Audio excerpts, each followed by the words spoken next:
Part 1, Chapter 1. Part 1. 1. It was a bright cold day in April, and the clocks were striking 13. Winston Smith, his chin nuzzled into his breast in an effort to escape the vile wind, slipped quickly through the glass doors of Victory Mansions, though not quickly enough to prevent a swirl of gritty dust from entering along with him. The hallway smelled of boiled cabbage and old rag mats. At one end of it a colored poster, too large for indoor display, had been tacked to the wall. It depicted simply an enormous face, more than a meter wide, the face of a man of about 45, with a heavy black mustache and ruggedly handsome features. Winston made for the stairs. It was no use trying the lift. Even at the best of times it was seldom working, and at present the electric current was cut off during daylight hours. It was part of the economy drive in preparation for Hate Week. The flat was 7 flights up, and Winston, who was 39 and had a varicose ulcer above his right ankle, went slowly, resting several times on the way. On each landing, opposite the lift shaft, the poster with the enormous face gazed from the wall. It was one of those pictures which are so contrived that the eyes follow you about when you move. "Big Brother is watching you," the caption beneath it ran. Inside the flat a fruity voice was reading out a list of figures which had something to do with the production of pig iron. The voice came from an oblong metal plaque like a dulled mirror which formed part of the surface of the right-hand wall. Winston turned a switch and then the voice sank somewhat, though the words were still distinguishable. The instrument, the telescreen, it was called, could be dimmed, but there was no way of shutting it off completely.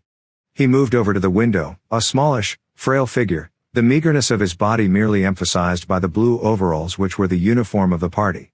His hair was very fair, his face naturally sanguine, his skin roughened by coarse soap and blunt razor blades and the cold of the winter that had just ended.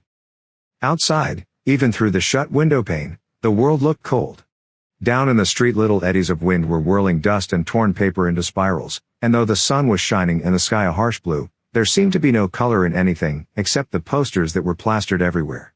The black mustachioed face gazed down from every commanding corner. There was one on the house front immediately opposite.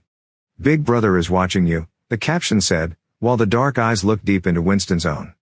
Down at street level another poster, torn at one corner, flapped fitfully in the wind, alternately covering and uncovering the single word "Ingsoc." In the far distance a helicopter skimmed down between the roofs, hovered for an instant like a bluebottle, and darted away again with a curving flight. It was the police patrol, snooping into people's windows. The patrols did not matter, however. Only the thought police mattered. Behind Winston's back the voice from the telescreen was still babbling away about pig iron and the overfulfillment of the 9th three-year plan. The telescreen received and transmitted simultaneously.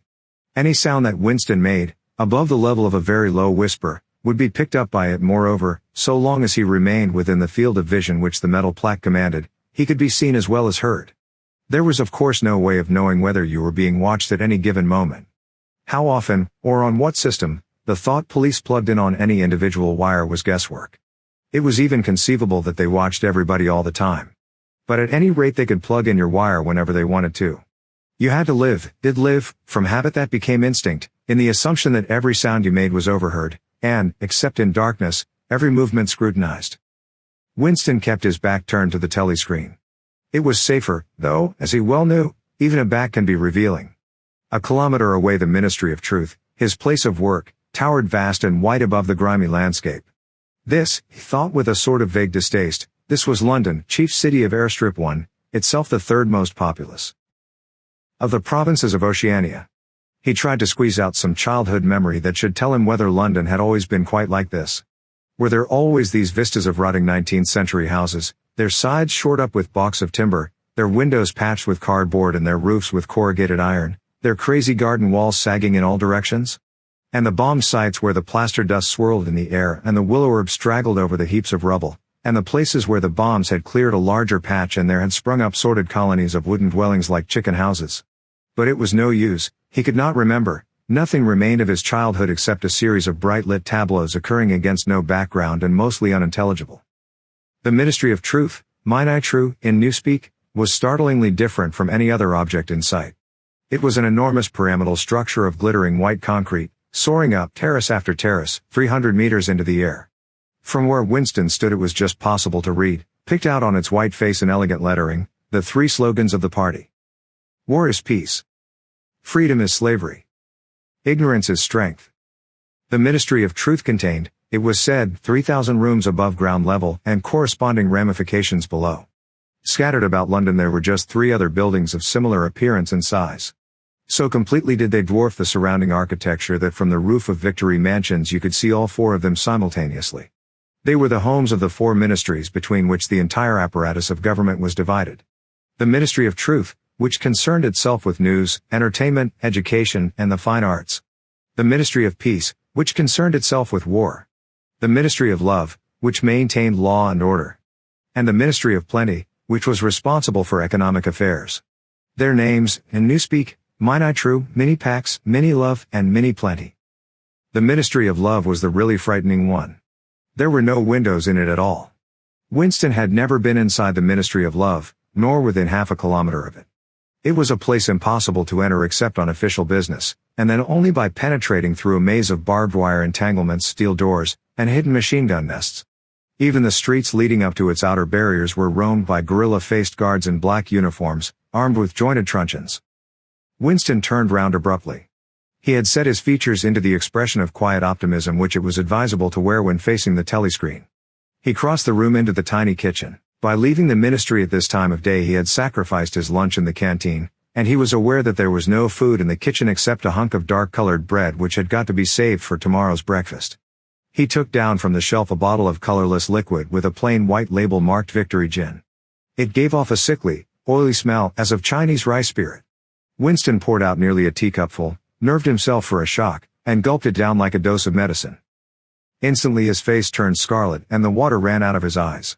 The stuff was like nitric acid, and moreover, in swallowing it one had the sensation of being hit on the back of the head with a rubber club. The next moment, however, the burning in his belly died down and the world began to look more cheerful. He took a cigarette from a crumpled packet marked Victory Cigarettes and incautiously held it upright, whereupon the tobacco fell out onto the floor. With the next he was more successful. He went back to the living room and sat down at a small table that stood to the left of the telescreen. From the table drawer he took out a pen holder, a bottle of ink, and a thick, quarto-sized blank book with a red back and a marbled cover. For some reason the telescreen in the living room was in an unusual position. Instead of being placed, as was normal, in the end wall, where it could command the whole room, it was in the longer wall, opposite the window. To one side of it there was a shallow alcove in which Winston was now sitting, and which, when the flats were built, had probably been intended to hold bookshelves. By sitting in the alcove, and keeping well back, Winston was able to remain outside the range of the telescreen, so far as sight went. He could be heard, of course, but so long as he stayed in his present position he could not be seen. It was partly the unusual geography of the room that had suggested to him the thing that he was now about to do. But it had also been suggested by the book that he had just taken out of the drawer. It was a peculiarly beautiful book. Its smooth creamy paper, a little yellowed by age, was of a kind that had not been manufactured for at least 40 years past. He could guess, however, that the book was much older than that. He had seen it lying in the window of a frowsy little junk shop in a slummy quarter of the town, just what quarter he did not now remember, and had been stricken immediately by an overwhelming desire to possess it.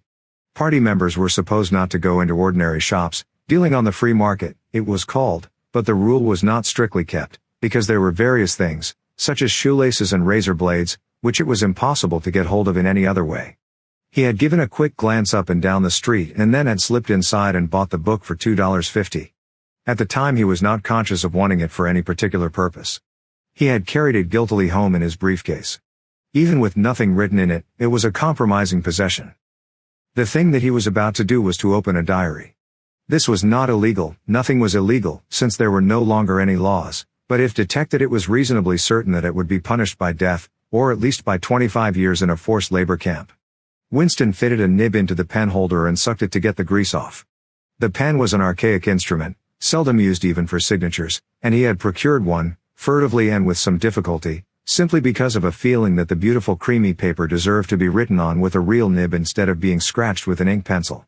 Actually he was not used to writing by hand. Apart from very short notes, it was usual to dictate everything into the speakwrite, which was of course impossible for his present purpose. He dipped the pen into the ink and then faltered for just a second. A tremor had gone through his bowels. To mark the paper was the decisive act. In small clumsy letters he wrote, April 4, 1984. He sat back. A sense of complete helplessness had descended upon him. To begin with, He did not know with any certainty that this was 1984. It must be round about that date, since he was fairly sure that his age was 39, and he believed that he had been born in 1944 or 1945, but it was never possible nowadays to pin down any date within a year or two. For whom, it suddenly occurred to him to wonder, was he writing this diary? For the future, for the unborn? His mind hovered for a moment round the doubtful date on the page, and then fetched up with a bump against the newspeak word doublethink. For the first time the magnitude of what he had undertaken came home to him. How could you communicate with the future? It was of its nature impossible. Either the future would resemble the present, in which case it would not listen to him, or it would be different from it, and his predicament would be meaningless. For some time he sat gazing stupidly at the paper. The telescreen had changed over to strident military music. It was curious that he seemed not merely to have lost the power of expressing himself, but even to have forgotten what it was that he had originally intended to say. For weeks past he had been making ready for this moment, and it had never crossed his mind that anything would be needed except courage. The actual writing would be easy. All he had to do was to transfer to paper the interminable restless monologue that had been running inside his head, literally for years. At this moment, however, even the monologue had dried up. Moreover, his varicose ulcer had begun itching unbearably. He dared not scratch it, because if he did so it always became inflamed. The seconds were ticking by. He was conscious of nothing except the blankness of the page in front of him, the itching of the skin above his ankle, the blaring of the music, and a slight booziness caused by the gin. Suddenly he began writing in sheer panic, only imperfectly aware of what he was setting down. His small but childish handwriting straggled up and down the page, shedding first its capital letters and finally even its full stops. April 4, 1984. Last night to the flicks. All war films. One very good one of a ship full of refugees being bombed somewhere in the Mediterranean. Audience much amused by shots of a great huge fat man trying to swim away with a helicopter after him. First you saw him wallowing along in the water like a porpoise, then you saw him through the helicopter's gun sights, then he was full of holes and the sea round him turned pink and he sank as suddenly as though the holes had let in the water, audience shouting with laughter when he sank. Then you saw a lifeboat full of children with a helicopter hovering over it. There was a middle-aged woman, might have been a Jewess, sitting up in the bow with a little boy about 3 years old in her arms. Little boy screaming with fright and hiding his head between her breasts as if he was trying to burrow right into her, and the woman putting her arms round him and comforting him although she was blue with fright herself, all the time covering him up as much as possible as if she thought her arms could keep the bullets off him. Then the helicopter planted a 20-kilo bomb in among them, terrific flash, and the boat won all to matchwood. Then there was a wonderful shot of a child's arm going up right up into the air. A helicopter with a camera in its nose must have followed it up, and there was a lot of applause from the party seats, but a woman down in the prole part of the house suddenly started kicking up a fuss and shouting they didn't oughter have showed it, not in front of kids, they didn't, it ain't right, not in front of kids, it ain't, until the police turned her out. I don't suppose anything happened to her, nobody cares what the proles say, typical prole reaction, they never. Winston stopped writing, partly because he was suffering from cramp. He did not know what had made him pour out this stream of rubbish. But the curious thing was that while he was doing so a totally different memory had clarified itself in his mind, to the point where he almost felt equal to writing it down. It was, he now realized, because of this other incident that he had suddenly decided to come home and begin the diary today. It had happened that morning at the ministry, if anything so nebulous could be said to happen. It was nearly 1100, and in the records department, where Winston worked, they were dragging the chairs out of the cubicles and grouping them in the center of the hall opposite the big telescreen, in preparation for the 2 minutes hate. Winston was just taking his place in one of the middle rows when two people whom he knew by sight, but had never spoken to, came unexpectedly into the room. One of them was a girl whom he often passed in the corridors. He did not know her name, but he knew that she worked in the fiction department. Presumably, since he had sometimes seen her with oily hands and carrying a spanner, she had some mechanical job on one of the novel writing machines. She was a bold-looking girl, of about 27, with thick hair or freckled face and swift, athletic movements. A narrow scarlet sash, emblem of the Junior Anti-Sex League, was wound several times round the waist of her overalls, just tightly enough to bring out the shapeliness of her hips. Winston had disliked her from the very first moment of seeing her. He knew the reason. It was because of the atmosphere of hockey fields and cold baths and community hikes and general clean-mindedness which she managed to carry about with her. He disliked nearly all women, and especially the young and pretty ones. It was always the women, and above all the young ones, who were the most bigoted adherents of the party, the swallowers of slogans, the amateur spies and nosers out of unorthodoxy. But this particular girl gave him the impression of being more dangerous than most. Once when they passed in the corridor she gave him a quick sidelong glance which seemed to pierce right into him and for a moment had filled him with black terror. The idea had even crossed his mind that she might be an agent of the thought police. That, it was true, was very unlikely. Still, he continued to feel a peculiar uneasiness, which had fear mixed up in it as well as hostility, whenever she was anywhere near him. The other person was a man named O'Brien, a member of the inner party and holder of some post so important and remote that Winston had only a dim idea of its nature. A momentary hush passed over the group of people round the chairs as they saw the black overalls of an inner party member approaching. O'Brien was a large, burly man with a thick neck and a coarse, humorous, brutal face. In spite of his formidable appearance he had a certain charm of manner. He had a trick of resettling his spectacles on his nose which was curiously disarming, in some indefinable way, curiously civilized. It was a gesture which, if anyone had still thought in such terms, might have recalled an 18th-century nobleman offering his snuff-box. Winston had seen O'Brien perhaps a dozen times in almost as many years. He felt deeply drawn to him, and not solely because he was intrigued by the contrast between O'Brien's urbane manner and his prizefighter's physique. Much more it was because of a secretly held belief, or perhaps not even a belief, merely a hope, that O'Brien's political orthodoxy was not perfect. Something in his face suggested it irresistibly. And again, perhaps it was not even unorthodoxy that was written in his face, but simply intelligence. But at any rate he had the appearance of being a person that you could talk to if somehow you could cheat the telescreen and get him alone. Winston had never made the smallest effort to verify this guess, indeed, there was no way of doing so. At this moment O'Brien glanced at his wristwatch, saw that it was nearly 1100, and evidently decided to stay in the records department until the 2 minutes hate was over. He took a chair in the same row as Winston, a couple of places away. A small, sandy-haired woman who worked in the next cubicle to Winston was between them. The girl with dark hair was sitting immediately behind.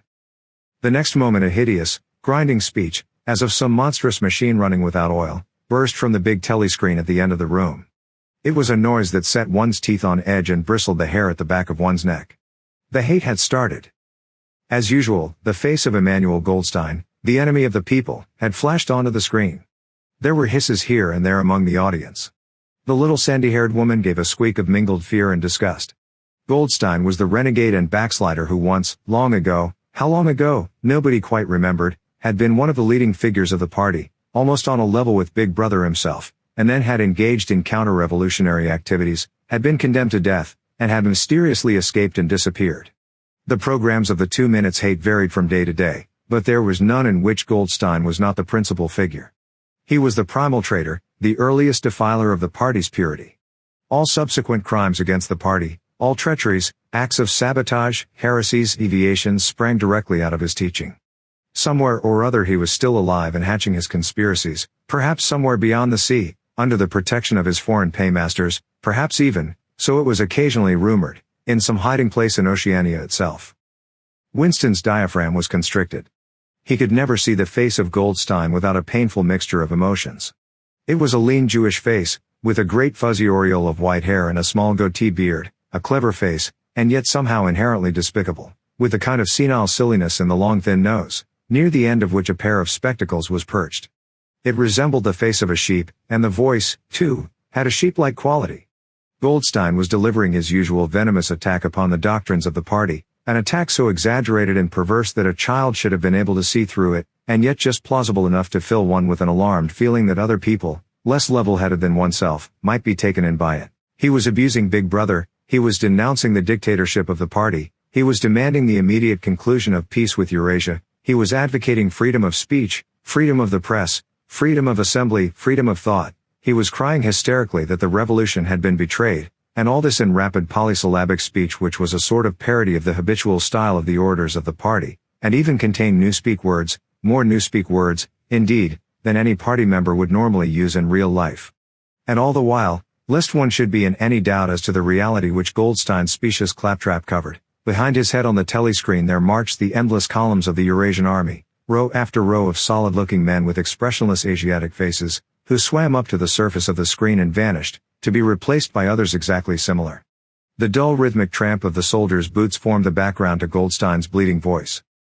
Before the hate had proceeded for 30 seconds, uncontrollable exclamations of rage were breaking out from half the people in the room.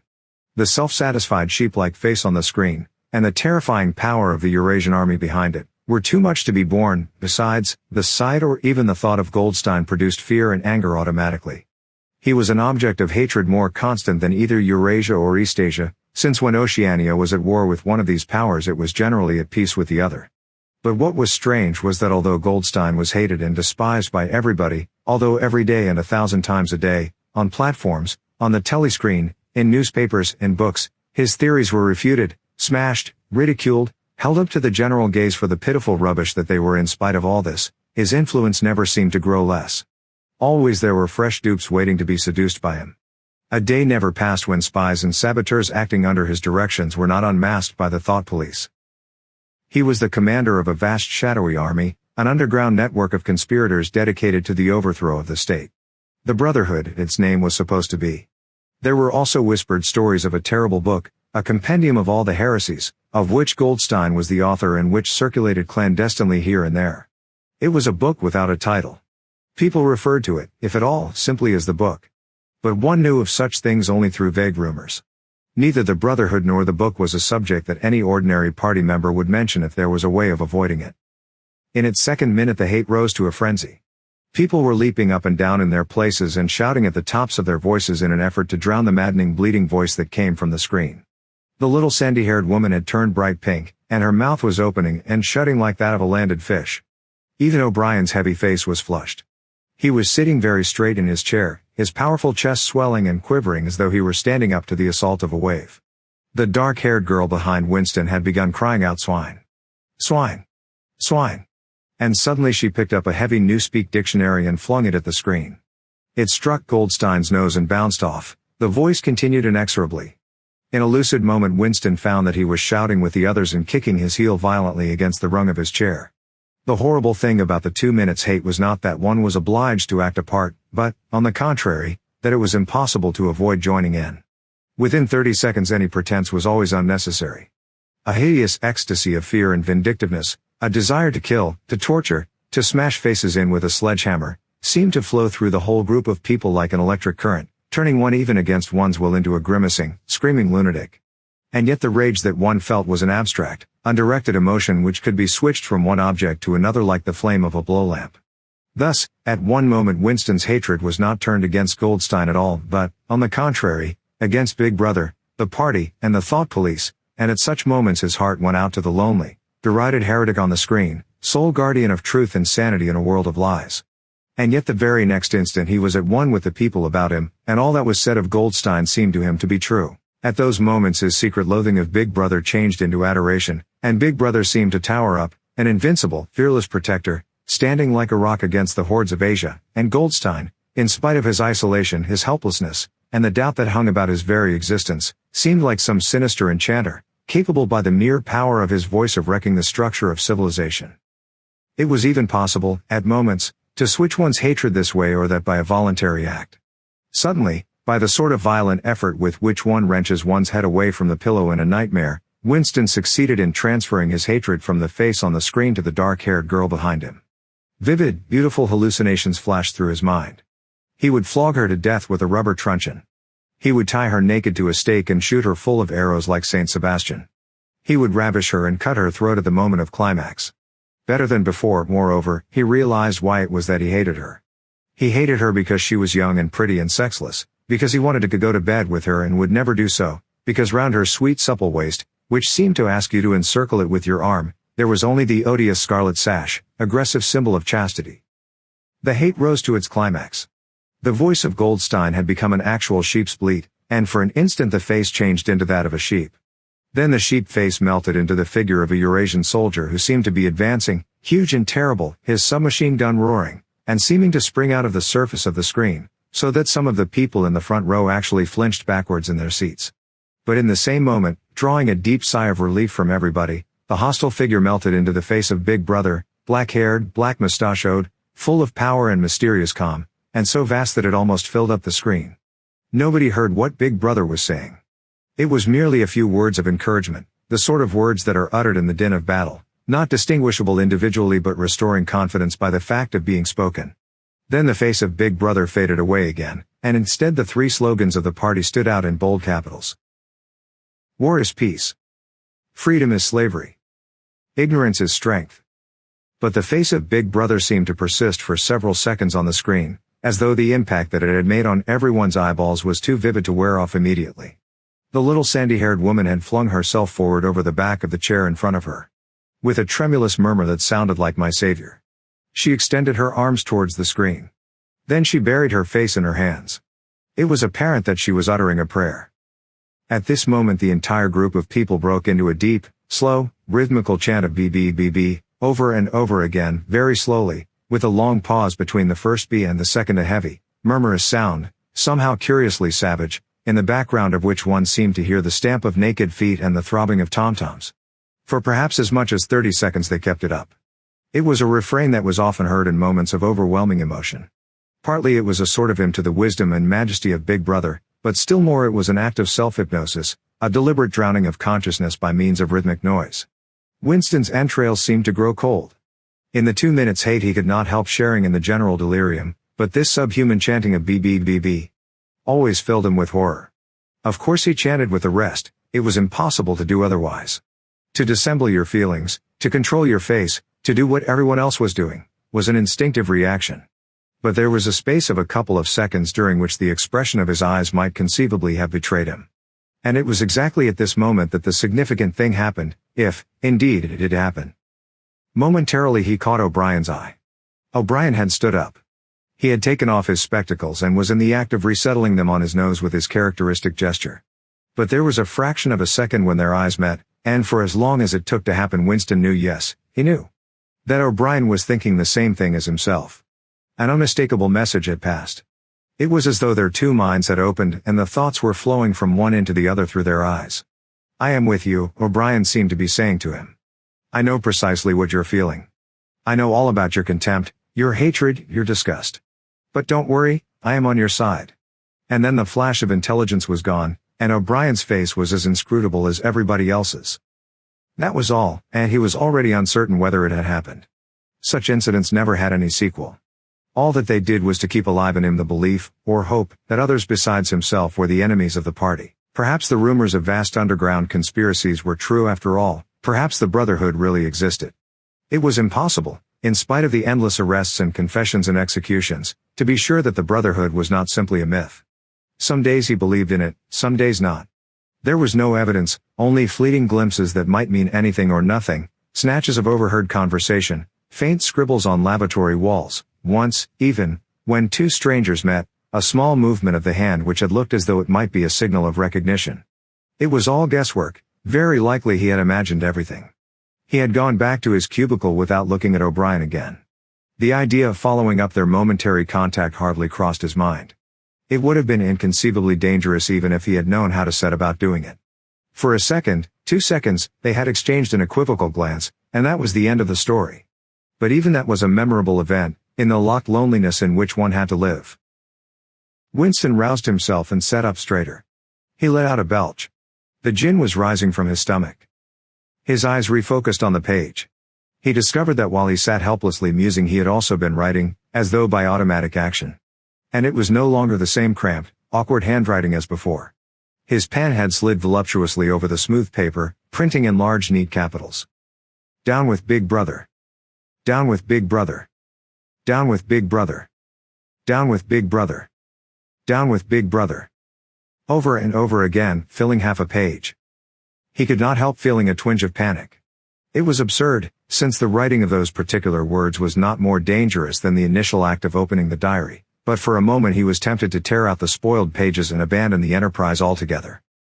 He did not do so, however, because he knew that it was useless. Whether he wrote "Down with Big Brother," or whether he refrained from writing it, made no difference. Whether he went on with the diary, or whether he did not go on with it, made no difference. The thought police would get him just the same.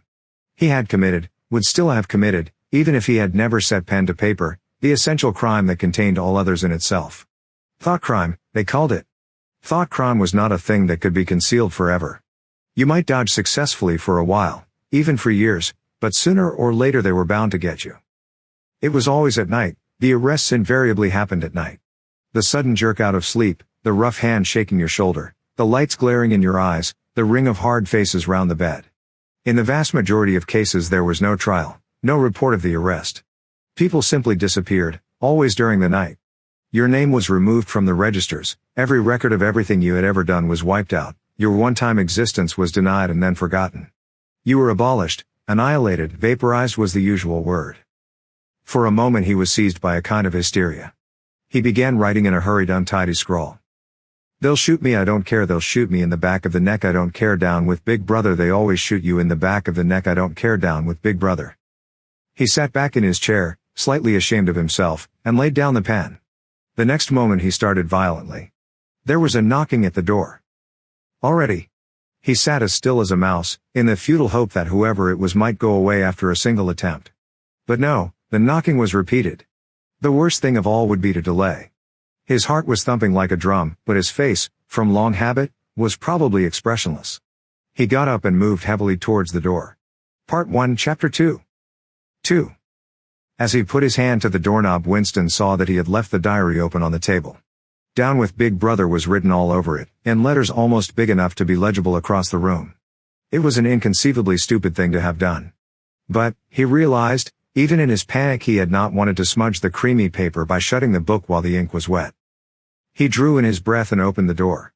Instantly a warm wave of relief flowed through him. A colorless, crushed-looking woman, with wispy hair and a lined face, was standing outside.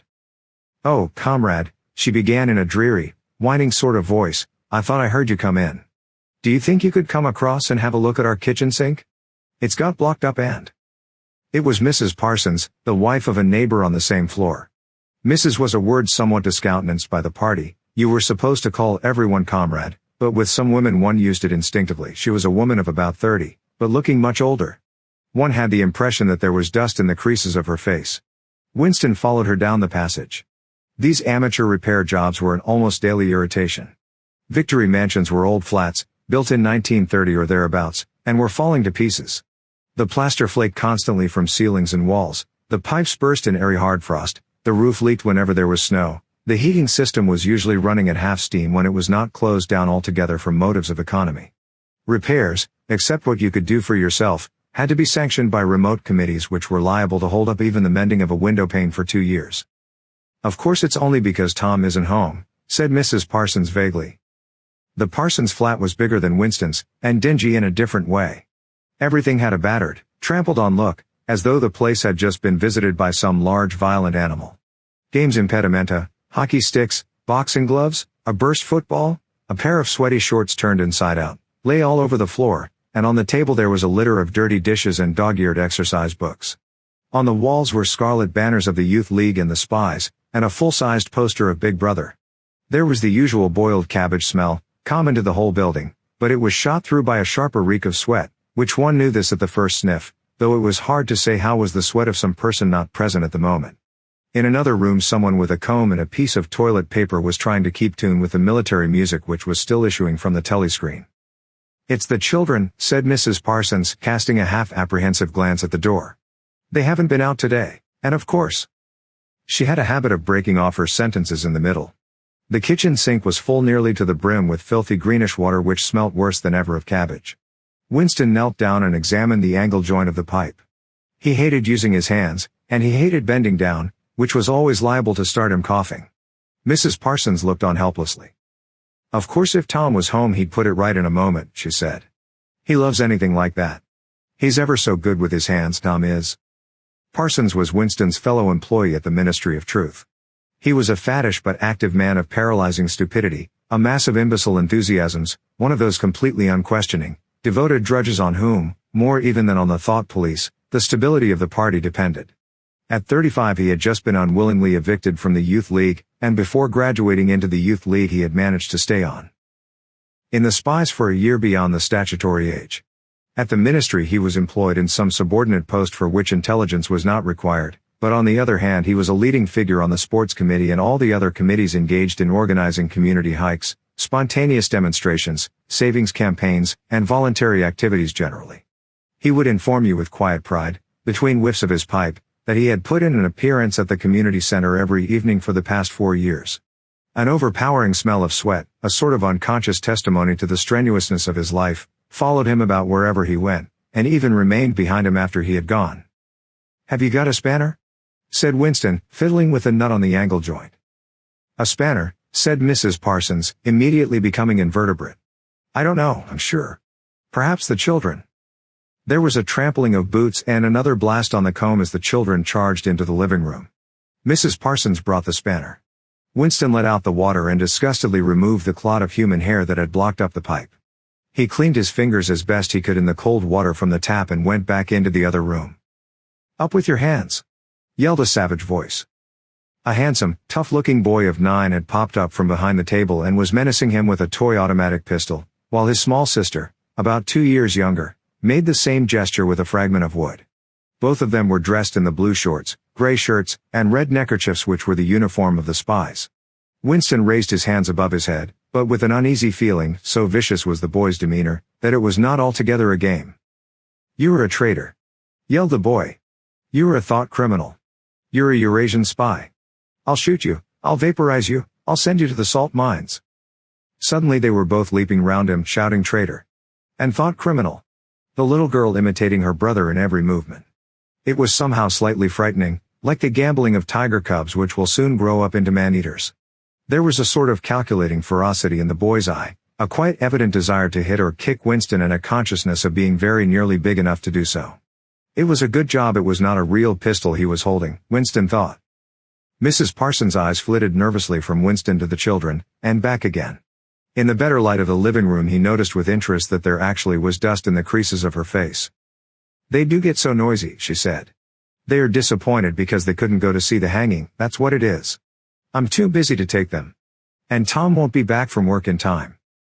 Why can't we go and see the hanging? Roared the boy in his huge voice. Want to see the hanging? Want to see the hanging?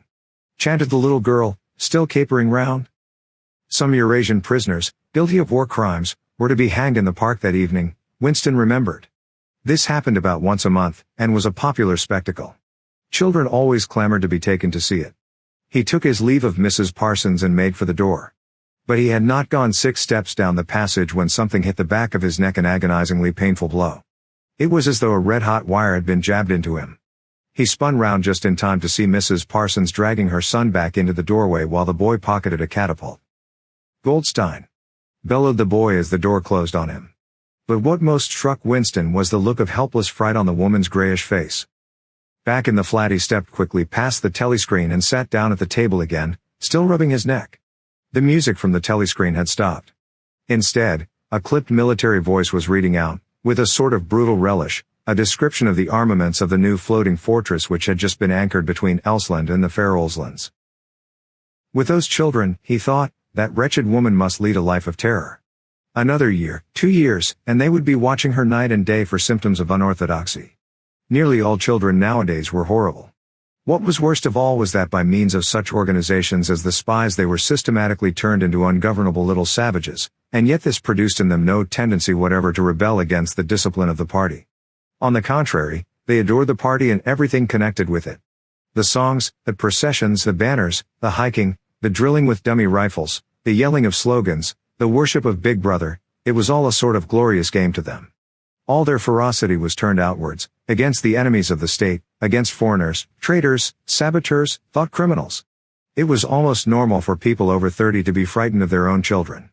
And with good reason, for hardly a week passed in which the Times did not carry a paragraph describing how some eavesdropping little sneak, child hero was the phrase generally used, had overheard some compromising remark and denounced its parents to the thought police.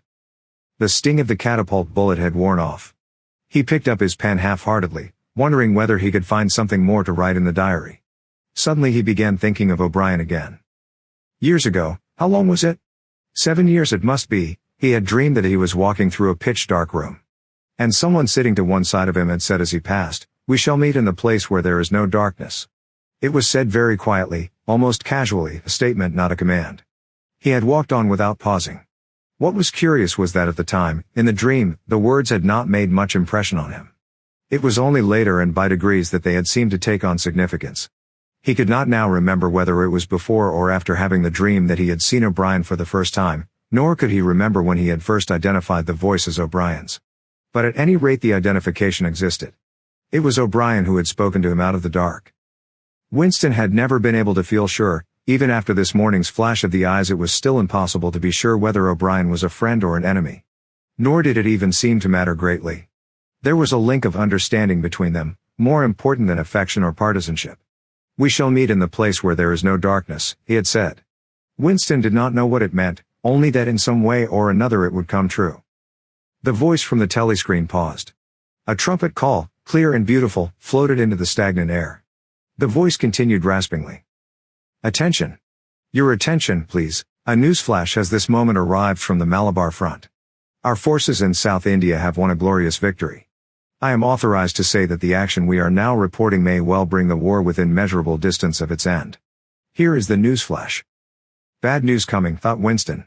And sure enough, following on a gory description of the annihilation of a Eurasian army, with stupendous figures of killed and prisoners, came the announcement that, as from next week, the chocolate ration would be reduced from 30 grams to 20.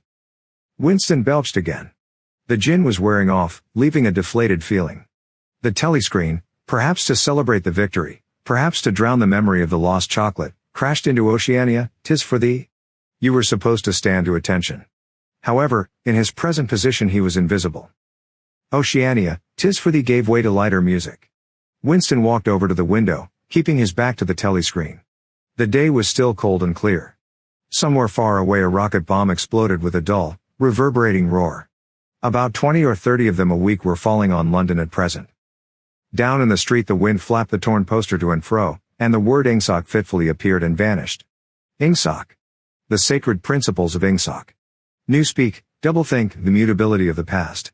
He felt as though he were wandering in the forests of the sea bottom, lost in a monstrous world where he himself was the monster. He was alone. The past was dead, the future was unimaginable. What certainty had he that a single human creature now living was on his side? And what way of knowing that the dominion of the party would not endure forever? Like an answer, the three slogans on the white face of the Ministry of Truth came back to him. War is peace. Freedom is slavery. Ignorance is strength. He took a 25-cent piece out of his pocket. There, too, in tiny clear lettering, the same slogans were inscribed, and on the other face of the coin the head of Big Brother. Even from the coin the eyes pursued you. On coins, on stamps, on the covers of books, on banners, on posters, and on the wrappings of a cigarette packet, everywhere. Always the eyes watching you and the voice enveloping you. Asleep or awake, working or eating, indoors or out of doors, in the bath or in bed, no escape. Nothing was your own except the few cubic centimeters inside your skull. The sun had shifted round, and the myriad windows of the Ministry of Truth, with the light no longer shining on them, looked grim as the loopholes of a fortress. His heart quailed before the enormous pyramidal shape. It was too strong, it could not be stormed. 1,000 rocket bombs would not batter it down. He wondered again for whom he was writing the diary. For the future, for the past, for an age that might be imaginary. And in front of him there lay not death but annihilation. The diary would be reduced to ashes and himself to vapor. Only the thought police would read what he had written, before they wiped it out of existence and out of memory. How could you make appeal to the future when not a trace of you, not even an anonymous word scribbled on a piece of paper, could physically survive? The telescreen struck 14. He must leave in 10 minutes. He had to be back at work by 14:30. Curiously, the chiming of the hour seemed to have put new heart into him. He was a lonely ghost uttering a truth that nobody would ever hear.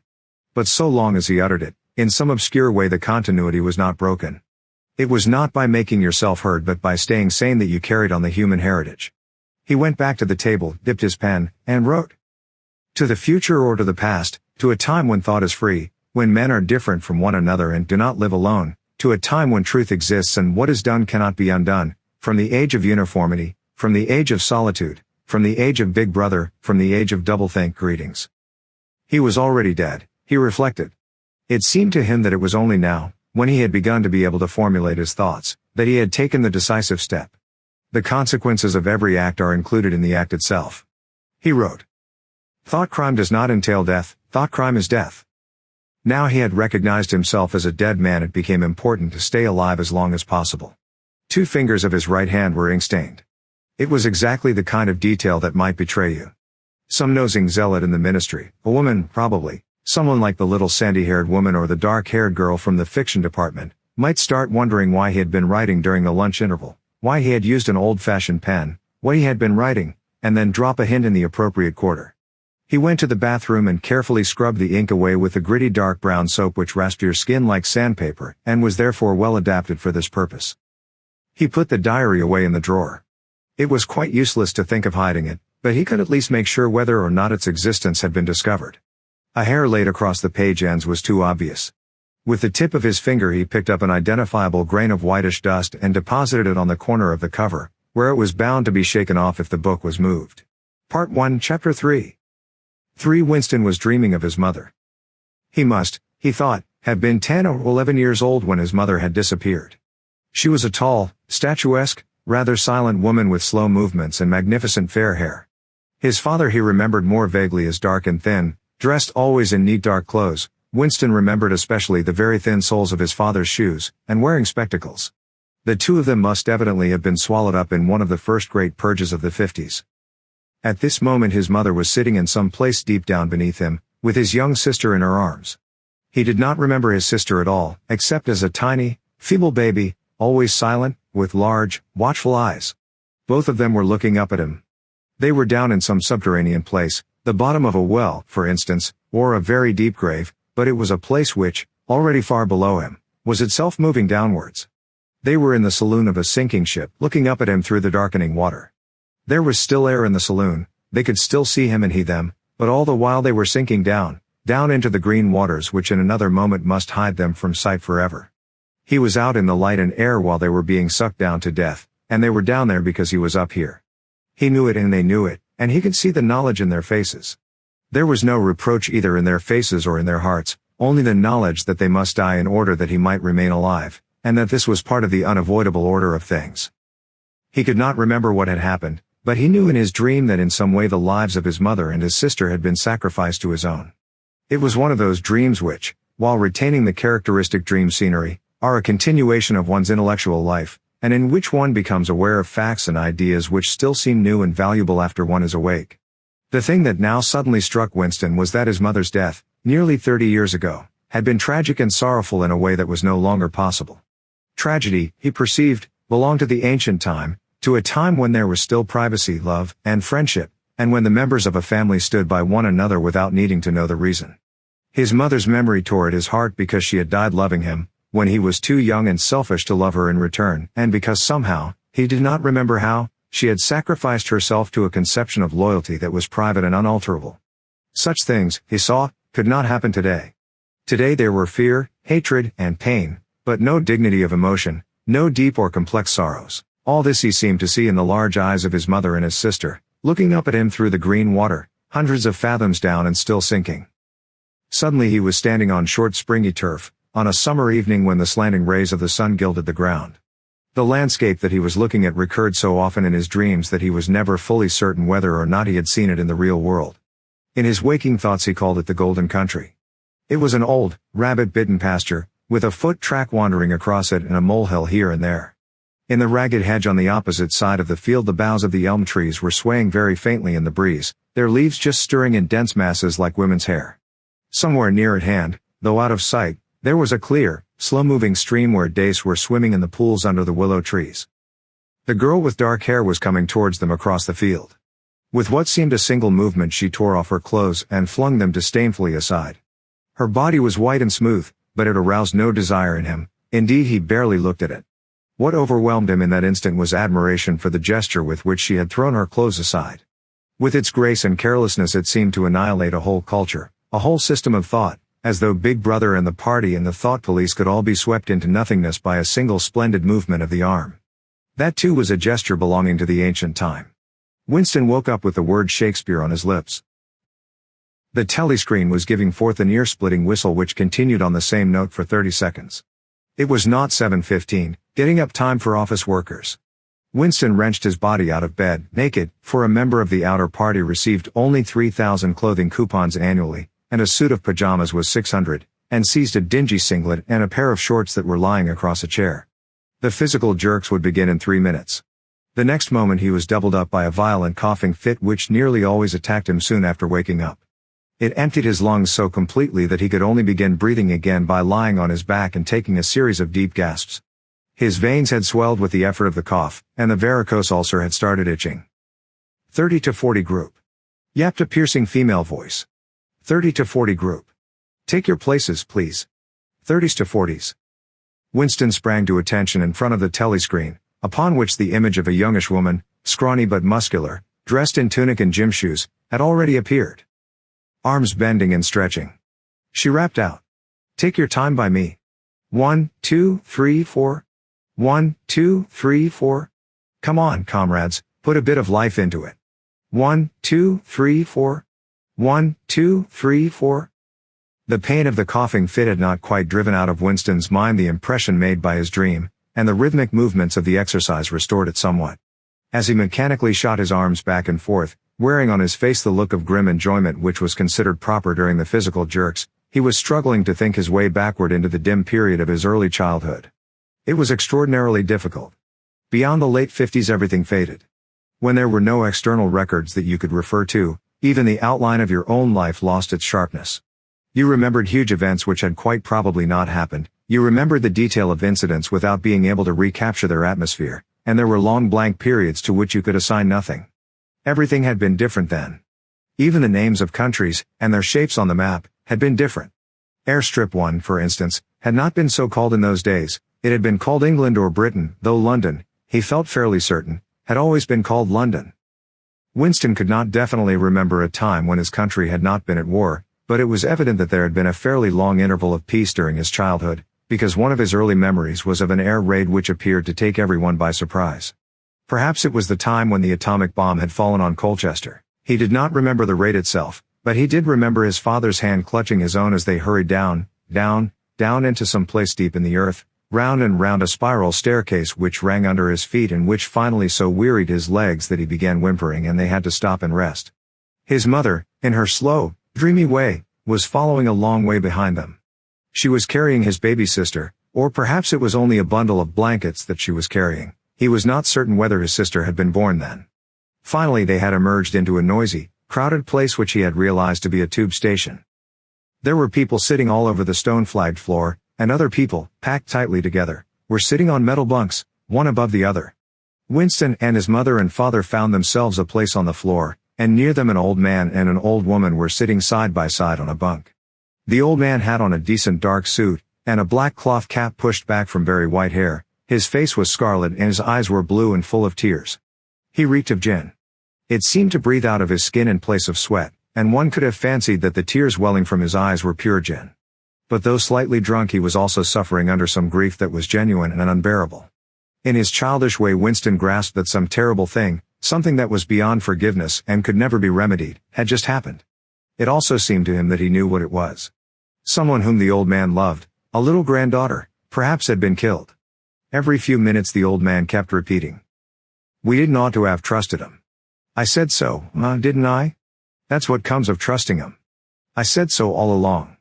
We didn't ought to have trusted the buggers. But which buggers they didn't ought to have trusted Winston could not now remember. Since about that time, war had been literally continuous, though strictly speaking it had not always been the same. War. For several months during his childhood there had been confused street fighting in London itself, some of which he remembered vividly. But to trace out the history of the whole period, to say who was fighting whom at any given moment, would have been utterly impossible, since no written record, and no spoken word, ever made mention of any other alignment than the existing one. At this moment, for example, in 1984, if it was 1984, Oceania was at war with Eurasia and in alliance with Eastasia. In no public or private utterance was it ever admitted that the three powers had at any time been grouped along different lines. Actually, as Winston well knew, it was only 4 years since Oceania had been at war with Eastasia and in alliance with Eurasia. But that was merely a piece of furtive knowledge which he happened to possess because his memory was not satisfactorily under control. Officially the change of partners had never happened. Oceania was at war with Eurasia, therefore Oceania had always been at war with Eurasia. The enemy of the moment always represented absolute evil, and it followed that any past or future agreement with him was impossible. The frightening thing, he reflected for the 10,000th time as he forced his shoulders painfully backward, with hands on hips, they were gyrating their bodies from the waist, an exercise that was supposed to be good for the back muscles. The frightening thing was that it might all be true. If the party could thrust its hand into the past and save this or that event, it never happened, that, surely, was more terrifying than mere torture and death. The party said that Oceania had never been in alliance with Eurasia. He, Winston Smith, knew that Oceania had been in alliance with Eurasia as short a time as 4 years ago. But where did that knowledge exist? Only in his own consciousness, which in any case must soon be annihilated. And if all others accepted the lie which the party imposed, if all records told the same tale, then the lie passed into history and became truth.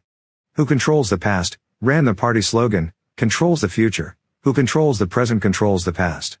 And yet the past, though of its nature alterable, never had been altered. Whatever was true now was true from everlasting to everlasting. It was quite simple. All that was needed was an unending series of victories over your own memory. Reality control, they called it, in newspeak, doublethink. Stand easy, barked the instructress, a little more genially. Winston sank his arms to his sides and slowly refilled his lungs with air. His mind slid away into the labyrinthine world of doublethink, to know and not to know, to be conscious of complete truthfulness while telling carefully constructed lies, to hold simultaneously two opinions which cancelled out, knowing them to be contradictory and believing in both of them, to use logic against logic, to repudiate morality while laying claim to it, to believe that democracy was impossible and that the party was the guardian of democracy, to forget whatever it was necessary to forget, then to draw it back into memory again at the moment when it was needed, and then promptly to forget it again, and above all, to apply the same process to the process itself. That was the ultimate subtlety, consciously to induce unconsciousness, and then, once again, to become unconscious of the act of hypnosis you had just performed. Even to understand the word doublethink involved the use of doublethink. The instructress had called them to attention again. And now let's see which of us can touch our toes, she said enthusiastically. Right over from the hips, please, comrades.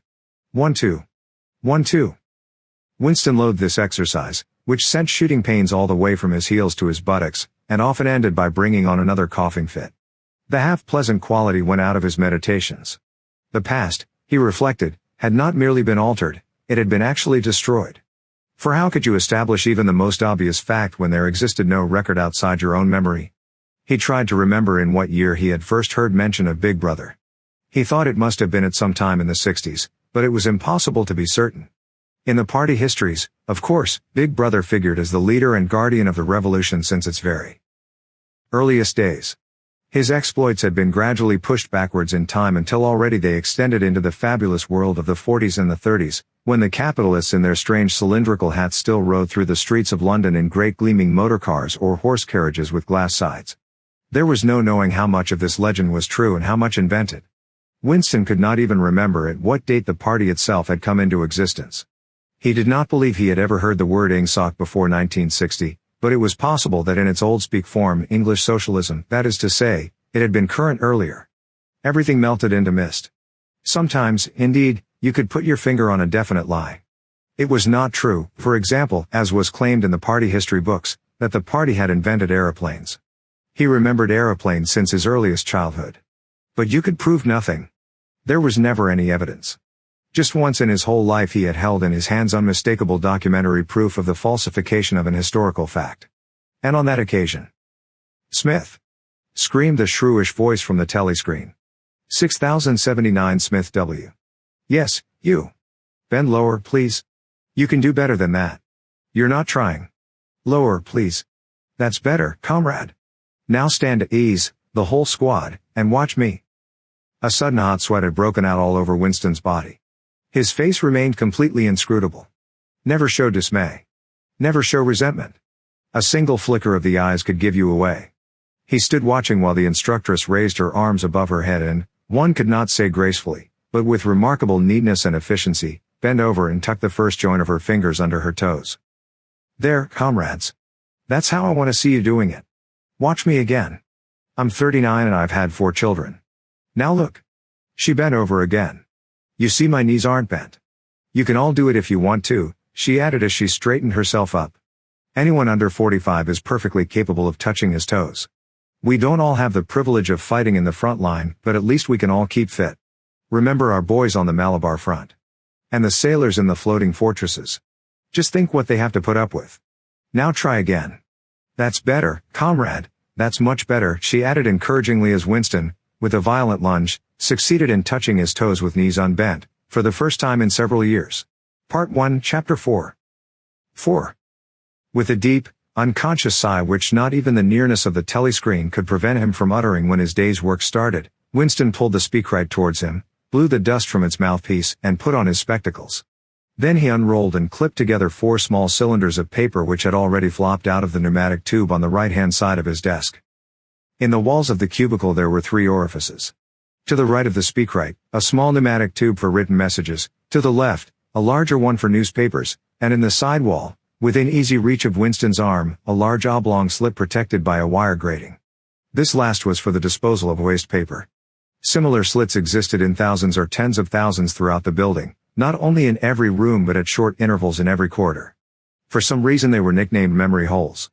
When one knew that any document was due for destruction, or even when one saw a scrap of waste paper lying about, it was an automatic action to lift the flap of the nearest memory hole and drop it in, whereupon it would be whirled away on a current of warm air to the enormous furnaces which were hidden somewhere in the recesses of the building.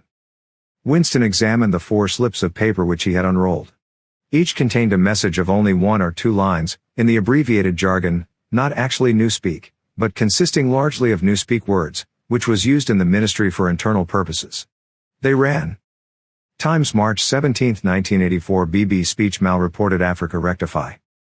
Times December 19, 1983 forecast 3 4th quarter 83 misprints verify current issue. Times February 14, 1984 mini plenty mal-quoted chocolate rectify. Times March 12, 1983 reporting BB day order double plus ungood refs on persons rewrite fullwise up sub anti-filing. With a faint feeling of satisfaction Winston laid the 4th message aside. It was an intricate and responsible job and had better be dealt with last. The other 3 were routine matters, though the second one would probably mean some tedious wading through lists of figures. Winston dialed back numbers on the telescreen and called for the appropriate issues of the Times, which slid out of the pneumatic tube after only a few minutes' delay. The messages he had received referred to articles or news items which for one reason or another it was thought necessary to alter, or, as the official phrase had it, to rectify. For example, it appeared from the Times of the 17th of March that Big Brother, in his speech of the previous day, had predicted that the South Indian front would remain quiet but that a Eurasian offensive would shortly be launched in North Africa. As it happened, the Eurasian Higher Command had launched its offensive in South India and left North Africa alone. It was therefore necessary to rewrite a paragraph of Big Brother's speech, in such a way as to make him predict the thing that had actually happened.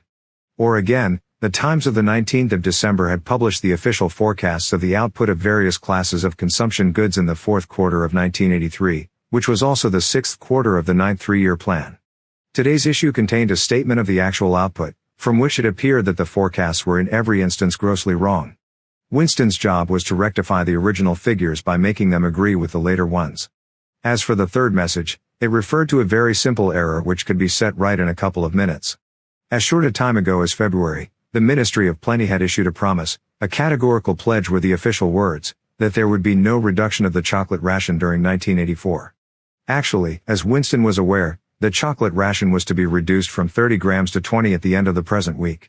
All that was needed was to substitute for the original promise a warning that it would probably be necessary to reduce the ration at some time in April. As soon as Winston had dealt with each of the messages, he clipped his speak-written corrections to the appropriate copy of the Times and pushed them into the pneumatic tube. Then, with a movement which was as nearly as possible unconscious, he crumpled up the original message and any notes that he himself had made, and dropped them into the memory hole to be devoured by the flames. What happened in the unseen labyrinth to which the pneumatic tubes led, he did not know in detail, but he did know in general terms. As soon as all the corrections which happened to be necessary in any particular number of the Times had been assembled and collated, that number would be reprinted, the original copy destroyed, and the corrected copy placed on the files in its stead. This process of continuous alteration was applied not only to newspapers, but to books, periodicals, pamphlets, posters, leaflets, films, soundtracks, cartoons, photographs, to every kind of literature or documentation which might conceivably hold any political or ideological significance. Day by day and almost minute by minute the past was brought up to date. In this way every prediction made by the party could be shown by documentary evidence to have been correct, nor was any item of news, or any expression of opinion, which conflicted with the needs of the moment, ever allowed to remain on record. All history was a palimpsest, scraped clean and reinscribed exactly as often as was necessary. In no case would it have been possible, once the deed was done, to prove that any falsification had taken place. The largest section of the records department, far larger than the one on which Winston worked, consisted simply of persons whose duty it was to track down and collect all copies of books, newspapers, and other documents which had been superseded and were due for destruction. A number of the times which might, because of changes in political alignment, or mistaken prophecies uttered by Big Brother, have been rewritten a dozen times still stood on the files bearing its original date, and no other copy existed to contradict it. Books, also, were recalled and rewritten again and again, and were invariably reissued without any admission that any alteration had been made. Even the written instructions which Winston received, and which he invariably got rid of as soon as he had dealt with them, never stated or implied that an act of forgery was to be committed. Always the reference was to slips, errors, misprints, or misquotations which it was necessary to put right in the interests of accuracy. But actually, he thought as he readjusted the Ministry of Plenty's figures, it was not even forgery. It was merely the substitution of one piece of nonsense for another. Most of the material that you were dealing with had no connection with anything in the real world, not even the kind of connection that is contained in a direct lie. Statistics were just as much a fantasy in their original version as in their rectified version. A great deal of the time you were expected to make them up out of your head. For example, the Ministry of Plenty's forecast had estimated the output of boots for the quarter at 145 million pairs. The actual output was given as 62 millions. Winston, however, in rewriting the forecast, marked the figure down to 57 millions, so as to allow for the usual claim that the quota had been overfulfilled. In any case, 62 millions was no nearer the truth than 57 millions, or than 145 millions. Very likely no boots had been produced at all. Likelier still, nobody knew how many had been produced, much less cared. All one knew was that every quarter astronomical numbers of boots were produced on paper, while perhaps half the population of Oceania went barefoot. And so it was with every class of recorded fact, great or small. Everything faded away into a shadow world in which, finally, even the date of the year had become uncertain. Winston glanced across the hall. In the corresponding cubicle on the other side a small, precise-looking, dark-chinned man named Tillotson was working steadily away, with a folded newspaper on his knee and his mouth very close to the mouthpiece of the speakwrite. He had the air of trying to keep what he was saying a secret between himself and the telescreen. He looked up, and his spectacles darted a hostile flash in Winston's direction. Winston hardly knew Tillotson, and had no idea what work he was employed on. People in the records department did not readily talk about their jobs. In the long, windowless hall, with its double row of cubicles and its endless rustle of papers and hum of voices murmuring into speakwrites, there were quite a dozen people whom Winston did not even know by name, though he daily saw them hurrying to and fro in the corridors or gesticulating in the 2 minutes hate.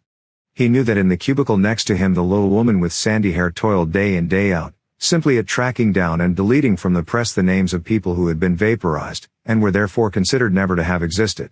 There was a certain fitness in this, since her own husband had been vaporized a couple of years earlier. And a few cubicles away a mild, ineffectual, dreamy creature named Ampleforth, with very hairy ears and a surprising talent for juggling with rhymes and meters, was engaged in producing garbled versions, definitive texts, they were called, of poems which had become ideologically offensive, but which for one reason or another were to be retained in the anthologies. And this hall, with its 50 workers or thereabouts, was only one subsection, a single cell, as it were, in the huge complexity of the records department. Beyond, above, below were other swarms of workers engaged in an unimaginable multitude of jobs. There were the huge printing shops with their sub-editors, their typography experts, and their elaborately equipped studios for the faking of photographs. There was the teleprogram section with its engineers, its producers, and its teams of actors specially chosen for their skill in imitating voices. There were the armies of reference clerks whose job was simply to draw up lists of books and periodicals which were due for recall. There were the vast repositories where the corrected documents were stored, and the hidden furnaces where the original copies were destroyed. And somewhere or other, quite anonymous, there were the directing brains who coordinated the whole effort and laid down the lines of policy which made it necessary that this fragment of the past should be preserved, that one falsified, and the other rubbed out of existence. And the records department, after all, was itself only a single branch of the Ministry of Truth, whose primary job was not to reconstruct the past but to supply the citizens of Oceania with newspapers, films, textbooks, telescreen programs, plays, novels, with every conceivable kind of information, instruction, or entertainment, from a statue to a slogan, from a lyric poem to a biological treatise, and from a child's spelling book to a newspeak dictionary. And the ministry had not only to supply the multifarious needs of the party, but also to repeat the whole operation at a lower level for the benefit of the proletariat. There was a whole chain of separate departments dealing with proletarian literature, music, drama, and entertainment generally. Here were produced rubbishy newspapers containing almost nothing except sport, crime and astrology, sensational 5-cent novelettes, films oozing with sex, and sentimental songs which were composed entirely by mechanical means on a special kind of kaleidoscope known as a versificator. There was even a whole subsection, pornosec, it was called in newspeak, engaged in producing the lowest kind of pornography, which was sent out in sealed packets and which no party member, other than those who worked on it, was permitted to look at. 3 messages had slid out of the pneumatic tube while Winston was working, but they were simple matters, and he had disposed of them before the 2 minutes hate interrupted him. When the hate was over he returned to his cubicle, took the Newspeak dictionary from the shelf, pushed the speakwrite to one side, cleaned his spectacles, and settled down to his main job of the morning. Winston's greatest pleasure in life was in his work. Most of it was a tedious routine, but included in it there were also jobs so difficult and intricate that you could lose yourself in them as in the depths of a mathematical problem, delicate pieces of forgery in which you had nothing to guide you except your knowledge of the principles of ingsoc and your estimate of what the party wanted you to say. Winston was good at this kind of thing. On occasion he had even been entrusted with the rectification of the Times' leading articles, which were written entirely in newspeak. He unrolled the message that he had set aside earlier. It ran. Times March 12, 1983 reporting BB day order double plus ungood refs un persons rewrite fullwise up sub anti-filing. In Old Speak, or Standard English, this might be rendered. The reporting of Big Brother's order for the day in the Times of December 3, 1983 is extremely unsatisfactory and makes references to non-existent persons. Rewrite it in full and submit your draft to higher authority before filing. Winston read through the offending article. Big Brother's order for the day, it seemed, had been chiefly devoted to praising the work of an organization known as FFCC, which supplied cigarettes and other comforts to the sailors in the floating fortresses. A certain Comrade Withers, a prominent member of the inner party, had been singled out for special mention and awarded a decoration, the Order of Conspicuous Merit, 2nd class. 3 months later FFCC had suddenly been dissolved with no reasons given. One could assume that Withers and his associates were now in disgrace, but there had been no report of the matter in the press or on the telescreen. That was to be expected, since it was unusual for political offenders to be put on trial or even publicly denounced. The great purges involving thousands of people, with public trials of traitors and thought criminals who made abject confession of their crimes and were afterwards executed, were special showpieces not occurring oftener than once in a couple of years. More commonly, people who had incurred the displeasure of the party simply disappeared and were never heard of again. One never had the smallest clue as to what had happened to them. In some cases they might not even be dead. Perhaps 30 people personally known to Winston, not counting his parents, had disappeared at one time or another. Winston stroked his nose gently with a paperclip. In the cubicle across the way Comrade Tillotson was still crouching secretively over his speakwrite. He raised his head for a moment, again the hostile spectacle flash. Winston wondered whether Comrade Tillotson was engaged on the same job as himself. It was perfectly possible. So tricky a piece of work would never be entrusted to a single person. On the other hand, to turn it over to a committee would be to admit openly that an act of fabrication was taking place. Very likely as many as a dozen people were now working away on rival versions of what Big Brother had actually said. And presently some master brain in the inner party would select this version or that, would re-edit it and set in motion the complex processes of cross-referencing that would be required, and then the chosen lie would pass into the permanent records and become truth. Winston did not know why Withers had been disgraced. Perhaps it was for corruption or incompetence. Perhaps Big Brother was merely getting rid of a too popular subordinate. Perhaps Withers or someone close to him had been suspected of heretical tendencies. Or perhaps, what was likeliest of all, the thing had simply happened because purges and vaporizations were a necessary part of the mechanics of government.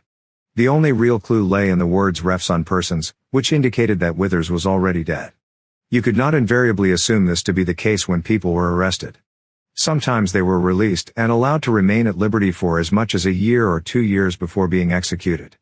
Very occasionally some person whom you had believed dead long since would make a ghostly reappearance at some public trial where he would implicate hundreds of others by his testimony before vanishing, this time forever. Withers, however, was already an unperson. He did not exist, he had never existed. Winston decided that it would not be enough simply to reverse the tendency of Big Brother's speech. It was better to make it deal with something totally unconnected with its original subject. He might turn the speech into the usual denunciation of traitors and thought criminals, but that was a little too obvious, while to invent a victory at the front, or some triumph of overproduction in the 9th 3-year plan, might complicate the records too much. What was needed was a piece of pure fantasy. Suddenly there sprang into his mind, ready-made as it were, the image of a certain Comrade Ogilvy, who had recently died in battle, in heroic circumstances. There were occasions when Big Brother devoted his order for the day to commemorating some humble, rank-and-file party member whose life and death he held up as an example worthy to be followed. Today he should commemorate Comrade Ogilvy.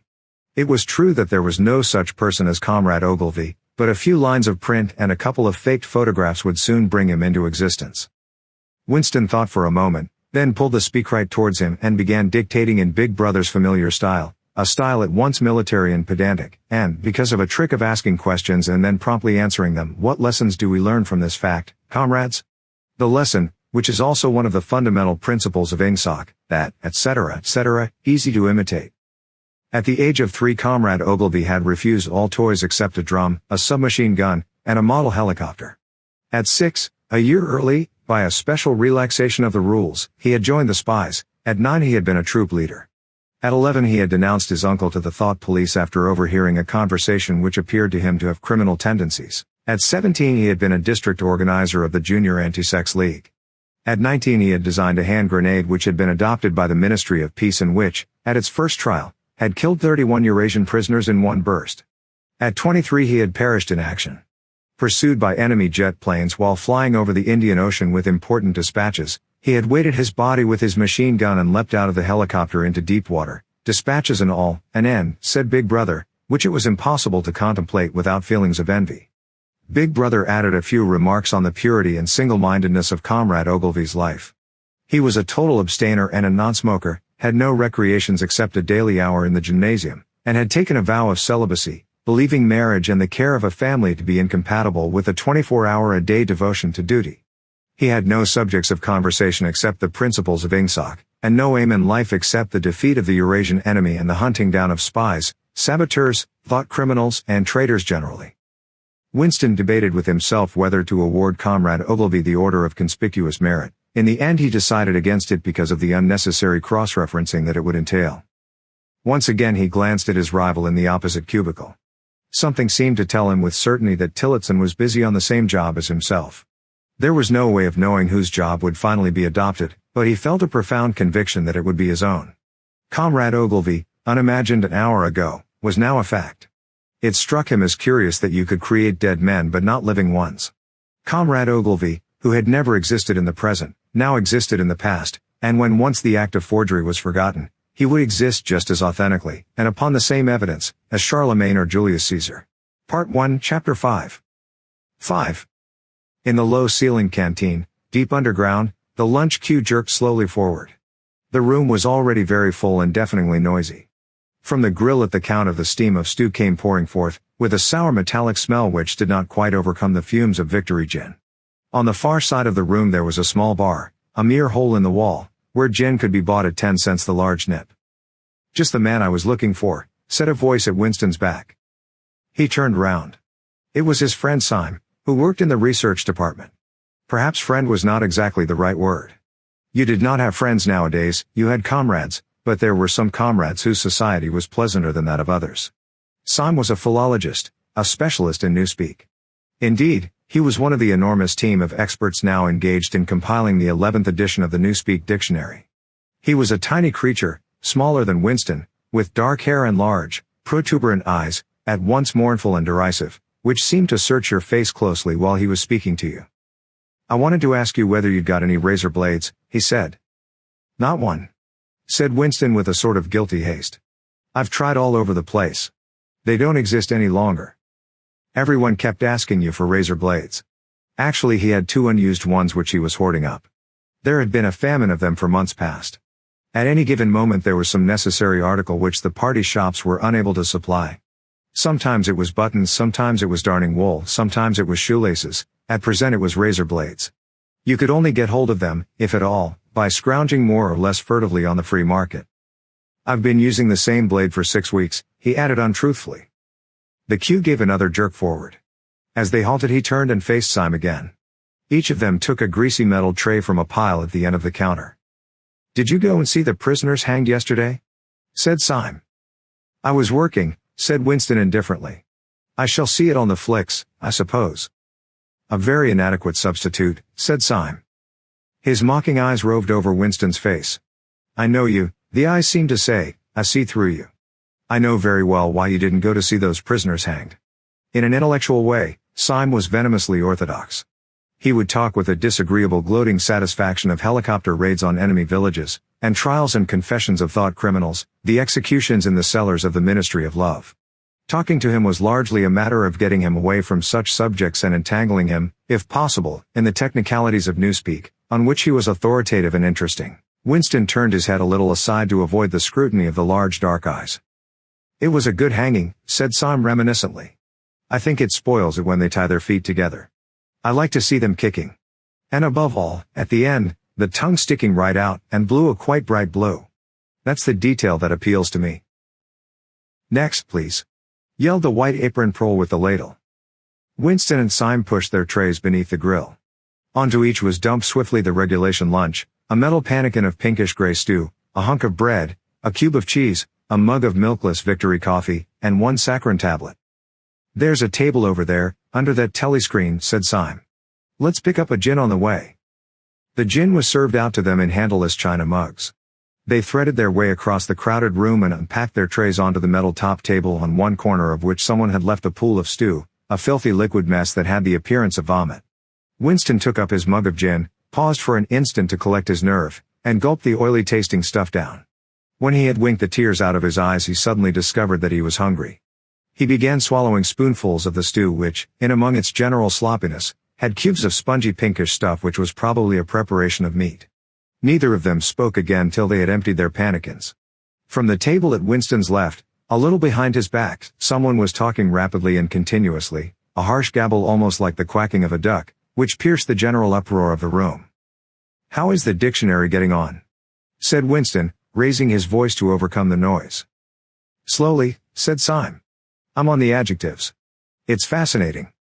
He had brightened up immediately at the mention of newspeak. He pushed his pannikin aside, took up his hunk of bread in one delicate hand and his cheese in the other, and leaned across the table so as to be able to speak without shouting. The 11th edition is the definitive edition, he said. We are getting the language into its final shape, the shape it's going to have when nobody speaks anything else. When we've finished with it, people like you will have to learn it all over again. You think, I dare say, that our chief job is inventing new words. But not a bit of it.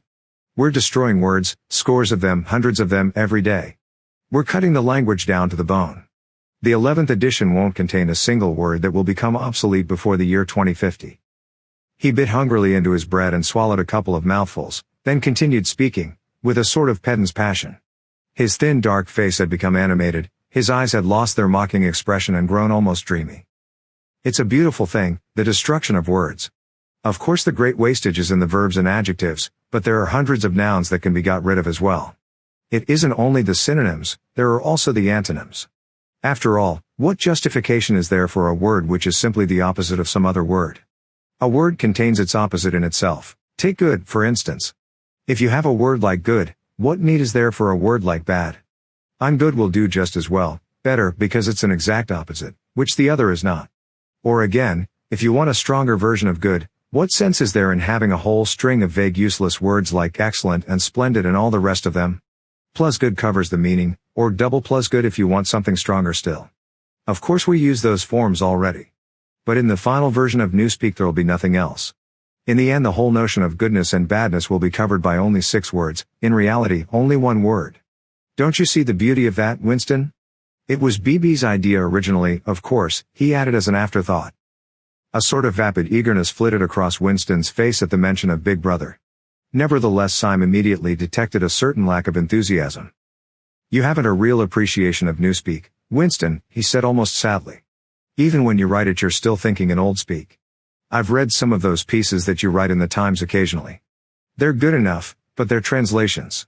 In your heart you'd prefer to stick to old speak, with all its vagueness and its useless shades of meaning. You don't grasp the beauty of the destruction of words. Do you know that newspeak is the only language in the world whose vocabulary gets smaller every year?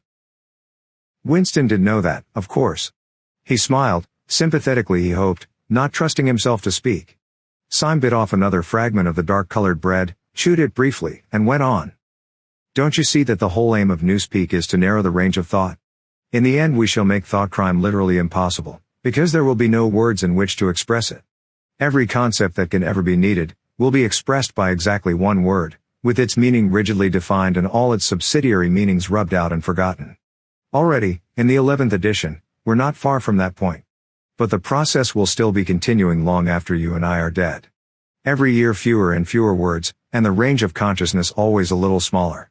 Even now, of course, there's no reason or excuse for committing thought crime. It's merely a question of self-discipline, reality control. But in the end there won't be any need even for that.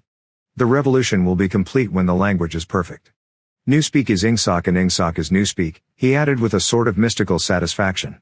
Has it ever occurred to you, Winston, that by the year 2050, at the very latest, not a single human being will be alive who could understand such a conversation as we are having now?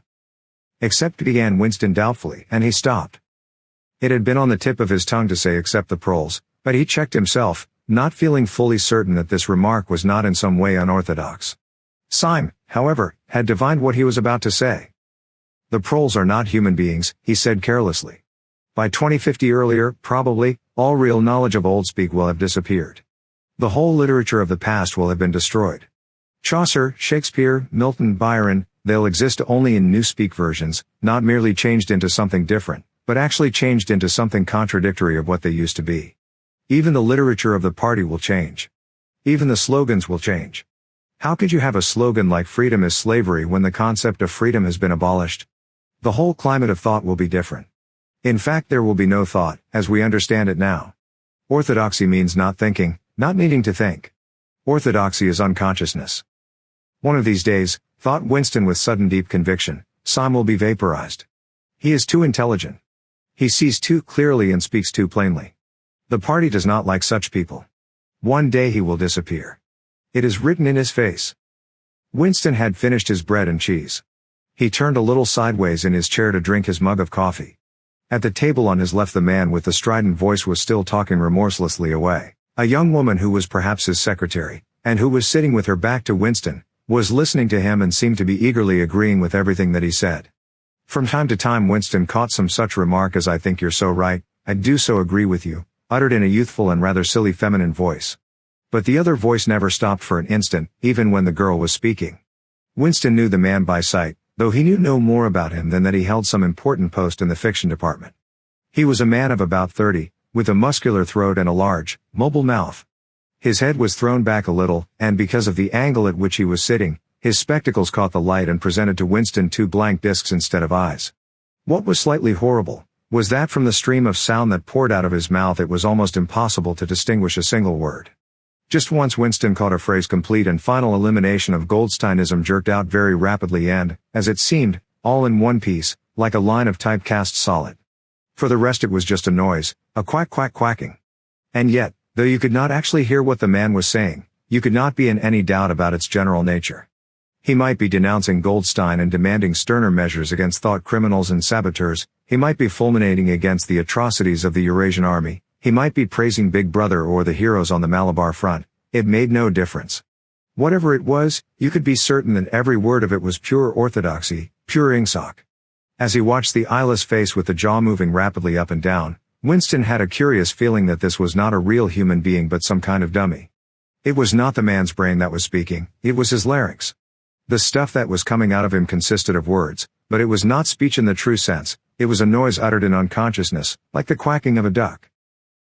Syme had fallen silent for a moment, and with the handle of his spoon was tracing patterns in the puddle of stew.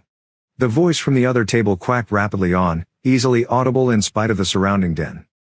"There is a word in Newspeak," said Syme, "I don't know whether you know it, duckspeak, to quack like a duck. It is one of those interesting words that have two contradictory meanings. Applied to an opponent, it is abuse, applied to someone you agree with, it is praise." Unquestionably Syme will be vaporized, Winston thought again. He thought it with a kind of sadness, although well knowing that Syme despised him and slightly disliked him, and was fully capable of denouncing him as a thought criminal if he saw any reason for doing so. There was something subtly wrong with Syme. There was something that he lacked, discretion, aloofness, a sort of saving stupidity.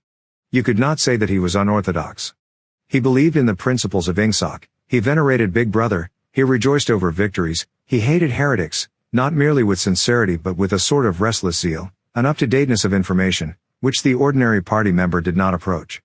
Yet a faint air of disreputability always clung to him. He said things that would have been better unsaid. He had read too many books. He frequented the Chestnut Tree Cafe, haunt of painters and musicians. There was no law, not even an unwritten law, against frequenting the Chestnut Tree Cafe, yet the place was somehow ill-omened. The old, discredited leaders of the party had been used to gather there before they were finally purged. Goldstein himself, it was said, had sometimes been seen there, years and decades ago. Syme's fate was not difficult to foresee. And yet it was a fact that if Syme grasped, even for 3 seconds, the nature of his, Winston's, secret opinions, he would betray him instantly to the thought police. So would anybody else for that matter, but Syme more than most. Zeal was not enough. Orthodoxy was unconsciousness. Syme looked up. "Here comes Parsons," he said. Something in the tone of his voice seemed to add, "That bloody fool." Parsons, Winston's fellow tenant at Victory Mansions, was in fact threading his way across the room, a tubby, middle-sized man with fair hair and a frog-like face. At 35 he was already putting on rolls of fat at neck and waistline, but his movements were brisk and boyish. His whole appearance was that of a little boy grown large, so much so that although he was wearing the regulation overalls, it was almost impossible not to think of him as being dressed in the blue shorts, gray shirt, and red neckerchief of the spies. In visualizing him one saw always a picture of dimpled knees and sleeves rolled back from pudgy forearms. Parsons did, indeed, invariably revert to shorts when a community hike or any other physical activity gave him an excuse for doing so. He greeted them both with a cheery hello, and sat down at the table, giving off an intense smell of sweat. Beads of moisture stood out all over his pink face. His powers of sweating were extraordinary. At the community center you could always tell when he had been playing table tennis by the dampness of the bat handle. Syme had produced a strip of paper on which there was a long column of words, and was studying it with an ink pencil between his fingers. "Look at him working away in the lunch hour," said Parsons, nudging Winston. "Keenness, eh? What's that you've got there, old boy? Something a bit too brainy for me, I expect. Smith, old boy, I'll tell you why I'm chasing you. It's that sub you forgot to give me." "Which sub is that?" said Winston, automatically feeling for money. About a quarter of one's salary had to be earmarked for voluntary subscriptions, which were so numerous that it was difficult to keep track of them. "For Hate Week. You know, the house-by-house fund. I'm treasurer for our block. We're making an all-out effort, going to put on a tremendous show. I tell you, it won't be my fault if old Victory Mansions doesn't have the biggest outfit of flags in the whole street. $2 you promised me." Winston found and handed over 2 creased and filthy notes, which Parsons entered in a small notebook, in the neat handwriting of the illiterate. "By the way, old boy," he said, "I hear that little beggar of mine let fly at you with his catapult yesterday. I gave him a good dressing down for it. In fact, I told him I'd take the catapult away if he does it again." "I think he was a little upset at not going to the execution," said Winston. "Ah, well, what I mean to say, shows the right spirit, doesn't it? Mischievous little beggars they are, both of them, but talk about keenness. All they think about is the spies, and the war, of course. Do you know what that little girl of mine did last Saturday, when her troop was on a hike out Berkhamsted Way? She got 2 other girls to go with her. Slipped off from the hike, and spent the whole afternoon following a strange man. They kept on his tail for 2 hours, right through the woods, and then, when they got into Amersham, handed him over to the patrols." "What did they do that for?" said Winston, somewhat taken aback. Parsons went on triumphantly. "My kid made sure he was some kind of enemy agent, might have been dropped by parachute, for instance. But here's the point, old boy. What do you think put her onto him in the first place? She spotted he was wearing a funny kind of shoes, said she'd never seen anyone wearing shoes like that before. So the chances were he was a foreigner. Pretty smart for a nipper of 7, eh?" "What happened to the man?" said Winston. "Ah, that I couldn't say, of course. But I wouldn't be altogether surprised if Parsons made the motion of aiming a rifle, and clicked his tongue for the explosion." "Good," said Syme abstractedly, without looking up from his strip of paper. "Of course we can't afford to take chances," agreed Winston dutifully. "What I mean to say, there is a war on," said Parsons. As though in confirmation of this, a trumpet call floated from the telescreen just above their heads. However, it was not the proclamation of a military victory this time, but merely an announcement from the Ministry of Plenty. "Comrades!" cried an eager youthful voice. "Attention, comrades! We have glorious news for you. We have won the battle for production. Returns now completed of the output of all classes of consumption goods show that the standard of living has risen by no less than 20% over the past year. All over Oceania this morning there were irrepressible spontaneous demonstrations when workers marched out of factories and offices and paraded through the streets with banners voicing their gratitude to Big Brother for the new, happy life which his wise leadership has bestowed upon us. Here are some of the completed figures. Foodstuffs. The phrase "our new, happy life" recurred several times. It had been a favorite of late with the Ministry of Plenty. Parsons, his attention caught by the trumpet call, sat listening with a sort of gaping solemnity, a sort of edified boredom. He could not follow the figures, but he was aware that they were in some way a cause for satisfaction. He had lugged out a huge and filthy pipe which was already half full of charred tobacco. With a tobacco ration at 100 grams a week it was seldom possible to fill a pipe to the top. Winston was smoking a Victory cigarette which he held carefully horizontal. The new ration did not start till tomorrow and he had only 4 cigarettes left. For the moment he had shut his ears to the remoter noises and was listening to the stuff that streamed out of the telescreen. It appeared that there had even been demonstrations to thank Big Brother for raising the chocolate ration to 20 grams a week. And only yesterday, he reflected, it had been announced that the ration was to be reduced to 20 grams a week. Was it possible that they could swallow that, after only 24 hours? Yes, they swallowed it. Parsons swallowed it easily, with the stupidity of an animal. The eyeless creature at the other table swallowed it fanatically, passionately, with a furious desire to track down, denounce, and vaporize anyone who should suggest that last week the ration had been 30 grams. Syme, too, in some more complex way, involving doublethink, Syme swallowed it. Was he, then, alone in the possession of a memory? The fabulous statistics continued to pour out of the telescreen. As compared with last year there was more food, more clothes, more houses, more furniture, more cooking pots, more fuel, more ships, more helicopters, more books, more babies, more of everything except disease, crime, and insanity. Year by year and minute by minute, everybody and everything was whizzing rapidly upwards.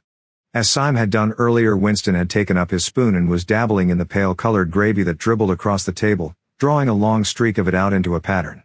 He meditated resentfully on the physical texture of life. Had it always been like this? Had food always tasted like this? He looked round the canteen.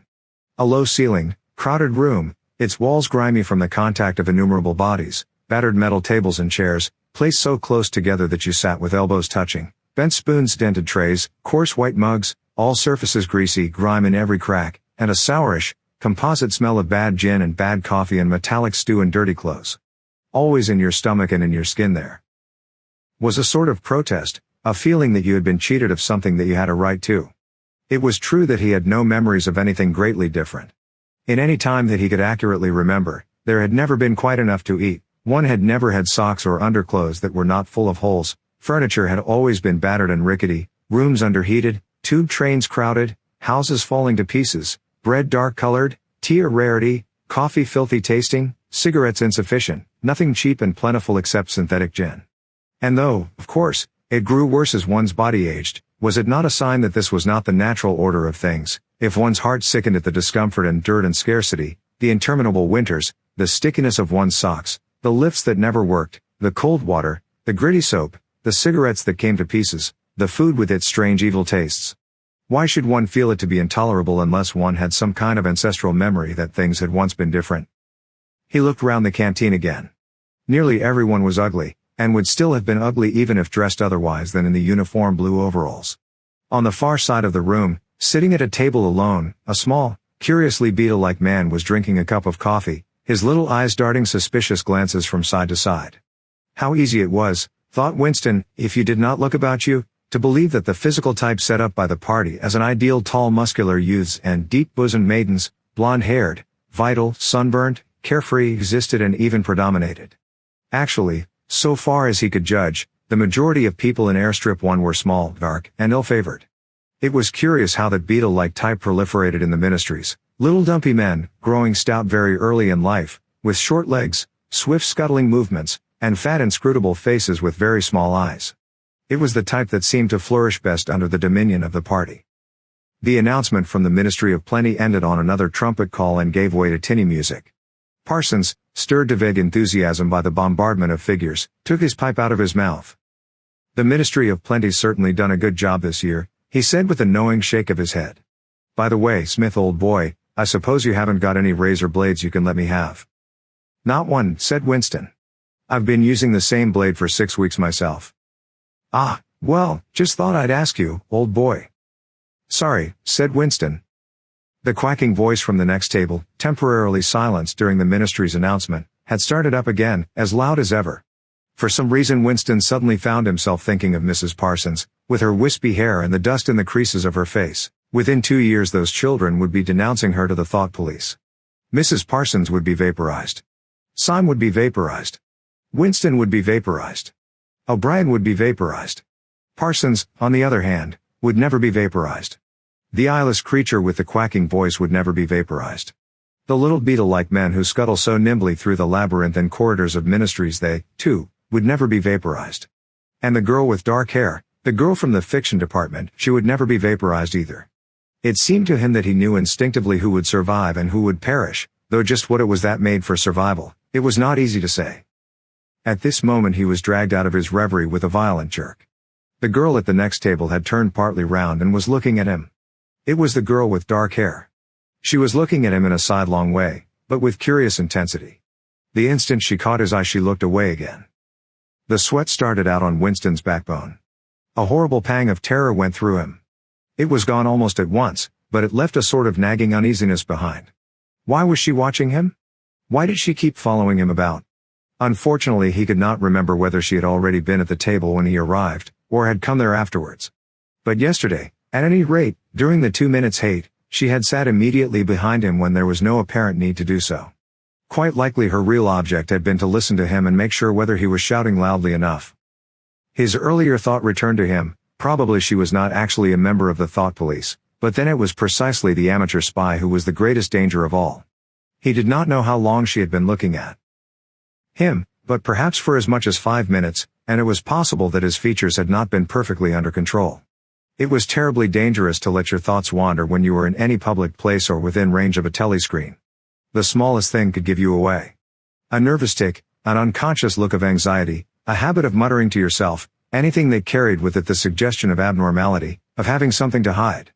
In any case, to wear an improper expression on your face, to look incredulous when a victory was announced, for example, was itself a punishable offense. There was even a word for it in newspeak, face crime, it was called. The girl had turned her back on him again. Perhaps after all she was not really following him about, perhaps it was coincidence that she had sat so close to him 2 days running. His cigarette had gone out, and he laid it carefully on the edge of the table.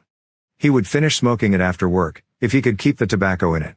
Quite likely the person at the next table was a spy of the thought police, and quite likely he would be in the cellars of the Ministry of Love within 3 days, but a cigarette end must not be wasted. Syme had folded up his strip of paper and stowed it away in his pocket. Parsons had begun talking again. "Did I ever tell you, old boy," he said, chuckling round the stem of his pipe, "about the time when those 2 nippers of mine set fire to the old market woman's skirt because they saw her wrapping up sausages in a poster of BB? Sneaked up behind her and set fire to it with a box of matches. Burned her quite badly, I believe. Little beggars, eh? But keen as mustard. That's a first-rate training they give them in the spies nowadays, better than in my day even. What do you think's the latest thing they've served them out with? Ear trumpets for listening through keyholes. My little girl brought one home the other night, tried it out on our sitting room door, and reckoned she could hear twice as much as with her ear to the hole. Of course it's only a toy, mind you. Still, gives them the right idea, eh?" At this moment the telescreen let out a piercing whistle. It was the signal to return to work. All 3 men sprang to their feet to join in the struggle round the lifts, and the remaining tobacco fell out of Winston's cigarette. Part 1, Chapter 6. 6. Winston was writing in his diary. It was 3 years ago. It was on a dark evening, in a narrow side street near one of the big railway stations. She was standing near a doorway in the wall, under a street lamp that hardly gave any light. She had a young face, painted very thick. It was really the paint that appealed to me, the whiteness of it, like a mask, and the bright red lips. Party women never paint their faces. There was nobody else in the street, and no telescreens. She said $2. For the moment it was too difficult to go on. He shut his eyes and pressed his fingers against them, trying to squeeze out the vision that kept recurring. He had an almost overwhelming temptation to shout a string of filthy words at the top of his voice. Or to bang his head against the wall, to kick over the table, and hurl the inkpot through the window, to do any violent or noisy or painful thing that might black out the memory that was tormenting him. Your worst enemy, he reflected, was your own nervous system. At any moment the tension inside you was liable to translate itself into some visible symptom. He thought of a man whom he had passed in the street a few weeks back, a quite ordinary-looking man, a party member, aged 35 to 40, tallish and thin, carrying a briefcase. They were a few meters apart when the left side of the man's face was suddenly contorted by a sort of spasm. It happened again just as they were passing one another. It was only a twitch, a quiver, rapid as the clicking of a camera shutter, but obviously habitual. He remembered thinking at the time, that poor devil is done for. And what was frightening was that the action was quite possibly unconscious. The most deadly danger of all was talking in your sleep. There was no way of guarding against that, so far as he could see. He drew his breath and went on writing. I went with her through the doorway and across a backyard into a basement kitchen. There was a bed against the wall, and a lamp on the table, turned down very low. His teeth were set on edge. He would have liked to spit. Simultaneously with the woman in the basement kitchen he thought of Catherine, his wife. Winston was married, had been married, at any rate, probably he still was married, so far as he knew his wife was not dead. He seemed to breathe again the warm stuffy odor of the basement kitchen, an odor compounded of bugs and dirty clothes and villainous cheap scent, but nevertheless alluring, because no woman of the party ever used scent, or could be imagined as doing so. Only the proles used scent. In his mind the smell of it was inextricably mixed up with fornication. When he had gone with that woman it had been his first lapse in 2 years or thereabouts. Consorting with prostitutes was forbidden, of course, but it was one of those rules that you could occasionally nerve yourself to break. It was dangerous, but it was not a life and death matter. To be caught with a prostitute might mean 5 years in a forced labor camp, not more, if you had committed no other offense. And it was easy enough, provided that you could avoid being caught in the act. The poorer quarters swarmed with women who were ready to sell themselves. Some could even be purchased for a bottle of gin, which the proles were not supposed to drink. Tacitly the party was even inclined to encourage prostitution, as an outlet for instincts which could not be altogether suppressed. Mere debauchery did not matter very much, so long as it was furtive and joyless and only involved the women of a submerged and despised class. The unforgivable crime was promiscuity between party members. But, though this was one of the crimes that the accused in the great purges invariably confessed to, it was difficult to imagine any such thing actually happening. The aim of the party was not merely to prevent men and women from forming loyalties which it might not be able to control. Its real, undeclared purpose was to remove all pleasure from the sexual act. Not love so much as eroticism was the enemy, inside marriage as well as outside it. All marriages between party members had to be approved by a committee appointed for the purpose, and, though the principle was never clearly stated, permission was always refused if the couple concerned gave the impression of being physically attracted to one another. The only recognized purpose of marriage was to beget children for the service of the party. Sexual intercourse was to be looked on as a slightly disgusting minor operation, like having an enema. This again was never put into plain words, but in an indirect way it was rubbed into every party member from childhood onwards. There were even organizations such as the Junior Anti-Sex League, which advocated complete celibacy for both sexes. All children were to be begotten by artificial insemination, artsum, it was called in newspeak, and brought up in public institutions. This, Winston was aware, was not meant altogether seriously, but somehow it fitted in with the general ideology of the party. The party was trying to kill the sex instinct, or, if it could not be killed, then to distort it and dirty it. He did not know why this was so, but it seemed natural that it should be so. And as far as the women were concerned, the party's efforts were largely successful. He thought again of Catherine. It must be 9, 10, nearly 11 years since they had parted. It was curious how seldom he thought of her. For days at a time he was capable of forgetting that he had ever been married. They had only been together for about 15 months. The party did not permit divorce, but it rather encouraged separation in cases where there were no children. Catherine was a tall, fair-haired girl, very straight, with splendid movements. She had a bold, aquiline face, a face that one might have called noble until one discovered that there was as nearly as possible nothing behind it. Very early in her married life he had decided, though perhaps it was only that he knew her more intimately than he knew most people, that she had without exception the most stupid, vulgar, empty mind that he had ever encountered. She had not a thought in her head that was not a slogan, and there was no imbecility, absolutely none, that she was not capable of swallowing if the party handed it out to her. The human soundtrack he nicknamed her in his own mind. Yet he could have endured living with her if it had not been for just one thing: sex. As soon as he touched her she seemed to wince and stiffen.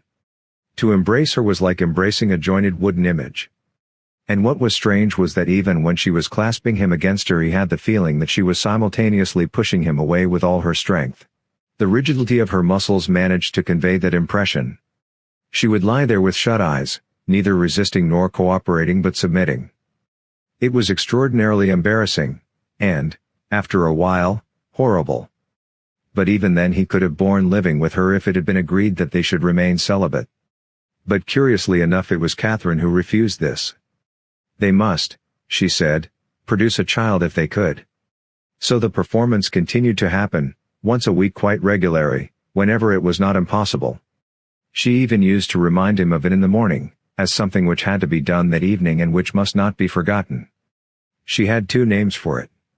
One was making a baby, and the other was our duty to the party. Yes, she had actually used that phrase. Quite soon he grew to have a feeling of positive dread when the appointed day came round. But luckily no child appeared, and in the end she agreed to give up trying, and soon afterwards they parted. Winston sighed inaudibly. He picked up his pen again and wrote. She threw herself down on the bed, and at once, without any kind of preliminary, in the most coarse, horrible way you can imagine, pulled up her skirt. He saw himself standing there in the dim lamplight, with the smell of bugs and cheap scent in his nostrils, and in his heart a feeling of defeat and resentment which even at that moment was mixed up with the thought of Catherine's white body, frozen forever by the hypnotic power of the party. Why did it always have to be like this? Why could he not have a woman of his own instead of these filthy scuffles at intervals of years? But a real love affair was an almost unthinkable event. The women of the party were all alike. Chastity was as deep ingrained in them as party loyalty. By careful early conditioning, by games and cold water, by the rubbish that was dinned into them at school and in the spies in the youth league, by lectures, parades, songs, slogans, and martial music, the natural feeling had been driven out of them. His reason told him that there must be exceptions, but his heart did not believe it. They were all impregnable, as the party intended that they should be. And what he wanted, more even than to be loved, was to break down that wall of virtue, even if it were only once in his whole life. The sexual act, successfully performed, was rebellion. Desire was thought crime. Even to have awakened Catherine, if he could have achieved it, would have been like a seduction, although she was his wife. But the rest of the story had got to be written down. He wrote. I turned up the lamp. When I saw her in the light. After the darkness the feeble light of the paraffin lamp had seemed very bright. For the first time he could see the woman properly. He had taken a step towards her and then halted, full of lust and terror. He was painfully conscious of the risk he had taken in coming here. It was perfectly possible that the patrols would catch him on the way out, for that matter they might be waiting outside the door at this moment. If he went away without even doing what he had come here to do. It had got to be written down, it had got to be confessed. What he had suddenly seen in the lamplight was that the woman was old. The paint was plastered so thick on her face that it looked as though it might crack like a cardboard mask. There were streaks of white in her hair, but the truly dreadful detail was that her mouth had fallen a little open, revealing nothing except a cavernous blackness. She had no teeth at all. He wrote hurriedly, in scrabbling handwriting. When I saw her in the light she was quite an old woman, 50 years old at least. But I went ahead and did it just the same. He pressed his fingers against his eyelids again. He had written it down at last, but it made no difference. The therapy had not worked. The urge to shout filthy words at the top of his voice was as strong as ever. Part 1 Chapter 7. If there is hope, wrote Winston, it lies in the proles. If there was hope, it must lie in the proles, because only there in those swarming disregarded masses, 85% of the population of Oceania, could the force to destroy the party ever be generated. The party could not be overthrown from within. Its enemies, if it had any enemies, had no way of coming together or even of identifying one another. Even if the legendary brotherhood existed, as just possibly it might, it was inconceivable that its members could ever assemble in larger numbers than twos and threes. Rebellion meant a look in the eyes, an inflection of the voice, at the most, an occasional whispered word. But the proles, if only they could somehow become conscious of their own strength, would have no need to conspire. They needed only to rise up and shake themselves like a horse shaking off flies. If they chose, they could blow the party to pieces tomorrow morning. Surely sooner or later it must occur to them to do it. And yet, he remembered how once he had been walking down a crowded street when a tremendous shout of hundreds of voices, women's voices, had burst from a side street a little way ahead. It was a great formidable cry of anger and despair, a deep, loud oh oh oh oh oh, that went humming on like the reverberation of a bell. His heart had leapt. It started. He had thought. A riot. The proles are breaking loose at last. When he had reached the spot, it was to see a mob of 200 or 300 women crowding round the stalls of a street market, with faces as tragic as though they had been the doomed passengers on a sinking ship. But at this moment the general despair broke down into a multitude of individual quarrels. It appeared that one of the stalls had been selling tin saucepans. They were wretched, flimsy things, but cooking pots of any kind were always difficult to get. Now the supply had unexpectedly given out. The successful women, bumped and jostled by the rest, were trying to make off with their saucepans while dozens of others clamored round the stall, accusing the stall-keeper of favoritism and of having more saucepans somewhere in reserve. There was a fresh outburst of yells. 2 bloated women, one of them with her hair coming down, had got hold of the same saucepan and were trying to tear it out of one another's hands. For a moment they were both tugging, and then the handle came off. Winston watched them disgustedly. And yet, just for a moment, what almost frightening power had sounded in that cry from only a few hundred throats? Why was it that they could never shout like that about anything that mattered? He wrote. Until they become conscious they will never rebel, and until after they have rebelled they cannot become conscious. That, he reflected, might almost have been a transcription from one of the party textbooks. The party claimed, of course, to have liberated the proles from bondage. Before the revolution they had been hideously oppressed by the capitalists, they had been starved and flogged, women had been forced to work in the coal mines, women still did work in the coal mines, as a matter of fact, children had been sold into the factories at the age of 6. But simultaneously, true to the principles of doublethink, the party taught that the proles were natural inferiors who must be kept in subjection, like animals, by the application of a few simple rules. In reality very little was known about the proles. It was not necessary to know much. So long as they continued to work and breed, their other activities were without importance. Left to themselves, like cattle turned loose upon the plains of Argentina, they had reverted to a style of life that appeared to be natural to them, a sort of ancestral pattern. They were born, they grew up in the gutters, they went to work at 12, they passed through a brief blossoming period of beauty and sexual desire, they married at 20, they were middle-aged at 30, they died, for the most part, at 60. Heavy physical work, the care of home and children, petty quarrels with neighbors, films, football, beer, and above all, gambling, filled up the horizon of their minds. To keep them in control was not difficult. A few agents of the thought police moved always among them, spreading false rumors and marking down, and eliminating the few individuals who were judged capable of becoming dangerous, but no attempt was made to indoctrinate them with the ideology of the party. It was not desirable that the proles should have strong political feelings. All that was required of them was a primitive patriotism which could be appealed to whenever it was necessary to make them accept longer working hours or shorter rations. And even when they became discontented, as they sometimes did, their discontent led nowhere, because being without general ideas, they could only focus it on petty specific grievances. The larger evils invariably escaped their notice. The great majority of proles did not even have telescreens in their homes. Even the civil police interfered with them very little. There was a vast amount of criminality in London, a whole world within a world of thieves, bandits, prostitutes, drug peddlers, and racketeers of every description, but since it all happened among the proles themselves, it was of no importance. In all questions of morals they were allowed to follow their ancestral code. The sexual puritanism of the party was not imposed upon them. Promiscuity went unpunished, divorce was permitted. For that matter, even religious worship would have been permitted if the proles had shown any sign of needing or wanting it. They were beneath suspicion. As the party slogan put it, "Proles and animals are free." Winston reached down and cautiously scratched his varicose ulcer. It had begun itching again. The thing you invariably came back to was the impossibility of knowing what life before the revolution had really been like.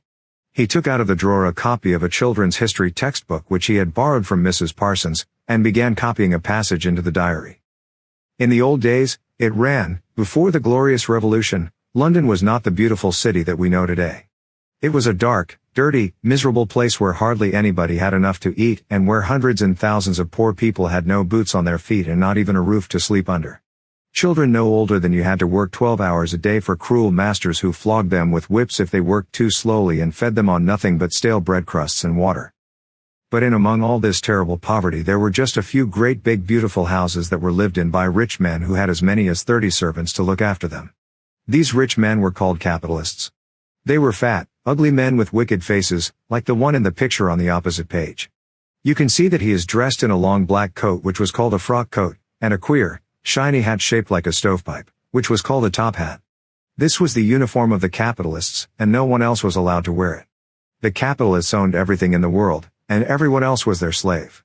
They owned all the land, all the houses, all the factories, and all the money. If anyone disobeyed them they could throw them into prison, or they could take his job away and starve him to death. When any ordinary person spoke to a capitalist he had to cringe and bow to him, and take off his cap and address him as sir. The chief of all the capitalists was called the king, but he knew the rest of the catalogue. There would be mention of the bishops in their lawn sleeves, the judges in their ermine robes, the pillory, the stocks, the treadmill, the cat o' nine tails, the Lord Mayor's banquet, and the practice of kissing the Pope's toe. There was also something called the jus primi noctis, which would probably not be mentioned in a textbook for children. It was the law by which every capitalist had the right to sleep with any woman working in one of his factories. How could you tell how much of it was lies? It might be true that the average human being was better off now than he had been before the revolution. The only evidence to the contrary was the mute protest in your own bones, the instinctive feeling that the conditions you lived in were intolerable and that at some other time they must have been different. It struck him that the truly characteristic thing about modern life was not its cruelty and insecurity, but simply its bareness, its dinginess, its listlessness. Life, if you looked about you, bore no resemblance not only to the lies that streamed out of the telescreens, but even to the ideals that the party was trying to achieve. Great areas of it, even for a party member, were neutral and non-political, a matter of slogging through dreary jobs, fighting for a place on the tube, darning a worn-out sock, catching a saccharin tablet, saving a cigarette end. The ideal set up by the party was something huge, terrible, and glittering, a world of steel and concrete, of monstrous machines and terrifying weapons, a nation of warriors and fanatics, marching forward in perfect unity. All thinking the same thoughts and shouting the same slogans, perpetually working, fighting, triumphing, persecuting, 300 million people all with the same face. The reality was decaying, dingy cities where underfed people shuffled to and fro in leaky shoes, in patched-up 19th-century houses that smelt always of cabbage and bad lavatories. He seemed to see a vision of London, vast and ruinous, city of a million dustbins, and mixed up with it was a picture of Mrs. Parsons, a woman with lined face and wispy hair, fiddling helplessly with a blocked waste pipe. He reached down and scratched his ankle again. Day and night the telescreens bruised your ears with statistics proving that people today had more food, more clothes, better houses, better recreations, that they lived longer, worked shorter hours, were bigger, healthier, stronger, happier, more intelligent, better educated, than the people of 50 years ago. Not a word of it could ever be proved or disproved. The party claim, for example, that today 40% of adult proles were literate. Before the revolution, it was said, the number had only been 15%. The party claimed that the infant mortality rate was now only 160 per thousand, whereas before the revolution it had been 300, and so it went on. It was like a single equation with two unknowns. It might very well be that literally every word in the history books, even the things that one accepted without question, was pure fantasy. For all he knew there might never have been any such law as the jus primi noctis, or any such creature as a capitalist, or any such garment as a top hat. Everything faded into mist. The past was erased, the erasure was forgotten, the lie became truth. Just once in his life he had possessed, after the event, that was what counted, concrete, unmistakable evidence of an act of falsification. He had held it between his fingers for as long as 30 seconds. In 1973, it must have been, at any rate, it was at about the time when he and Catherine had parted. But the really relevant date was 7 or 8 years earlier. The story really began in the middle 60s, the period of the Great Purges in which the original leaders of the revolution were wiped out once and for all.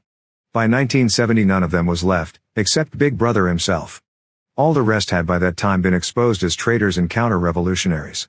Goldstein had fled and was hiding no one knew where, and of the others, a few had simply disappeared, while the majority had been executed after spectacular public trials at which they made confession of their crimes.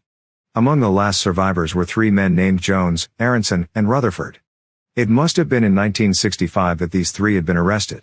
As often happened, they had vanished for a year or more, so that one did not know whether they were alive or dead, and then had suddenly been brought forth to incriminate themselves in the usual way. They had confessed to intelligence with the enemy. At that date, too, the enemy was Eurasia, embezzlement of public funds, the murder of various trusted party members, intrigues against the leadership of Big Brother which had started long before the revolution happened, and acts of sabotage causing the death of hundreds of thousands of people.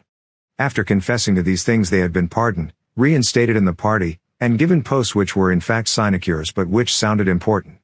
All three had written long, abject articles in the Times, analyzing the reasons for their defection and promising to make amends. Some time after their release Winston had actually seen all three of them in the Chestnut Tree Cafe. He remembered the sort of terrified fascination with which he had watched them out of the corner of his eye.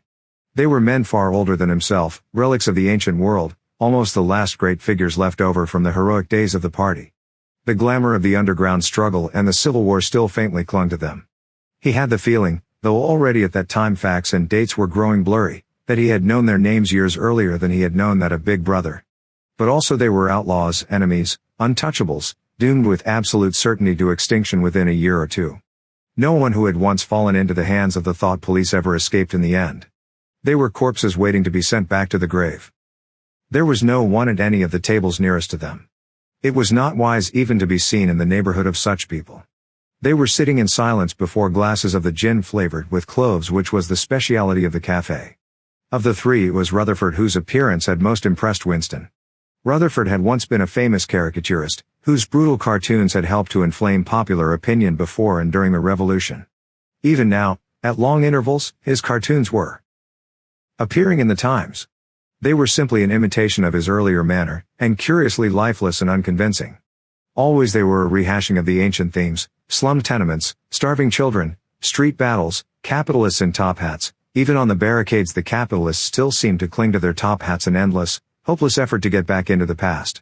He was a monstrous man, with a mane of greasy gray hair, his face pouched and seamed, with thick negroid lips. At one time he must have been immensely strong. Now his great body was sagging, sloping, bulging, falling away in every direction. He seemed to be breaking up before one's eyes, like a mountain crumbling. It was the lonely hour of 15. Winston could not now remember how he had come to be in the cafe at such a time. The place was almost empty. A tinny music was trickling from the telescreens. The three men sat in their corner almost motionless, never speaking. Uncommanded, the waiter brought fresh glasses of gin. There was a chessboard on the table beside them, with the pieces set out but no game started. And then, for perhaps half a minute in all, something happened to the telescreens. The tune that they were playing changed and the tone of the music changed too. There came into it, but it was something hard to describe. It was a peculiar, cracked, braying, jeering note. In his mind Winston called it a yellow note. And then a voice from the telescreen was singing. Under the spreading chestnut tree. I sold you and you sold me. There lie they, and here lie we. Under the spreading chestnut tree. The three men never stirred. But when Winston glanced again at Rutherford's ruinous face, he saw that his eyes were full of tears. And for the first time he noticed, with a kind of inward shudder, and yet not knowing at what he shuddered, that both Aronson and Rutherford had broken noses. A little later all three were rearrested. It appeared that they had engaged in fresh conspiracies from the very moment of their release. At their second trial they confessed to all their old crimes over again, with a whole string of new ones. They were executed, and their fate was recorded in the party histories, a warning to posterity. About 5 years after this, in 1973, Winston was unrolling a wad of documents which had just flopped out of the pneumatic tube onto his desk when he came on a fragment of paper which had evidently been slipped in among the others and then forgotten. The instant he had flattened it out he saw its significance. It was a half-page torn out of the Times of about 10 years earlier, the top half of the page, so that it included the date, and it contained a photograph of the delegates at some party function in New York. Prominent in the middle of the group were Jones, Aronson, and Rutherford. There was no mistaking them, in any case their names were in the caption at the bottom. The point was that at both trials all three men had confessed that on that date they had been on Eurasian soil. They had flown from a secret airfield in Canada to a rendezvous somewhere in Siberia, and had conferred with members of the Eurasian General Staff, to whom they had betrayed important military secrets. The date had stuck in Winston's memory because it chanced to be Midsummer Day, but the whole story must be on record in countless other places as well.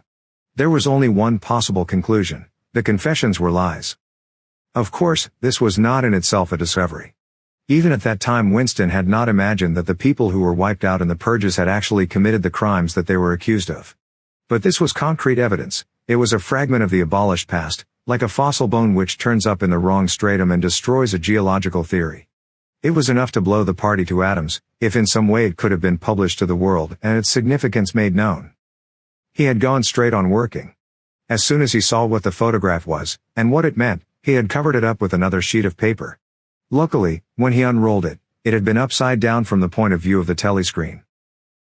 He took his scribbling pad on his knee and pushed back his chair so as to get as far away from the telescreen as possible. To keep your face expressionless was not difficult, and even your breathing could be controlled, with an effort, but you could not control the beating of your heart, and the telescreen was quite delicate enough to pick it up. He let what he judged to be 10 minutes go by, tormented all the while by the fear that some accident, a sudden draft blowing across his desk, for instance, would betray him.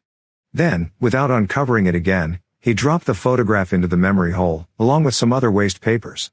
Within another minute, perhaps, it would have crumbled into ashes. That was 10, 11 years ago. Today, probably, he would have kept that photograph. It was curious that the fact of having held it in his fingers seemed to him to make a difference even now, when the photograph itself, as well as the event it recorded, was only memory. Was the party's hold upon the past less strong, he wondered, because a piece of evidence which existed no longer had once existed? But today, supposing that it could be somehow resurrected from its ashes, the photograph might not even be evidence. Already, at the time when he made his discovery, Oceania was no longer at war with Eurasia, and it must have been to the agents of East Asia that the three dead men had betrayed their country. Since then there had been other changes, 2, 3, he could not remember how many. Very likely the confessions had been rewritten and rewritten until the original facts and dates no longer had the smallest significance.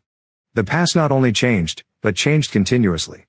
What most afflicted him with the sense of nightmare was that he had never clearly understood why the huge imposture was undertaken. The immediate advantages of falsifying the past were obvious, but the ultimate motive was mysterious. He took up his pen again and wrote. I understand how, I do not understand why.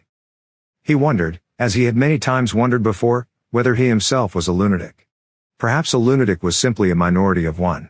At one time it had been a sign of madness to believe that the earth goes round the sun. Today, to believe that the past is inalterable. He might be alone in holding that belief, and if alone, then a lunatic. But the thought of being a lunatic did not greatly trouble him. The horror was that he might also be wrong. He picked up the children's history book and looked at the portrait of Big Brother which formed its frontispiece. The hypnotic eyes gazed into his own. It was as though some huge force were pressing down upon you, something that penetrated inside your skull, battering against your brain, frightening you out of your beliefs, persuading you, almost, to deny the evidence of your senses. In the end the party would announce that 2 and 2 made 5, and you would have to believe it. It was inevitable that they should make that claim sooner or later. The logic of their position demanded it. Not merely the validity of experience, but the very existence of external reality, was tacitly denied by their philosophy. The heresy of heresies was common sense. And what was terrifying was not that they would kill you for thinking otherwise, but that they might be right. For, after all, how do we know that 2 and 2 make 4? Or that the force of gravity works? Or that the past is unchangeable? If both the past and the external world exist only in the mind, and if the mind itself is controllable, what then? But no. His courage seemed suddenly to stiffen of its own accord. The face of O'Brien, not called up by any obvious association, had floated into his mind. He knew, with more certainty than before, that O'Brien was on his side. He was writing the diary for O'Brien, to O'Brien. It was like an interminable letter which no one would ever read, but which was addressed to a particular person and took its color from that fact. The party told you to reject the evidence of your eyes and ears. It was their final, most essential command. His heart sank as he thought of the enormous power arrayed against him, the ease with which any party intellectual would overthrow him in debate, the subtle arguments which he would not be able to understand, much less answer. And yet he was in the right. They were wrong and he was right. The obvious, the silly, and the true had got to be defended. Truisms are true, hold on to that. The solid world exists, its laws do not change. Stones are hard, water is wet, objects unsupported fall towards the earth's center. With the feeling that he was speaking to O'Brien, and also that he was setting forth an important axiom, he wrote, "Freedom is the freedom to say that 2 plus 2 make 4. If that is granted, all else follows." Part 1, Chapter 8. 8. From somewhere at the bottom of a passage the smell of roasting coffee, real coffee, not Victory coffee, came floating out into the street. Winston paused involuntarily. For perhaps 2 seconds he was back in the half-forgotten world of his childhood. Then a door banged, seeming to cut off the smell as abruptly as though it had been a sound. He had walked several kilometers over pavements, and his varicose ulcer was throbbing. This was the second time in 3 weeks that he had missed an evening at the community center, a rash act, since you could be certain that the number of your attendances at the center was carefully checked. In principle, a party member had no spare time, and was never alone except in bed. It was assumed that when he was not working, eating, or sleeping he would be taking part in some kind of communal recreation. To do anything that suggested a taste for solitude, even to go for a walk by yourself, was always slightly dangerous. There was a word for it in newspeak, own life, it was called, meaning individualism and eccentricity. But this evening as he came out of the ministry the balminess of the April air had tempted him. The sky was a warmer blue than he had seen it that year, and suddenly the long, noisy evening at the center, the boring, exhausting games, the lectures, the creaking camaraderie oiled by gin, had seemed intolerable. On impulse he had turned away from the bus stop and wandered off into the labyrinth of London, first south, then east, then north again, losing himself among unknown streets and hardly bothering in which direction he was going. If there is hope, he had written in the diary, it lies in the proles. The words kept coming back to him, statement of a mystical truth and a palpable absurdity. He was somewhere in the vague, brown-colored slums to the north and east of what had once been St. Pancras Station. He was walking up a cobbled street of little 2-story houses with battered doorways which gave straight on the pavement and which were somehow curiously suggestive of rat holes. There were puddles of filthy water here and there among the cobbles. In and out of the dark doorways, and down narrow alleyways that branched off on either side, people swarmed in astonishing numbers, girls in full bloom, with crudely lipsticked mouths, and youths who chased the girls, and swollen waddling women who showed you what the girls would be like in 10 years' time, and old bent creatures shuffling along on splayed feet, and ragged barefooted children who played in the puddles and then scattered at angry yells from their mothers. Perhaps a quarter of the windows in the street were broken and boarded up. Most of the people paid no attention to Winston, a few eyed him with a sort of guarded curiosity. 2 monstrous women with brick-red forearms folded across their aprons were talking outside a doorway. Winston caught scraps of conversation as he approached. "Yes," I says to her, "that's all very well," I says. "But if you'd have been in my place you'd have done the same as what I done. It's easy to criticize," I says, "but you ain't got the same problems as what I got." "Ah," said the other, "that's just it. That's just where it is." The strident voices stopped abruptly. The women studied him in hostile silence as he went past. But it was not hostility, exactly, merely a kind of wariness, a momentary stiffening, as at the passing of some unfamiliar animal. The blue overalls of the party could not be a common sight in a street like this. Indeed, it was unwise to be seen in such places, unless you had definite business there. The patrols might stop you if you happened to run into them. "May I see your papers, comrade? What are you doing here? What time did you leave work? Is this your usual way home?" and so on and so forth. Not that there was any rule against walking home by an unusual route, but it was enough to draw attention to you if the thought police heard about it. Suddenly the whole street was in commotion. There were yells of warning from all sides. People were shooting into the doorways like rabbits. A young woman leapt out of a doorway a little ahead of Winston, grabbed up a tiny child playing in a puddle, whipped her apron round it, and leapt back again, all in one movement. At the same instant a man in a concertina-like black suit, who had emerged from a side alley, ran towards Winston, pointing excitedly to the sky. "Steamer!" he yelled. "Look out, governor. Bang overeed. Lay down quick. Steamer was a nickname which, for some reason, the proles applied to rocket bombs. Winston promptly flung himself on his face. The proles were nearly always right when they gave you a warning of this kind. They seemed to possess some kind of instinct which told them several seconds in advance when a rocket was coming, although the rockets supposedly traveled faster than sound. Winston clasped his forearms above his head. There was a roar that seemed to make the pavement heave, a shower of light objects pattered onto his back. When he stood up he found that he was covered with fragments of glass from the nearest window. He walked on. The bomb had demolished a group of houses 200 meters up the street. A black plume of smoke hung in the sky, and below it a cloud of plaster dust in which a crowd was already forming around the ruins. There was a little pile of plaster lying on the pavement ahead of him, and in the middle of it he could see a bright red streak. When he got up to it he saw that it was a human hand severed at the wrist. Apart from the bloody stump, the hand was so completely whitened as to resemble a plaster cast. He kicked the thing into the gutter, and then, to avoid the crowd, turned down a side street to the right. Within 3 or 4 minutes he was out of the area which the bomb had affected, and the sordid swarming life of the streets was going on as though nothing had happened. It was nearly 20 hours, and the drinking shops which the proles frequented, pubs, they called them, were choked with customers. From their grimy swing doors, endlessly opening and shutting, there came forth a smell of urine, sawdust, and sour beer. In an angle formed by a projecting house front 3 men were standing very close together, the middle one of them holding a folded-up newspaper which the other 2 were studying over his shoulder. Even before he was near enough to make out the expression on their faces, Winston could see absorption in every line of their bodies. It was obviously some serious piece of news that they were reading. He was a few paces away from them when suddenly the group broke up and 2 of the men were in violent altercation. For a moment they seemed almost on the point of blows. "Can't you bleeding well listen to what I say? I tell you no number ending in 781 for over 14 months. Yes, it has, then. No, it is not. Back home I got the old lot of 'em for over 2 years wrote down on a piece of paper. I takes 'em down regular as the clock. And I tell you, no number ending in 7. Yes, a 7 is 1. I could pretty near tell you the bleeding number. 407, it ended in.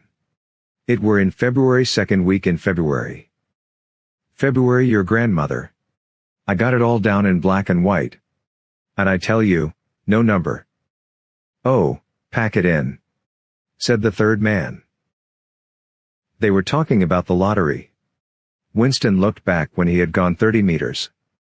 They were still arguing, with vivid, passionate faces. The lottery, with its weekly payout of enormous prizes, was the one public event to which the proles paid serious attention. It was probable that there were some millions of proles for whom the lottery was the principal if not the only reason for remaining alive.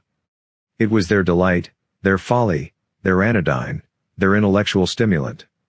Where the lottery was concerned, even people who could barely read and write seemed capable of intricate calculations and staggering feats of memory. There was a whole tribe of men who made a living simply by selling systems, forecasts, and lucky amulets. Winston had nothing to do with the running of the lottery, which was managed by the Ministry of Plenty, but he was aware, indeed everyone in the party was aware, that the prizes were largely imaginary. Only small sums were actually paid out, the winners of the big prizes being non-existent persons. In the absence of any real intercommunication between one part of Oceania and another, this was not difficult to arrange. But if there was hope, it lay in the proles. You had to cling on to that. When you put it in words it sounded reasonable, it was when you looked at the human beings passing you on the pavement that it became an act of faith. The street into which he had turned ran downhill. He had a feeling that he had been in this neighborhood before, and that there was a main thoroughfare not far away. From somewhere ahead there came a din of shouting voices. The street took a sharp turn and then ended in a flight of steps which led down into a sunken alley where a few stall-keepers were selling tired-looking vegetables. At this moment Winston remembered where he was. The alley led out into the main street, and down the next turning, not 5 minutes away, was the junk shop where he had bought the blank book which was now his diary. And in a small stationer's shop not far away he had bought his pen holder and his bottle of ink. He paused for a moment at the top of the steps. On the opposite side of the alley there was a dingy little pub whose windows appeared to be frosted over but in reality were merely coated with dust. A very old man, bent but active, with white mustaches that bristled forward like those of a prawn, pushed open the swing door and went in. As Winston stood watching, it occurred to him that the old man, who must be 80 at the least, had already been middle-aged when the revolution happened. He and a few others like him were the last links that now existed with the vanished world of capitalism. In the party itself there were not many people left whose ideas had been formed before the revolution. The older generation had mostly been wiped out in the great purges of the 50s and 60s, and the few who survived had long ago been terrified into complete intellectual surrender. If there was anyone still alive who could give you a truthful account of conditions in the early part of the century, it could only be a prole. Suddenly the passage from the history book that he had copied into his diary came back into Winston's mind, and a lunatic impulse took hold of him. He would go into the pub, he would scrape acquaintance with that old man and question him. He would say to him, "Tell me about your life when you were a boy. What was it like in those days? Were things better than they are now, or were they worse?" Hurriedly, lest he should have time to become frightened, he descended the steps and crossed the narrow street. It was madness, of course. As usual, there was no definite rule against talking to proles and frequenting their pubs, but it was far too unusual an action to pass unnoticed. If the patrols appeared he might plead an attack of faintness, but it was not likely that they would believe him. He pushed open the door, and a hideous cheesy smell of sour beer hit him in the face. As he entered the din of voices dropped to about half its volume. Behind his back he could feel everyone eyeing his blue overalls. A game of darts which was going on at the other end of the room interrupted itself for perhaps as much as 30 seconds. The old man whom he had followed was standing at the bar, having some kind of altercation with the barman, a large, stout, hook-nosed young man with enormous forearms. A knot of others, standing round with glasses in their hands, were watching the scene. "I arsed you civil enough, didn't I?" said the old man, straightening his shoulders pugnaciously. "You telling me you ain't got a pint mug in the old bleeding boozer?" "And what in hell's name is a pint?" said the barman, leaning forward with the tips of his fingers on the counter. "Arcad 'im. Calls hisself a barman and don't know what a pint is. Why, a pint's the half of a quart, and there's 4 quarts to the gallon. 'Ave to teach you the A, B, C next." "Never heard of 'em," said the barman shortly. "Liter and half liter. That's all we serve. There's the glasses on the shelf in front of you." "I likes a pint," persisted the old man. "You could 'a drawed me off a pint easy enough. We didn't 'ave these bleeding liters when I was a young man."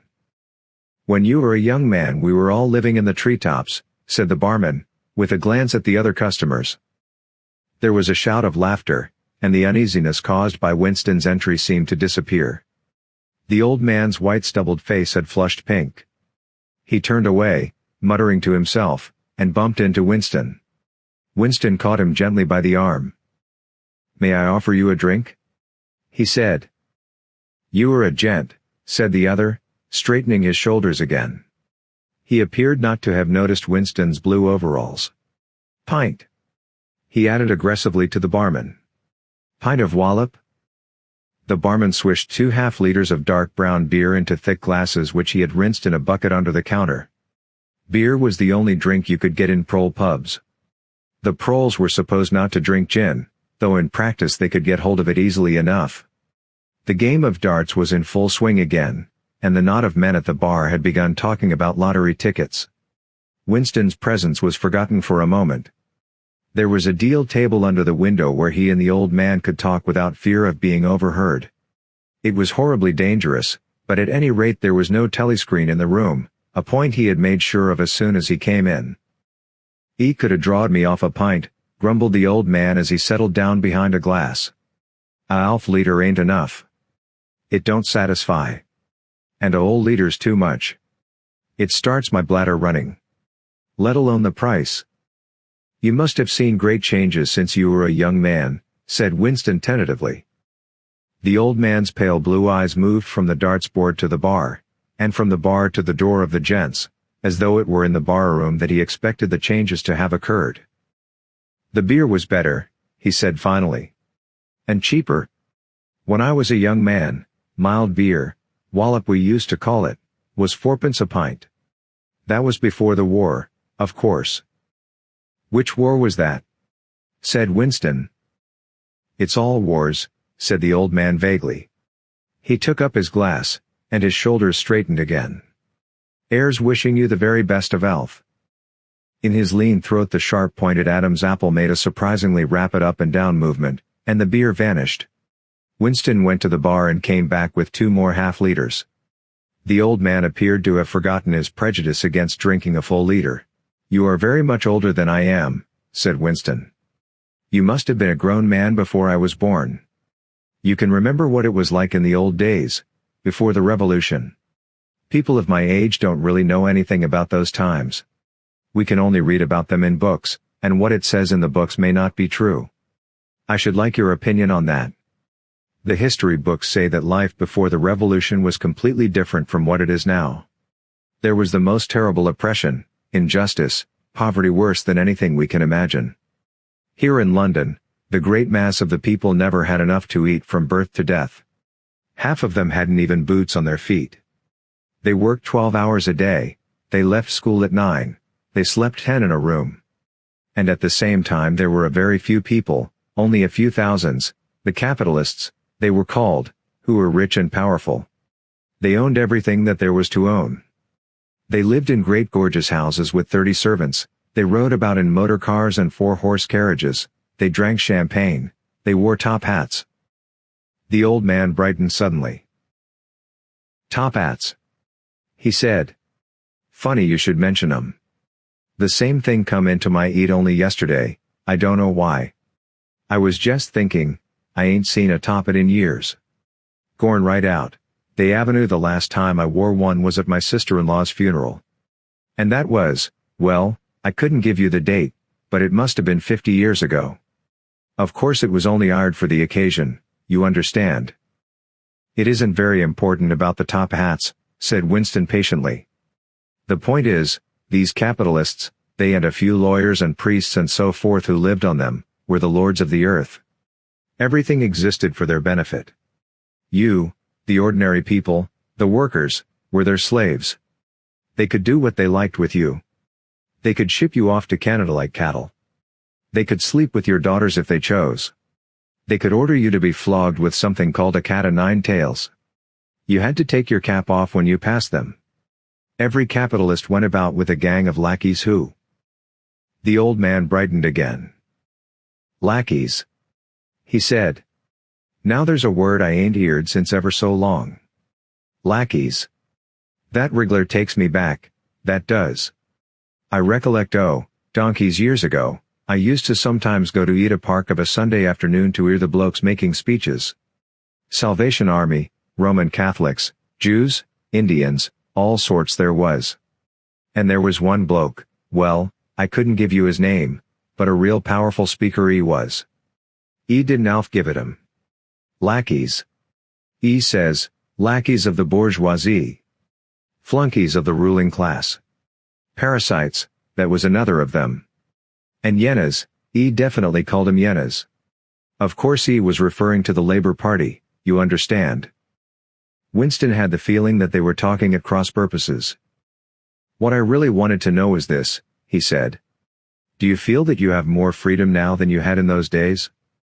Are you treated more like a human being? In the old days, the rich people, the people at the top. The House of Lords, put in the old man reminiscently.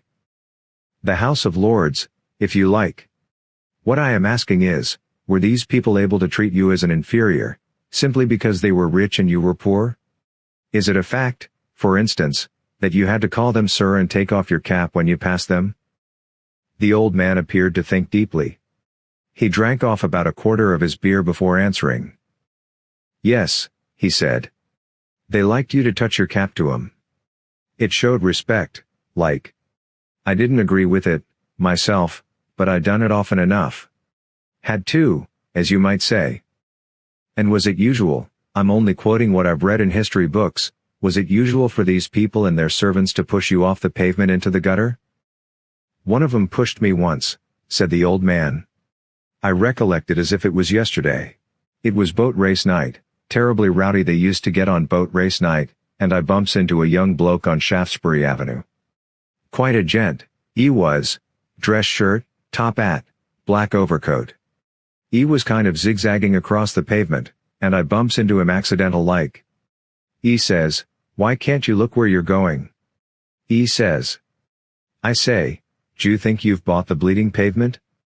'E says, "I'll twist your bloody 'ead off if you get fresh with me." I says, "You're drunk." "I'll give you in charge an alpha minute," I says.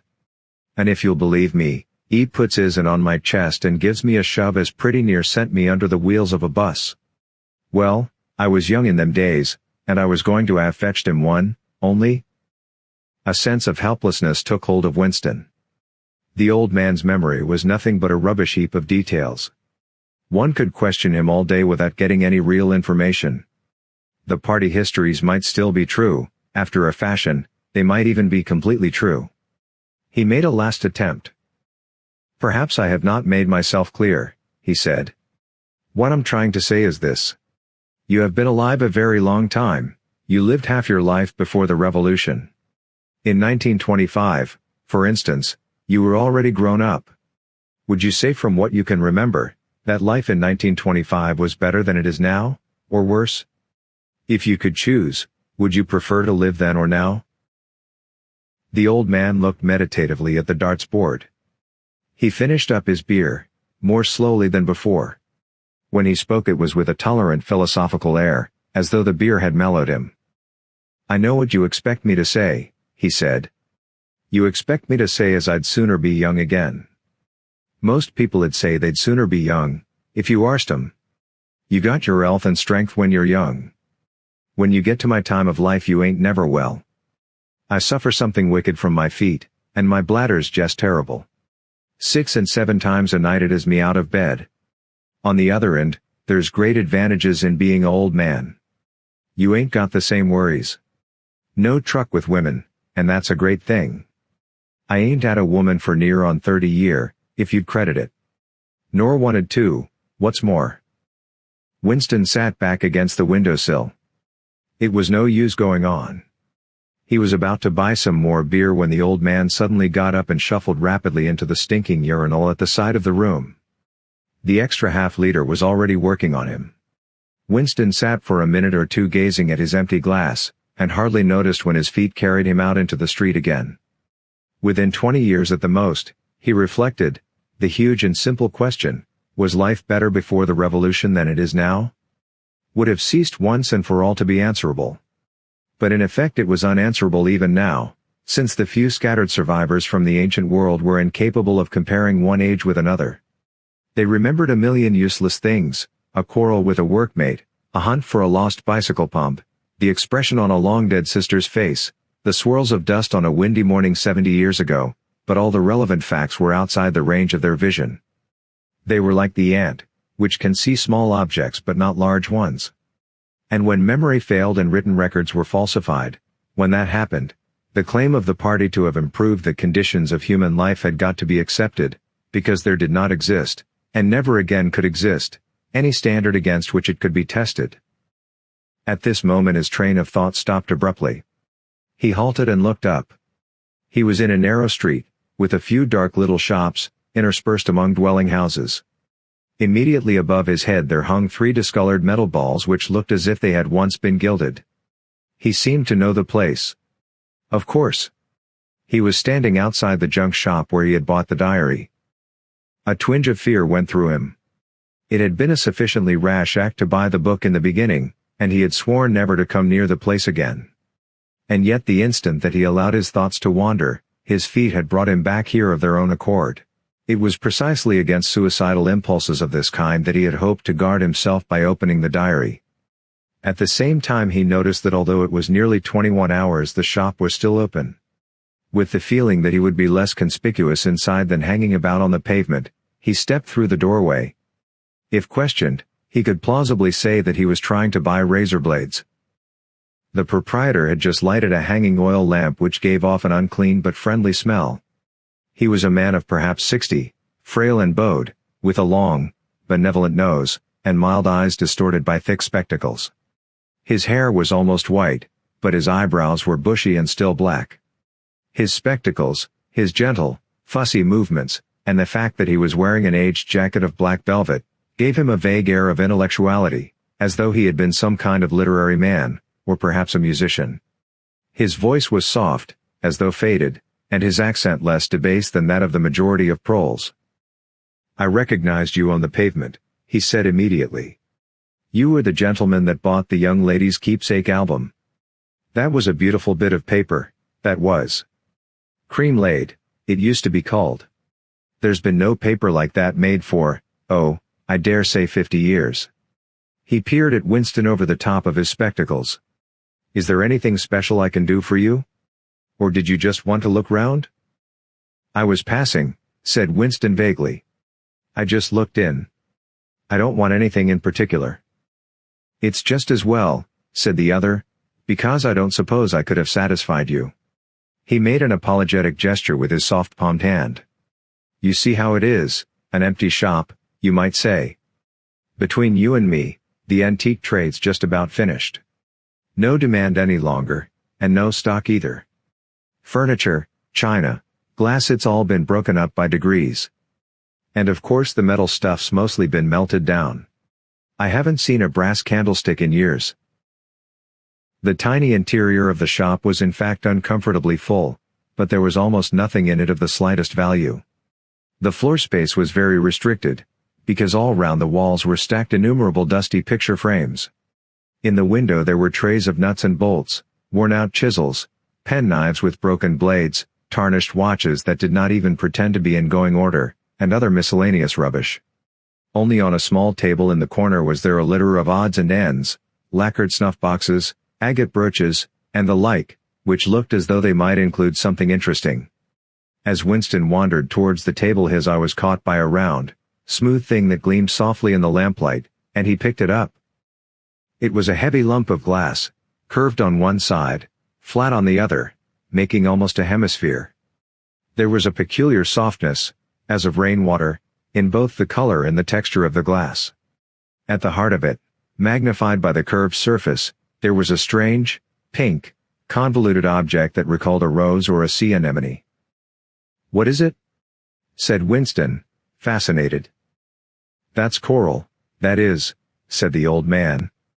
"It must have come from the Indian Ocean. They used to kind of embed it in the glass. That wasn't made less than 100 years ago. More, by the look of it." "It's a beautiful thing," said Winston. "It is a beautiful thing," said the other appreciatively. "But there's not many that'd say so nowadays." He coughed. "Now, if it so happened that you wanted to buy it, that'd cost you $4. I can remember when a thing like that would have fetched £8, and £8 was, well, I can't work it out, but it was a lot of money. But who cares about genuine antiques nowadays, even the few that's left?" Winston immediately paid over the $4 and slid the coveted thing into his pocket.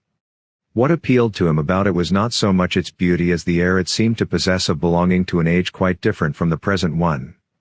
The soft, rain-watery glass was not like any glass that he had ever seen. The thing was doubly attractive because of its apparent uselessness, though he could guess that it must once have been intended as a paperweight.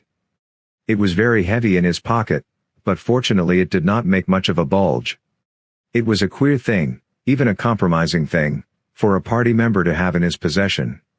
Anything old, and for that matter anything beautiful, was always vaguely suspect. The old man had grown noticeably more cheerful after receiving the $4. Winston realized that he would have accepted 3 or even 2. "There's another room upstairs that you might care to take a look at," he said. "There's not much in it. Just a few pieces.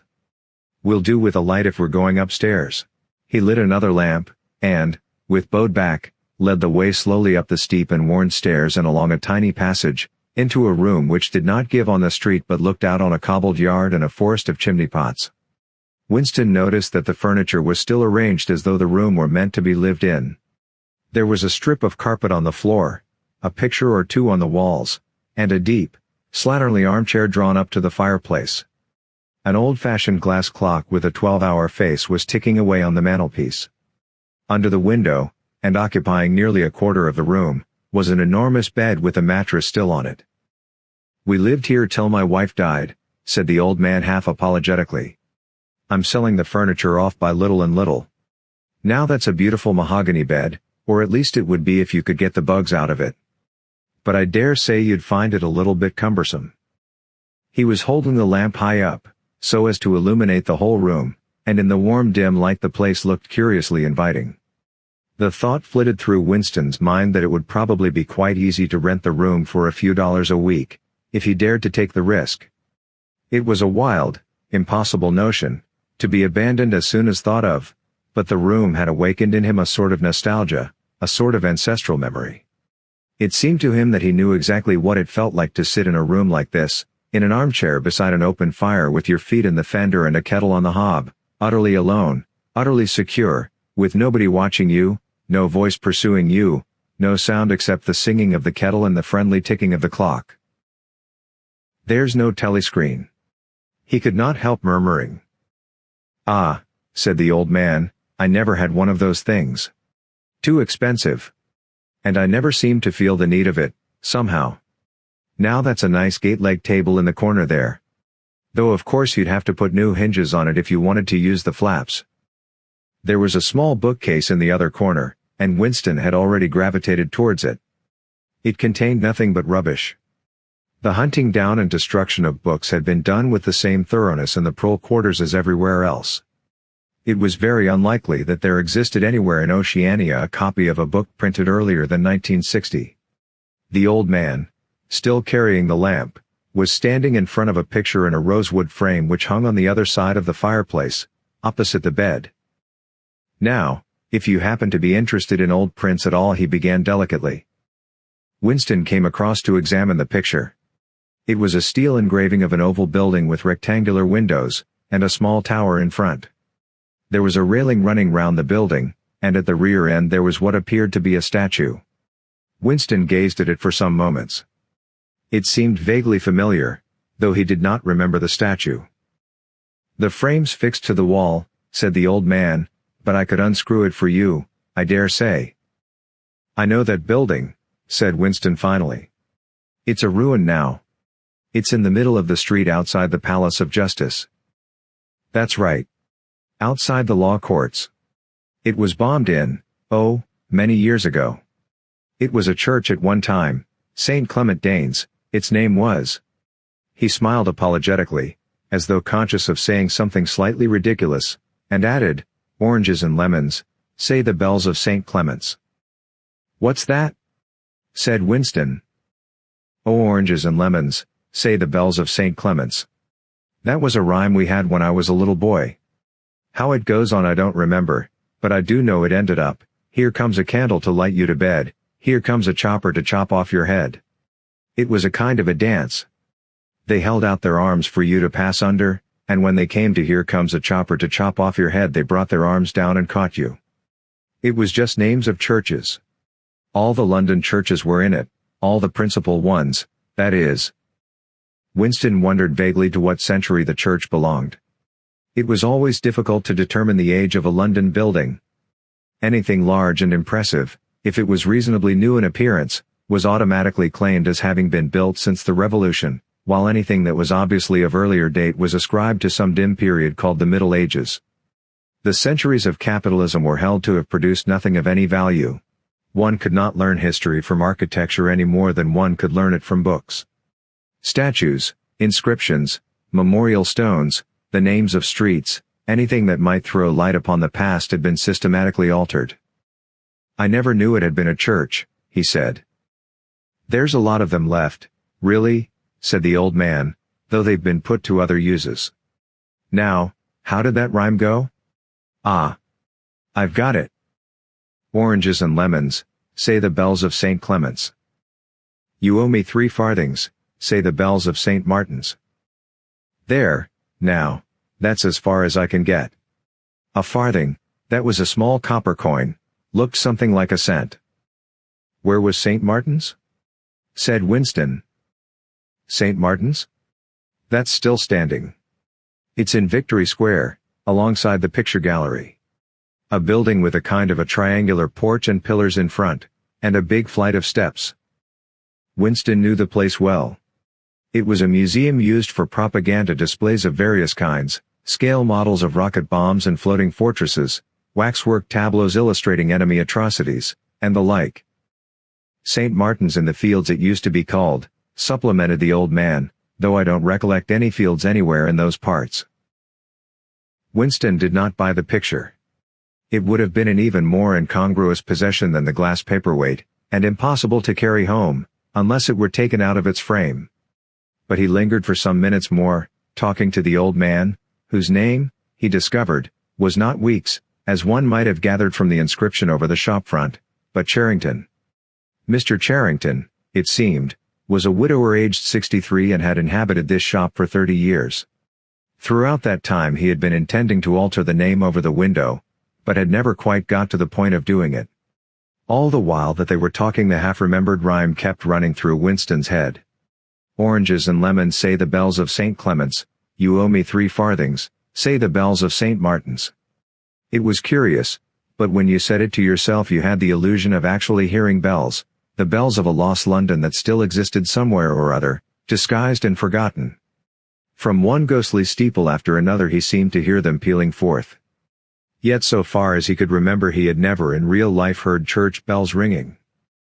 He got away from Mr. Charrington and went down the stairs alone, so as not to let the old man see him reconnoitering the street before stepping out of the door. He had already made up his mind that after a suitable interval, a month, say, he would take the risk of visiting the shop again.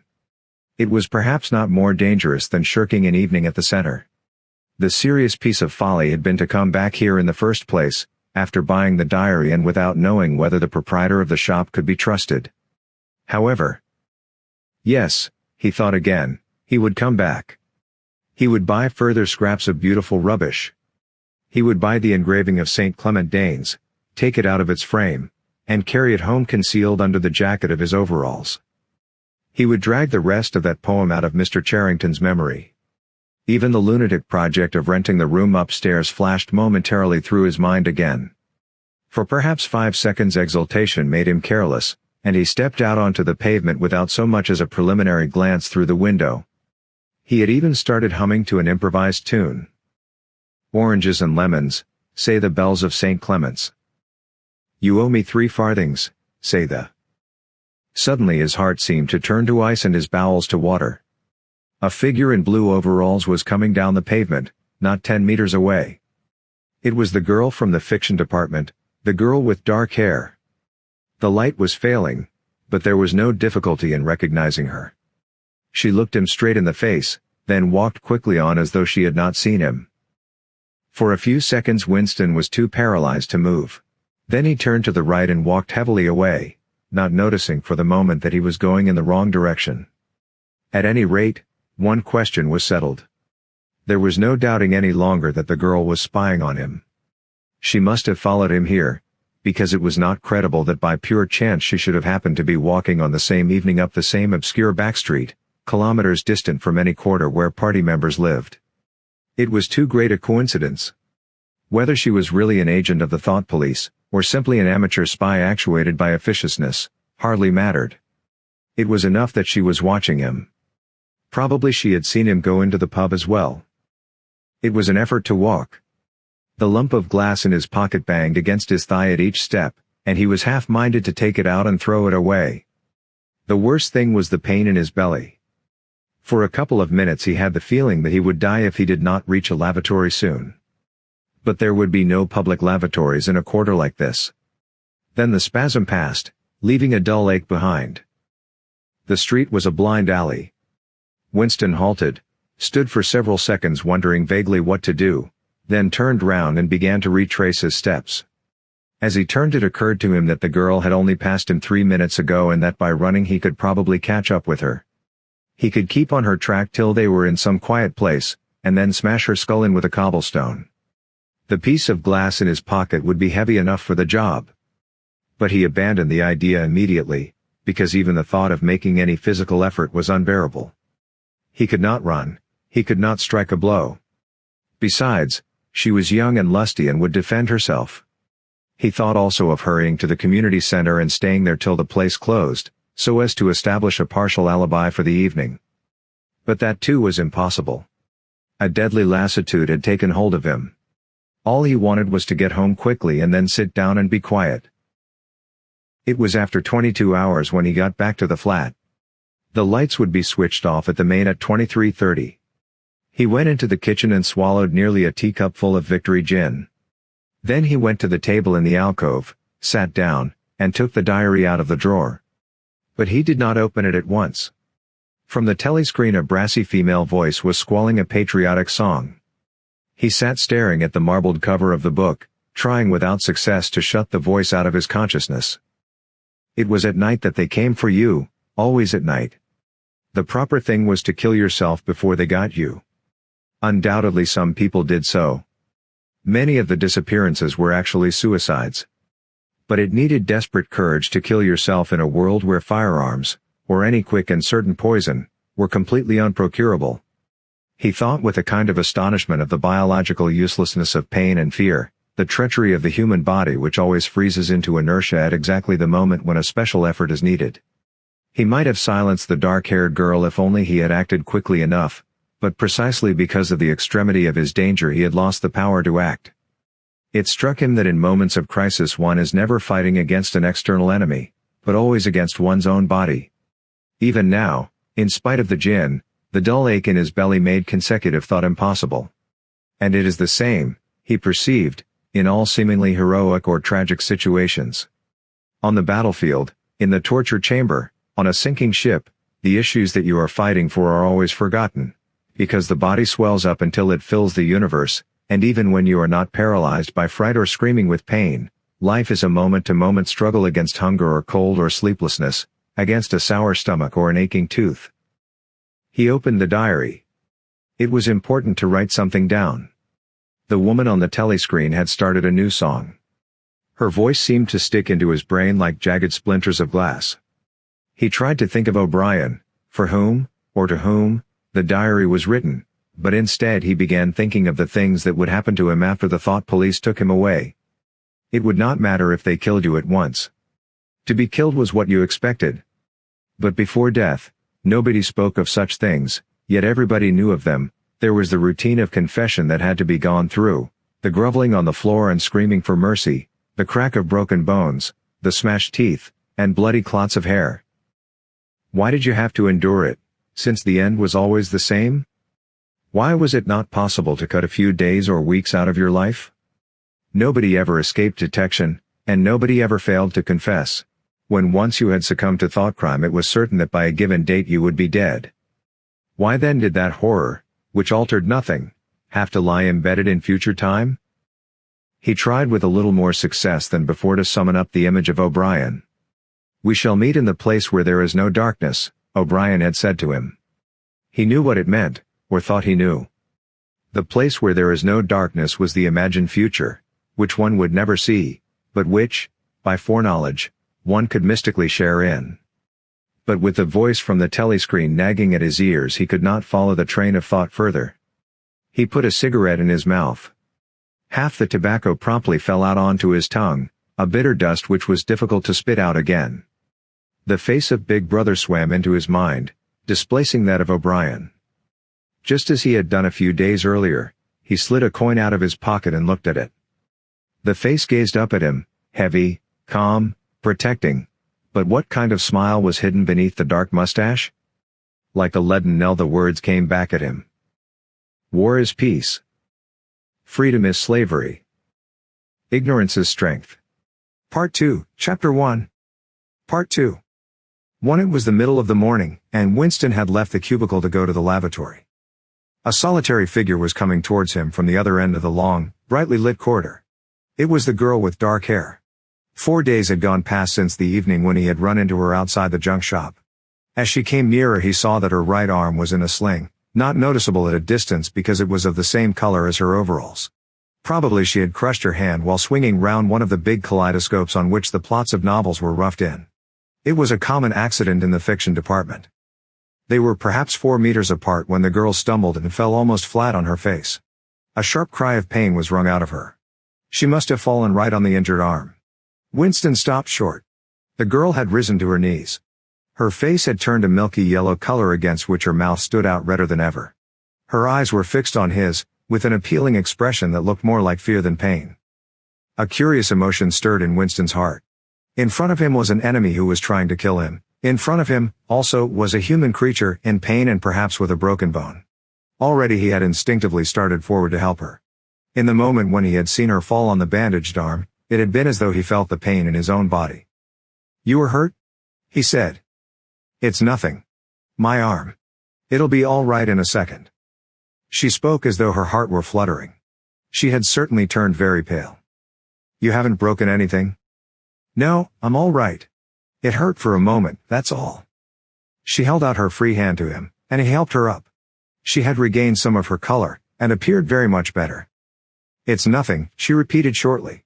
"I only gave my wrist a bit of a bang. Thanks, comrade."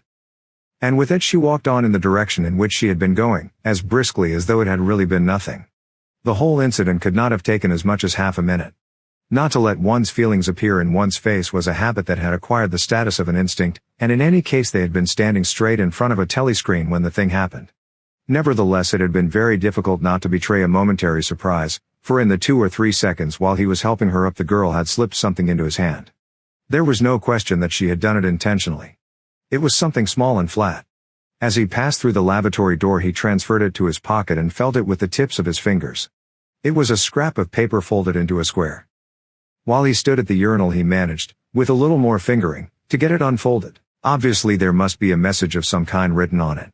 For a moment he was tempted to take it into one of the water closets and read it at once.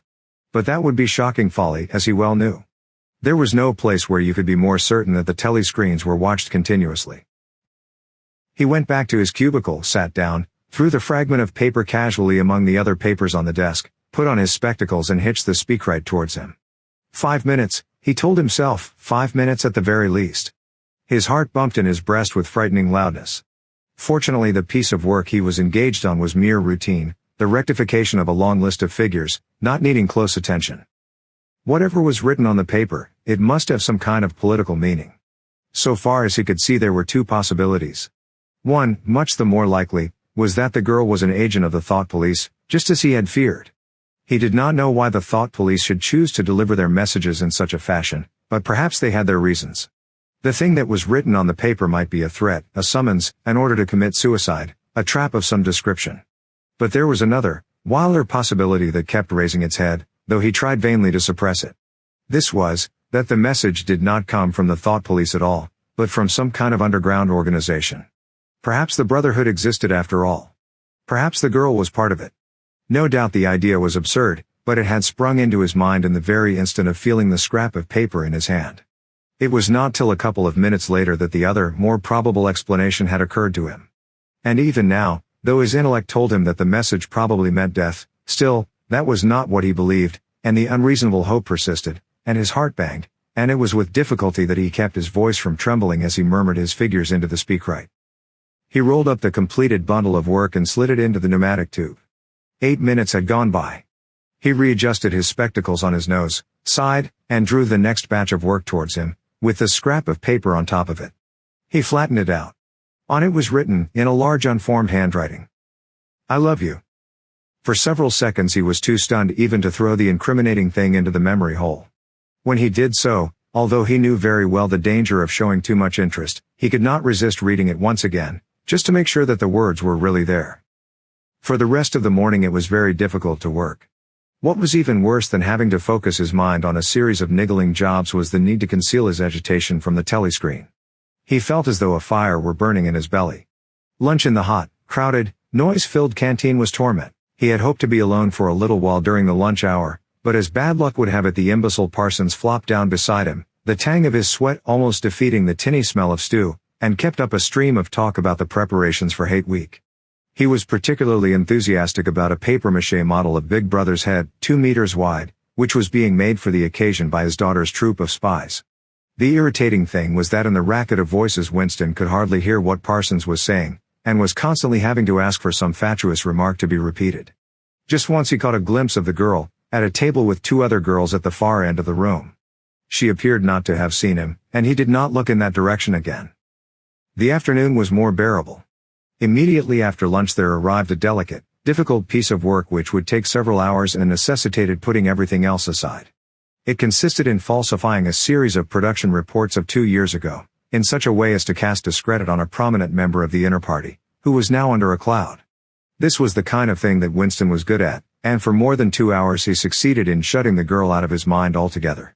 Then the memory of her face came back, and with it a raging, intolerable desire to be alone.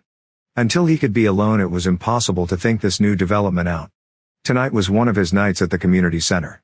He wolfed another tasteless meal in the canteen, hurried off to the center, took part in the solemn foolery of a discussion group, played 2 games of table tennis, swallowed several glasses of gin, and sat for half an hour through a lecture entitled Ingsoc in relation to chess. His soul writhed with boredom, but for once he had had no impulse to shirk his evening at the center. At the sight of the words "I love you" the desire to stay alive had welled up in him, and the taking of minor risks suddenly seemed stupid. It was not till 23 hours, when he was home and in bed, in the darkness, where you were safe even from the telescreen so long as you kept silent, that he was able to think continuously. It was a physical problem that had to be solved, how to get in touch with the girl and arrange a meeting. He did not consider any longer the possibility that she might be laying some kind of trap for him. He knew that it was not so, because of her unmistakable agitation when she handed him the note. Obviously she had been frightened out of her wits, as well she might be. Nor did the idea of refusing her advances even cross his mind. Only 5 nights ago he had contemplated smashing her skull in with a cobblestone, but that was of no importance. He thought of her naked, youthful body, as he had seen it in his dream. He had imagined her a fool like all the rest of them, her head stuffed with lies and hatred, her belly full of ice. A kind of fever seized him at the thought that he might lose her, the white youthful body might slip away from him. What he feared more than anything else was that she would simply change her mind if he did not get in touch with her quickly. But the physical difficulty of meeting was enormous. It was like trying to make a move at chess when you were already made it. Whichever way you turned, the telescreen faced you. Actually, all the possible ways of communicating with her had occurred to him within 5 minutes of reading the note, but now, with time to think, he went over them one by one, as though laying out a row of instruments on a table.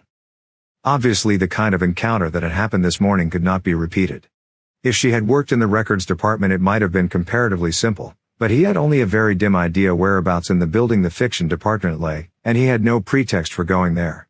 If he had known where she lived, and at what time she left work, he could have contrived to meet her somewhere on her way home, but to try to follow her home was not safe, because it would mean loitering about outside the ministry, which was bound to be noticed. As for sending a letter through the mails, it was out of the question. By a routine that was not even secret, all letters were opened in transit. Actually, few people ever wrote letters. For the messages that it was occasionally necessary to send, there were printed postcards with long lists of phrases, and you struck out the ones that were inapplicable. In any case he did not know the girl's name, let alone her address. Finally he decided that the safest place was the canteen. If he could get her at a table by herself, somewhere in the middle of the room, not too near the telescreens, and with a sufficient buzz of conversation all round, if these conditions endured for, say, 30 seconds, it might be possible to exchange a few words. For a week after this, life was like a restless dream. On the next day she did not appear in the canteen until he was leaving it, the whistle having already blown. Presumably she had been changed on to a later shift. They passed each other without a glance. On the day after that she was in the canteen at the usual time, but with 3 other girls and immediately under a telescreen. Then for 3 dreadful days she did not appear at all. His whole mind and body seemed to be afflicted with an unbearable sensitivity, a sort of transparency, which made every movement, every sound, every contact, every word that he had to speak or listen to, an agony. Even in sleep he could not altogether escape from her image. He did not touch the diary during those days. If there was any relief, it was in his work, in which he could sometimes forget himself for 10 minutes at a stretch. He had absolutely no clue as to what had happened to her. There was no inquiry he could make. She might have been vaporized, she might have committed suicide, she might have been transferred to the other end of Oceania, worst and likeliest of all, she might simply have changed her mind and decided to avoid him. The next day she reappeared. Her arm was out of the sling and she had a band of sticking plaster round her wrist. The relief of seeing her was so great that he could not resist staring directly at her for several seconds. On the following day he very nearly succeeded in speaking to her. When he came into the canteen, she was sitting at a table well out from the wall, and was quite alone. It was early, and the place was not very full. The queue edged forward till Winston was almost at the counter, then was held up for 2 minutes because someone in front was complaining that he had not received his tablet of saccharin. But the girl was still alone when Winston secured his tray and began to make for her table. He walked casually towards her, his eyes searching for a place at some table beyond her. She was perhaps 3 meters away from him. Another 2 seconds would do it. Then a voice behind him called, "Smith." He pretended not to hear. "Smith," repeated the voice, more loudly. It was no use. He turned round. A blonde-headed, silly-faced young man named Wilshire, whom he barely knew, was inviting him with a smile to a vacant place at his table. It was not safe to refuse. After having been recognized, he could not go and sit at a table with an unattended girl. It was too noticeable. He sat down with a friendly smile. The silly blonde face beamed into his. Winston had a hallucination of himself smashing a pickaxe right into the middle of it. The girl's table filled up a few minutes later. But she must have seen him coming towards her, and perhaps she would take the hint. Next day he took care to arrive early. Surely enough, she was at a table in about the same place and again alone. The person immediately ahead of him in the queue was a small, swiftly moving, beetle-like man with a flat face and tiny, suspicious eyes. As Winston turned away from the counter with his tray, he saw that the little man was making straight for the girl's table. His hopes sank again. There was a vacant place at a table further away, but something in the little man's appearance suggested that he would be sufficiently attentive to his own comfort to choose the emptiest table. With ice at his heart, Winston followed. It was no use unless he could get the girl alone. At this moment there was a tremendous crash. The little man was sprawling on all fours, his tray had gone flying, 2 streams of soup and coffee were flowing across the floor. He started to his feet with a malignant glance at Winston, whom he evidently suspected of having tripped him up. But it was all right. 5 seconds later, with a thundering heart, Winston was sitting at the girl's table. He did not look at her. He unpacked his tray and promptly began eating. It was all important to speak at once, before anyone else came, but now a terrible fear had taken possession of him. A week had gone by since she had first approached him. She would have changed her mind, she must have changed her mind. It was impossible that this affair should end successfully. Such things did not happen in real life. He might have flinched altogether from speaking if at this moment he had not seen Ampleforth, the hairy-eared poet, wandering limply round the room with a tray, looking for a place to sit down. In his vague way Ampleforth was attached to Winston, and would certainly sit down at his table if he caught sight of him. There was perhaps a minute in which to act. Both Winston and the girl were eating steadily. The stuff they were eating was a thin stew, actually a soup, of haricot beans. In a low murmur Winston began speaking. Neither of them looked up. Steadily they spooned the watery stuff into their mouths, and between spoonfuls exchanged the few necessary words in low expressionless voices. "What time do you leave work?" 18:30. "Where can we meet?" "Victory Square, near the monument.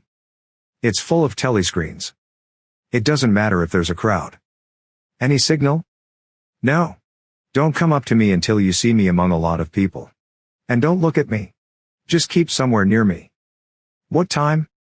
19 hours. "All right." Ampleforth failed to see Winston and sat down at another table. They did not speak again, and, so far as it was possible for 2 people sitting on opposite sides of the same table, they did not look at one another. The girl finished her lunch quickly and made off, while Winston stayed to smoke a cigarette. Winston was in Victory Square before the appointed time.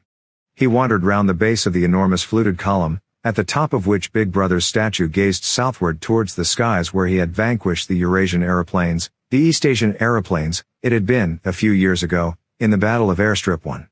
In the street in front of it there was a statue of a man on horseback which was supposed to represent Oliver Cromwell. At 5 minutes past the hour the girl had still not appeared. Again the terrible fear seized upon Winston. She was not coming, she had changed her mind.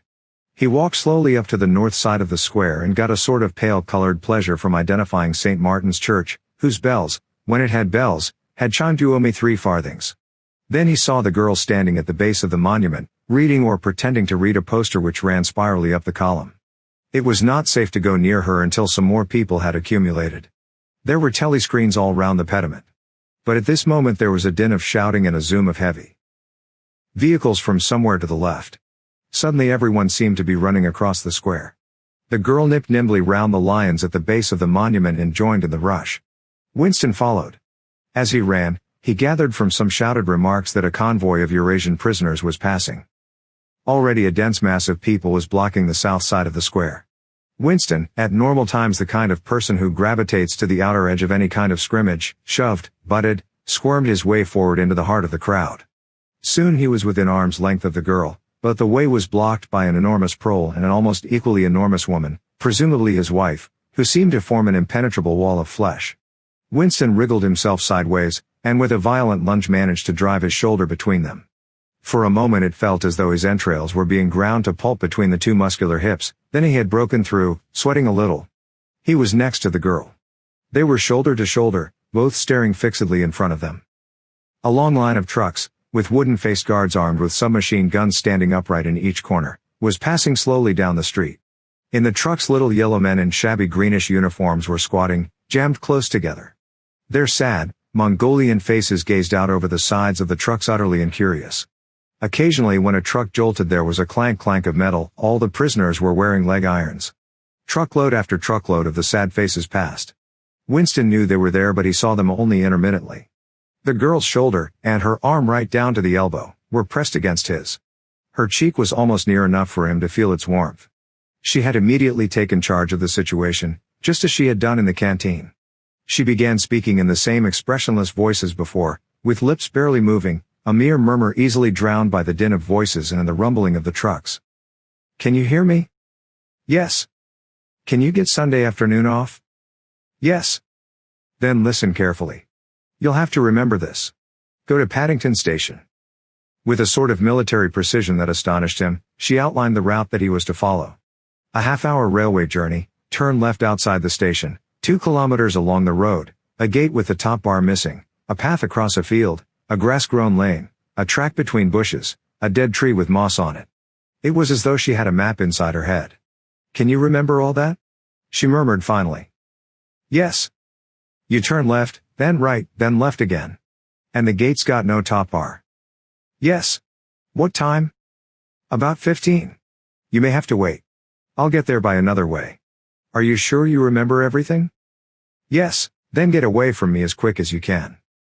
She need not have told him that. But for the moment they could not extricate themselves from the crowd. The trucks were still filing past, the people still insatiably gaping. At the start there had been a few boos and hisses, but it came only from the party members among the crowd, and had soon stopped. The prevailing emotion was simply curiosity. Foreigners, whether from Eurasia or from East Asia, were a kind of strange animal.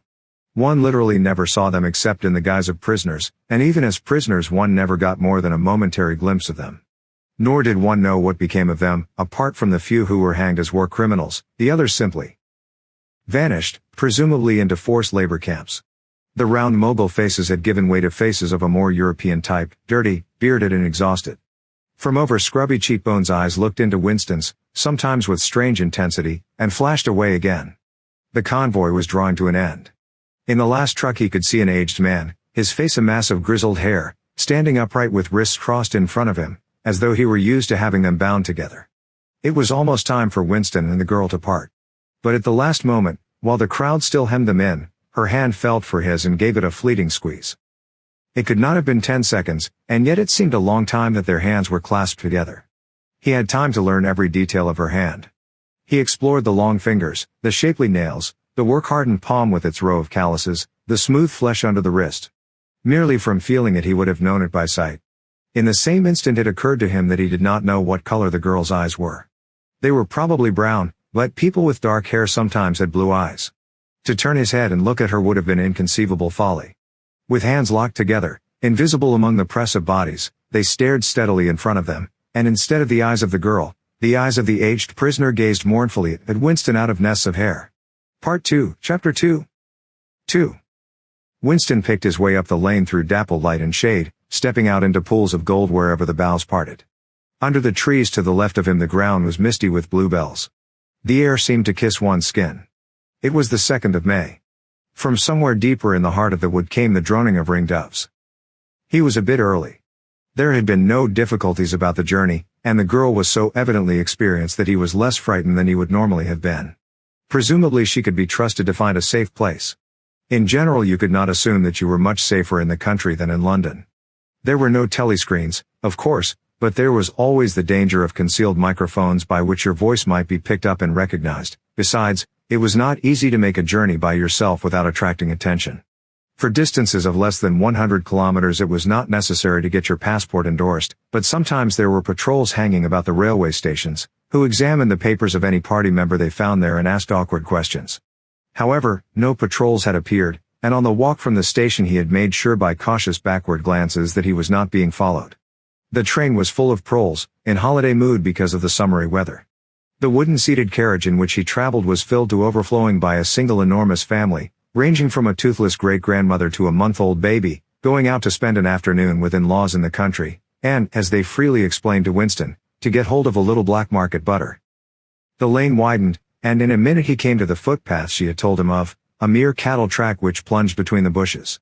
He had no watch, but it could not be 15 yet. The bluebells were so thick underfoot that it was impossible not to tread on them. He knelt down and began picking some partly to pass the time away, but also from a vague idea that he would like to have a bunch of flowers to offer to the girl when they met. He had got together a big bunch and was smelling their faint sickly scent when a sound at his back froze him, the unmistakable crackle of a foot on twigs. He went on picking bluebells. It was the best thing to do. It might be the girl, or he might have been followed after all. To look round was to show guilt. He picked another and another. A hand fell lightly on his shoulder. He looked up. It was the girl. She shook her head, evidently as a warning that he must keep silent, then parted the bushes and quickly led the way along the narrow track into the wood. Obviously she had been that way before, for she dodged the boggy bits as though by habit. Winston followed, still clasping his bunch of flowers. His first feeling was relief, but as he watched the strong slender body moving in front of him, with the scarlet sash that was just tight enough to bring out the curve of her hips, the sense of his own inferiority was heavy upon him. Even now it seemed quite likely that when she turned round and looked at him she would draw back after all. The sweetness of the air and the greenness of the leaves daunted him. Already on the walk from the station the May sunshine had made him feel dirty and etiolated, a creature of indoors, with the sooty dust of London in the pores of his skin. It occurred to him that till now she had probably never seen him in broad daylight in the open. They came to the fallen tree that she had spoken of. The girl hopped over and forced apart the bushes, in which there did not seem to be an opening. When Winston followed her, he found that they were in a natural clearing, a tiny grassy knoll surrounded by tall saplings that shut it in completely. The girl stopped and turned. "Here we are," she said.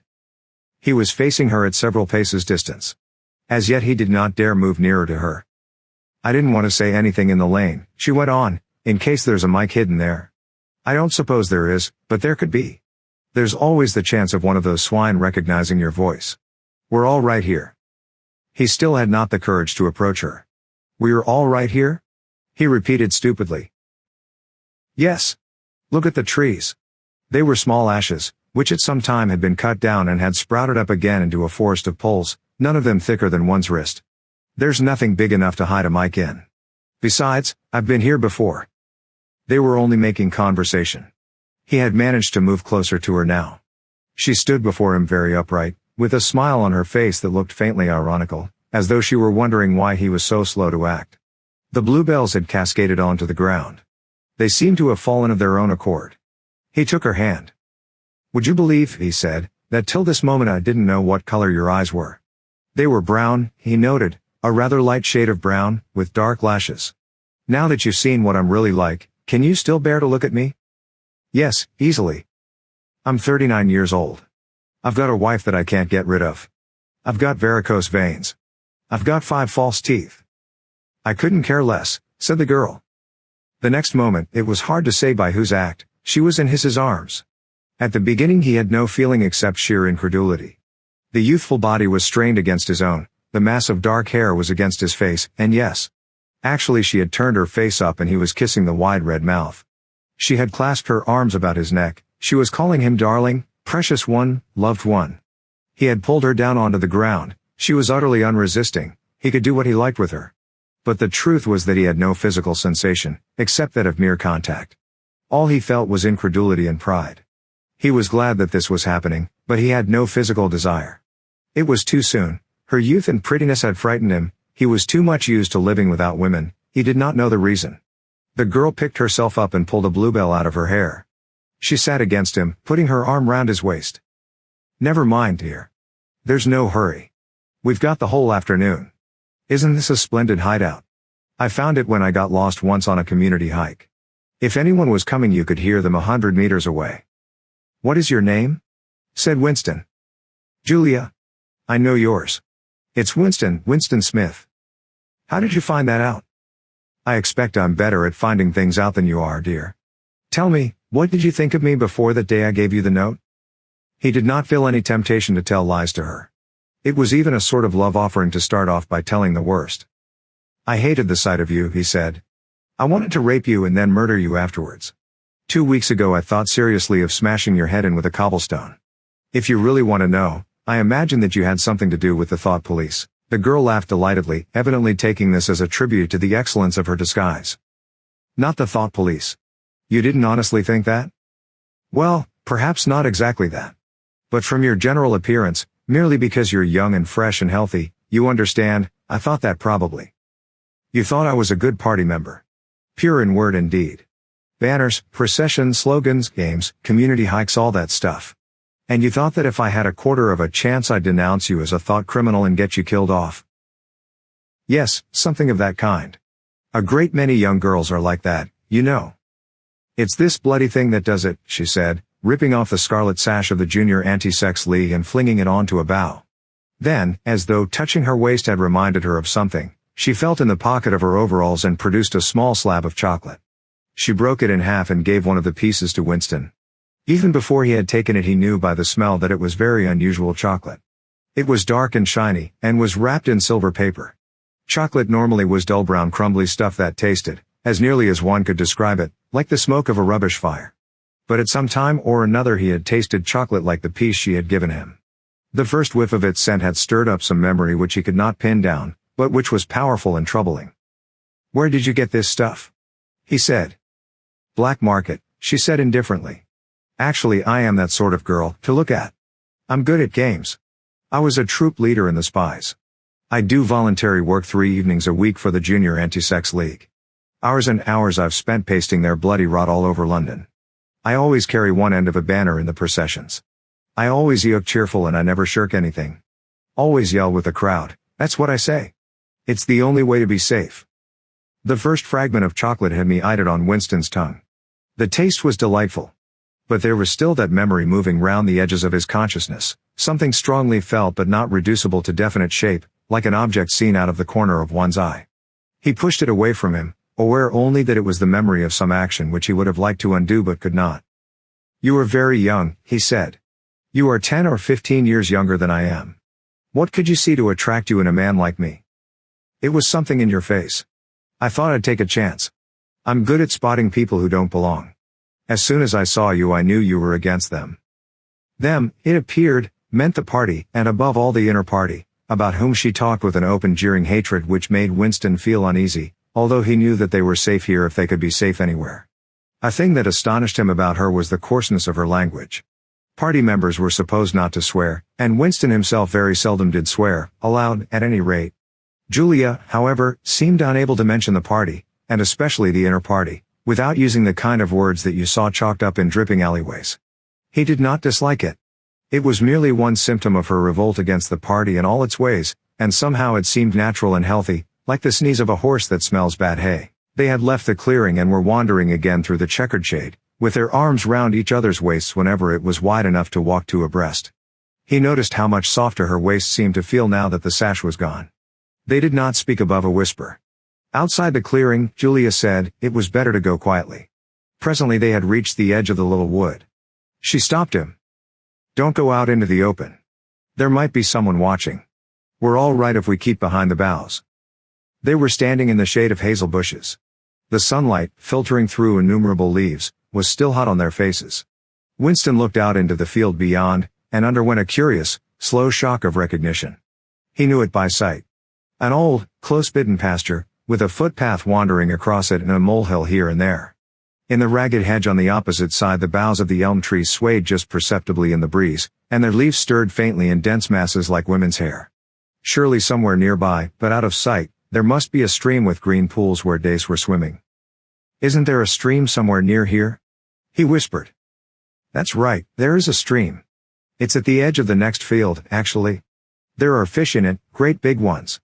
You can watch them lying in the pools under the willow trees, waving their tails. It's the golden country, almost, he murmured. The golden country. It's nothing, really. A landscape I've seen sometimes in a dream. Look, whispered Julia. A thrush had alighted on a bough not 5 meters away, almost at the level of their faces. Perhaps it had not seen them. It was in the sun, they in the shade. It spread out its wings, fitted them carefully into place again, ducked its head for a moment, as though making a sort of obeisance to the sun, and then began to pour forth a torrent of song. In the afternoon hush the volume of sound was startling. Winston and Julia clung together, fascinated. The music went on, minute after minute, with astonishing variations, never once repeating itself, almost as though the bird were deliberately showing off its virtuosity. Sometimes it stopped for a few seconds, spread out and resettled its wings, then swelled its speckled breast and again burst into song. Winston watched it with a sort of vague reverence. For whom, for what, was that bird singing? No mate, no rival was watching it. What made it sit at the edge of the lonely wood and pour its music into nothingness? He wondered whether after all there was a microphone hidden somewhere near. He and Julia had spoken only in low whispers, and it would not pick up what they had said, but it would pick up the thrush. Perhaps at the other end of the instrument some small, beetle-like man was listening intently, listening to that. But by degrees the flood of music drove all speculations out of his mind. It was as though it were a kind of liquid stuff that poured all over him and got mixed up with the sunlight that filtered through the leaves. He stopped thinking and merely felt. The girl's waist in the bend of his arm was soft and warm.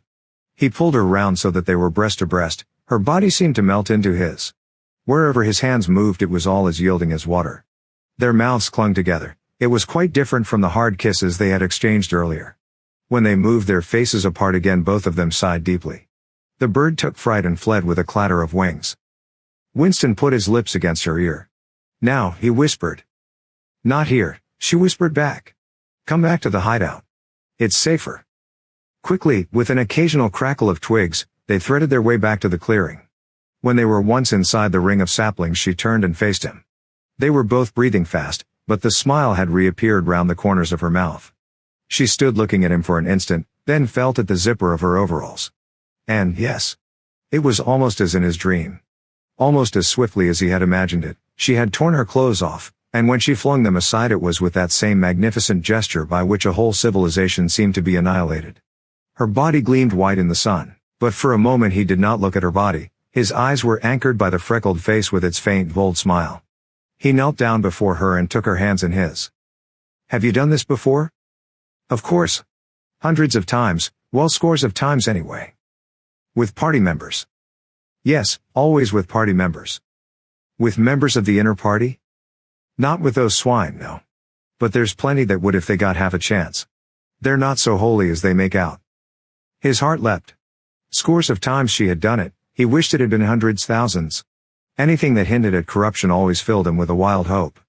Who knew, perhaps the party was rotten under the surface, its cult of strenuousness and self-denial simply a sham concealing iniquity. If he could have infected the whole lot of them with leprosy or syphilis, how gladly he would have done so. Anything to rot, to weaken, to undermine. He pulled her down so that they were kneeling face to face. Listen. The more men you've had, the more I love you. Do you understand that? Yes, perfectly. I hate purity, I hate goodness. I don't want any virtue to exist anywhere. I want everyone to be corrupt to the bones. Well then, I ought to suit you, dear.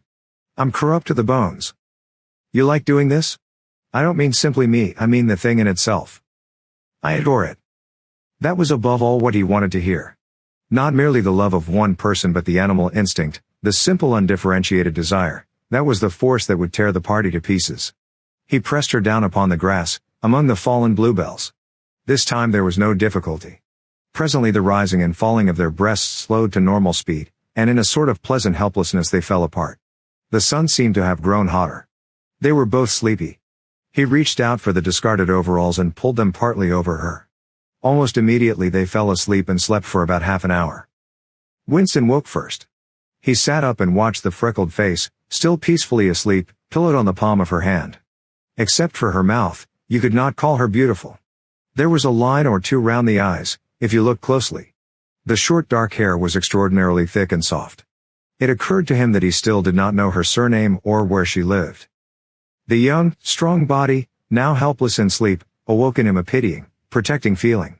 But the mindless tenderness that he had felt under the hazel tree, while the thrush was singing, had not quite come back. He pulled the overalls aside and studied her smooth white flank. In the old days, he thought, a man looked at a girl's body and saw that it was desirable, and that was the end of the story. But you could not have pure love or pure lust nowadays. No emotion was pure, because everything was mixed up with fear and hatred. Their embrace had been a battle, the climax of victory. It was a blow struck against the party. It was a political act. Part 2, Chapter 3. 3 We can come here once again, said Julia. It's generally safe to use any hideout twice. But not for another month or two, of course. As soon as she woke up her demeanor had changed. She became alert and businesslike, put her clothes on, knotted the scarlet sash about her waist, and began arranging the details of the journey home. It seemed natural to leave this to her.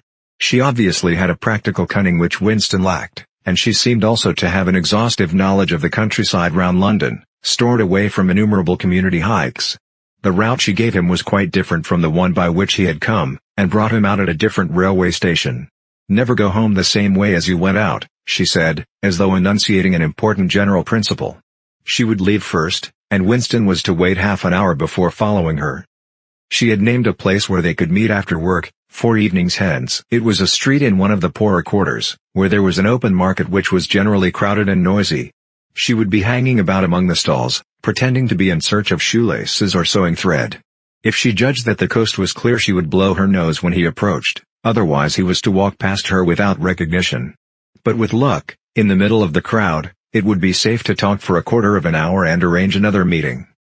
And now I must go, she said as soon as he had mastered his instructions. I'm due back at 19:30. I've got to put in 2 hours for the Junior Anti-Sex League, handing out leaflets, or something. Isn't it bloody? Give me a brush down, would you? Have I got any twigs in my hair? Are you sure? Then goodbye, my love, goodbye. She flung herself into his arms, kissed him almost violently, and a moment later pushed her way through the saplings and disappeared into the wood with very little noise. Even now he had not found out her surname or her address. However, it made no difference, for it was inconceivable that they could ever meet indoors or exchange any kind of written communication. As it happened, they never went back to the clearing in the wood. During the month of May there was only one further occasion on which they actually succeeded in making love. That was in another idle place known to Julia, the belfry of a ruinous church in an almost deserted stretch of country where an atomic bomb had fallen 30 years earlier.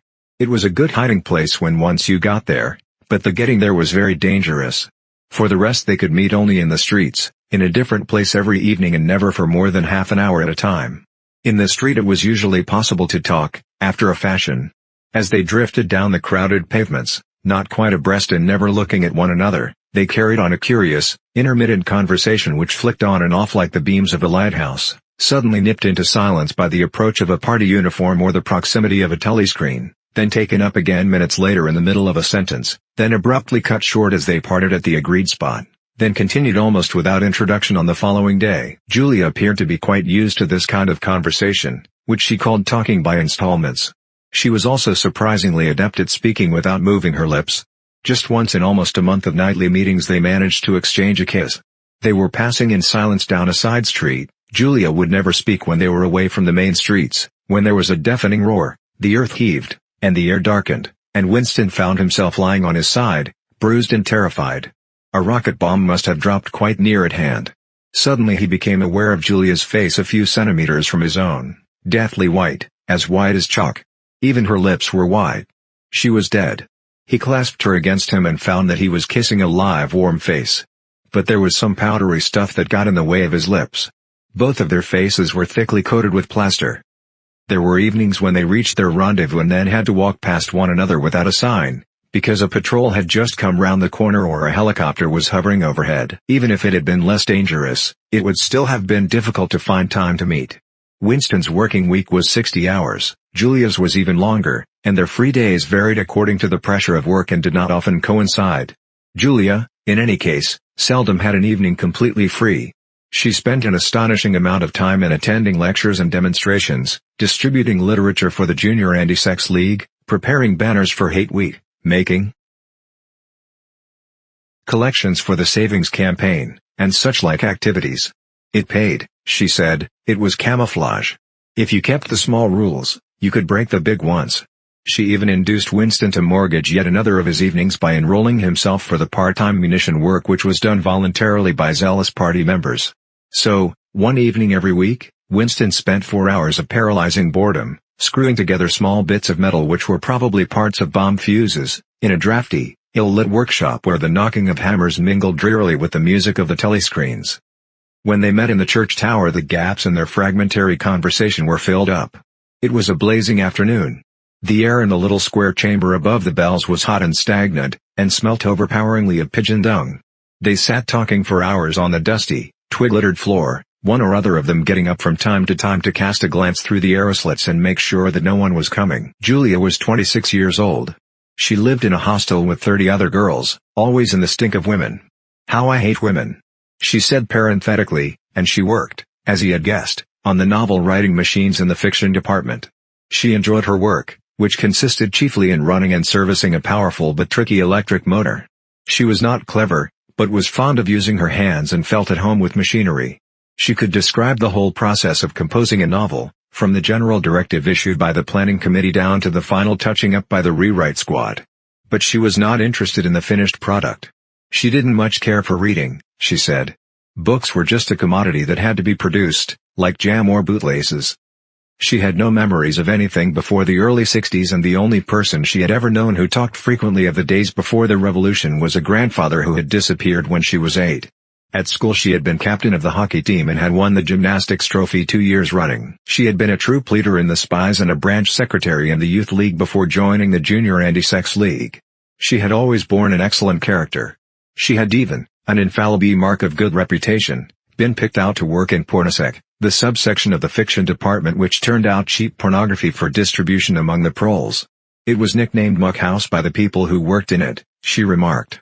There she had remained for a year, helping to produce booklets in sealed packets with titles like Spanking Stories or One Night in a Girls' School, to be bought furtively by proletarian youths who were under the impression that they were buying something illegal. "What are these books like?" said Winston curiously. "Oh, ghastly rubbish. They're boring, really. They only have 6 plots, but they swap them round a bit. Of course I was only on the kaleidoscopes. I was never in the rewrite squad. I'm not literary, dear, not even enough for that." He learned with astonishment that all the workers in Pornosec, except the heads of the departments, were girls. The theory was that men, whose sex instincts were less controllable than those of women, were in greater danger of being corrupted by the filth they handled. "They don't even like having married women there," she added. "Girls are always supposed to be so pure. Here's one who isn't, anyway." She had had her first love affair when she was 16, with a party member of 60 who later committed suicide to avoid arrest. "And a good job too," said Julia, "otherwise they'd have had my name out of him when he confessed." Since then there had been various others. Life as she saw it was quite simple. You wanted a good time, they, meaning the party, wanted to stop you having it, you broke the rules as best you could. She seemed to think it just as natural that they should want to rob you of your pleasures as that you should want to avoid being caught. She hated the party, and said so in the crudest words, but she made no general criticism of it. Except where it touched upon her own life she had no interest in party doctrine. He noticed that she never used newspeak words except the ones that had passed into everyday use. She had never heard of the Brotherhood, and refused to believe in its existence. Any kind of organized revolt against the party, which was bound to be a failure, struck her as stupid. The clever thing was to break the rules and stay alive all the same. He wondered vaguely how many others like her there might be in the younger generation, people who had grown up in the world of the revolution, knowing nothing else, accepting the party as something unalterable, like the sky, not rebelling against its authority but simply evading it, as a rabbit dodges a dog. They did not discuss the possibility of getting married. It was too remote to be worth thinking about. No imaginable committee would ever sanction such a marriage, even if Catherine, Winston's wife, could somehow have been got rid of. It was hopeless even as a daydream. "What was she like, your wife?" said Julia. "She was, do you know the newspeak word good thinkful? Meaning naturally orthodox, incapable of thinking a bad thought?" "No, I didn't know the word, but I know the kind of person, right enough." He began telling her the story of his married life, but curiously enough she appeared to know the essential parts of it already. She described to him, almost as though she had seen or felt it, the stiffening of Catherine's body as soon as he touched her, The way in which she still seemed to be pushing him from her with all her strength, even when her arms were clasped tightly round him. With Julia he felt no difficulty in talking about such things. Catherine, in any case, had long ceased to be a painful memory and became merely a distasteful one. "I could have stood it if it hadn't been for one thing," he said. He told her about the frigid little ceremony that Catherine had forced him to go through on the same night every week. She hated it, but nothing would make her stop doing it. She used to call it, but you'll never guess. "Our duty to the party," said Julia promptly. "How did you know that?" "I've been at school too, dear. Sex talks once a month for the over 16s. And in the youth movement. They rub it into you for years. I dare say it works in a lot of cases. But of course you can never tell, PP are such hypocrites." She began to enlarge upon the subject. With Julia, everything came back to her own sexuality. As soon as this was touched upon in any way she was capable of great acuteness. Unlike Winston, she had grasped the inner meaning of the party's sexual puritanism. It was not merely that the sex instinct created a world of its own which was outside the party's control and which therefore had to be destroyed if possible. What was more important was that sexual privation induced hysteria, which was desirable because it could be transformed into war fever and leader worship. The way she put it was, "When you make love you're using up energy, and afterwards you feel happy and don't give a damn for anything. They can't bear you to feel like that. They want you to be bursting with energy all the time. All this marching up and down and cheering and waving flags is simply sex gone sour. If you're happy inside yourself, why should you get excited about Big Brother and the 3-year plans and the 2-minute hate and all the rest of their bloody rot?" That was very true, he thought. There was a direct intimate connection between chastity and political orthodoxy.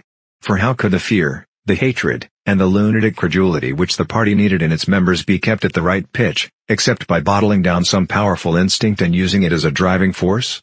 The sex impulse was dangerous to the party, and the party had turned it to account. They had played a similar trick with the instinct of parenthood. The family could not actually be abolished, and, indeed, people were encouraged to be fond of their children, in almost the old-fashioned way. The children, on the other hand, were systematically turned against their parents and taught to spy on them and report their deviations. The family had become in effect an extension of the thought police. It was a device by means of which everyone could be surrounded night and day by informers who knew him intimately. Abruptly his mind went back to Catherine. Catherine would unquestionably have denounced him to the thought police if she had not happened to be too stupid to detect the unorthodoxy of his opinions.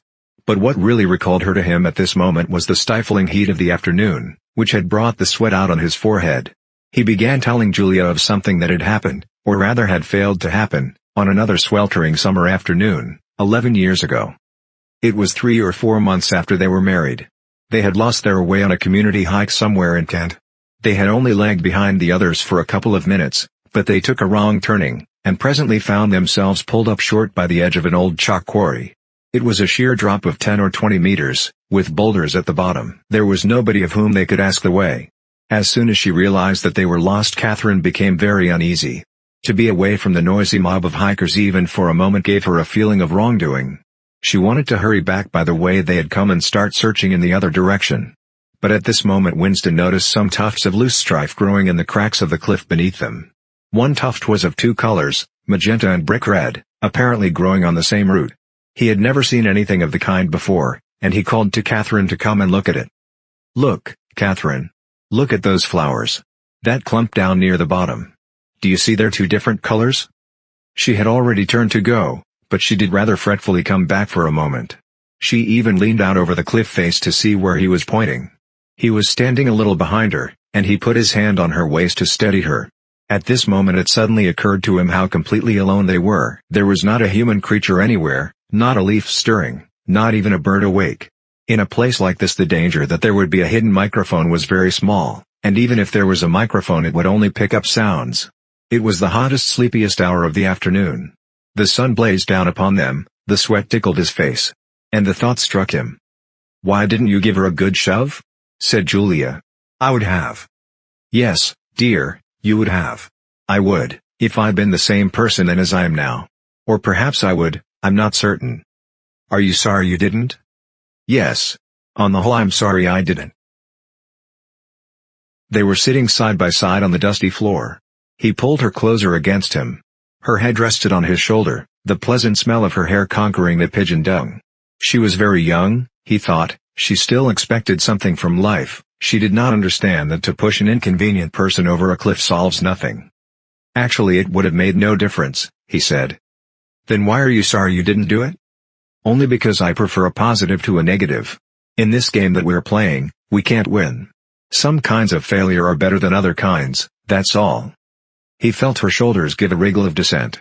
She always contradicted him when he said anything of this kind. She would not accept it as law of nature that the individual is always defeated.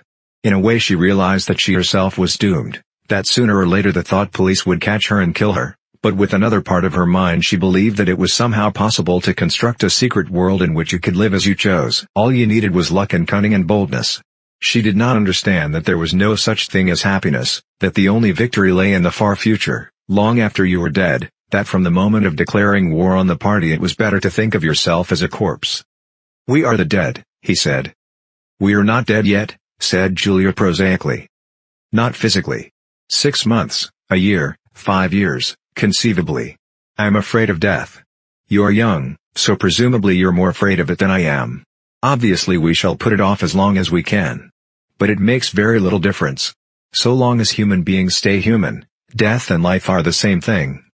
Oh, rubbish. Which would you sooner sleep with, me or a skeleton? Don't you enjoy being alive? Don't you like feeling, this is me, this is my hand, this is my leg, I'm real, I'm solid, I'm alive. Don't you like this? She twisted herself round and pressed her bosom against him. He could feel her breasts, ripe yet firm, through her overalls. Her body seemed to be pouring some of its youth and vigor into his. Yes, I like that, he said. Then stop talking about dying. And now listen, dear, we've got to fix up about the next time we meet. We may as well go back to the place in the wood. We've given it a good long rest. But you must get there by a different way this time. I've got it all planned out. You take the train, but look, I'll draw it out for you. And in her practical way she scraped together a small square of dust, and with a twig from a pigeon's nest began drawing a map on the floor. Part 2, Chapter 4. 4. Winston looked round the shabby little room above Mr. Charrington's shop. Beside the window the enormous bed was made up, with ragged blankets and a coverless bolster. The old-fashioned clock with the 12-hour face was ticking away on the mantelpiece. In the corner, on the gate-leg table, the glass paperweight which he had bought on his last visit gleamed softly out of the half-darkness. In the fender was a battered tin oil stove, a saucepan, and 2 cups, provided by Mr. Charrington. Winston lit the burner and set a pan of water to boil. He had brought an envelope full of Victory coffee and some saccharin tablets. The clock's hands said 17:20, it was 19:20 really. She was coming at 19:30. Folly, folly, his heart kept saying, conscious, gratuitous, suicidal folly. Of all the crimes that a party member could commit, this one was the least possible to conceal. Actually the idea had first floated into his head in the form of a vision, of the glass paperweight mirrored by the surface of the gate-leg table. As he had foreseen, Mr. Charrington had made no difficulty about letting the room. He was obviously glad of the few dollars that it would bring him. Nor did he seem shocked or become offensively knowing when it was made clear that Winston wanted the room for the purpose of a love affair. Instead he looked into the middle distance and spoke in generalities, with so delicate an air as to give the impression that he had become partly invisible. Privacy, he said, was a very valuable thing. Everyone wanted a place where they could be alone occasionally. And when they had such a place, it was only common courtesy in anyone else who knew of it to keep his knowledge to himself. He even, seeming almost to fade out of existence as he did so, added that there were 2 entries to the house, one of them through the backyard, which gave on an alley. Under the window somebody was singing. Winston peeped out, secure in the protection of the muslin curtain. The June sun was still high in the sky, and in the sun-filled court below, a monstrous woman, solid as a Norman pillar, with brawny red forearms and a sacking apron strapped about her middle, was stumping to and fro between a washtub and a clothesline, pegging out a series of square white things which Winston recognized as baby's diapers. Whenever her mouth was not corked with clothes pegs she was singing in a powerful contralto. It was only an hopeless fancy. It passed like an April dye. But a look and a word and the dreams they stirred. They have stolen my art, oh yeah. The tune had been haunting London for weeks past. It was one of countless similar songs published for the benefit of the proles by a subsection of the music department. The words of these songs were composed without any human intervention whatever on an instrument known as a versificator. but the woman sang so tunefully as to turn the dreadful rubbish into an almost pleasant sound. He could hear the woman singing and the scrape of her shoes on the flagstones, and the cries of the children in the street, and somewhere in the far distance a faint roar of traffic, and yet the room seemed curiously silent, thanks to the absence of a telescreen. Folly, folly, folly. He thought again. It was inconceivable that they could frequent this place for more than a few weeks without being caught, but the temptation of having a hiding place that was truly their own, indoors and near at hand, had been too much for both of them. For some time after their visit to the church belfry it had been impossible to arrange meetings. Working hours had been drastically increased in anticipation of Hate Week. It was more than a month distant, but the enormous, complex preparations that it entailed were throwing extra work onto everybody. Finally both of them managed to secure a free afternoon on the same day. They had agreed to go back to the clearing in the wood. On the evening beforehand they met briefly in the street. As usual, Winston hardly looked at Julia as they drifted towards one another in the crowd, but from the short glance he gave her it seemed to him that she was paler than usual. "It's all off," she murmured as soon as she judged it safe to speak. "Tomorrow, I mean." "What?" "Tomorrow afternoon. I can't come." "Why not?" "Oh, the usual reason. It started early this time." For a moment he was violently angry. During the month that he had known her the nature of his desire for her had changed. At the beginning there had been little true sensuality in it. Their first love-making had been simply an act of the will. But after the second time it was different. The smell of her hair, the taste of her mouth, the feeling of her skin seemed to have got inside him, or into the air all around him. She had become a physical necessity, something that he not only wanted but felt that he had a right to. When she said that she could not come, he had the feeling that she was cheating him. But just at this moment the crowd pressed them together and their hands accidentally met. She gave the tips of his fingers a quick squeeze that seemed to invite not desire but affection. It struck him that when one lived with a woman this particular disappointment must be a normal, recurring event, and a deep tenderness, such as he had not felt for her before, suddenly took hold of him. He wished that they were a married couple of 10 years standing. He wished that he were walking through the streets with her just as they were doing now but openly and without fear, talking of trivialities and buying odds and ends for the household. He wished above all that they had some place where they could be alone together without feeling the obligation to make love every time they met. It was not actually at that moment, but at some time on the following day, that the idea of renting Mr. Charrington's room had occurred to him. When he suggested it to Julia she had agreed with unexpected readiness. Both of them knew that it was lunacy. It was as though they were intentionally stepping nearer to their graves. As he sat waiting on the edge of the bed he thought again of the cellars of the Ministry of Love. It was curious how that predestined horror moved in and out of one's consciousness. There it lay, fixed in future times, preceding death as surely as 99 precedes 100. One could not avoid it, but one could perhaps postpone it, and yet instead, every now and again, by a conscious, willful act, one chose to shorten the interval before it happened. At this moment there was a quick step on the stairs. Julia burst into the room. She was carrying a tool bag of coarse brown canvas, such as he had sometimes seen her carrying to and fro at the ministry. He started forward to take her in his arms, but she disengaged herself rather hurriedly, partly because she was still holding the tool bag. "Half a second," she said. "Just let me show you what I've brought. Did you bring some of that filthy Victory coffee? I thought you would. You can chuck it away again, because we shan't be needing it. Look here." She fell on her knees, threw open the bag, and tumbled out some spanners and a screwdriver that filled the top part of it. Underneath were a number of neat paper packets. The first packet that she passed to Winston had a strange and yet vaguely familiar feeling.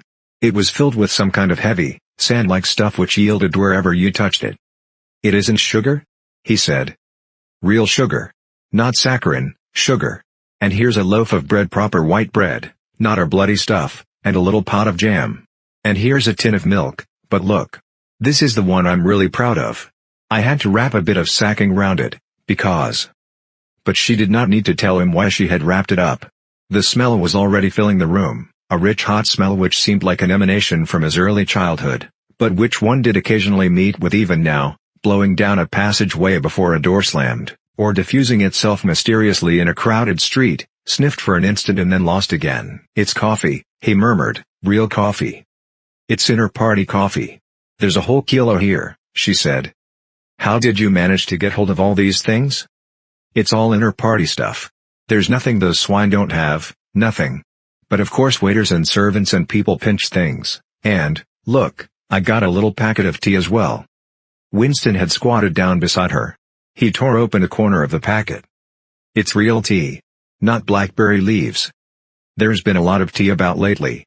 They've captured India, or something, she said vaguely. But listen, dear. I want you to turn your back on me for 3 minutes. Go and sit on the other side of the bed. Don't go too near the window. And don't turn round till I tell you. Winston gazed abstractedly through the muslin curtain. Down in the yard the red-armed woman was still marching to and fro between the washtub and the line. She took 2 more pegs out of her mouth and sang with deep feeling. They sigh that time heals all things. They sigh you can always forget. But the smiles and the tears across the years. They twist my heartstrings yet. She knew the whole drivelling song by heart, it seemed. Her voice floated upward with a sweet summer air, very tuneful, charged with a sort of happy melancholy. One had the feeling that she would have been perfectly content, if the June evening had been endless and the supply of clothes inexhaustible, to remain there for 1,000 years, pegging out diapers and singing rubbish. It struck him as a curious fact that he had never heard a member of the party singing alone and spontaneously. It would even have seemed slightly unorthodox, a dangerous eccentricity, like talking to oneself. Perhaps it was only when people were somewhere near the starvation level that they had anything to sing about. You can turn round now, said Julia. Mr. Charrington's room had occurred to him. When he suggested it to Julia she had agreed with unexpected readiness. Both of them knew that it was lunacy. It was as though they were intentionally stepping nearer to their graves. As he sat waiting on the edge of the bed he thought again of the cellars of the Ministry of Love. It was curious how that predestined horror moved in and out of one's consciousness. There it lay, fixed in future times, preceding death as surely as 99 precedes 100. One could not avoid it, but one could perhaps postpone it, and yet instead, every now and again, by a conscious, willful act, one chose to shorten the interval before it happened. At this moment there was a quick step on the stairs. Julia burst into the room. She was carrying a tool bag of coarse brown canvas, such as he had sometimes seen her carrying to and fro at the ministry. He started forward to take her in his arms, but she disengaged herself rather hurriedly, partly because she was still holding the tool bag. "Half a second," she said.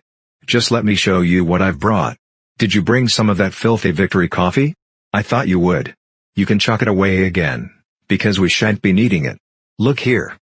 She fell on her knees, threw open the bag, and tumbled out some spanners and a screwdriver that filled the top part of it.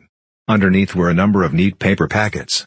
The first packet that she passed to Winston had a strange and yet vaguely familiar feeling.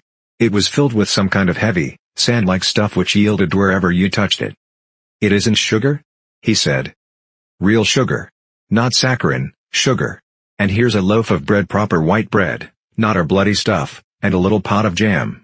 And here's a tin of milk, but look. This is the one I'm really proud of. I had to wrap a bit of sacking round it, because—" But she did not need to tell him why she had wrapped it up. The smell was already filling the room, a rich hot smell which seemed like an emanation from his early childhood, but which one did occasionally meet with even now, blowing down a passageway before a door slammed, or diffusing itself mysteriously in a crowded street, sniffed for an instant and then lost again. "It's coffee," he murmured, "real coffee. It's inter-party coffee. There's a whole kilo here," she said. "How did you manage to get hold of all these things?" "It's all inter-party stuff. There's nothing those swine don't have, nothing. But of course waiters and servants and people pinch things, and, look, I got a little packet of tea as well." Winston had squatted down beside her. He tore open a corner of the packet. "It's real tea. Not blackberry leaves. There's been a lot of tea about lately. They've captured India, or something," she said vaguely. "But listen, dear. I want you to turn your back on me for 3 minutes. Go and sit on the other side of the bed. Don't go too near the window. And don't turn round till I tell you." Winston gazed abstractedly through the muslin curtain. Down in the yard the red-armed woman was still marching to and fro between the washtub and the line. She took 2 more pegs out of her mouth and sang with deep feeling. "They sigh that time heals all things. They sigh you can always forget. But the smiles and the tears across the years. They twist my heartstrings yet." She knew the whole drivelling song by heart, it seemed. Her voice floated upward with a sweet summer air, very tuneful, charged with a sort of happy melancholy. One had the feeling that she would have been perfectly content, if the June evening had been endless and the supply of clothes inexhaustible, to remain there for 1,000 years, pegging out diapers and singing rubbish. It struck him as a curious fact that he had never heard a member of the party singing alone and spontaneously. It would even have seemed slightly unorthodox, a dangerous eccentricity, like talking to oneself. Perhaps it was only when people were somewhere near the starvation level that they had anything to sing about. "You can turn round now," said Julia. He turned round, and for a second almost failed to recognize her. What he had actually expected was to see her naked. But she was not naked. The transformation that had happened was much more surprising than that. She had painted her face. She must have slipped into some shop in the proletarian quarters and bought herself a complete set of makeup materials. Her lips were deeply reddened, her cheeks rouged, her nose powdered, there was even a touch of something under the eyes to make them brighter. It was not very skillfully done, but Winston's standards in such matters were not high. He had never before seen or imagined a woman of the party with cosmetics on her face. The improvement in her appearance was startling. With just a few dabs of color in the right places, she had become not only very much prettier, but, above all, far more feminine. Her short hair and boyish overalls merely added to the effect. As he took her in his arms, a wave of synthetic violets flooded his nostrils. He remembered the half-darkness of a basement kitchen, and a woman's cavernous mouth. It was the very same scent that she had used, but at the moment it did not seem to matter. "Scent too," he said. "Yes, dear, scent too. And do you know what I'm going to do next? I'm going to get hold of a real woman's frock from somewhere and wear it instead of these bloody trousers. I'll wear silk stockings and high-heeled shoes.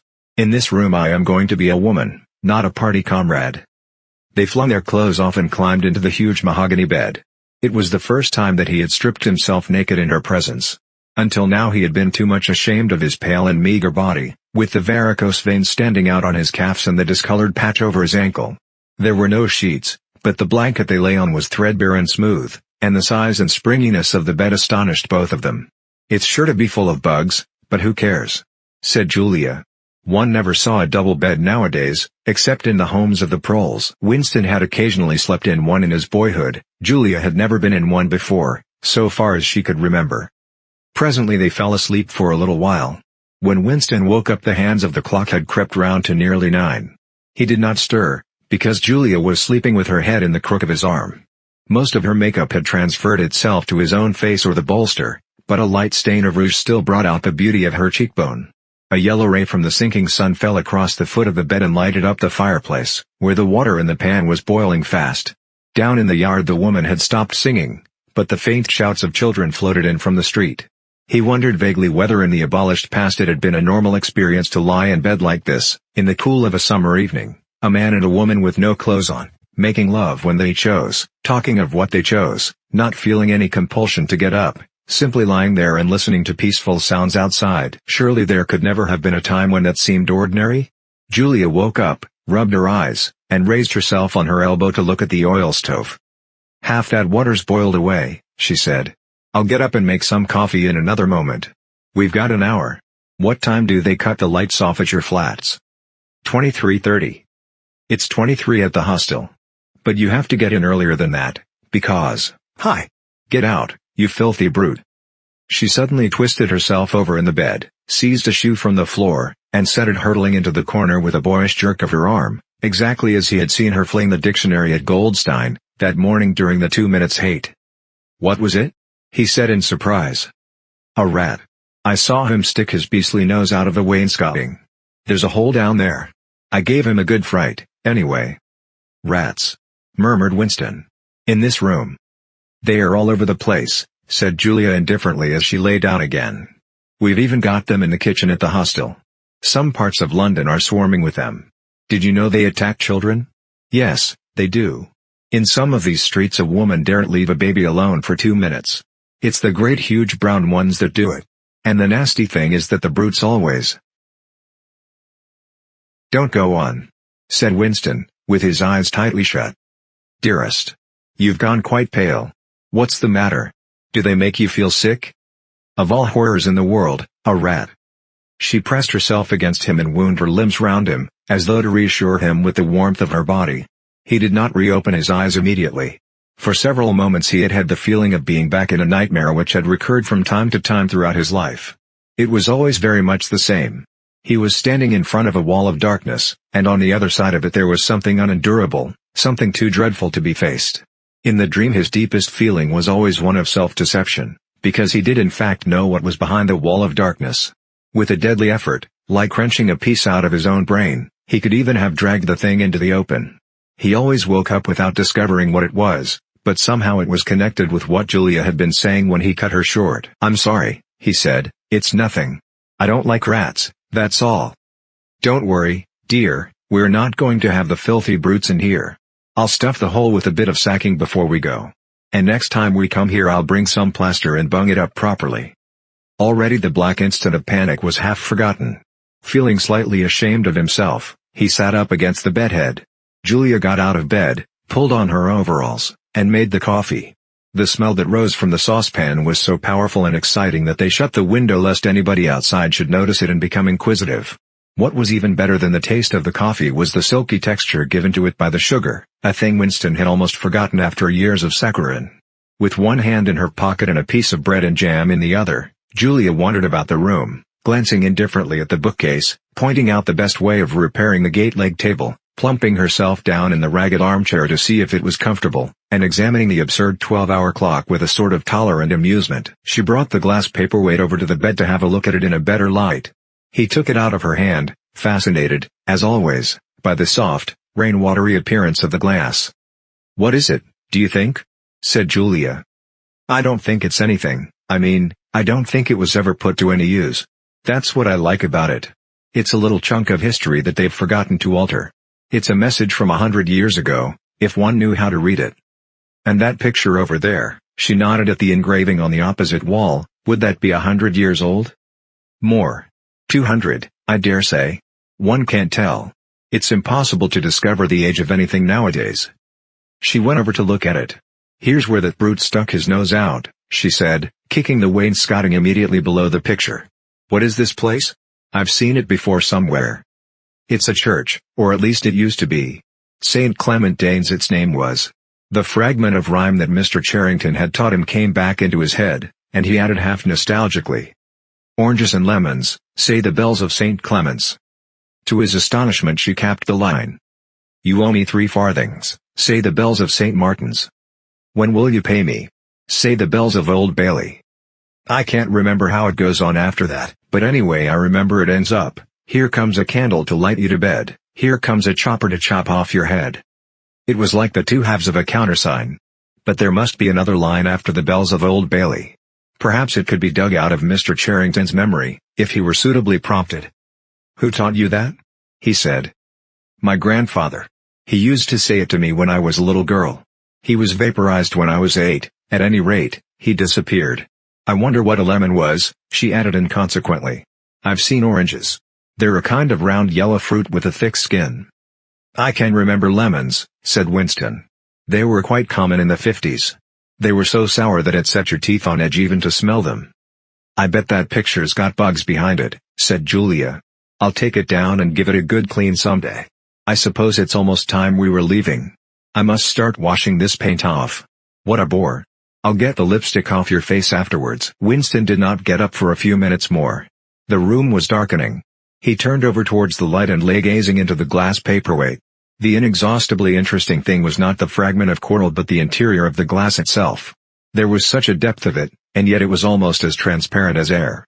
It was as though the surface of the glass had been the arch of the sky, enclosing a tiny world with its atmosphere complete. He had the feeling that he could get inside it, and that in fact he was inside it, along with the mahogany bed and the gate-leg table, and the clock and the steel engraving and the paperweight itself. The paperweight was the room he was in, and the coral was Julia's life and his own, fixed in a sort of eternity at the heart of the crystal. Part 2, Chapter 5. 5. Syme had vanished. A morning came, and he was missing from work. A few thoughtless people commented on his absence. On the next day nobody mentioned him. On the third day Winston went into the vestibule of the records department to look at the notice board. One of the notices carried a printed list of the members of the chess committee, of whom Syme had been one. It looked almost exactly as it had looked before, nothing had been crossed out, but it was one name shorter. It was enough. Syme had ceased to exist, he had never existed. The weather was baking hot. In the labyrinthine ministry the windowless, air-conditioned rooms kept their normal temperature, but outside the pavements scorched one's feet and the stench of the tubes at the rush hours was a horror. The preparations for Hate Week were in full swing, and the staffs of all the ministries were working overtime. Processions, meetings, military parades, lectures, waxworks, displays, film shows, telescreen programs all had to be organized, stands had to be erected, effigies built, slogans coined, songs written, rumors circulated, photographs faked. Julia's unit in the fiction department had been taken off the production of novels and was rushing out a series of atrocity pamphlets. Winston, in addition to his regular work, spent long periods every day in going through back files of the Times and altering and embellishing news items which were to be quoted in speeches. Late at night, when crowds of rowdy proles roamed the streets, the town had a curiously febrile air. The rocket bombs crashed oftener than ever, and sometimes in the far distance there were enormous explosions which no one could explain and about which there were wild rumors. The new tune which was to be the theme song of Hate Week, the Hate Song, it was called, had already been composed and was being endlessly plugged on the telescreens. It had a savage, barking rhythm which could not exactly be called music, but resembled the beating of a drum. Roared out by hundreds of voices to the tramp of marching feet, it was terrifying. The proles had taken a fancy to it, and in the midnight streets it competed with the still popular It Was Only a Hopeless Fancy. The parson's children played it at all hours of the night and day, unbearably, on a comb and a piece of toilet paper. Winston's evenings were fuller than ever.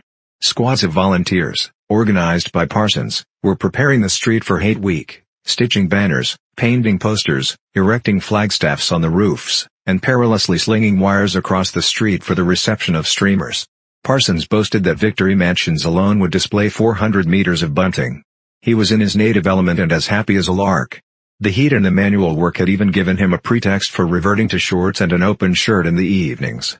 He was everywhere at once, pushing, pulling, sawing, hammering, improvising, jollying everyone along with comradely exhortations and giving out from every fold of his body what seemed an inexhaustible supply of acrid-smelling sweat. A new poster had suddenly appeared all over London. It had no caption, and represented simply the monstrous figure of a Eurasian soldier, 3 or 4 meters high, striding forward with expressionless Mongolian face and enormous boots, a submachine gun pointed from his hip. From whatever angle you looked at the poster, the muzzle of the gun, magnified by the foreshortening, seemed to be pointed straight at you. The thing had been plastered on every blank space on every wall, even outnumbering the portraits of Big Brother. The proles, normally apathetic about the war, were being lashed into one of their periodical frenzies of patriotism. As though to harmonize with the general mood, the rocket bombs had been killing larger numbers of people than usual. One fell on a crowded film theater in Stepney, burying several hundred victims among the ruins. The whole population of the neighborhood turned out for a long, trailing funeral which went on for hours and was in effect an indignation meeting. Another bomb fell on a piece of waste ground which was used as a playground and several dozen children were blown to pieces.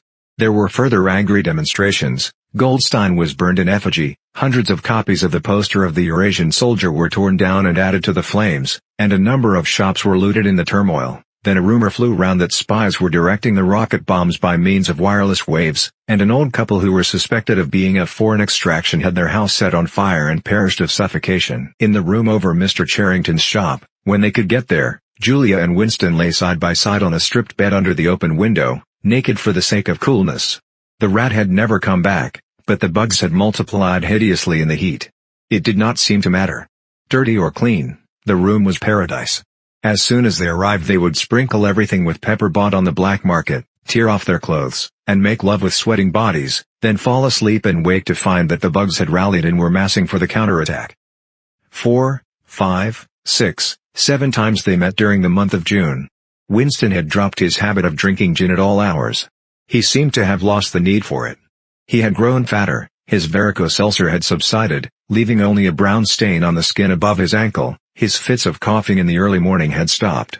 The process of life had ceased to be intolerable. He had no longer any impulse to make faces at the telescreen or shout curses at the top of his voice. Now that they had a secure hiding place, almost a home, it did not even seem a hardship that they could only meet infrequently and for a couple of hours at a time. What mattered was that the room over the junk shop should exist. To know that it was there, inviolate, was almost the same as being in it. The room was a world, a pocket of the past where extinct animals could walk. Mr. Charrington, thought Winston, was another extinct animal. He usually stopped to talk with Mr. Charrington for a few minutes on his way upstairs. The old man seemed seldom or never to go out of doors, and on the other hand to have almost no customers. He led a ghost-like existence between the tiny, dark shop, and an even tinier back kitchen where he prepared his meals and which contained, among other things, an unbelievably ancient gramophone with an enormous horn. He seemed glad of the opportunity to talk. Wandering about among his worthless stock, with his long nose and thick spectacles and his bowed shoulders in the velvet jacket, he had always vaguely the air of being a collector rather than a tradesman. With a sort of faded enthusiasm he would finger this scrap of rubbish or that, a china bottle stopper, the painted lid of a broken snuff box, a pinchbeck locket containing a strand of some long-dead baby's hair, never asking that Winston should buy it, merely that he should admire it. To talk to him was like listening to the tinkling of a worn-out musical box. He had dragged out from the corners of his memory some more fragments of forgotten rhymes. There was one about 24 blackbirds, and another about a cow with a crumpled horn, and another about the death of poor Cock Robin. "It just occurred to me you might be interested," he would say with a deprecating little laugh whenever he produced a new fragment.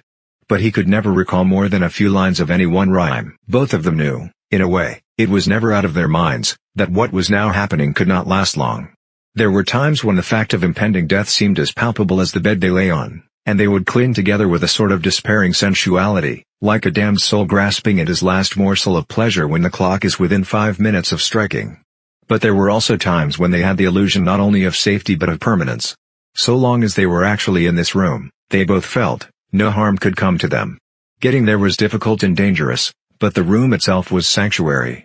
It was as when Winston had gazed into the heart of the paperweight, with the feeling that it would be possible to get inside that glassy world, and that once inside it time could be arrested. Often they gave themselves up to daydreams of escape. Their luck would hold indefinitely, and they would carry on their intrigue, just like this, for the remainder of their natural lives. Or Catherine would die, and by subtle maneuverings Winston and Julia would succeed in getting married. Or they would commit suicide together. Or they would disappear, alter themselves out of recognition, learn to speak with proletarian accents, get jobs in a factory and live out their lives undetected in a back street. It was all nonsense, as they both knew. In reality there was no escape. Even the one plan that was practicable, suicide, they had no intention of carrying out. To hang on from day to day and from week to week, spinning out a present that had no future, seemed an unconquerable instinct, just as one's lungs will always draw the next breath so long as there is air available. Sometimes, too, they talked of engaging in active rebellion against the party, but with no notion of how to take the first step. Even if the fabulous brotherhood was a reality, there still remained the difficulty of finding one's way into it. He told her of the strange intimacy that existed, or seemed to exist, between himself and O'Brien, and of the impulse he sometimes felt, simply to walk into O'Brien's presence, announce that he was the enemy of the party, and demand his help. Curiously enough, this did not strike her as an impossibly rash thing to do. She was used to judging people by their faces, and it seemed natural to her that Winston should believe O'Brien to be trustworthy on the strength of a single flash of the eyes. Moreover, she took it for granted that everyone, or nearly everyone, secretly hated the party and would break the rules if he thought it safe to do so. But she refused to believe that widespread, organized opposition existed or could exist. The tales about Goldstein and his underground army, she said, were simply a lot of rubbish which the party had invented for its own purposes and which you had to pretend to believe in. Times beyond number, at party rallies and spontaneous demonstrations, she had shouted at the top of her voice for the execution of people whose names she had never heard and in whose supposed crimes she had not the faintest belief. When public trials were happening she had taken her place in the detachments from the Youth League who surrounded the courts from morning to night, chanting at intervals "Death to the traitors." During the 2 minutes hate she always excelled all others in shouting insults at Goldstein, yet she had only the dimmest idea of who Goldstein was and what doctrines he was supposed to represent. She had grown up since the Revolution and was too young to remember the ideological battles of the 50s and 60s. Such a thing as an independent political movement was outside her imagination, and in any case the party was invincible. It would always exist, and it would always be the same. You could only rebel against it by secret disobedience or, at most, by isolated acts of violence such as killing somebody or blowing something up. In some ways she was far more acute than Winston, and far less susceptible to party propaganda. Once when he happened in some connection to mention the war against Eurasia, she startled him by saying casually that in her opinion the war was not happening. The rocket bombs which fell daily on London were probably fired by the government of Oceania itself, just to keep people frightened. This was an idea that had literally never occurred to him. She also stirred a sort of envy in him by telling him that during the 2 minutes hate her great difficulty was to avoid bursting out laughing. But she only questioned the teachings of the party when they in some way touched upon her own life. Often she was ready to accept the official mythology, simply because the difference between truth and falsehood did not seem important to her. She believed, for instance, having learned it at school, that the party had invented aeroplanes.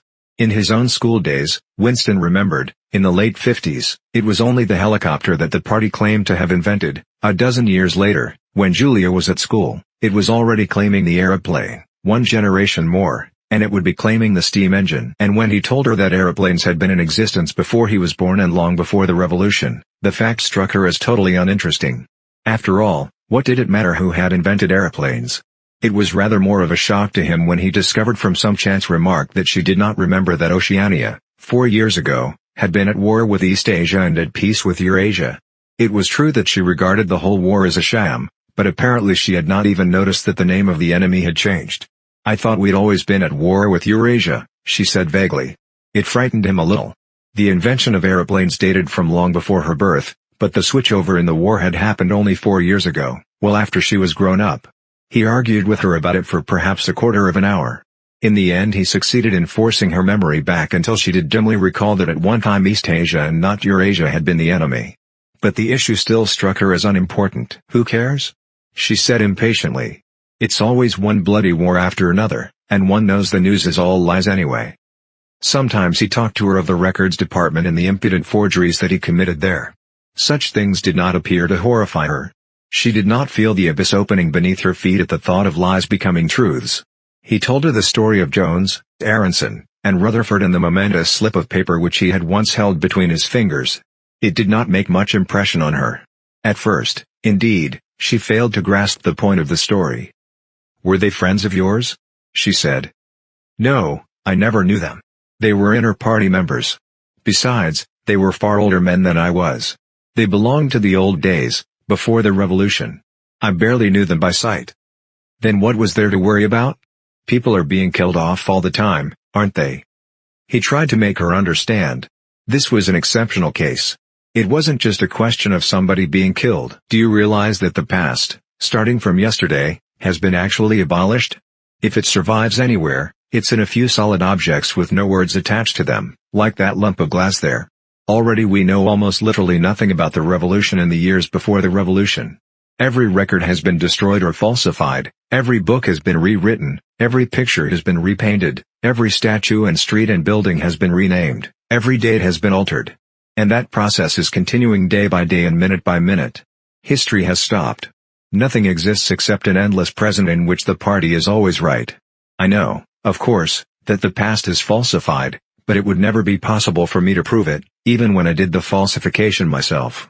After the thing is done, no evidence ever remains. The only evidence is inside my own mind, and I don't know with any certainty that any other human being shares my memories. Just in that one instance, in my whole life, I did possess actual concrete evidence after the event, years after it. And what good was that? It was no good, because I threw it away a few minutes later. But if the same thing happened today, I should keep it." "Well, I wouldn't," said Julia.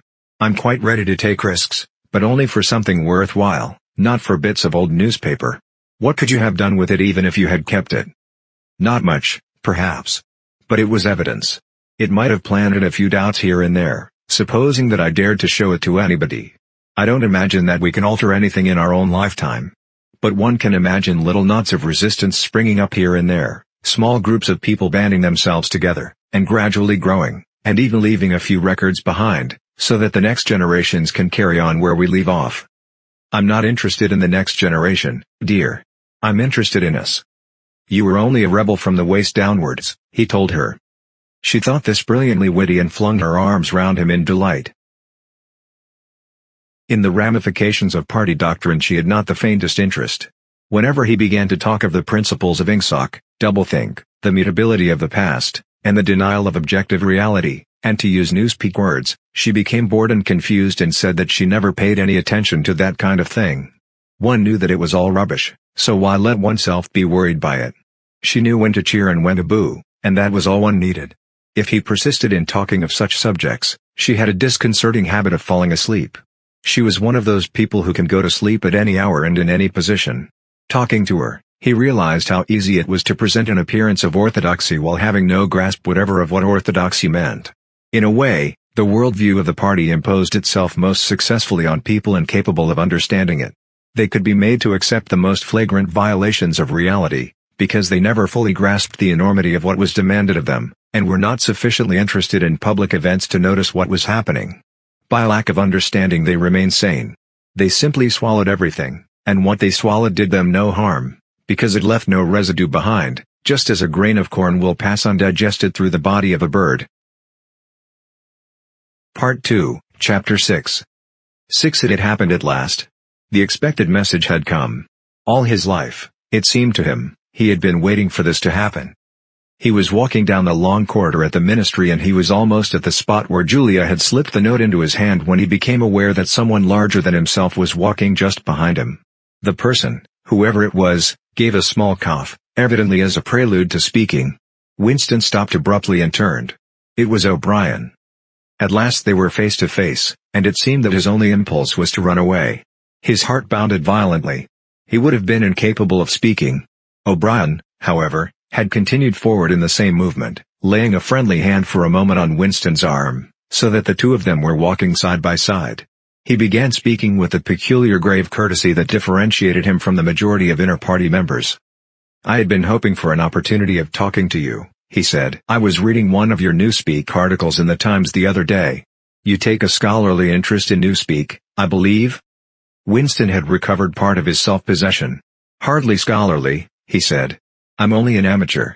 It's not my subject. I have never had anything to do with the actual construction of the language." "But you write it very elegantly," said O'Brien. "That is not only my own opinion. I was talking recently to a friend of yours who is certainly an expert. His name has slipped my memory for the moment." Again Winston's heart stirred painfully. It was inconceivable that this was anything other than a reference to Syme. But Syme was not only dead, he was abolished, an unperson. Any identifiable reference to him would have been mortally dangerous. O'Brien's remark must obviously have been intended as a signal, a code word. By sharing a small act of thought crime he had turned the two of them into accomplices. They had continued to stroll slowly down the corridor, but now O'Brien halted. With the curious, disarming friendliness that he always managed to put into the gesture he resettled his spectacles on his nose. Then he went on. "What I had really intended to say was that in your article I noticed you had used two words which have become obsolete. But they have only become so very recently. Have you seen the 10th edition of the Newspeak Dictionary?" "No," said Winston. "I didn't think it had been issued yet. We are still using the 9th in the records department. The 10th edition is not due to appear for some months, I believe. But a few advance copies have been circulated. I have one myself. It might interest you to look at it, perhaps?" "Very much so," said Winston, immediately seeing where this tended. "Some of the new developments are most ingenious. The reduction in the number of verbs, that is the point that will appeal to you, I think. Let me see, shall I send a messenger to you with the dictionary? But I am afraid I invariably forget anything of that kind. Perhaps you could pick it up at my flat at some time that suited you? Wait. Let me give you my address." They were standing in front of a telescreen. Somewhat absent-mindedly O'Brien felt two of his pockets and then produced a small leather-covered notebook and a gold ink pencil. Immediately beneath the telescreen, in such a position that anyone who was watching at the other end of the instrument could read what he was writing, he scribbled an address, tore out the page and handed it to Winston. "I am usually at home in the evenings," he said. "If not, my servant will give you the dictionary." He was gone, leaving Winston holding the scrap of paper, which this time there was no need to conceal. Nevertheless he carefully memorized what was written on it, and some hours later dropped it into the memory hole along with a mass of other papers. They had been talking to one another for a couple of minutes at the most. There was only one meaning that the episode could possibly have. It had been contrived as a way of letting Winston know O'Brien's address. This was necessary, because except by direct inquiry it was never possible to discover where anyone lived. There were no directories of any kind. "If you ever want to see me, this is where I can be found," was what O'Brien had been saying to him. Perhaps there would even be a message concealed somewhere in the dictionary. But at any rate, one thing was certain. The conspiracy that he had dreamed of did exist, and he had reached the outer edges of it. He knew that sooner or later he would obey O'Brien's summons. Perhaps tomorrow, perhaps after a long delay, he was not certain. What was happening was only the working out of a process that had started years ago. The first step had been a secret, involuntary thought, the second had been the opening of the diary. He had moved from thoughts to words, and now from words to actions. The last step was something that would happen in the ministry of love. He had accepted it. The end was contained in the beginning. But it was frightening, or, more exactly, it was like a foretaste of death, like being a little less alive. Even while he was speaking to O'Brien, when the meaning of the words had sunk in, a chilly shuddering feeling had taken possession of his body. He had the sensation of stepping into the dampness of a grave, and it was not much better because he had always known that the grave was there and waiting for him.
Part 2, Chapter 7.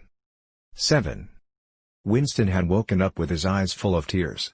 Julia rolled sleepily against him, murmuring something that might have been "What's the matter?" "I dreamed," he began, and stopped short. It was too complex to be put into words. There was the dream itself, and there was a memory connected with it that had swum into his mind in the few seconds after waking. He lay back with his eyes shut, still sodden in the atmosphere of the dream. It was a vast, luminous dream in which his whole life seemed to stretch out before him like a landscape on a summer evening after rain.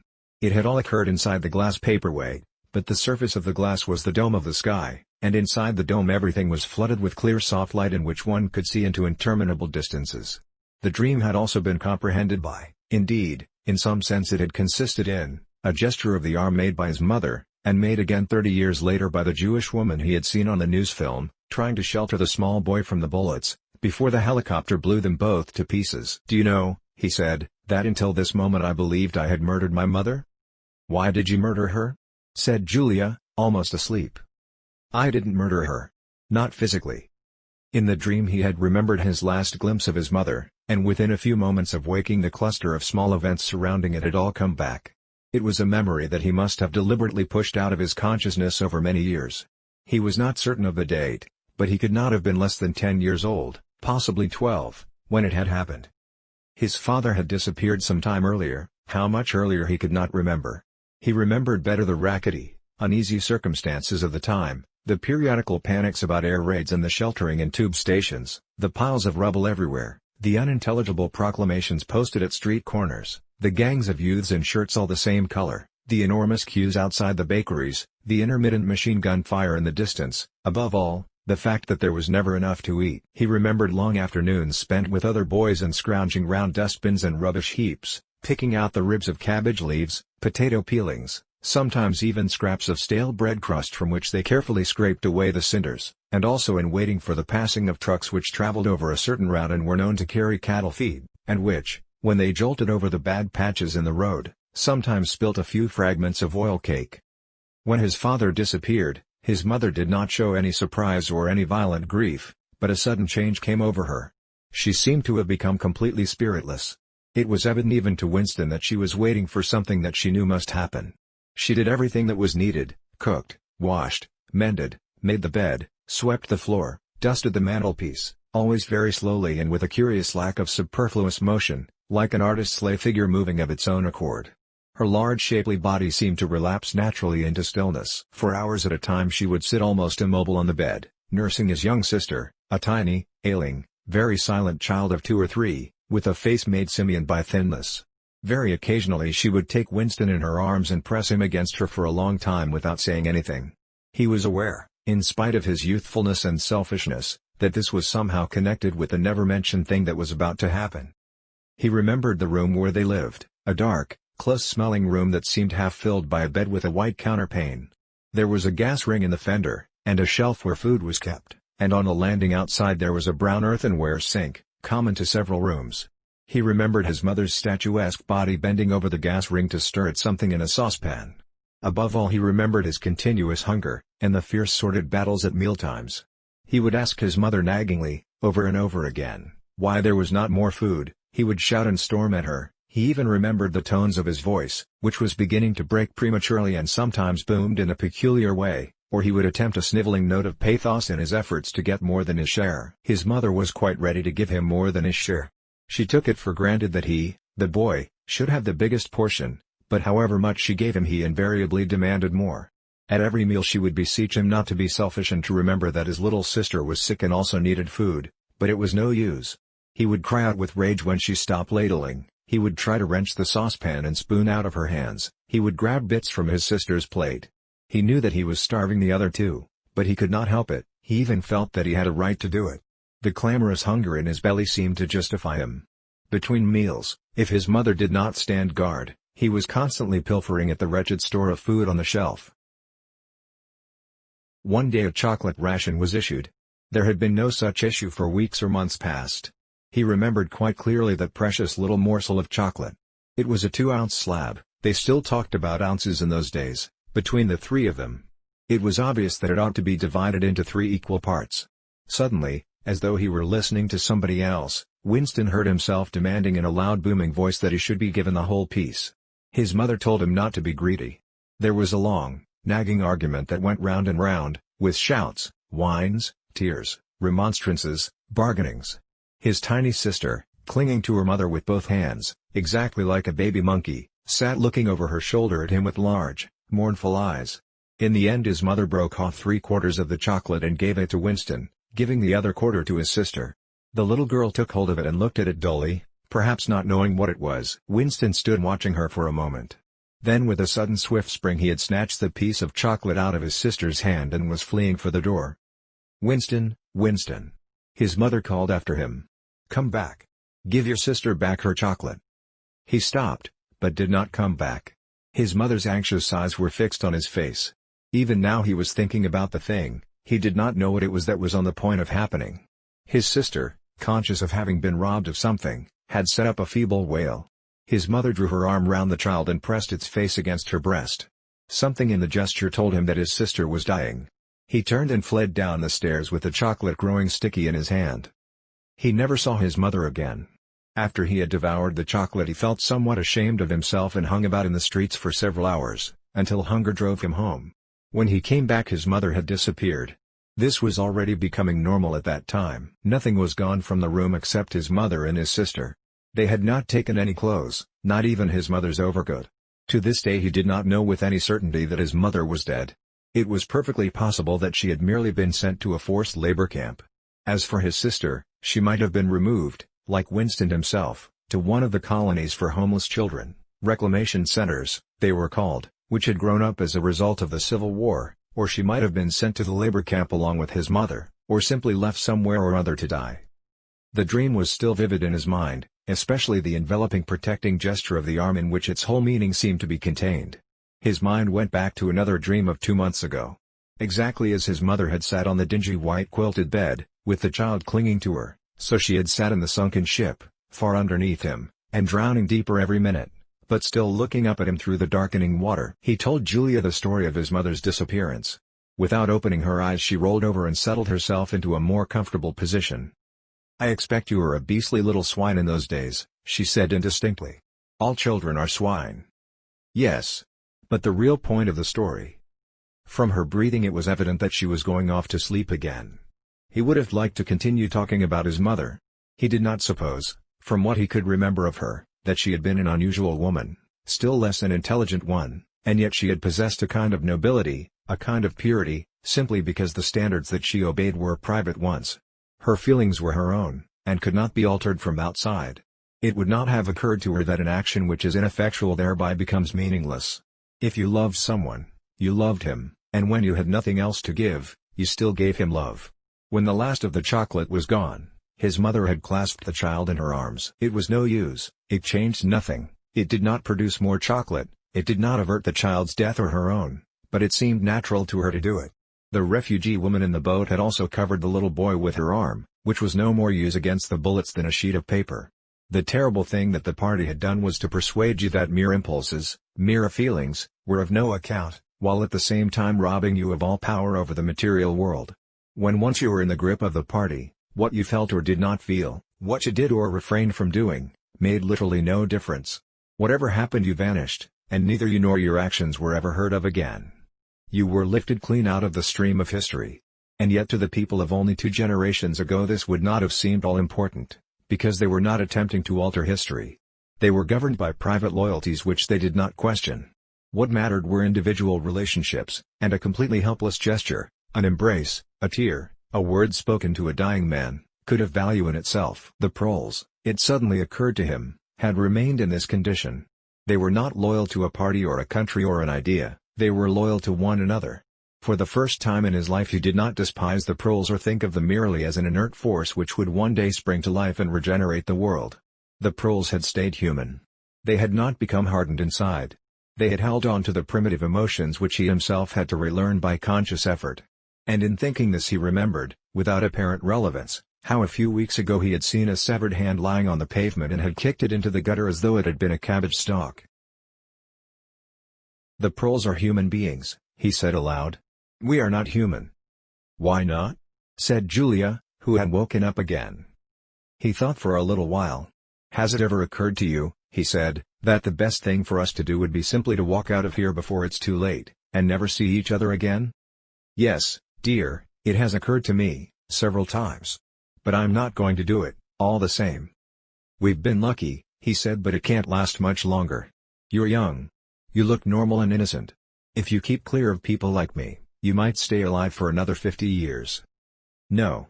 I've thought it all out. What you do, I'm going to do. And don't be too downhearted. I'm rather good at staying alive.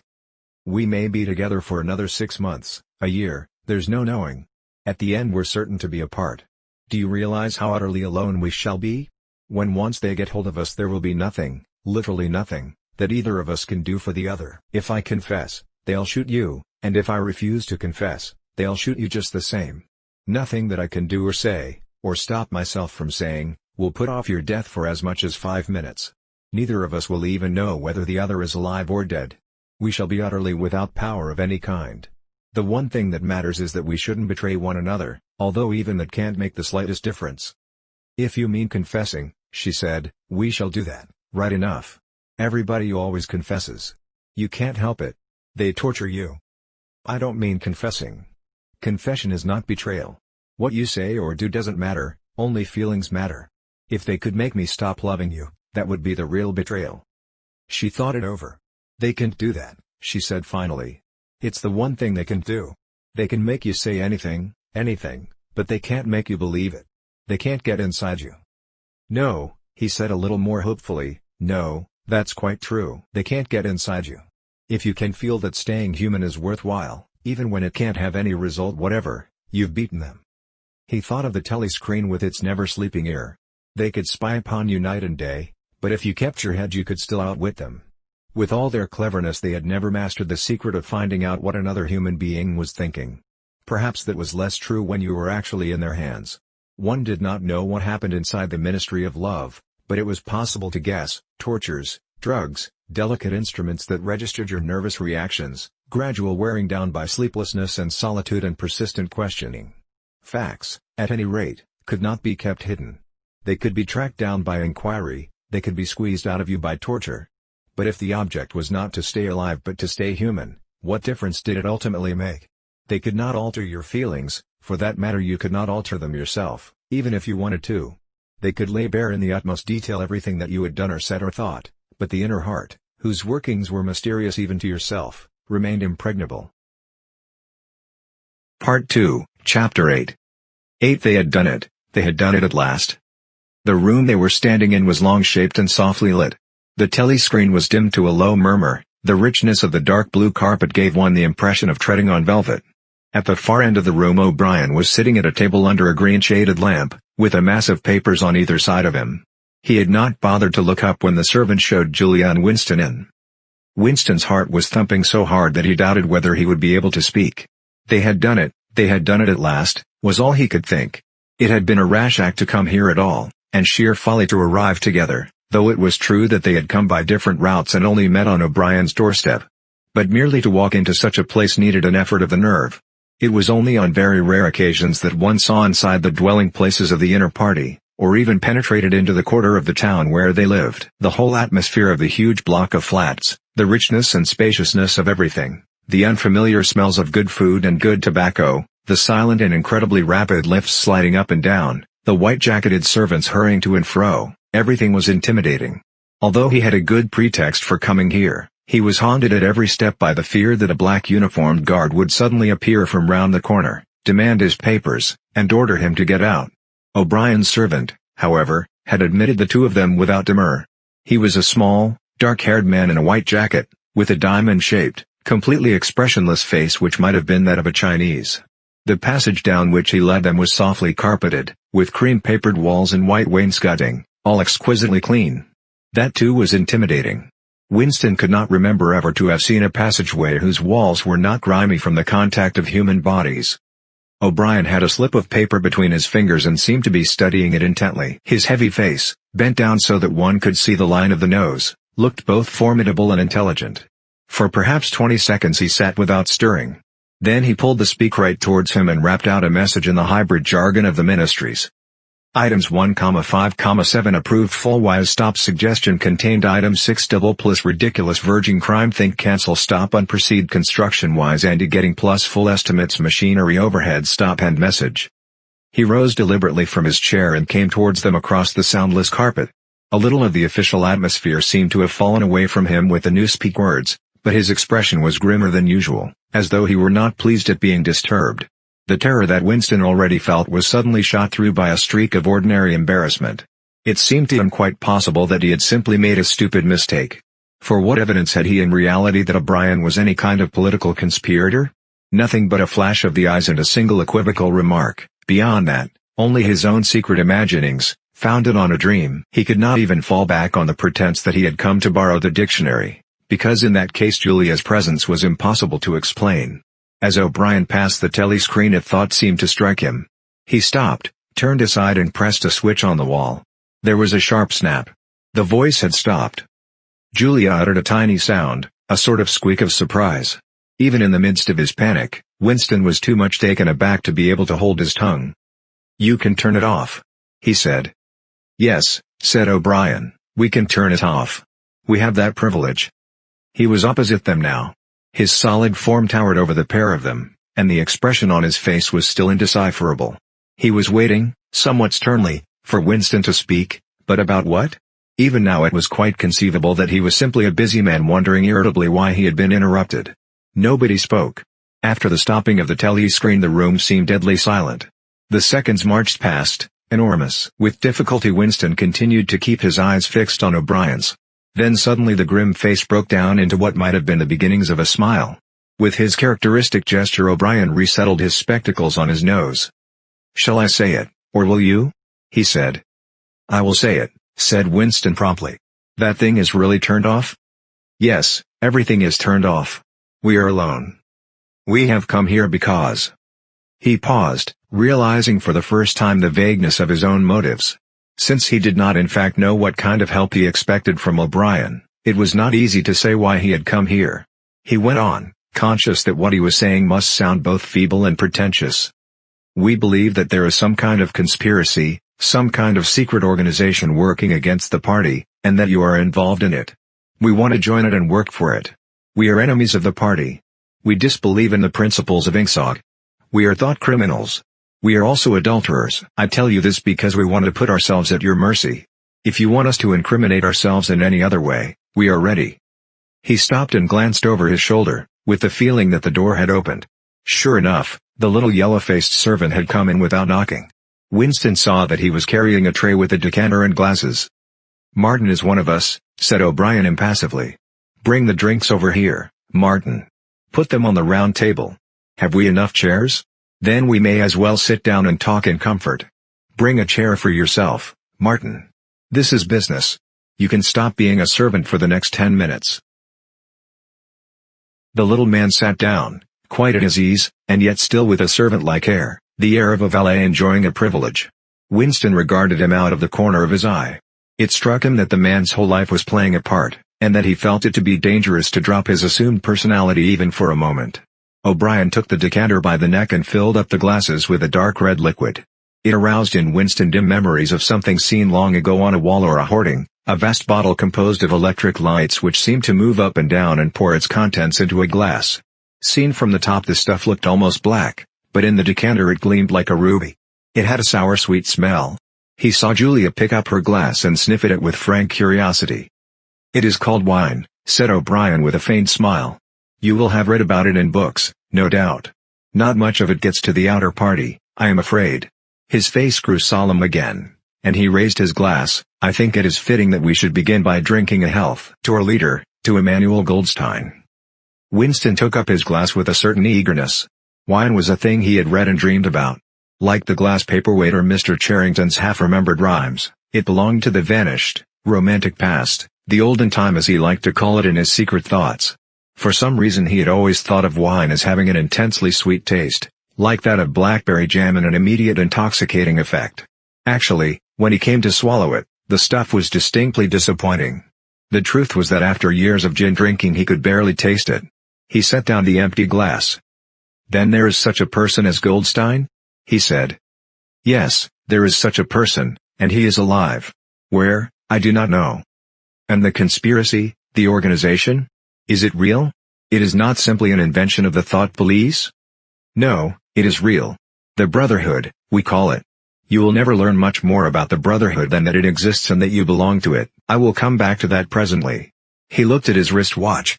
It is unwise even for members of the inner party to turn off the telescreen for more than half an hour. You ought not to have come here together, and you will have to leave separately. You, comrade, he bowed his head to Julia, will leave first.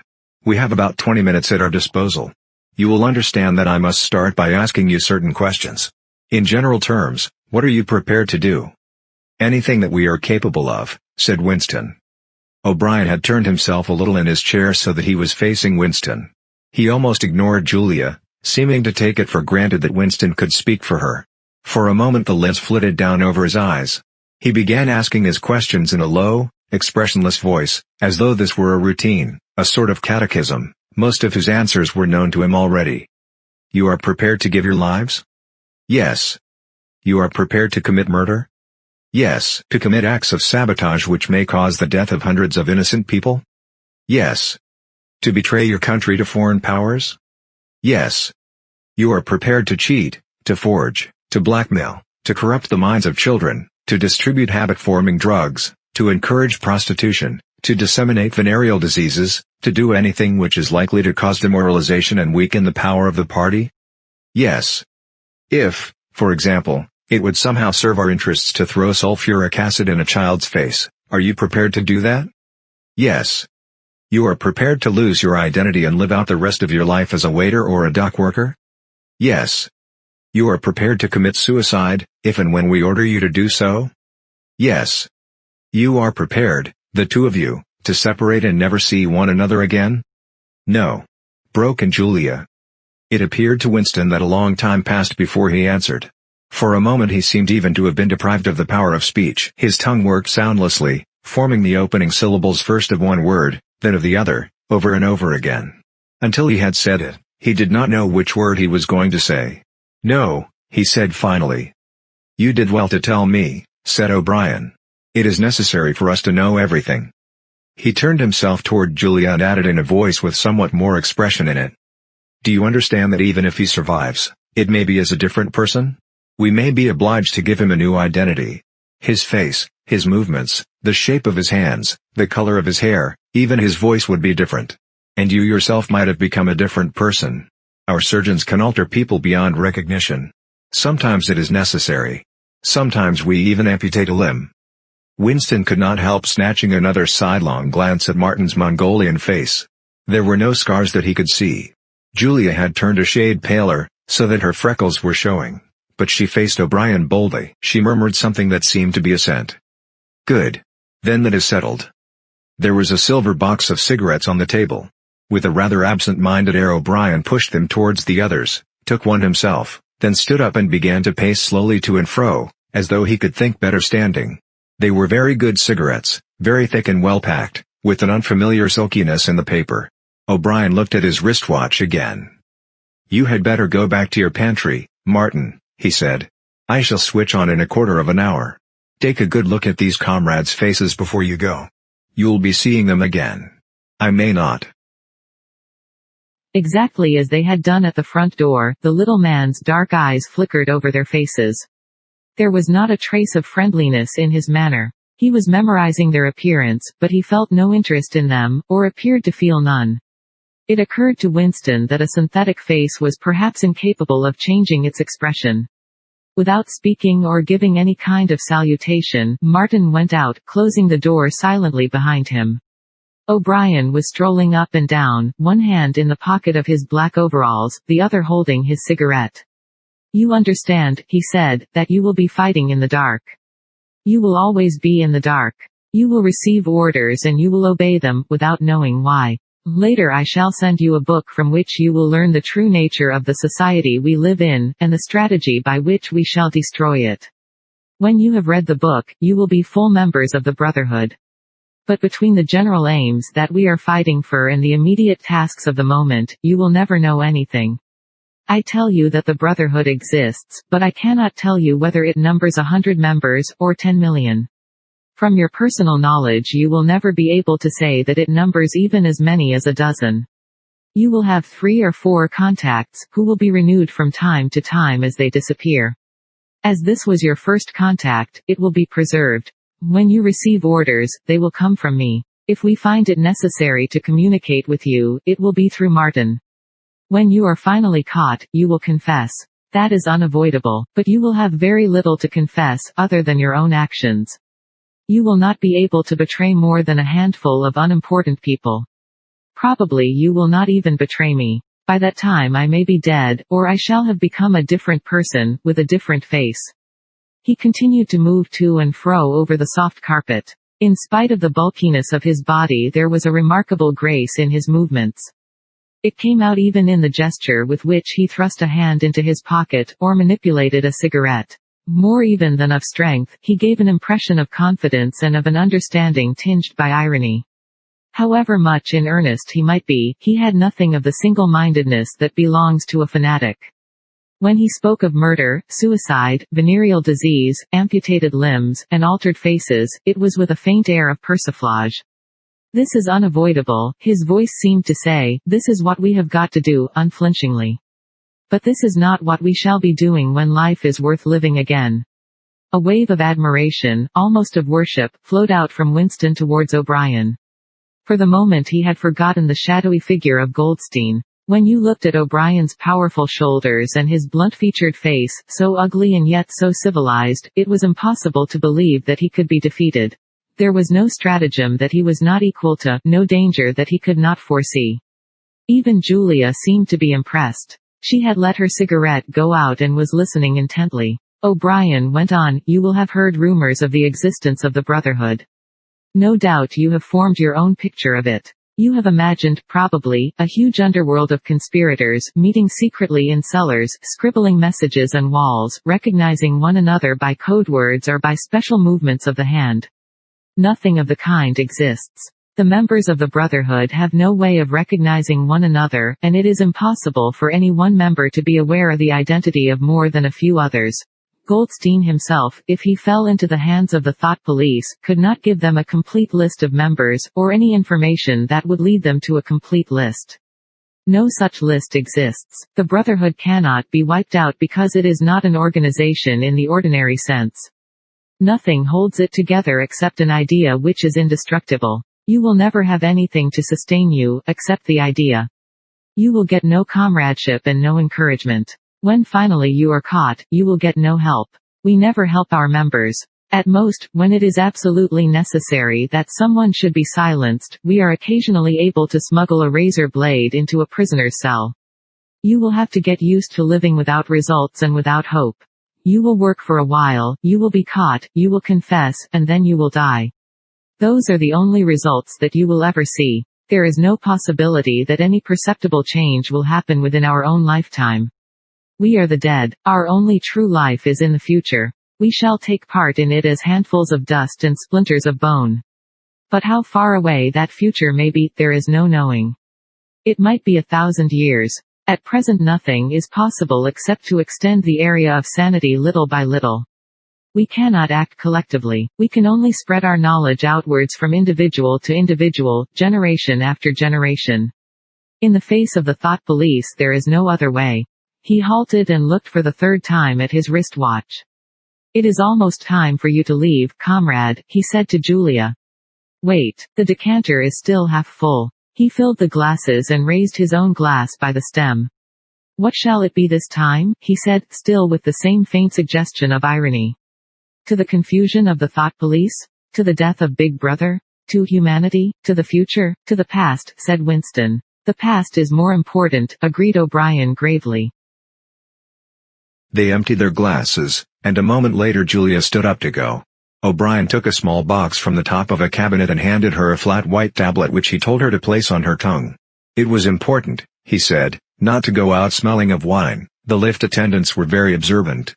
As soon as the door had shut behind her he appeared to forget her existence. He took another pace or two up and down, then stopped. There are details to be settled, he said. I assume that you have a hiding place of some kind? Winston explained about the room over Mr. Charrington's shop. That will do for the moment. Later we will arrange something else for you. It is important to change one's hiding place frequently. Meanwhile I shall send you a copy of the book." Even O'Brien, Winston noticed, seemed to pronounce the words as though they were in italics. "Goldstein's book, you understand, as soon as possible. It may be some days before I can get hold of one. There are not many in existence, as you can imagine. The thought police hunt them down and destroy them almost as fast as we can produce them. It makes very little difference. The book is indestructible. If the last copy were gone, we could reproduce it almost word for word. Do you carry a briefcase to work with you?" he added. "As a rule, yes." "What is it like?" "Black, very shabby. With 2 straps." "Black, 2 straps, very shabby, good. One day in the fairly near future, I cannot give a date, one of the messages among your morning's work will contain a misprinted word, and you will have to ask for a repeat. On the following day you will go to work without your briefcase. At some time during the day, in the street, a man will touch you on the arm and say, 'I think you have dropped your briefcase.' The one he gives you will contain a copy of Goldstein's book. You will return it within 14 days. They were silent for a moment. "There are a couple of minutes before you need go," said O'Brien. "We shall meet again, if we do meet again."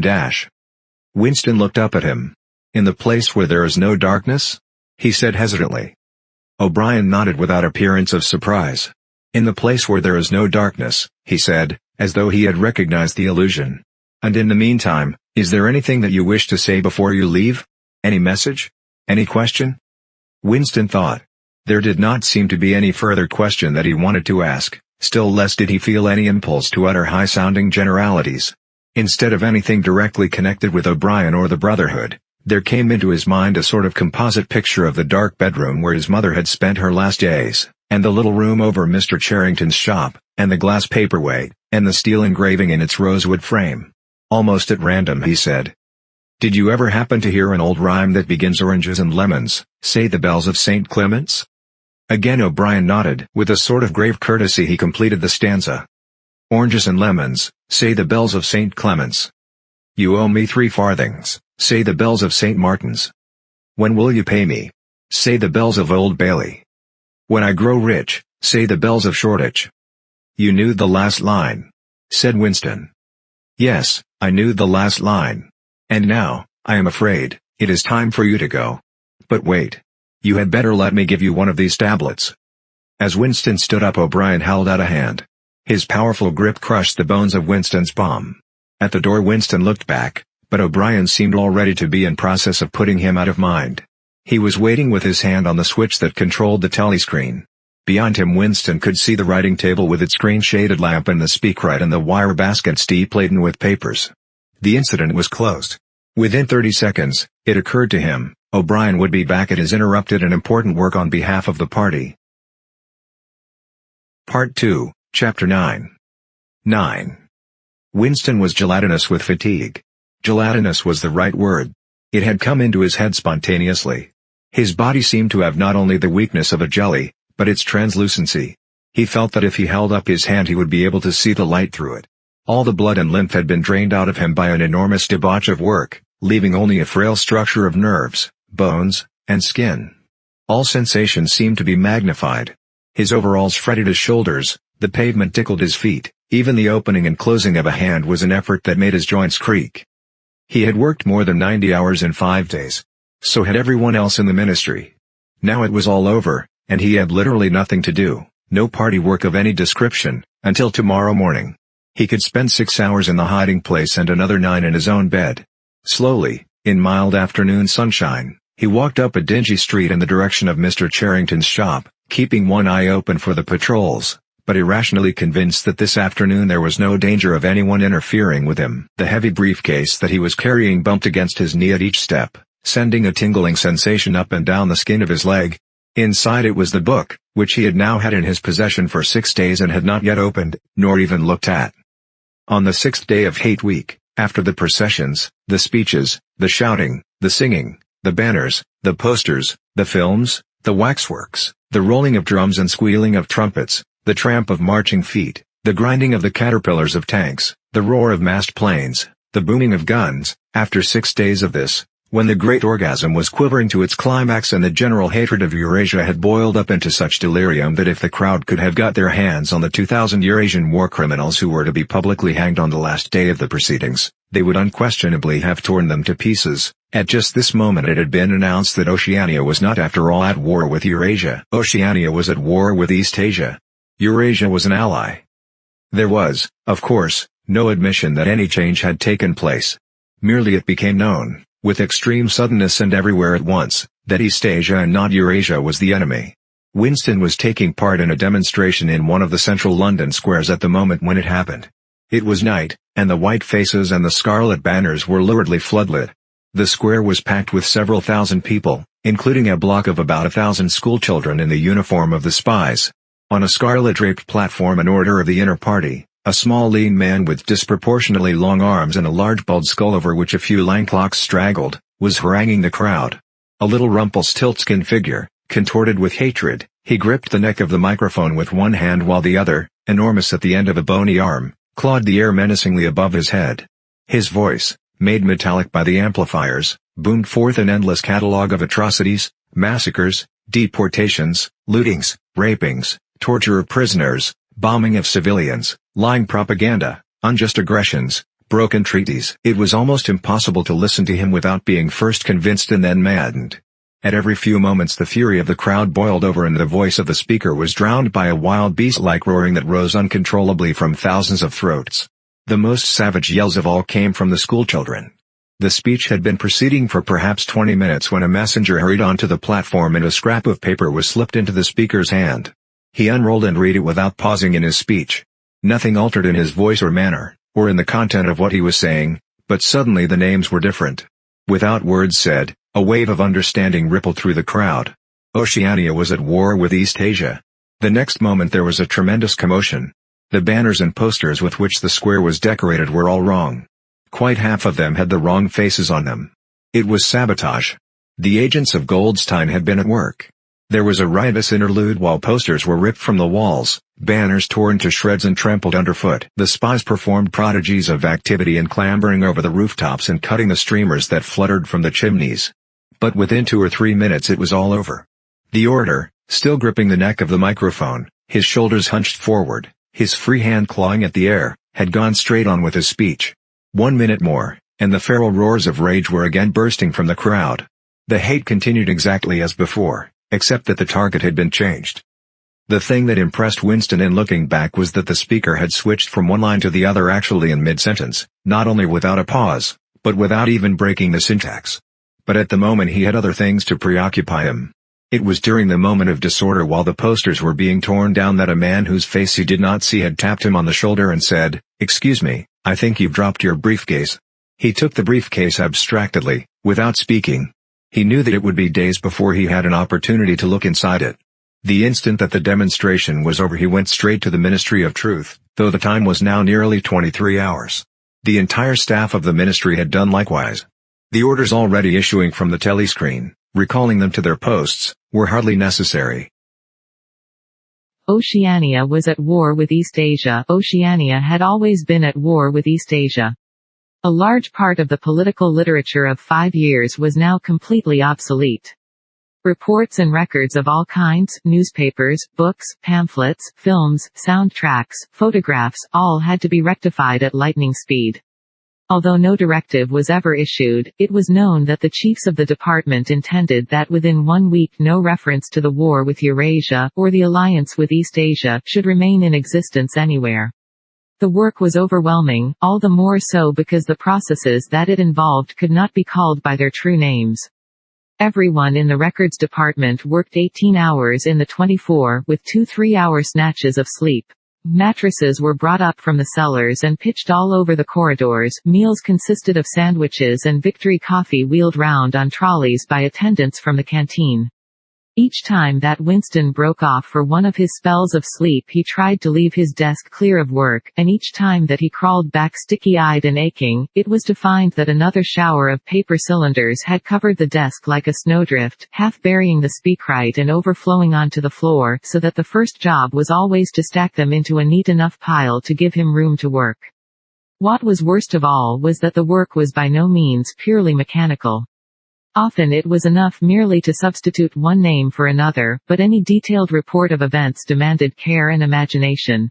Even the geographical knowledge that one needed in transferring the war from one part of the world to another was considerable. By the third day his eyes ached unbearably and his spectacles needed wiping every few minutes. It was like struggling with some crushing physical task, something which one had the right to refuse and which one was nevertheless neurotically anxious to accomplish. In so far as he had time to remember it, he was not troubled by the fact that every word he murmured into the speakwrite, every stroke of his ink pencil, was a deliberate lie. He was as anxious as anyone else in the department that the forgery should be perfect. On the morning of the sixth day the dribble of cylinders slowed down. For as much as half an hour nothing came out of the tube, then one more cylinder, then nothing. Everywhere at about the same time the work was easing off. A deep and as it were secret sigh went through the department. A mighty deed, which could never be mentioned, had been achieved. It was now impossible for any human being to prove by documentary evidence that the war with Eurasia had ever happened. At 1200 it was unexpectedly announced that all workers in the ministry were free till tomorrow morning. Winston, still carrying the briefcase containing the book, which had remained between his feet while he worked and under his body while he slept, went home, shaved himself, and almost fell asleep in his bath, although the water was barely more than tepid. With a sort of voluptuous creaking in his joints he climbed the stair above Mr. Charrington's shop. He was tired, but not sleepy any longer. He opened the window, lit the dirty little oil stove and put on a pan of water for coffee. Julia would arrive presently, meanwhile there was the book. He sat down in the sluttish armchair and undid the straps of the briefcase. A heavy black volume, amateurishly bound, with no name or title on the cover. The print also looked slightly irregular. The pages were worn at the edges, and fell apart, easily, as though the book had passed through many hands. The inscription on the title page ran, "The Theory and Practice of Oligarchical Collectivism" by Emmanuel Goldstein. Winston began reading. Chapter 1. Ignorance is strength. Throughout recorded time, and probably since the end of the Neolithic Age, there have been three kinds of people in the world: the high, the middle, and the low. They have been subdivided in many ways, they have borne countless different names, and their relative numbers, as well as their attitude towards one another, have varied from age to age, but the essential structure of society has never altered. Even after enormous upheavals and seemingly irrevocable changes, the same pattern has always reasserted itself, just as a gyroscope will always return to equilibrium, however far it is pushed one way or the other. The aims of these groups are entirely irreconcilable. Winston stopped reading, chiefly in order to appreciate the fact that he was reading, in comfort and safety. He was alone, no telescreen, no ear at the keyhole, no nervous impulse to glance over his shoulder or cover the page with his hand. The sweet summer air played against his cheek. From somewhere far away there floated the faint shouts of children. In the room itself there was no sound except the insect voice of the clock. He settled deeper into the armchair and put his feet up on the fender. It was bliss, it was eternity. Suddenly, as one sometimes does with a book of which one knows that one will ultimately read and re-read every word, he opened it at a different place and found himself at chapter 3. He went on reading. Chapter 3. War as Peace. The splitting up of the world into three great superstates was an event which could be and indeed was foreseen before the middle of the 20th century. With the absorption of Europe by Russia and of the British Empire by the United States, two of the three existing powers, Eurasia and Oceania, were already effectively in being. The third, East Asia, only emerged as a distinct unit after another decade of confused fighting. The frontiers between the three superstates are in some places arbitrary, and in others they fluctuate according to the fortunes of war, but in general they follow geographical lines. Eurasia comprises the whole of the northern part of the European and Asiatic landmass, from Portugal to the Bering Strait. Oceania comprises the Americas, the Atlantic Islands including the British Isles, Australasia, and the southern portion of Africa. East Asia, smaller than the others and with a less definite western frontier, comprises China and the countries to the south of it, the Japanese islands and a large but fluctuating portion of Manchuria, Mongolia, and Tibet. In one combination or another, these three superstates are permanently at war, and have been so for the past 25 years. War, however, is no longer the desperate, annihilating struggle that it was in the early decades of the 20th century. It is a warfare of limited aims between combatants who are unable to destroy one another, have no material cause for fighting and are not divided by any genuine ideological difference. This is not to say that either the conduct of war, or the prevailing attitude towards it, has become less bloodthirsty or more chivalrous. On the contrary, war hysteria is continuous and universal in all countries, and such acts as raping, looting, the slaughter of children, the reduction of whole populations to slavery, and reprisals against prisoners which extend even to boiling and burying alive, are looked upon as normal, and, when they are committed by one's own side and not by the enemy, meritorious. But in a physical sense, war involves very small numbers of people, mostly highly trained specialists, and causes comparatively few casualties. The fighting, when there is any, takes place on the vague frontiers whose whereabouts the average man can only guess at, or round the floating fortresses which guard strategic spots on the sea lanes. In the centers of civilization, war means no more than a continuous shortage of consumption goods, and the occasional crash of a rocket bomb which may cause a few scores of deaths. War has in fact changed its character. More exactly, the reasons for which war is waged have changed in their order of importance. Motives which were already present to some small extent in the great wars of the early 20th century have now become dominant and are consciously recognized and acted upon. To understand the nature of the present war, for in spite of the regrouping which occurs every few years, it is always the same war, one must realize in the first place that it is impossible for it to be decisive. None of the three superstates could be definitively conquered even by the other two in combination. They are too evenly matched, and their natural defenses are too formidable. Eurasia is protected by its vast land spaces. Oceania by the width of the Atlantic and the Pacific, East Asia by the fecundity and industriousness of its inhabitants. Secondly, there is no longer, in a material sense, anything to fight about. With the establishment of self-contained economies, in which production and consumption are geared to one another, the scramble for markets which was a main cause of previous wars has come to an end, while the competition for raw materials is no longer a matter of life and death. In any case, each of the three superstates is so vast that it can obtain almost all the materials that it needs within its own boundaries. Insofar as the war has a direct economic purpose, it is a war for labor power. Between the frontiers of the superstates, and not permanently in the possession of any of them, there lies a rough quadrilateral with its corners at Tangier, Brazzaville, Darwin, and Hong Kong, containing within it about a fifth of the population of the Earth. It is for the possession of these thickly populated regions, and of the northern ice cap, that the three powers are constantly struggling. In practice, no one power ever controls the whole of the disputed area. Portions of it are constantly changing hands, and it is the chance of seizing this or that fragment by a sudden stroke of treachery that dictates the endless changes of alignment. All of the disputed territories contain valuable minerals, and some of them yield important vegetable products such as rubber, which in colder climates it is necessary to synthesize by comparatively expensive methods. But above all, they contain a bottomless reserve of cheap labor. Whichever power controls equatorial Africa, or the countries of the Middle East, or southern India, or the Indonesian archipelago, disposes also of the bodies of scores or hundreds of millions of ill-paid and hard-working coolies. The inhabitants of these areas, reduced more or less openly to the status of slaves, pass continually from conqueror to conqueror, and are expended like so much coal or oil in the race to turn out more armaments, to capture more territory, to control more labor power, to turn out more armaments, to capture more territory, and so on indefinitely. It should be noted that the fighting never really moves beyond the edges of the disputed areas.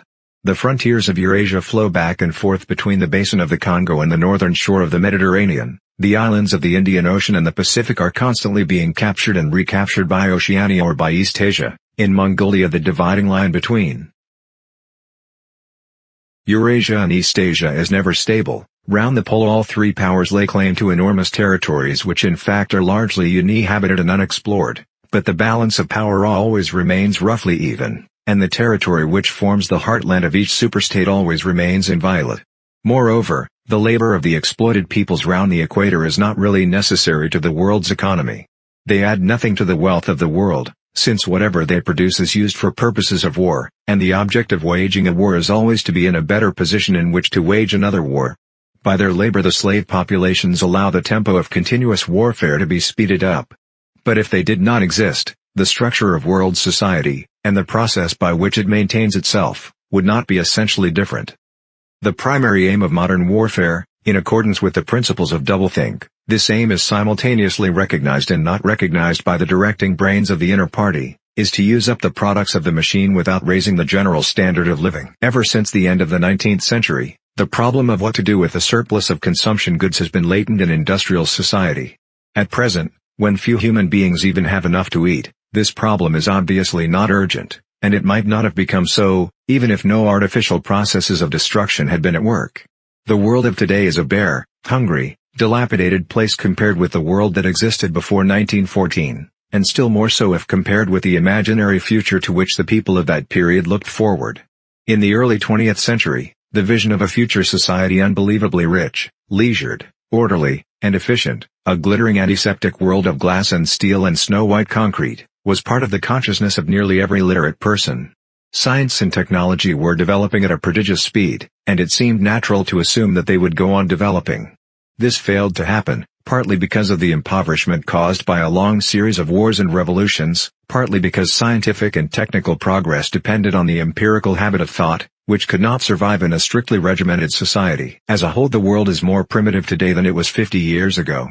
Certain backward areas have advanced, and various devices, always in some way connected with warfare and police espionage, have been developed, but experiment and invention have largely stopped, and the ravages of the atomic war of the 1950s have never been fully repaired. Nevertheless, the dangers inherent in the machine are still there.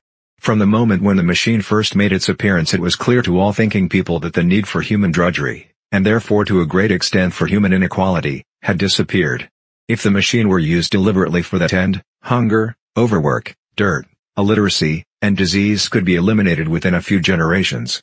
And in fact, without being used for any such purpose, but by a sort of automatic process, by producing wealth which it was sometimes impossible not to distribute, the machine did raise the living standards of the average human being very greatly over a period of about 50 years at the end of the 19th and the beginning of the 20th centuries. But it was also clear that an all-round increase in wealth threatened the destruction, indeed, in some sense was the destruction, of a hierarchical society. In a world in which everyone worked short hours, had enough to eat, lived in a house with a bathroom and a refrigerator, and possessed a motor car or even an aeroplane, the most obvious and perhaps the most important form of inequality would already have disappeared. If it once became general, wealth would confer no distinction. It was possible, no doubt, to imagine a society in which wealth, in the sense of personal possessions and luxuries, should be evenly distributed, while power remained in the hands of a small privileged caste. But in practice such a society could not long remain stable. For if leisure and security were enjoyed by all alike, the great mass of human beings who are normally stupefied by poverty would become literate and would learn to think for themselves, and when once they had done this, they would sooner or later realize that the privileged minority had no function, and they would sweep it away. In the long run, a hierarchical society was only possible on a basis of poverty and ignorance. To return to the agricultural past, as some thinkers about the beginning of the 20th century dreamed of doing, was not a practicable solution. It conflicted with the tendency towards mechanization which had become quasi-instinctive throughout almost the whole world, and moreover, any country which remained industrially backward was helpless in a military sense and was bound to be dominated, directly or indirectly, by its more advanced rivals. Nor was it a satisfactory solution to keep the masses in poverty by restricting the output of goods. This happened to a great extent during the final phase of capitalism, roughly between 1920 and 1940. The economy of many countries was allowed to stagnate, land won out of cultivation, capital equipment was not added to, great blocks of the population were prevented from working and kept half alive by state charity. But this, too, entailed military weakness, and since the privations it inflicted were obviously unnecessary, it made opposition inevitable. The problem was how to keep the wheels of industry turning without increasing the real wealth of the world. Goods must be produced, but they must not be distributed. And in practice the only way of achieving this was by continuous warfare. The essential act of war is destruction, not necessarily of human lives, but of the products of human labor. War is a way of shattering to pieces, or pouring into the stratosphere, or sinking in the depths of the sea, materials which might otherwise be used to make the masses too comfortable, and hence, in the long run, too intelligent. Even when weapons of war are not actually destroyed, their manufacture is still a convenient way of expending labor power without producing anything that can be consumed. A floating fortress, for example, has locked up in it the labor that would build several hundred cargo ships. Ultimately it is scrapped as obsolete, never having brought any material benefit to anybody, and with further enormous labors another floating fortress is built. In principle, the war effort is always so planned as to eat up any surplus that might exist after meeting the bare needs of the population. In practice, the needs of the population are always underestimated, with the result that there is a chronic shortage of half the necessities of life, but this is looked on as an advantage. It is deliberate policy to keep even the favored groups somewhere near the brink of hardship, because a general state of scarcity increases the importance of small privileges and thus magnifies the distinction between one group and another. By the standards of the early 20th century, even a member of the inner party lives an austere, laborious kind of life. Nevertheless, the few luxuries that he does enjoy, his large, well-appointed flat, the better texture of his clothes, the better quality of his food and drink and tobacco, his 2 or 3 servants, his private motor car or helicopter, set him in a different world from a member of the outer party, and the members of the outer party have a similar advantage in comparison with the submerged masses whom we call the proles. The social atmosphere is that of a besieged city, where the possession of a lump of horseflesh makes the difference between wealth and poverty. And at the same time the consciousness of being at war, and therefore in danger, makes the handing over of all power to a small caste seem the natural, unavoidable condition of survival. War, it will be seen, accomplishes the necessary destruction, but accomplishes it in a psychologically acceptable way. In principle, it would be quite simple to waste the surplus labor of the world by building temples and pyramids, by digging holes and filling them up again, or even by producing vast quantities of goods and then setting fire to them.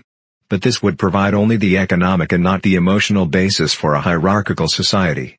What is concerned here is not the morale of masses, whose attitude is unimportant so long as they are kept steadily at work, but the morale of the party itself. Even the humblest party member is expected to be competent, industrious, and even intelligent within narrow limits, but it is also necessary that he should be a credulous and ignorant fanatic whose prevailing moods are fear, hatred, adulation, and orgiastic triumph. In other words, it is necessary that he should have the mentality appropriate to a state of war. It does not matter whether the war is actually happening, and, since no decisive victory is possible, it does not matter whether the war is going well or badly. All that is needed is that a state of war should exist. The splitting of the intelligence which the party requires of its members, and which is more easily achieved in an atmosphere of war, is now almost universal, but the higher up the ranks one goes, the more marked it becomes. It is precisely in the inner party that war hysteria and hatred of the enemy are strongest. In his capacity as an administrator, it is often necessary for a member of the inner party to know that this or that item of war news is untruthful, and he may often be aware that the entire war is spurious and is either not happening or is being waged for purposes quite other than the declared ones, but such knowledge is easily neutralized by the technique of doublethink. Meanwhile, no inner party member wavers for an instant in his mystical belief that the war is real, and that it is bound to end victoriously, with Oceania the undisputed master of the entire world. All members of the inner party believe in this coming conquest as an article of faith. It is to be achieved either by gradually acquiring more and more territory and so building up an overwhelming preponderance of power, or by the discovery of some new and unanswerable weapon. The search for new weapons continues unceasingly, and is one of the very few remaining activities in which the inventive or speculative type of mind can find any outlet. In Oceania at the present day, science, in the old sense, has almost ceased to exist. In newspeak there is no word for science. The empirical method of thought, on which all the scientific achievements of the past were founded, is opposed to the most fundamental principles of Ingsoc. And even technological progress only happens when its products can in some way be used for the diminution of human liberty.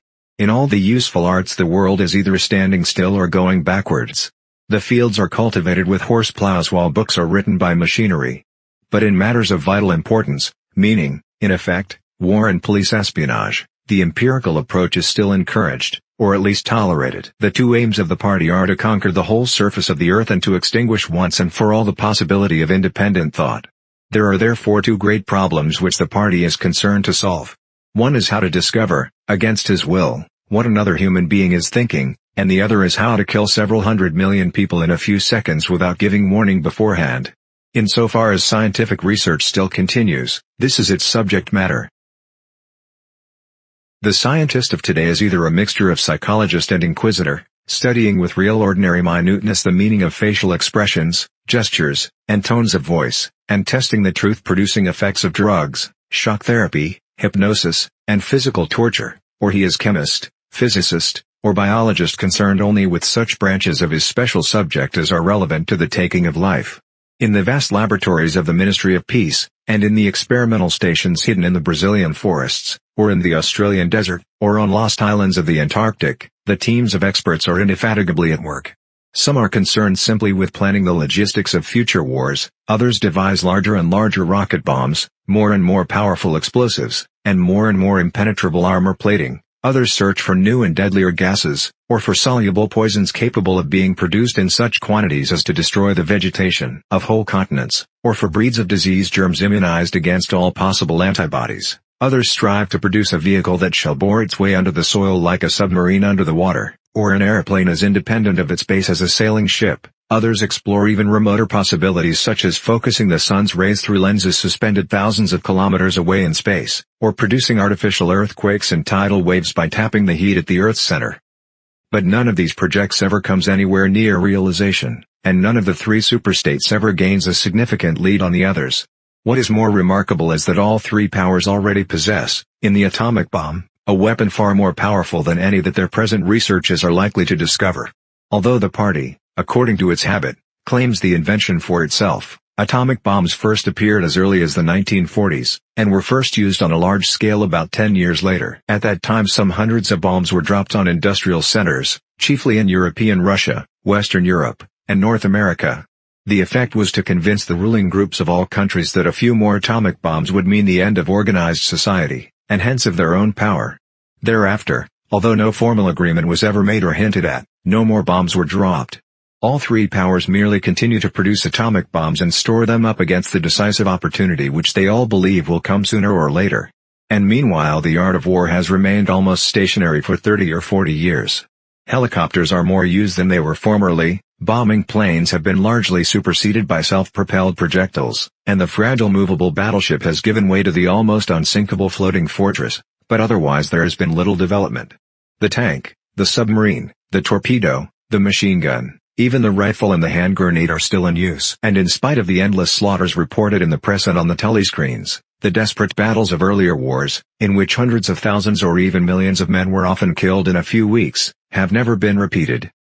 None of the three superstates ever attempts any maneuver which involves the risk of serious defeat.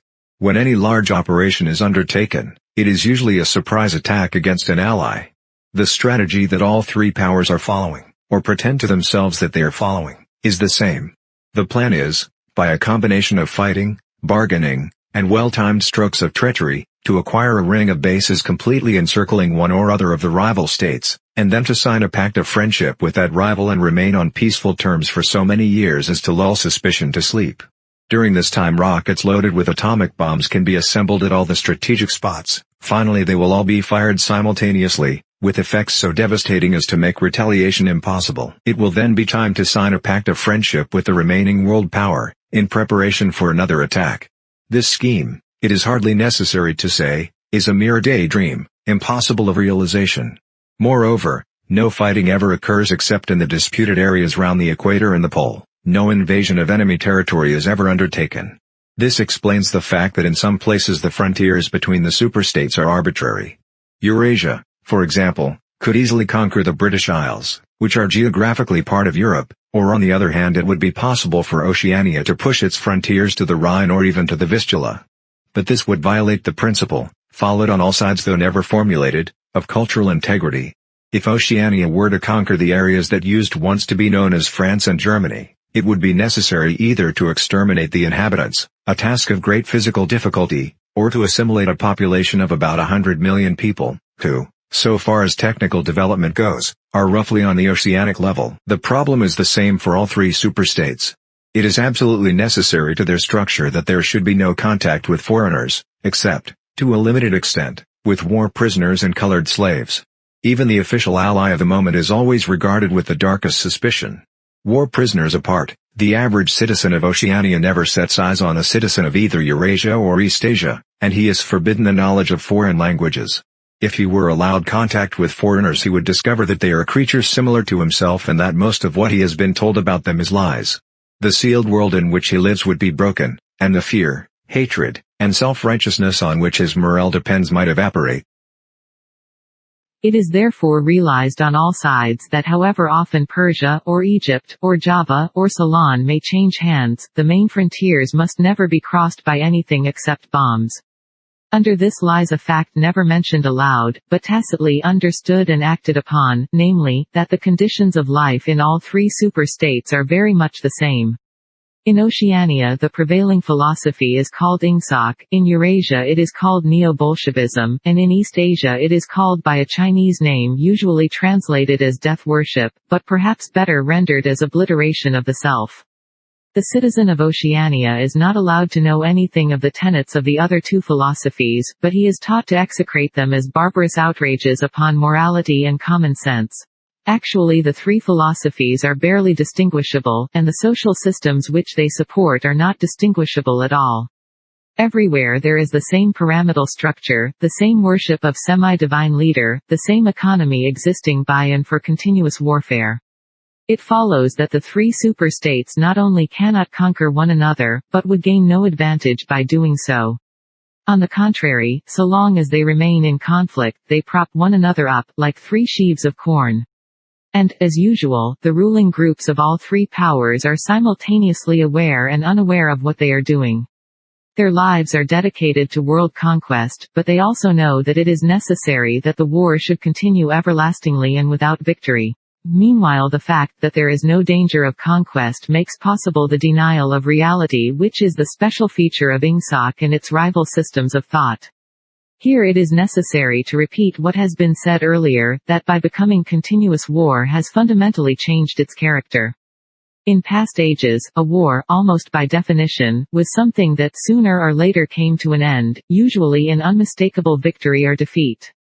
In the past, also, war was one of the main instruments by which human societies were kept in touch with physical reality.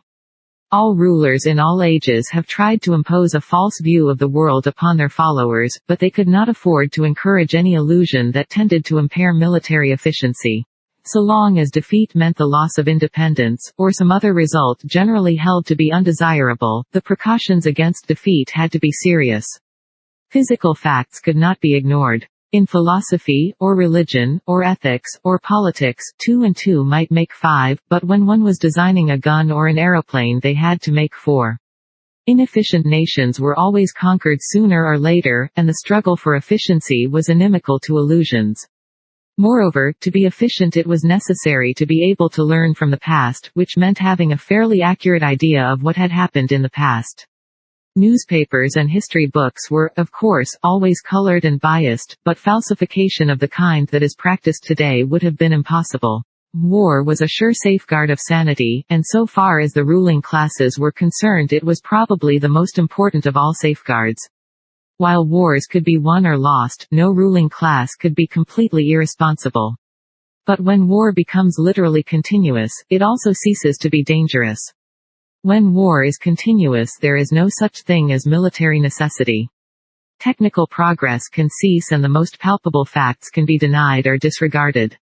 As we have seen, researches that could be called scientific are still carried out for the purposes of war, but they are essentially a kind of daydreaming, and their failure to show results is not important. Efficiency, even military efficiency, is no longer needed. Nothing is efficient in Oceania except the thought police. Since each of the three superstates is unconquerable, each is in effect a separate universe within which almost any perversion of thought can be safely practiced.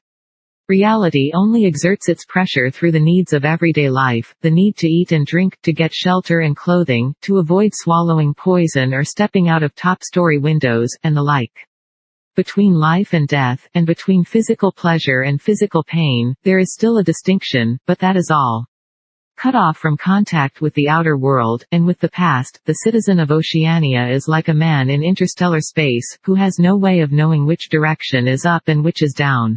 The rulers of such a state are absolute, as the pharaohs or the Caesars could not be.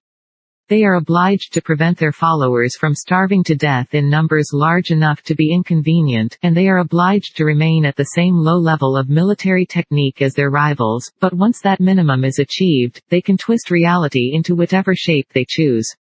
The war, therefore, if we judge it by the standards of previous wars, is merely an imposture. It is like the battles between certain ruminant animals whose horns are set at such an angle that they are incapable of hurting one another. But though it is unreal, it is not meaningless. It eats up the surplus of consumable goods, and it helps to preserve the special mental atmosphere that a hierarchical society needs.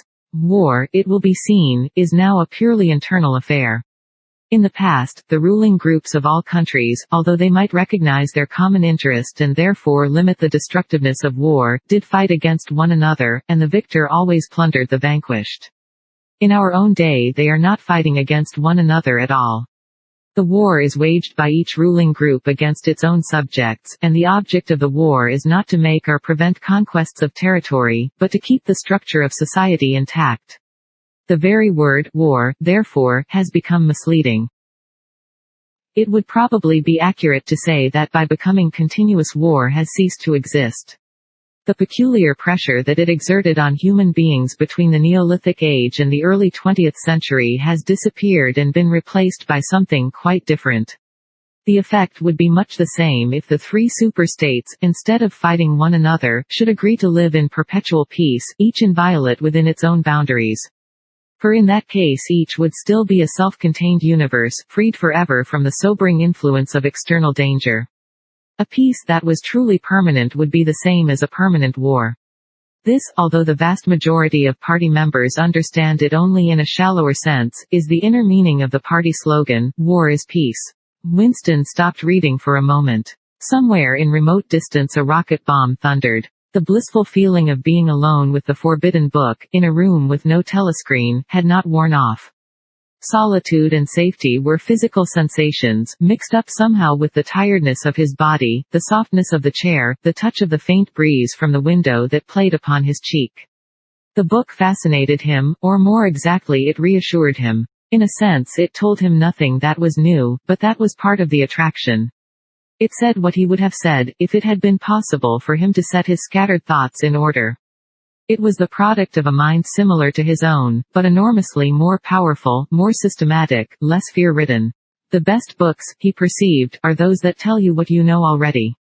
He had just turned back to chapter 1 when he heard Julia's footstep on the stair and started out of his chair to meet her.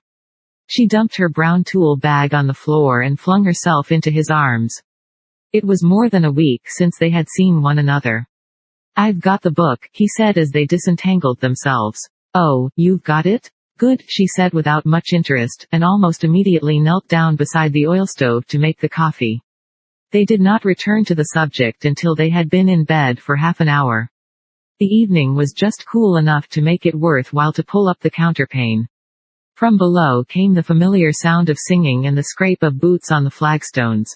The brawny red-armed woman whom Winston had seen there in his first visit was almost a fixture in the yard. There seemed to be no hour of daylight when she was not marching to and fro between the washtub and the line, alternately gagging herself with clothes pegs and breaking forth into lusty song. Julia had settled down on her side and seemed to be already on the point of falling asleep. He reached out for the book, which was lying on the floor, and sat up against the bedhead. "We must read it," he said. "You too. All members of the Brotherhood have to read it." "You read it," she said with her eyes shut. "Read it aloud. That's the best way. Then you can explain it to me as you go." The clock's hands said 6, meaning 18. They had 3 or 4 hours ahead of them. He propped the book against his knees and began reading. Chapter 1. Ignorance is strength. Throughout recorded time, and probably since the end of the Neolithic age, there have been 3 kinds of people in the world: the high, the middle, and the low. They have been subdivided in many ways, they have borne countless different names, and their relative numbers, as well as their attitude towards one another, have varied from age to age, but the essential structure of society has never altered. Even after enormous upheavals and seemingly irrevocable changes, the same pattern has always reasserted itself, just as a gyroscope will always return to equilibrium, however far it is pushed one way or the other. "Julia, are you awake?" said Winston. "Yes, my love, I'm listening." "Go on. It's marvelous." He continued reading. "The aims of these 3 groups are entirely irreconcilable. The aim of the high is to remain where they are. The aim of the middle is to change places with the high. The aim of the low, when they have an aim, for it is an abiding characteristic of the low that they are too much crushed by drudgery to be more than intermittently conscious of anything outside their daily lives, is to abolish all distinctions and create a society in which all men shall be equal. Thus throughout history a struggle which is the same in its main outlines recurs over and over again. For long periods the high seem to be securely in power, but sooner or later there always comes a moment when they lose either their belief in themselves or their capacity to govern efficiently, or both. They are then overthrown by the middle, who enlist the low on their side by pretending to them that they are fighting for liberty and justice. As soon as they have reached their objective, the middle thrust the low back into their old position of servitude, and themselves become the high. Presently a new middle group splits off from one of the other groups, or from both of them, and the struggle begins over again. Of the three groups, only the low are never even temporarily successful in achieving their aims. It would be an exaggeration to say that throughout history there has been no progress of a material kind. Even today, in a period of decline, the average human being is physically better off than he was a few centuries ago. But no advance in wealth, no softening of manners, no reform or revolution has ever brought human equality a millimeter nearer. From the point of view of the low, no historic change has ever meant much more than a change in the name of their masters. By the late 19th century the recurrence of this pattern had become obvious to many observers. There then rose schools of thinkers who interpreted history as a cyclical process and claimed to show that inequality was the unalterable law of human life. This doctrine, of course, had always had its adherents, but in the manner in which it was now put forward there was a significant change. In the past the need for a hierarchical form of society had been the doctrine specifically of the high. It had been preached by kings and aristocrats and by the priests, lawyers, and the like who were parasitical upon them, and it had generally been softened by promises of compensation in an imaginary world beyond the grave. The middle, so long as it was struggling for power, had always made use of such terms as freedom, justice, and fraternity. Now, however, the concept of human brotherhood began to be assailed by people who were not yet in positions of command, but merely hoped to be so before long. In the past the middle had made revolutions under the banner of equality, and then had established a fresh tyranny as soon as the old one was overthrown. The new middle groups in effect proclaimed their tyranny beforehand. Socialism, a theory which appeared in the early 19th century and was the last link in a chain of thought stretching back to the slave rebellions of antiquity, was still deeply infected by the utopianism of past ages. But in each variant of socialism that appeared from about 1900 onwards the aim of establishing liberty and equality was more and more openly abandoned. The new movements which appeared in the middle years of the century, Ingsoc in Oceania, Neo-Bolshevism in Eurasia, death worship, as it is commonly called, in East Asia, had the conscious aim of perpetuating unfreedom and inequality. These new movements, of course, grew out of the old ones and tended to keep their names and pay lip service to their ideology.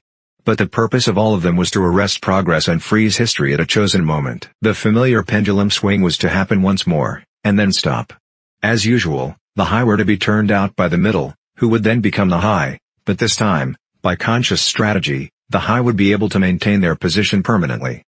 The new doctrines arose partly because of the accumulation of historical knowledge, and the growth of the historical sense, which had hardly existed before the 19th century. The cyclical movement of history was now intelligible, or appeared to be so, and if it was intelligible, then it was alterable. But the principal, underlying cause was that, as early as the beginning of the 20th century, human equality had become technically possible. It was still true that men were not equal in their native talents and that functions had to be specialized in ways that favored some individuals against others, but there was no longer any real need for class distinctions or for large differences of wealth. In earlier ages, class distinctions had been not only inevitable but desirable. Inequality was the price of civilization. With the development of machine production, however, the case was altered. Even if it was still necessary for human beings to do different kinds of work, it was no longer necessary for them to live at different social or economic levels. Therefore, from the point of view of the new groups who were on the point of seizing power, human equality was no longer an ideal to be striven after, but a danger to be averted. In more primitive ages, when a just and peaceful society was in fact not possible, it had been fairly easy to believe it. The idea of an earthly paradise in which men should live together in a state of brotherhood, without laws and without brute labor, had haunted the human imagination for thousands of years. And this vision had had a certain hold even on the groups who actually profited by each historical change. The heirs of the French, English, and American revolutions had partly believed in their own phrases about the rights of man, freedom of speech, equality before the law, and the like, and have even allowed their conduct to be influenced by them to some extent. But by the fourth decade of the 20th century all the main currents of political thought were authoritarian. The earthly paradise had been discredited at exactly the moment when it became realizable. Every new political theory, by whatever name it called itself, led back to hierarchy and regimentation. And in the general hardening of outlook that set in round about 1930, practices which had been long abandoned, in some cases for hundreds of years, imprisonment without trial, the use of war prisoners as slaves, public executions, torture to extract confessions, the use of hostages, and the deportation of whole populations, not only became common again, but were tolerated and even defended by people who considered themselves enlightened and progressive. It was only after a decade of national wars, civil wars, revolutions, and counter-revolutions in all parts of the world that INGSOC and its rivals emerged as fully worked-out political theories. But they had been foreshadowed by the various systems, generally called totalitarian, which had appeared earlier in the century, and the main outlines of the world which would emerge from the prevailing chaos had long been obvious. What kind of people would control this world had been equally obvious. The new aristocracy was made up for the most part of bureaucrats, scientists, technicians, trade union organizers, publicity experts, sociologists, teachers, journalists, and professional politicians. These people, whose origins lay in the salaried middle class and the upper grades of the working class, had been shaped and brought together by the barren world of monopoly industry and centralized government. As compared with their opposite numbers in past ages, they were less avaricious, less tempted by luxury, hungrier for pure power, and, above all, more conscious of what they were doing and more intent on crushing opposition. This last difference was cardinal. By comparison with that existing today, all the tyrannies of the past were half-hearted and inefficient. The ruling groups were always infected to some extent by liberal ideas, and were content to leave loose ends everywhere, to regard only the overt act and to be uninterested in what their subjects were thinking. Even the Catholic Church of the Middle Ages was tolerant by modern standards. Part of the reason for this was that in the past no government had the power to keep its citizens under constant surveillance. The invention of print, however, made it easier to manipulate public opinion, and the film and the radio carried the process further. With the development of television, and the technical advance which made it possible to receive and transmit simultaneously on the same instrument, private life came to an end. Every citizen, or at least every citizen important enough to be worth watching, could be kept for 24 hours a day under the eyes of the police and in the sound of official propaganda, with all other channels of communication closed. The possibility of enforcing not only complete obedience to the will of the state, but complete uniformity of opinion on all subjects, now existed for the first time. After the revolutionary period of the 50s and 60s, society regrouped itself, as always, into high, middle, and low. But the new high group, unlike all its forerunners, did not act upon instinct but knew what was needed to safeguard its position. It had long been realized that the only secure basis for oligarchy is collectivism. Wealth and privilege are most easily defended when they are possessed jointly. The so-called abolition of private property which took place in the middle years of the century meant, in effect, the concentration of property in far fewer hands than before, but with this difference, that the new owners were a group instead of a mass of individuals. Individually, no member of the party owns anything, except petty personal belongings. Collectively, the party owns everything in Oceania, because it controls everything, and disposes of the products as it thinks fit. In the years following the revolution it was able to step into this commanding position almost unopposed, because the whole process was represented as an act of collectivization. It had always been assumed that if the capitalist class were expropriated, socialism must follow, and unquestionably the capitalists had been expropriated. Factories, mines, land, houses, transport, everything had been taken away from them, and since these things were no longer private property, it followed that they must be public property. INGSOC, which grew out of the earlier socialist movement and inherited its phraseology, has in fact carried out the main item in the socialist program, with the result, foreseen and intended beforehand, that economic inequality has been made permanent. But the problems of perpetuating a hierarchical society go deeper than this. There are only 4 ways in which a ruling group can fall from power.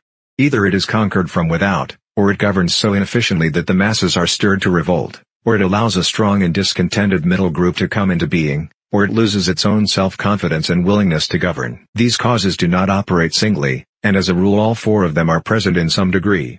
A ruling class which could guard against all of them would remain in power permanently. Ultimately, the determining factor is the mental attitude of the ruling class itself. After the middle of the present century, the first danger had in reality disappeared.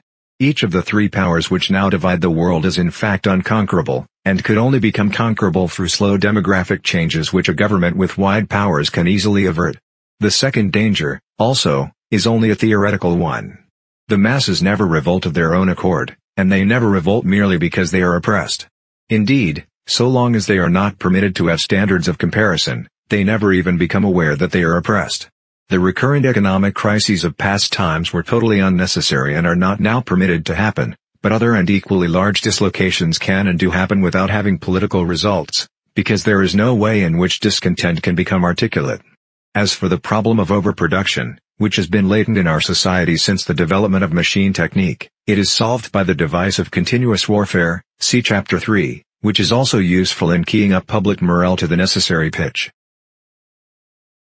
From the point of view of our present rulers, therefore, the only genuine dangers are the splitting off of a new group of able, underemployed, power-hungry people, and the growth of liberalism and skepticism in their own ranks. The problem, that is to say, is educational. It is a problem of continuously molding the consciousness both of the directing group and of the larger executive group that lies immediately below it. The consciousness of the masses needs only to be influenced in a negative way. Given this background, one could infer, if one did not know it already, the general structure of oceanic society. At the apex of the pyramid comes Big Brother. Big Brother is infallible and all-powerful. Every success, every achievement, every victory, every scientific discovery, all knowledge, all wisdom, all happiness, all virtue, are held to issue directly from his leadership and inspiration. Nobody has ever seen Big Brother. He is a face on the hoardings, a voice on the telescreen. We may be reasonably sure that he will never die, and there is already considerable uncertainty as to when he was born. Big Brother is the guise in which the party chooses to exhibit itself to the world. His function is to act as a focusing point for love, fear, and reverence, emotions which are more easily felt towards an individual than towards an organization. Below Big Brother comes the inner party, its numbers limited to 6 millions, or something less than 2% of the population of Oceania. Below the inner party comes the outer party, which, if the inner party is described as the brain of the state, may be justly likened to the hands. Below that come the dumb masses whom we habitually refer to as the proles, numbering perhaps 85% of the population. In the terms of our earlier classification, the proles are the low, for the slave population of the equatorial lands who pass constantly from conqueror to conqueror, are not a permanent or necessary part of the structure. In principle, membership of these three groups is not hereditary. The child of inner party parents is in theory not born into the inner party. Admission to either branch of the party is by examination, taken at the age of 16. Nor is there any racial discrimination, or any marked domination of one province by another. Jews, Negroes, South Americans of pure Indian blood are to be found in the highest ranks of the party, and the administrators of any area are always drawn from the inhabitants of that area. In no part of Oceania do the inhabitants have the feeling that they are a colonial population ruled from a distant capital. Oceania has no capital, and its titular head is a person whose whereabouts nobody knows. Except that English is its chief lingua franca and newspeak its official language, it is not centralized in any way. Its rulers are not held together by blood ties but by adherence to a common doctrine. It is true that our society is stratified, and very rigidly stratified, on what at first sight appear to be hereditary lines. There is far less to and fro movement between the different groups than happened under capitalism or even in the pre-industrial age. Between the two branches of the party there is a certain amount of interchange, but only so much as will ensure that weaklings are excluded from the inner party and that ambitious members of the outer party are made harmless by allowing them to rise. Proletarians, in practice, are not allowed to graduate into the party. The most gifted among them, who might possibly become nuclei of discontent, are simply marked down by the thought police and eliminated. But this state of affairs is not necessarily permanent, nor is it a matter of principle. The party is not a class in the old sense of the word.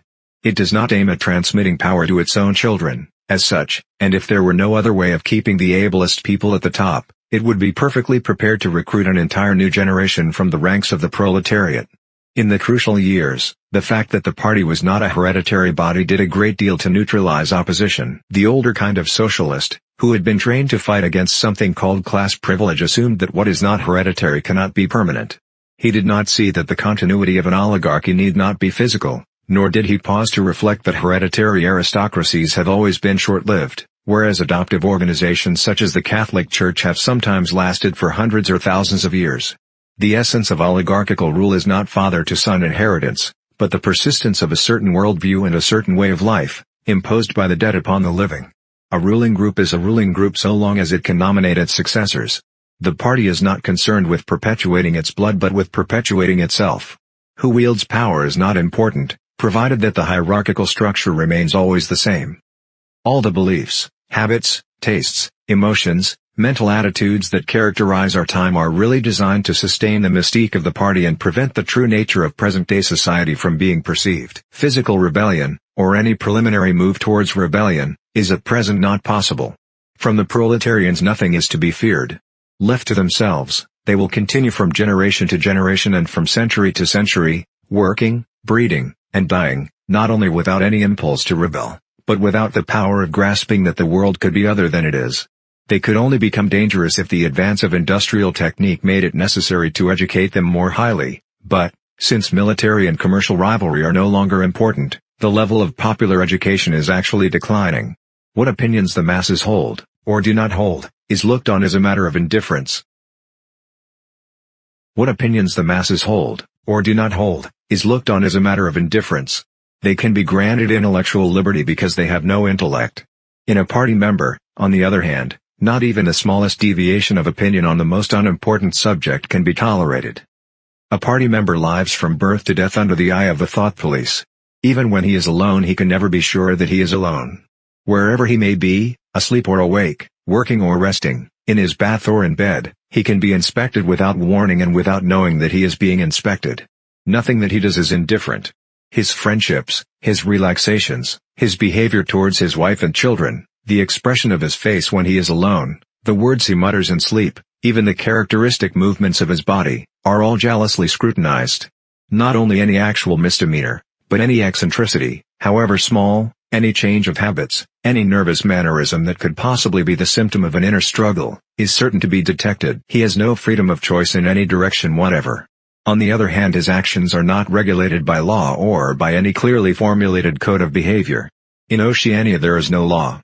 Thoughts and actions which, when detected, mean certain death are not formally forbidden, and the endless purges, arrests, tortures, imprisonments, and vaporizations are not inflicted as punishment for crimes which have actually been committed, but are merely the wiping out of persons who might perhaps commit a crime at some time in the future.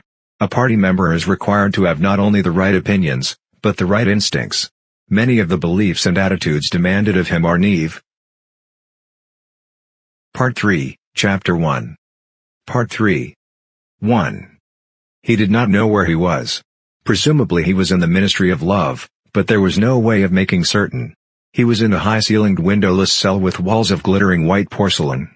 Concealed lamps flooded it with cold light, and there was a low, steady humming sound which he supposed had something to do with the air supply.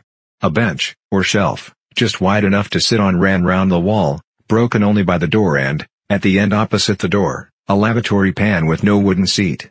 There were 4 telescreens, one in each wall. There was a dull aching in his belly. It had been there ever since they had bundled him into the closed van and driven him away.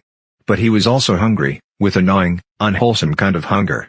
It might be 24 hours since he had eaten, it might be 36. He still did not know, probably never would know, whether it had been morning or evening when they arrested him. Since he was arrested he had not been fed. He sat as still as he could on the narrow bench, with his hands crossed on his knee. He had already learned to sit still. If you made unexpected movements they yelled at you from the telescreen. But the craving for food was growing upon him. What he longed for above all was a piece of bread. He had an idea that there were a few breadcrumbs in the pocket of his overalls. It was even possible, he thought this because from time to time something seemed to tickle his leg, that there might be a sizable bit of crust there. In the end the temptation to find out overcame his fear. He slipped a hand into his pocket. "Smith!" yelled a voice from the telescreen. 6079 Smith W. Hands out of pockets in the cells. He sat still again, his hands crossed on his knee. Before being brought here he had been taken to another place which must have been an ordinary prison or a temporary lockup used by the patrols. He did not know how long he had been there, some hours at any rate, With no clocks and no daylight, it was hard to gauge the time. It was a noisy, evil-smelling place. They had put him into a cell similar to the one he was now in, but filthily dirty and at all times crowded by 10 or 15 people. The majority of them were common criminals, but there were a few political prisoners among them. He had sat silent against the wall, jostled by dirty bodies, too preoccupied by fear and the pain in his belly to take much interest in his surroundings, but still noticing the astonishing difference in demeanor between the party prisoners and the others. The party prisoners were always silent and terrified, but the ordinary criminals seemed to care nothing for anybody. They yelled insults at the guards, fought back fiercely when their belongings were impounded, wrote obscene words on the floor, ate smuggled food which they produced from mysterious hiding places in their clothes, and even shouted down the telescreen when it tried to restore order. On the other hand, some of them seemed to be on good terms with the guards, called them by nicknames, and tried to wheedle cigarettes through the spy hole in the door. The guards, too, treated the common criminals with a certain forbearance, even when they had to handle them roughly. There was much talk about the forced labor camps to which most of the prisoners expected to be sent. It was all right in the camps, he gathered, so long as you had good contacts and knew the ropes. There was bribery, favoritism, and racketeering of every kind. There was homosexuality and prostitution. There was even illicit alcohol distilled from potatoes. The positions of trust were given only to the common criminals, especially the gangsters and the murderers, who formed a sort of aristocracy. All the dirty jobs were done by the politicals. There was a constant come and go of prisoners of every description: drug peddlers, thieves, bandits, black marketeers, drunks, prostitutes. Some of the drunks were so violent that the other prisoners had to combine to suppress them.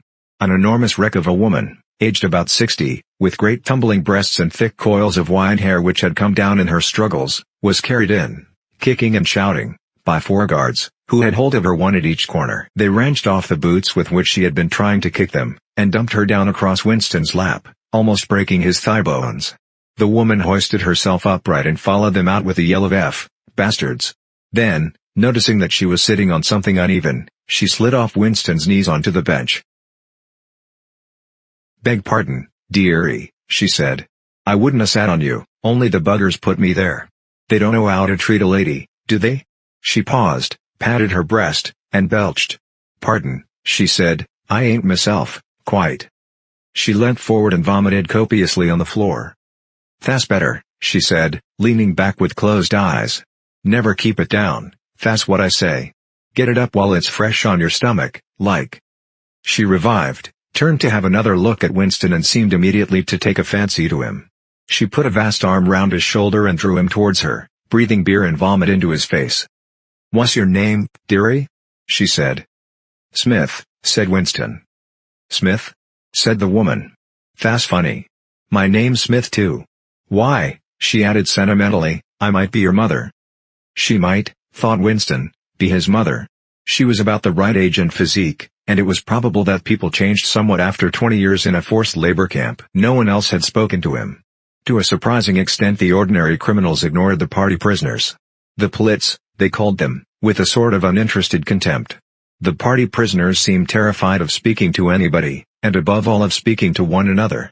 Only once, when 2 party members, both women, were pressed close together on the bench, he overheard amid the din of voices a few hurriedly whispered words, and in particular a reference to something called Room 101, which he did not understand. It might be 2 or 3 hours ago that they had brought him here. The dull pain in his belly never went away, but sometimes it grew better and sometimes worse, and his thoughts expanded or contracted accordingly. When it grew worse he thought only of the pain itself, and of his desire for food. When it grew better, panic took hold of him. There were moments when he foresaw the things that would happen to him with such actuality that his heart galloped and his breath stopped. He felt the smash of truncheons on his elbows and iron-shod boots on his shins. He saw himself groveling on the floor, screaming for mercy through broken teeth. He hardly thought of Julia. He could not fix his mind on her. He loved her and would not betray her, but that was only a fact, known as he knew the rules of arithmetic. He felt no love for her, and he hardly even wondered what was happening to her. He thought oftener of O'Brien, with a flickering hope. O'Brien might know that he had been arrested. The Brotherhood, he had said, never tried to save its members. But there was the razor blade. They would send the razor blade if they could. There would be perhaps 5 seconds before the guard could rush into the cell. The blade would bite into him with a sort of burning coldness, and even the fingers that held it would be cut to the bone. Everything came back to his sick body, which shrank trembling from the smallest pain. He was not certain that he would use the razor blade even if he got the chance. It was more natural to exist from moment to moment, accepting another 10 minutes life even with the certainty that there was torture at the end of it. Sometimes he tried to calculate the number of porcelain bricks in the walls of the cell. It should have been easy, but he always lost count at some point or another. More often he wondered where he was, and what time of day it was. At one moment he felt certain that it was broad daylight outside, and at the next equally certain that it was pitch darkness. In this place, he knew instinctively, the lights would never be turned out. It was the place with no darkness. He saw now why O'Brien had seemed to recognize the illusion. In the Ministry of Love there were no windows. His cell might be at the heart of the building or against its outer wall, it might be 10 floors below ground, or 30 above it. He moved himself mentally from place to place, and tried to determine by the feeling of his body whether he was perched high in the air or buried deep underground. There was a sound of marching boots outside. The steel door opened with a clang. A young officer, a trim black uniformed figure who seemed to glitter all over with polished leather, and whose pale, straight-featured face was like a wax mask, stepped smartly through the doorway. He motioned to the guards outside to bring in the prisoner they were leading. The poet Ampleforth shambled into the cell. The door clanged shut again. Ampleforth made one or two uncertain movements from side to side, as though having some idea that there was another door to go out of, and then began to wander up and down the cell. He had not yet noticed Winston's presence. His troubled eyes were gazing at the wall about a meter above the level of Winston's head. He was shoeless, large, dirty toes were sticking out of the holes in his socks. He was also several days away from a shave. A scrubby beard covered his face to the cheekbones, giving him an air of ruffianism that went oddly with his large weak frame and nervous movements. Winston roused himself a little from his lethargy. He must speak to Ampleforth, and risk the yell from the telescreen. It was even conceivable that Ampleforth was the bearer of the razor blade. "Ampleforth," he said. There was no yell from the telescreen. Ampleforth paused, mildly startled. His eyes focused themselves slowly on Winston. "Ah, Smith," he said. "You too. What are you in for?" To tell you the truth, he sat down awkwardly on the bench opposite Winston. "There is only one offense, is there not?" he said. "And have you committed it?" "Apparently I have." He put a hand to his forehead and pressed his temples for a moment, as though trying to remember something. "These things happen," he began vaguely. "I have been able to recall one instance, a possible instance. It was an indiscretion, undoubtedly. We were producing a definitive edition of the poems of Kipling. I allowed the word God to remain at the end of a line. I could not help it," he added almost indignantly, raising his face to look at Winston. "It was impossible to change the line. The rhyme was rod. Do you realize that there are only 12 rhymes to rod in the entire language? For days I had racked my brains. There was no other rhyme." The expression on his face changed. The annoyance passed out of it and for a moment he looked almost pleased. A sort of intellectual warmth, the joy of the pedant who has found out some useless fact, shone through the dirt and scrubby hair. "Has it ever occurred to you," he said, "that the whole history of English poetry has been determined by the fact that the English language lacks rhymes?" No, that particular thought had never occurred to Winston. Nor, in the circumstances, did it strike him as very important or interesting. "Do you know what time of day it is?" he said. Ampleforth looked startled again. "I had hardly thought about it. They arrested me, it could be 2 days ago, perhaps 3. His eyes flitted round the walls, as though he half expected to find a window somewhere. "There is no difference between night and day in this place. I do not see how one can calculate the time." They talked desultorily for some minutes, then, without apparent reason, a yell from the telescreen bade them be silent. Winston sat quietly, his hands crossed. Ampleforth, too large to sit in comfort on the narrow bench, fidgeted from side to side, clasping his lank hands first round one knee, then round the other. The telescreen barked at him to keep still. Time passed. 20 minutes, an hour, it was difficult to judge. Once more there was a sound of boots outside. Winston's entrails contracted. Soon, very soon, perhaps in 5 minutes, perhaps now, the tramp of boots would mean that his own turn had come. The door opened. The cold-faced young officer stepped into the cell. With a brief movement of the hand he indicated Ampleforth. "Room 101, he said. Ampleforth marched clumsily out between the guards, his face vaguely perturbed, but uncomprehending. What seemed like a long time passed. The pain in Winston's belly had revived. His mind sagged round and round on the same trick, like a ball falling again and again into the same series of slots. He had only 6 thoughts. The pain in his belly, a piece of bread, the blood and the screaming, O'Brien, Julia, the razor blade. There was another spasm in his entrails, the heavy boots were approaching. As the door opened, the wave of air that it created brought in a powerful smell of cold sweat. Parsons walked into the cell. He was wearing khaki shorts and a sports shirt. This time Winston was startled into self-forgetfulness. "You here?" he said. Parsons gave Winston a glance in which there was neither interest nor surprise, but only misery. He began walking jerkily up and down, evidently unable to keep still. Each time he straightened his pudgy knees it was apparent that they were trembling. His eyes had a wide-open, staring look, as though he could not prevent himself from gazing at something in the middle distance. "What are you in for?" said Winston. "Thought crime," said Parsons, almost blubbering. The tone of his voice implied at once a complete admission of his guilt and a sort of incredulous horror that such a word could be applied to himself. He paused opposite Winston and began eagerly appealing to him. "You don't think they'll shoot me, do you, old chap? They don't shoot you if you haven't actually done anything, only thoughts, which you can't help. I know they give you a fair hearing. Oh, I trust them for that. They'll know my record, won't they? You know what kind of chap I was. Not a bad chap in my way. Not brainy, of course, but keen. I tried to do my best for the party, didn't I? I'll get off with 5 years, don't you think? Or even 10 years? A chap like me could make himself pretty useful in a labor camp. They wouldn't shoot me for going off the rails just once?" "Are you guilty?" said Winston. "Of course I'm guilty," cried Parsons with a servile glance at the telescreen. "You don't think the party would arrest an innocent man, do you?" His frog-like face grew calmer, and even took on a slightly sanctimonious expression. "Thought crime is a dreadful thing, old man," he said sententiously. "It's insidious. It can get hold of you without your even knowing it. Do you know how it got hold of me? In my sleep. Yes, that's a fact.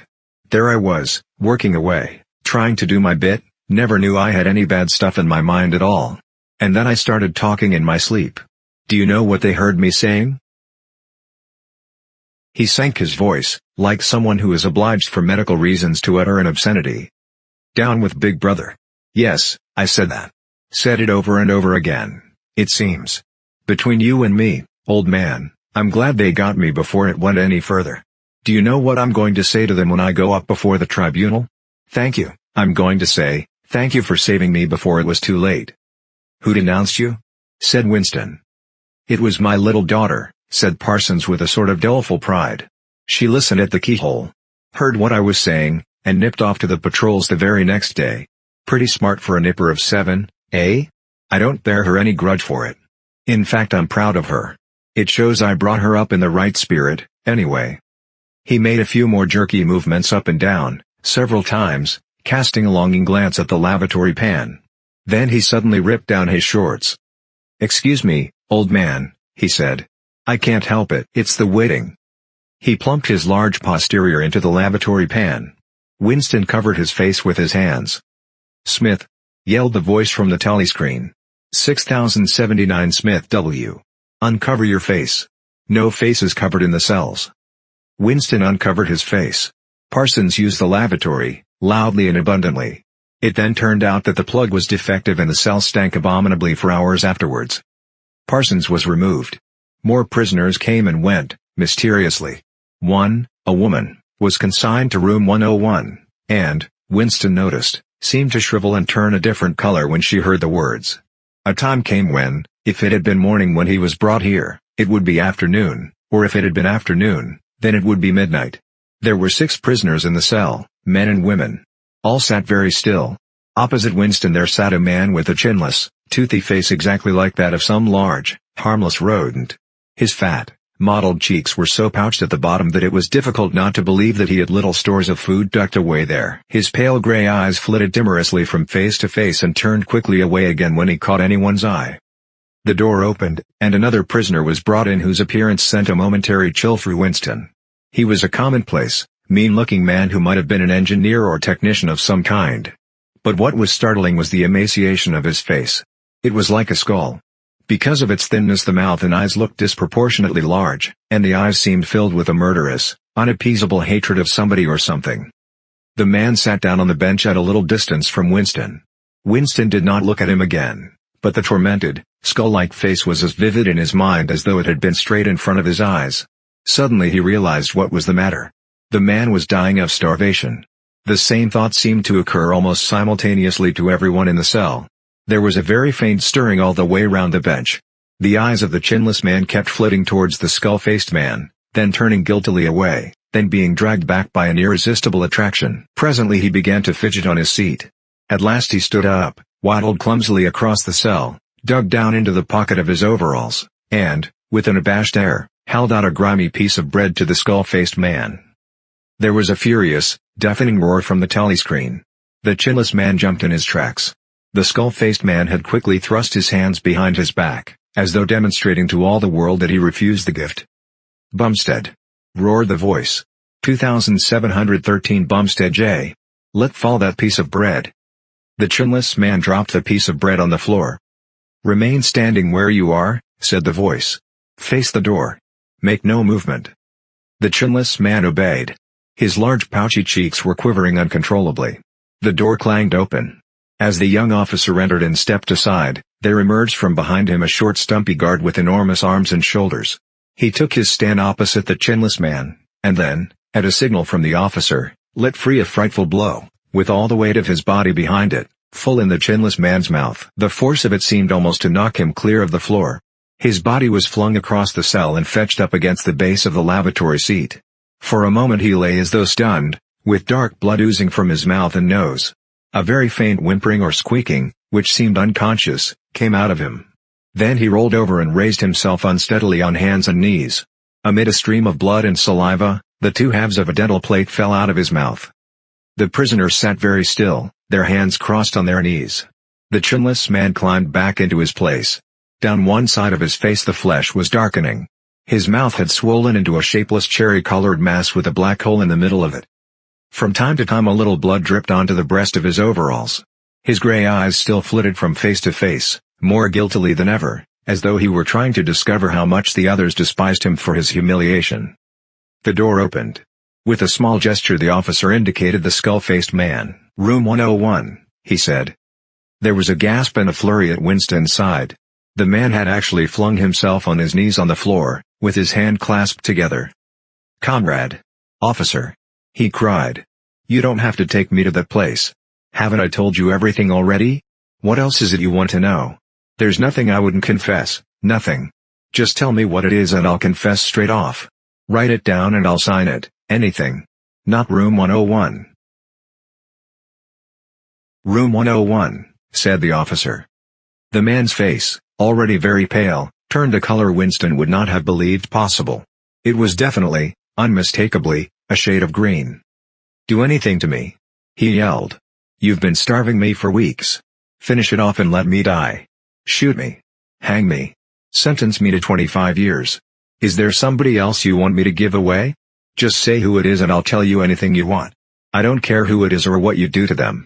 I've got a wife and 3 children. The biggest of them isn't 6 years old. You can take the whole lot of them and cut their throats in front of my eyes, and I'll stand by and watch it. But not room 101. "Room 101, said the officer. The man looked frantically round at the other prisoners, as though with some idea that he could put another victim in his own place. His eyes settled on the smashed face of the chinless man. He flung out a lean arm. "That's the one you ought to be taking, not me," he shouted. "You didn't hear what he was saying after they bashed his face. Give me a chance and I'll tell you every word of it. He's the one that's against the party, not me." The guards stepped forward. The man's voice rose to a shriek. "You didn't hear him," he repeated. "Something went wrong with the telescreen. He's the one you want. Take him, not me." The 2 sturdy guards had stooped to take him by the arms. But just at this moment he flung himself across the floor of the cell and grabbed one of the iron legs that supported the bench. He had set up a wordless howling, like an animal. The guards took hold of him to wrench him loose, but he clung on with astonishing strength. For perhaps 20 seconds they were hauling at him. The prisoners sat quiet, their hands crossed on their knees, looking straight in front of them. The howling stopped, the man had no breath left for anything except hanging on. Then there was a different kind of cry. A kick from a guard's boot had broken the fingers of one of his hands. They dragged him to his feet. "Room 101, said the officer. The man was led out, walking unsteadily, with head sunken, nursing his crushed hand. All the fight had gone out of him. A long time passed. If it had been midnight when the skull-faced man was taken away, it was morning. If morning, it was afternoon. Winston was alone, and had been alone for hours. The pain of sitting on the narrow bench was such that often he got up and walked about, unreproved by the telescreen. The piece of bread still lay where the chinless man had dropped it. At the beginning it needed a hard effort not to look at it, but presently hunger gave way to thirst. His mouth was sticky and evil-tasting. The humming sound in the unvarying white light induced a sort of faintness, an empty feeling inside his head. He would get up because the ache in his bones was no longer bearable, and then would sit down again almost at once because he was too dizzy to make sure of staying on his feet. Whenever his physical sensations were a little under control, the terror returned. Sometimes with a fading hope he thought of O'Brien and the razor blade. It was thinkable that the razor blade might arrive concealed in his food, if he were ever fed. More dimly he thought of Julia. Somewhere or other she was suffering, perhaps far worse than he. She might be screaming with pain at this moment. He thought, if I could save Julia by doubling my own pain, would I do it? Yes, I would. But that was merely an intellectual decision, taken because he knew that he ought to take it. He did not feel it. In this place you could not feel anything, except pain and foreknowledge of pain. Besides, was it possible, when you were actually suffering it, to wish for any reason that your own pain should increase? But that question was not answerable yet. The boots were approaching again. The door opened. O'Brien came in. Winston started to his feet. The shock of the sight had driven all caution out of him. For the first time in many years he forgot the presence of the telescreen. "They've got you too," he cried. "They got me a long time ago," said O'Brien with a mild, almost regretful irony. He stepped aside. From behind him there emerged a broad-chested guard with a long black truncheon in his hand. "You know him, Winston," said O'Brien. "Don't deceive yourself. You did know it, you have always known it." Yes, he saw now, he had always known it. But there was no time to think of that. All he had eyes for was the truncheon in the guard's hand. It might fall anywhere, on the crown, on the tip of the ear, on the upper arm, on the elbow. The elbow. He had slumped to his knees, almost paralyzed, clasping the stricken elbow with his other hand.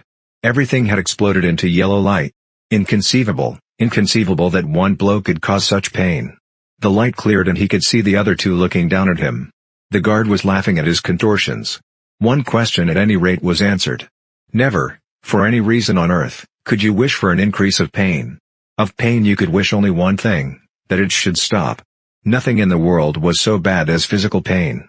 In the face of pain there are no heroes, he thought over and over as he writhed on the floor, clutching uselessly at his disabled left arm. Part 3, Chapter 2. 2. He was lying on something that felt like a camp bed, except that it was higher off the ground and that he was fixed down in some way so that he could not move. Light that seemed stronger than usual was falling on his face. O'Brien was standing at his side, looking down at him intently. At the other side of him stood a man in a white coat, holding a hypodermic syringe. Even after his eyes were open he took in his surroundings only gradually. He had the impression of swimming up into this room from some quite different world, a sort of underwater world far beneath it. How long he had been down there he did not know. Since the moment when they arrested him he had not seen darkness or daylight. Besides, his memories were not continuous. There had been times when consciousness, even the sort of consciousness that one has in sleep, had stopped dead and started again after a blank interval. But whether the intervals were of days or weeks or only seconds, there was no way of knowing. With that first blow on the elbow the nightmare had started. Later he was to realize that all that then happened was merely a preliminary, a routine interrogation to which nearly all prisoners were subjected. There was a long range of crimes, espionage, sabotage, and the like, to which everyone had to confess as a matter of course. The confession was a formality, though the torture was real. How many times he had been beaten, how long the beatings had continued, he could not remember. Always there were 5 or 6 men in black uniforms at him simultaneously. Sometimes it was fists, sometimes it was truncheons, sometimes it was steel rods, sometimes it was boots. There were times when he rolled about the floor, as shameless as an animal, writhing his body this way and that in an endless, hopeless effort to dodge the kicks, and simply inviting more and yet more kicks, in his ribs, in his belly, on his elbows, on his shins, in his groin, in his testicles, on the bone at the base of his spine. There were times when it went on and on until the cruel, Wicked, unforgivable thing seemed to him not that the guards continued to beat him but that he could not force himself into losing consciousness. There were times when his nerves so forsook him that he began shouting for mercy even before the beating began, when the mere sight of a fist drawn back for a blow was enough to make him pour forth a confession of real and imaginary crimes. There were other times when he started out with the resolve of confessing nothing, when every word had to be forced out of him between gasps of pain, and there were times when he feebly tried to compromise, when he said to himself, "I will confess, but not yet. I must hold out till the pain becomes unbearable. 3 more kicks, 2 more kicks, and then I will tell them what they want." Sometimes he was beaten till he could hardly stand, then flung like a sack of potatoes onto the stone floor of a cell, left to recuperate for a few hours, and then taken out and beaten again. There were also longer periods of recovery. He remembered them dimly, because they were spent chiefly in sleep or stupor. He remembered a cell with a plank bed, a sort of shelf sticking out from the wall, and a tin wash basin, and meals of hot soup and bread and sometimes coffee. He remembered a surly barber arriving to scrape his chin and crop his hair, and businesslike, unsympathetic men in white coats feeling his pulse, tapping his reflexes, turning up his eyelids, running harsh fingers over him in search for broken bones, and shooting needles into his arm to make him sleep. The beatings grew less frequent, and became mainly a threat, a horror to which he could be sent back at any moment when his answers were unsatisfactory. His questioners now were not ruffians in black uniforms but party intellectuals, little rotund men with quick movements and flashing spectacles, who worked on him in relays over periods which lasted, he thought, he could not be sure, 10 or 12 hours at a stretch. These other questioners saw to it that he was in constant slight pain, but it was not chiefly pain that they relied on. They slapped his face, wrung his ears, pulled his hair, made him stand on one leg, refused him leave to urinate, shone glaring lights in his face until his eyes ran with water, but the aim of this was simply to humiliate him and destroy his power of arguing and reasoning. Their real weapon was the merciless questioning that went on, hour after hour, tripping him up, laying traps for him, twisting everything that he said, convicting him at every step of lies and self-contradiction until he began weeping as much from shame as from nervous fatigue. Sometimes he would weep half a dozen times in a single session. Most of the time they screamed abuse at him and threatened at every hesitation to deliver him over to the guards again, but sometimes they would suddenly change their tune, call him comrade, appeal to him in the name of Ingsoc and Big Brother, and ask him sorrowfully whether even now he had not enough loyalty to the party left to make him wish to undo the evil he had done. When his nerves were in rags after hours of questioning, even this appeal could reduce him to sniveling tears. In the end the nagging voices broke him down more completely than the boots and fists of the guards. He became simply a mouth that uttered, a hand that signed, whatever was demanded of him. His sole concern was to find out what they wanted him to confess, and then confess it quickly, before the bullying started anew. He confessed to the assassination of eminent party members, the distribution of seditious pamphlets, embezzlement of public funds, sale of military secrets, sabotage of every kind. He confessed that he had been a spy in the pay of the East Asian government as far back as 1968. He confessed that he was a religious believer, an admirer of capitalism, and a sexual pervert. He confessed that he had murdered his wife, although he knew, and his questioners must have known, that his wife was still alive. He confessed that for years he had been in personal touch with Goldstein and had been a member of an underground organization which had included almost every human being he had ever known. It was easier to confess everything and implicate everybody. Besides, in a sense it was all true. It was true that he had been the enemy of the party, and in the eyes of the party there was no distinction between the thought and the deed. There were also memories of another kind. They stood out in his mind disconnectedly, like pictures with blackness all round them. He was in a cell which might have been either dark or light, because he could see nothing except a pair of eyes. Near at hand some kind of instrument was ticking slowly and regularly. The eyes grew larger and more luminous. Suddenly he floated out of his seat, dived into the eyes, and was swallowed up. He was strapped into a chair surrounded by dials, under dazzling lights. A man in a white coat was reading the dials. There was a tramp of heavy boots outside. The door clanged open. The waxed-faced officer marched in, followed by 2 guards. "Room 101, said the officer. The man in the white coat did not turn round. He did not look at Winston either, he was looking only at the dials. He was rolling down a mighty corridor, a kilometer wide, full of glorious, golden light, roaring with laughter and shouting out confessions at the top of his voice. He was confessing everything, even the things he had succeeded in holding back under the torture.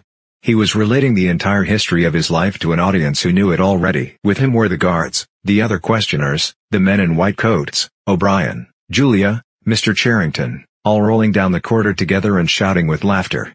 Some dreadful thing which had lain embedded in the future had somehow been skipped over and had not happened.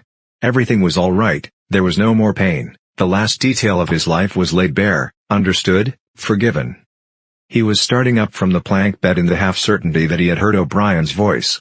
All through his interrogation, although he had never seen him, he had had the feeling that O'Brien was at his elbow, just out of sight.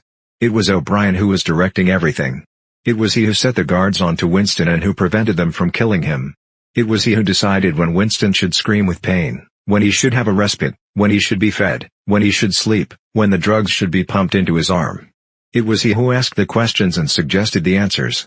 He was the tormentor, he was the protector, he was the inquisitor, he was the friend. And once, Winston could not remember whether it was in drugged sleep, or in normal sleep, or even in a moment of wakefulness, a voice murmured in his ear, "Don't worry, Winston, you are in my keeping. For 7 years I have watched over you. Now the turning point has come. I shall save you, I shall make you perfect." He was not sure whether it was O'Brien's voice, but it was the same voice that had said to him, "We shall meet in the place where there is no darkness," in that other dream, 7 years ago. He did not remember any ending to his interrogation. There was a period of blackness and then the cell, or room, in which he now was had gradually materialized round him. He was almost flat on his back, and unable to move. His body was held down at every essential point. Even the back of his head was gripped in some manner. O'Brien was looking down at him gravely and rather sadly. His face, seen from below, looked coarse and worn, with pouches under the eyes and tired lines from nose to chin. He was older than Winston had thought him. He was perhaps 48 or 50. Under his hand there was a dial with a lever on top and figures running round the face. "I told you," said O'Brien, "that if we met again it would be here." "Yes," said Winston. Without any warning except a slight movement of O'Brien's hand, a wave of pain flooded his body. It was a frightening pain, because he could not see what was happening, and he had the feeling that some mortal injury was being done to him.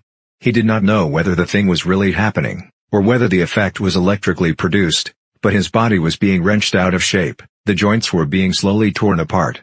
Although the pain had brought the sweat out on his forehead, the worst of all was the fear that his backbone was about to snap. He set his teeth and breathed hard through his nose, trying to keep silent as long as possible. "You are afraid," said O'Brien, watching his face, "that in another moment something is going to break. Your especial fear is that it will be your backbone.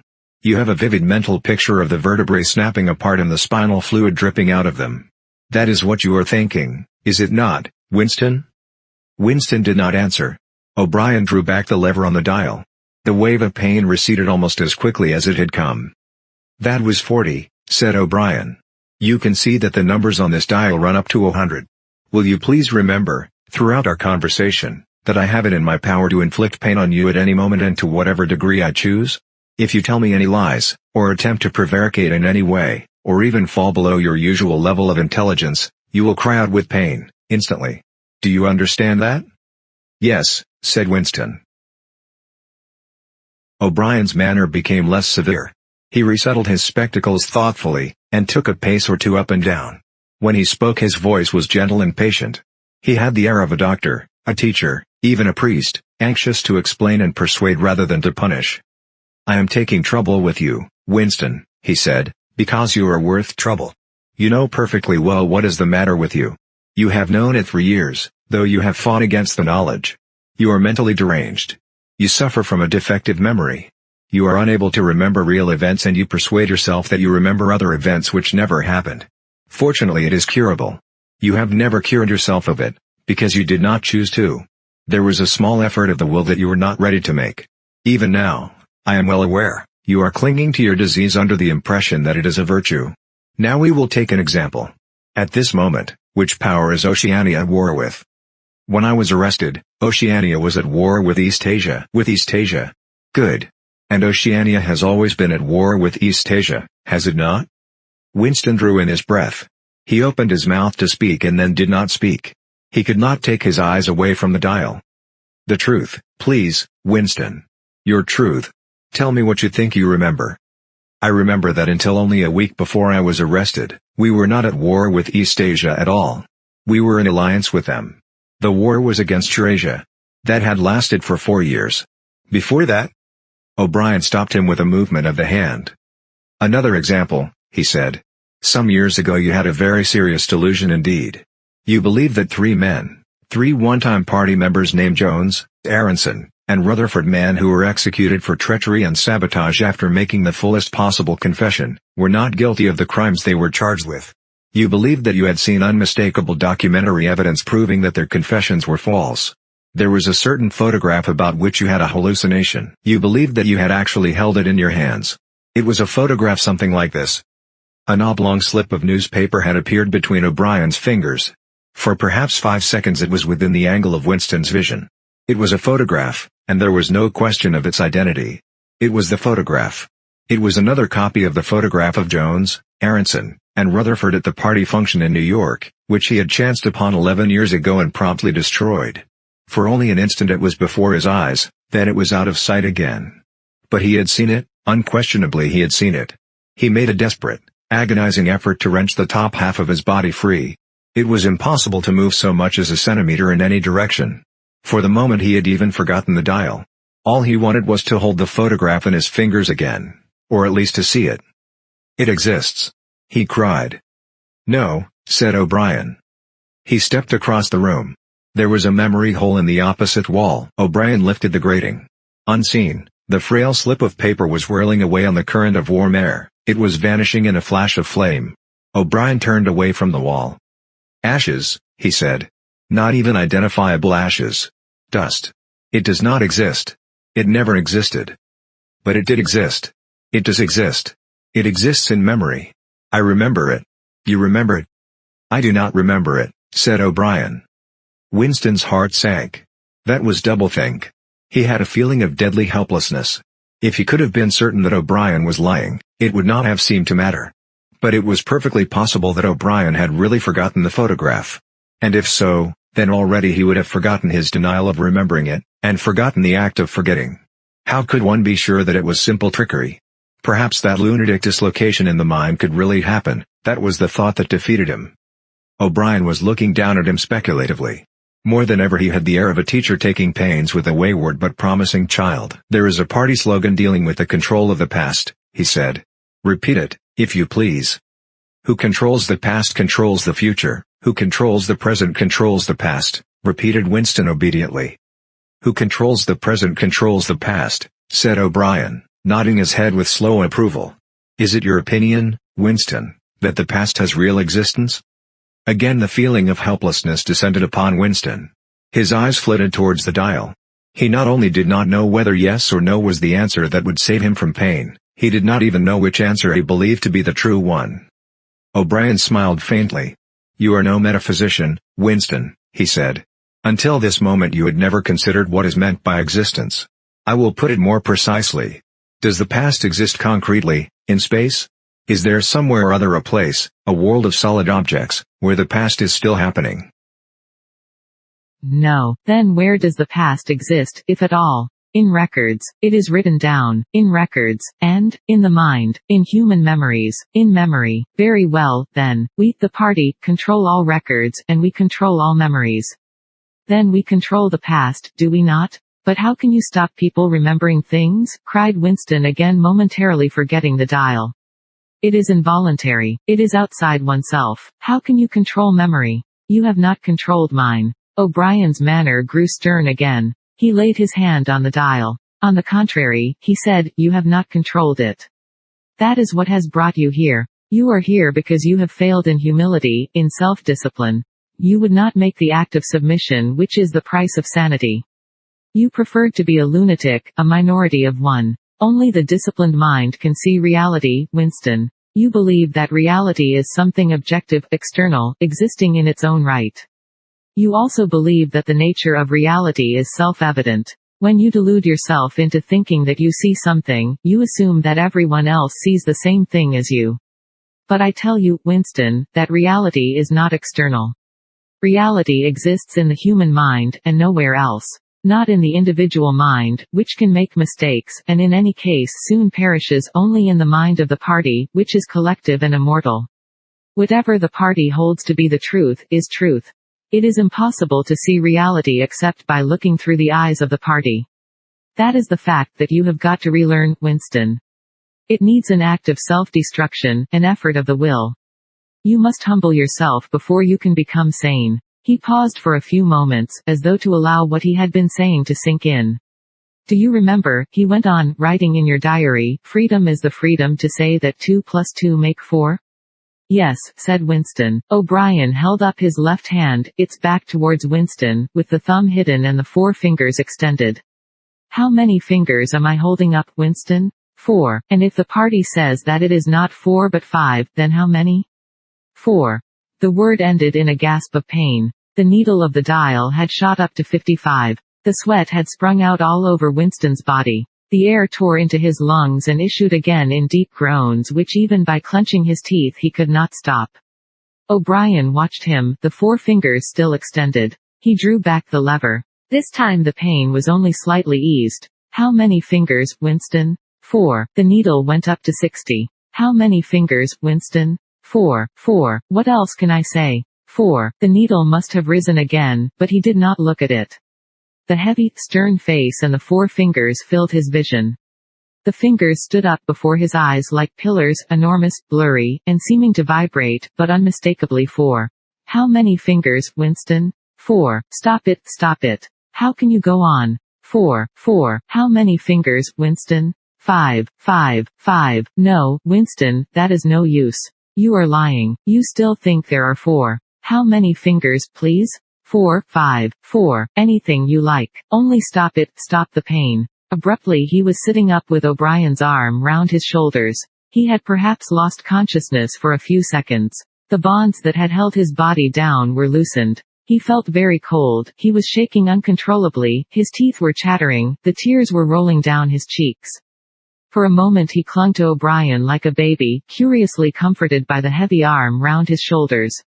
He had the feeling that O'Brien was his protector, that the pain was something that came from outside, from some other source, and that it was O'Brien who would save him from it. You are a slow learner, Winston, said O'Brien gently. How can I help it? He blubbered. How can I help seeing what is in front of my eyes? 2 and 2 are 4. Sometimes, Winston, sometimes they are 5, sometimes they are 3, sometimes they are all of them at once.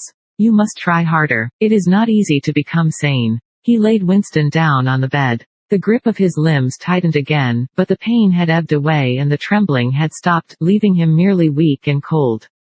O'Brien motioned with his head to the man in the white coat, who had stood immobile throughout the proceedings.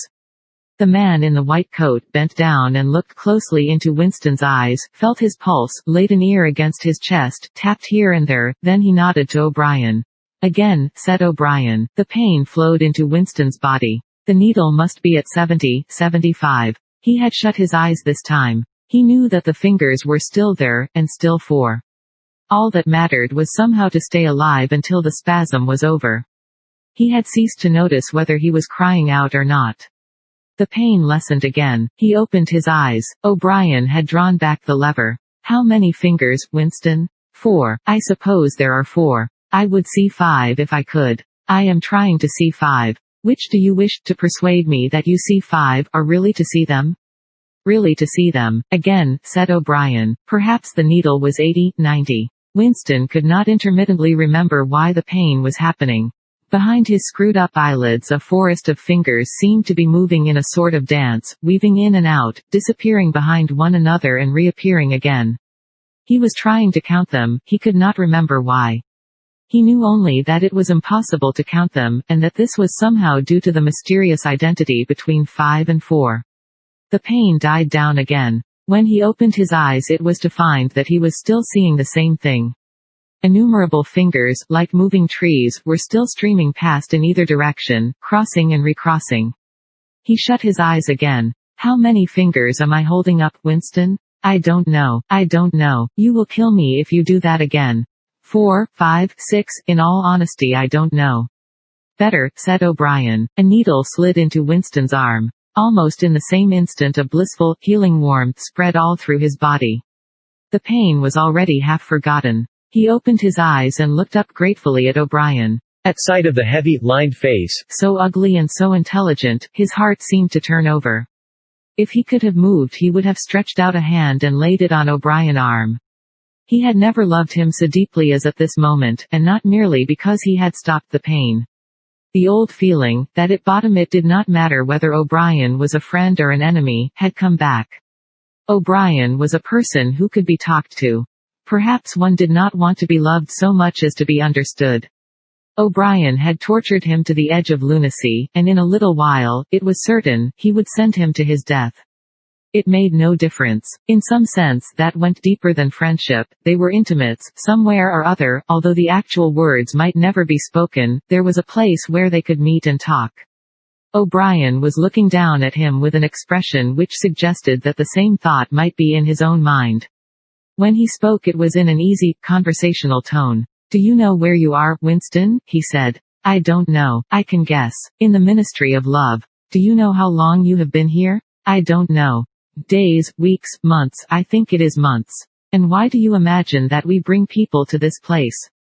"To make them confess." "No, that is not the reason." "Try again." "To punish them." "No," exclaimed O'Brien. His voice had changed extraordinarily, and his face had suddenly become both stern and animated.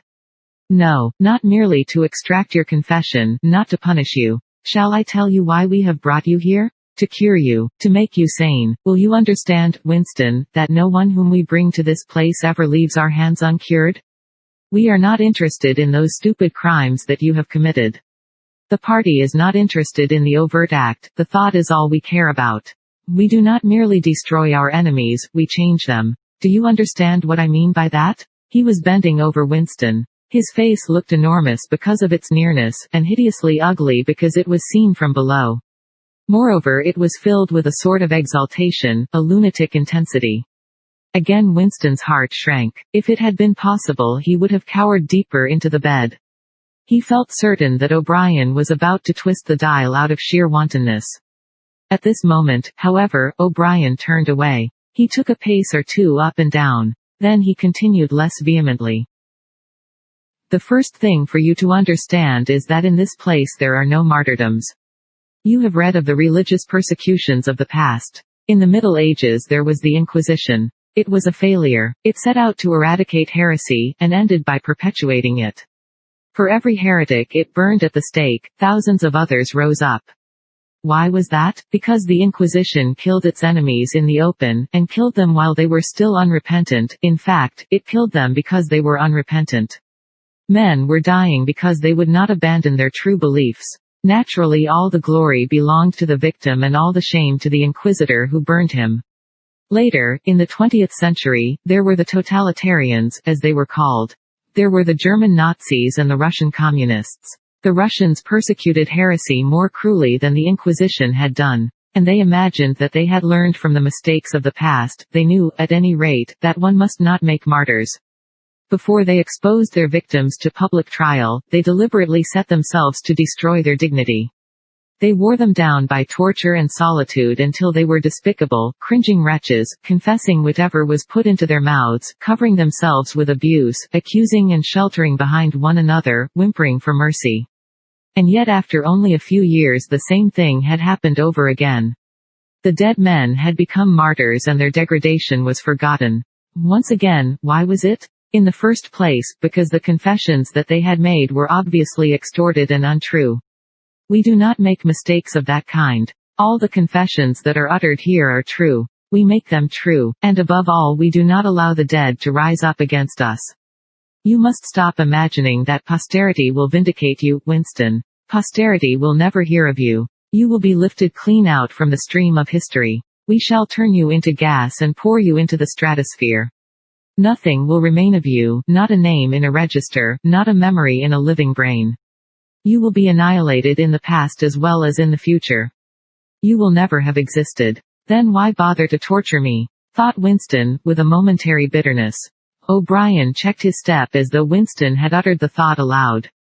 His large ugly face came nearer, with the eyes a little narrowed.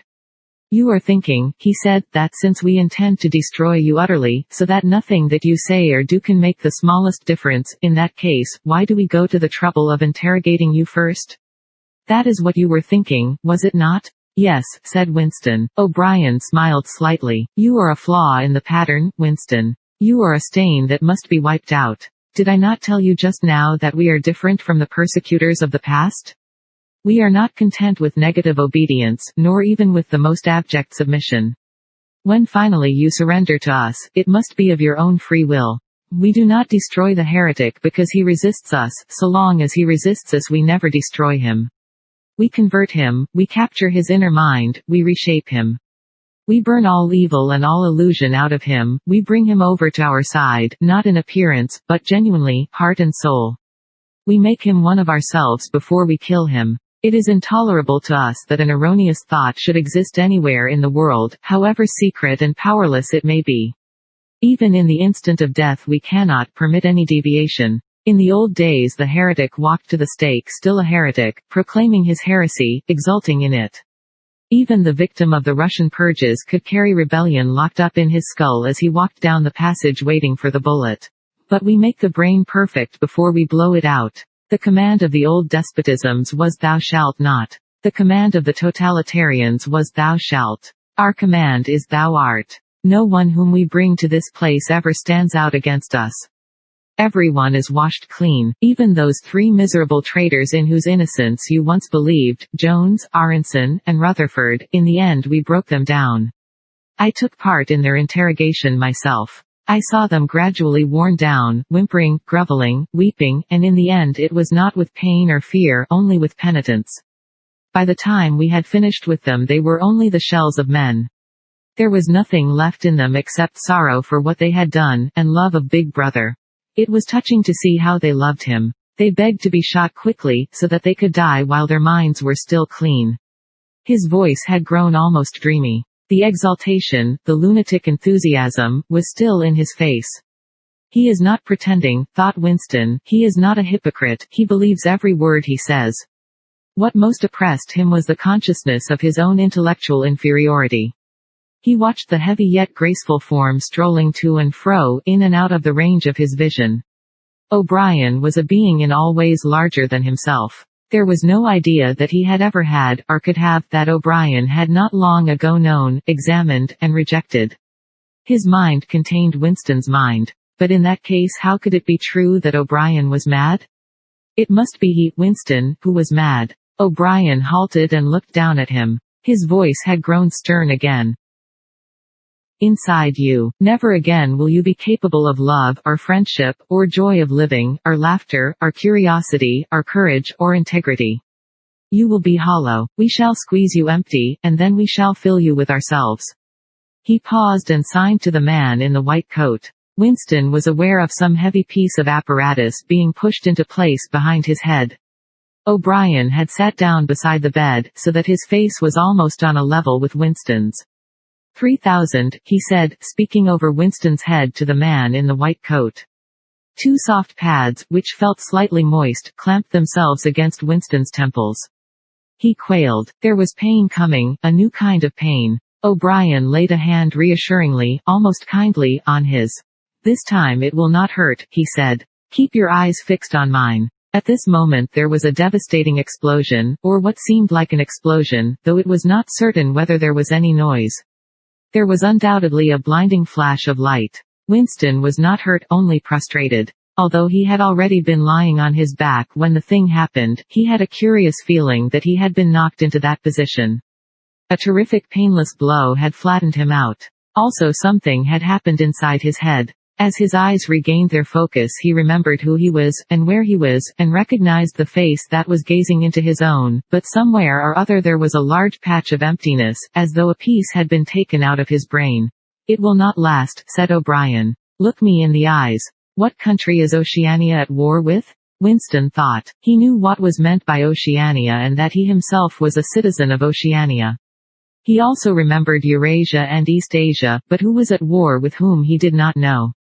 In fact he had not been aware that there was any war. I don't remember. Oceania is at war with East Asia. Do you remember that now? Yes. Oceania has always been at war with East Asia. Since the beginning of your life, since the beginning of the party, since the beginning of history, the war has continued without a break, always the same war. Do you remember that? Yes. 11 years ago you created a legend about 3 men who had been condemned to death for treachery. You pretended that you had seen a piece of paper which proved them innocent. No such piece of paper ever existed. You invented it, and later you grew to believe in it. You remember now the very moment at which you first invented it. Do you remember that? Yes. Just now I held up the fingers of my hand to you. You saw 5 fingers. Do you remember that? Yes. O'Brien held up the fingers of his left hand, with the thumb concealed.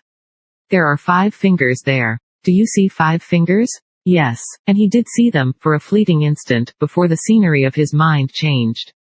He saw 5 fingers, and there was no deformity. Then everything was normal again, and the old fear, the hatred, and the bewilderment came crowding back again.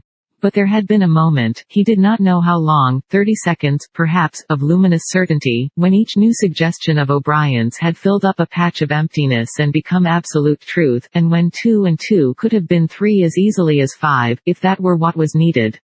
It had faded but before O'Brien had dropped his hand, but though he could not recapture it, he could remember it, as one remembers a vivid experience at some period of one's life when one was in effect a different person.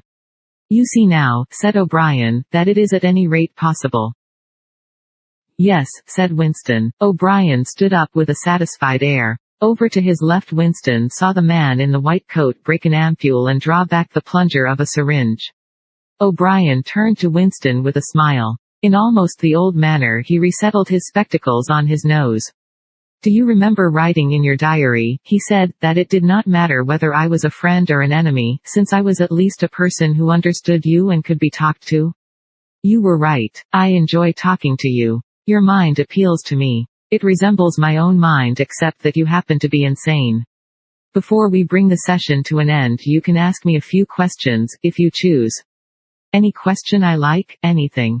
He saw that Winston's eyes were upon the dial. It is switched off. What is your first question? What have you done with Julia? Said Winston. O'Brien smiled again. She betrayed you, Winston. Immediately, unreservedly. I have seldom seen anyone come over to us so promptly. You would hardly recognize her if you saw her. All her rebelliousness, her deceit, her folly, her dirty-mindedness, everything has been burned out of her. It was a perfect conversion, a textbook case. You tortured her? O'Brien left this unanswered. Next question, he said. Does Big Brother exist? Of course he exists. The party exists. Big Brother is the embodiment of the party. Does he exist in the same way as I exist? You do not exist, said O'Brien. Once again the sense of helplessness assailed him. He knew, or he could imagine, the arguments which proved his own non-existence, but they were nonsense, they were only a play on words. Did not the statement, you do not exist, contain a logical absurdity? But what use was it to say so? His mind shriveled as he thought of the unanswerable, mad arguments with which O'Brien would demolish him. I think I exist, he said wearily. I am conscious of my own identity. I was born and I shall die. I have arms and legs. I occupy a particular point in space. No other solid object can occupy the same point simultaneously. In that sense, does Big Brother exist? It is of no importance. He exists. Will Big Brother ever die? Of course not. How could he die? Next question. Does the Brotherhood exist? That, Winston, you will never know. If we choose to set you free when we have finished with you, and if you live to be 90 years old, still you will never learn whether the answer to that question is yes or no. As long as you live it will be an unsolved riddle in your mind. Winston lay silent. His breast rose and fell a little faster. He still had not asked the question that had come into his mind the first. He had got to ask it, and yet it was as though his tongue would not utter it. There was a trace of amusement in O'Brien's face. Even his spectacles seemed to wear an ironical gleam. He knows, thought Winston suddenly, he knows what I am going to ask. At the thought the words burst out of him, what is in room 101? The expression on O'Brien's face did not change. He answered dryly, you know what is in room 101, Winston. Everyone knows what is in room 101. He raised a finger to the man in the white coat. Evidently the session was at an end. A needle jerked into Winston's arm. He sank almost instantly into deep sleep. Part 3, Chapter 3. 3. There are 3 stages in your reintegration, said O'Brien. There is learning, there is understanding, and there is acceptance. It is time for you to enter upon the second stage. As always, Winston was lying flat on his back. But of late his bonds were looser. They still held him to the bed, but he could move his knees a little and could turn his head from side to side and raise his arms from the elbow. The dial, also, had grown to be less of a terror. He could evade its pangs if he was quick-witted enough. It was chiefly when he showed stupidity that O'Brien pulled the lever. Sometimes they got through a whole session without use of the dial. He could not remember how many sessions there had been. The whole process seemed to stretch out over a long, indefinite time, weeks, possibly, and the intervals between the sessions might sometimes have been days, sometimes only an hour or two. "As you lie there," said O'Brien, "you have often wondered, you have even asked me, why the Ministry of Love should expend so much time and trouble on you. And when you were free you were puzzled by what was essentially the same question. You could grasp the mechanics of the society you lived in, but not its underlying motives. Do you remember writing in your diary, 'I understand how, I do not understand why'? It was when you thought about why that you doubted your own sanity. You have read the book, Goldstein's book, or parts of it, at least. Did it tell you anything that you did not know already?" "You have read it?" said Winston. "I wrote it. That is to say, I collaborated in writing it. No book is produced individually, as you know." "Is it true, what it says?" "A description, yes. The program it sets forth is nonsense. The secret accumulation of knowledge, a gradual spread of enlightenment, ultimately a proletarian rebellion, the overthrow of a party. You foresaw yourself that that was what it would say. It is all nonsense. The proletarians will never revolt, not in 1,000 years or 1,000,000. They cannot. I do not have to tell you the reason, you know it already. If you have ever cherished any dreams of violent insurrection, you must abandon them. There is no way in which the party can be overthrown. The rule of the party is forever. Make that the starting point of your thoughts." He came closer to the bed. "Forever," he repeated. "And now let us get back to the question of how and why. You understand well enough how the party maintains itself in power. Now tell me why we cling to power. What is our motive? Why should we want power? Go on, speak," he added as Winston remained silent. Nevertheless Winston did not speak for another moment or two. A feeling of weariness had overwhelmed him. The faint, mad gleam of enthusiasm had come back into O'Brien's face. He knew in advance what O'Brien would say. That the party did not seek power for its own ends, but only for the good of the majority.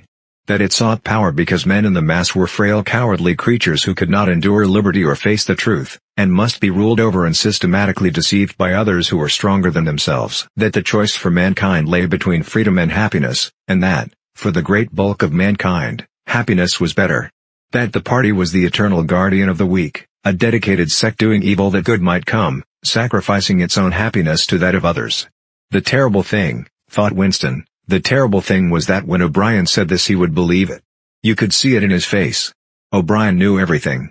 1,000 times better than Winston he knew what the world was really like, in what degradation the mass of human beings lived and by what lies and barbarities the party kept them there. He had understood it all, weighed it all, and it made no difference, all was justified by the ultimate purpose. What can you do, thought Winston, against the lunatic who is more intelligent than yourself, who gives your arguments a fair hearing and then simply persists in his lunacy? You are ruling over us for our own good, he said feebly. You believe that human beings are not fit to govern themselves, and therefore...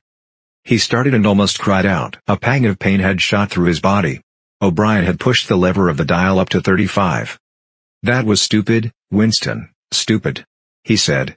You should know better than to say a thing like that. He pulled the lever back and continued. Now I will tell you the answer to my question. It is this. The party seeks power entirely for its own sake. We are not interested in the good of others, we are interested solely in power. Not wealth or luxury or long life or happiness, only power, pure power. What pure power means you will understand presently. We are different from all the oligarchies of the past, in that we know what we are doing. All the others, even those who resembled ourselves, were cowards and hypocrites. The German Nazis and the Russian communists came very close to us in their methods, but they never had the courage to recognize their own motives. They pretended, perhaps they even believed, that they had seized power unwillingly and for a limited time, and that just round the corner there lay a paradise where human beings would be free and equal. We are not like that. We know that no one ever seizes power with the intention of relinquishing it. Power is not a means, it is an end. One does not establish a dictatorship in order to safeguard a revolution, one makes the revolution in order to establish the dictatorship. The object of persecution is persecution. The object of torture is torture. The object of power is power. Now do you begin to understand me? Winston was struck, as he had been struck before, by the tiredness of O'Brien's face. It was strong and fleshy and brutal, it was full of intelligence and a sort of controlled passion before which he felt himself helpless, but it was tired. There were pouches under the eyes, the skin sagged from the cheekbones. O'Brien leaned over him, deliberately bringing the worn face nearer. "You are thinking," he said, "that my face is old and tired. You are thinking that I talk of power, and yet I am not even able to prevent the decay of my own body. Can you not understand, Winston, that the individual is only a cell? The weariness of the cell is the vigor of the organism. Do you die when you cut your fingernails?" He turned away from the bed and began strolling up and down again, one hand in his pocket. "We are the priests of power," he said. "God is power. But at present power is only a word so far as you are concerned. It is time for you to gather some idea of what power means. The first thing you must realize is that power is collective. The individual only has power insofar as he ceases to be an individual. You know the party slogan, freedom is slavery. Has it ever occurred to you that it is reversible? Slavery is freedom. Alone, free, the human being is always defeated. It must be so, because every human being is doomed to die, which is the greatest of all failures. But if he can make complete, utter submission, if he can escape from his identity, if he can merge himself in the party so that he is the party, then he is all-powerful and immortal. The second thing for you to realize is that power is power over human beings. Over the body but, above all, over the mind. Power over matter, external reality, as you would call it, is not important. Already our control over matter is absolute. For a moment Winston ignored the dial. He made a violent effort to raise himself into a sitting position, and merely succeeded in wrenching his body painfully. "But how can you control matter?" he burst out. "You don't even control the climate or the law of gravity. And there are disease, pain, death dash." O'Brien silenced him by a movement of his hand. "We control matter because we control the mind. Reality is inside the skull. You will learn by degrees, Winston. There is nothing that we could not do. Invisibility, levitation, anything. I could float off this floor like a soap bubble if I wished to. I do not wish to, because the party does not wish it. You must get rid of those 19th century ideas about the laws of nature. We make the laws of nature. But you do not. You are not even masters of this planet. What about Eurasia and East Asia? You have not conquered them yet. Unimportant. We shall conquer them when it suits us. And if we did not, what difference would it make? We can shut them out of existence. Oceania is the world.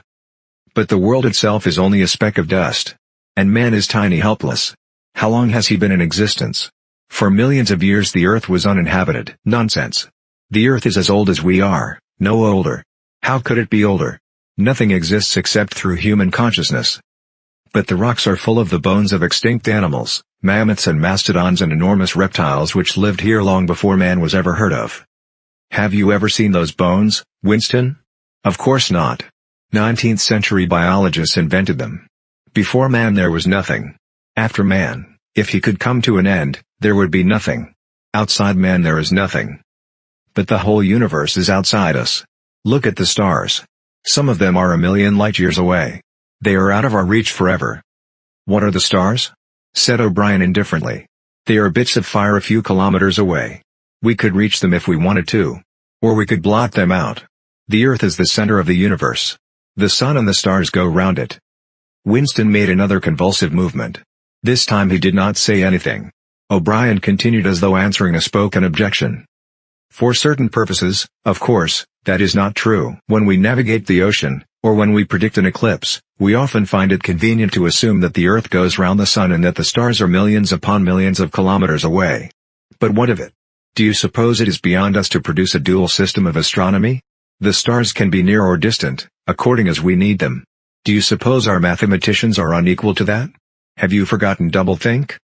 Winston shrank back upon the bed. Whatever he said, the swift answer crushed him like a bludgeon. And yet he knew, that he was in the right. The belief that nothing exists outside your own mind, surely there must be some way of demonstrating that it was false. Had it not been exposed long ago as a fallacy? There was even a name for it, which he had forgotten. A faint smile twitched the corners of O'Brien's mouth as he looked down at him. "I told you, Winston," he said, "that metaphysics is not your strong point. The word you are trying to think of is solipsism, but you are mistaken. This is not solipsism. Collective solipsism, if you like.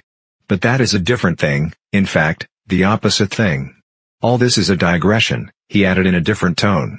"The real power, the power we have to fight for night and day, is not power over things, but over men." He paused, and for a moment assumed again his air of a schoolmaster questioning a promising pupil. "How does one man assert his power over another, Winston?" Winston thought. "By making him suffer," he said. "Exactly. By making him suffer. Obedience is not enough. Unless he is suffering, how can you be sure that he is obeying your will and not his own? Power is in inflicting pain and humiliation. Power is in tearing human minds to pieces and putting them together again in new shapes of your own choosing. Do you begin to see, then, what kind of world we are creating? It is the exact opposite of the stupid hedonistic utopias that the old reformers imagined. A world of fear and treachery is torment, a world of trampling and being trampled upon, a world which will grow not less but more merciless as it refines itself. Progress in our world will be progress towards more pain. The old civilizations claimed that they were founded on love or justice. Ours is founded upon hatred. In our world there will be no emotions except fear, rage, triumph, and self-abasement. Everything else we shall destroy everything. Already we are breaking down the habits of thought which have survived from before the revolution. We have cut the links between child and parent, and between man and man, and between man and woman. No one dares trust a wife or a child or a friend any longer. But in the future there will be no wives and no friends. Children will be taken from their mothers at birth, as one takes eggs from a hen. The sex instinct will be eradicated. Procreation will be an annual formality like the renewal of a ration card. We shall abolish the orgasm. Our neurologists are at work upon it now. There will be no loyalty, except loyalty towards the party. There will be no love, except the love of Big Brother. There will be no laughter, except the laugh of triumph over a defeated enemy. There will be no art, no literature, no science. When we are omnipotent we shall have no more need of science. There will be no distinction between beauty and ugliness. There will be no curiosity, no enjoyment of the process of life. All competing pleasures will be destroyed. But always, do not forget this, Winston, always there will be the intoxication of power, constantly increasing and constantly growing subtler. Always, at every moment, there will be the thrill of victory, the sensation of trampling on an enemy who is helpless. If you want a picture of the future, imagine a boot stamping on a human face, forever. He paused as though he expected Winston to speak. Winston had tried to shrink back into the surface of the bed again. He could not say anything. His heart seemed to be frozen. O'Brien went on. "And remember that it is forever. The face will always be there to be stamped upon. The heretic, the enemy of society, will always be there, so that he can be defeated and humiliated over again. Everything that you have undergone since you have been in our hands, all that will continue, and worse.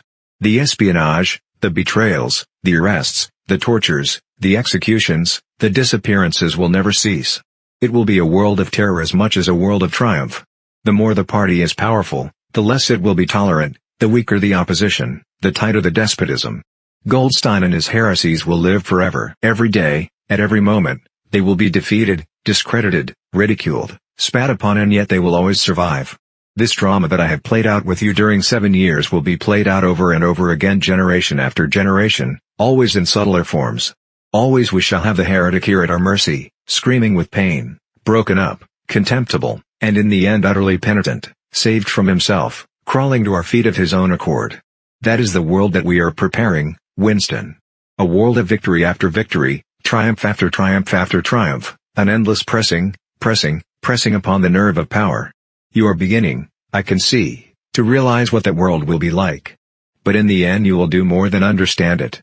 You will accept it, welcome it, become part of it." Winston had recovered himself sufficiently to speak. "You can't," he said weakly. "What do you mean by that remark, Winston? You could not create such a world as you have just described. It is a dream. It is impossible." "Why?"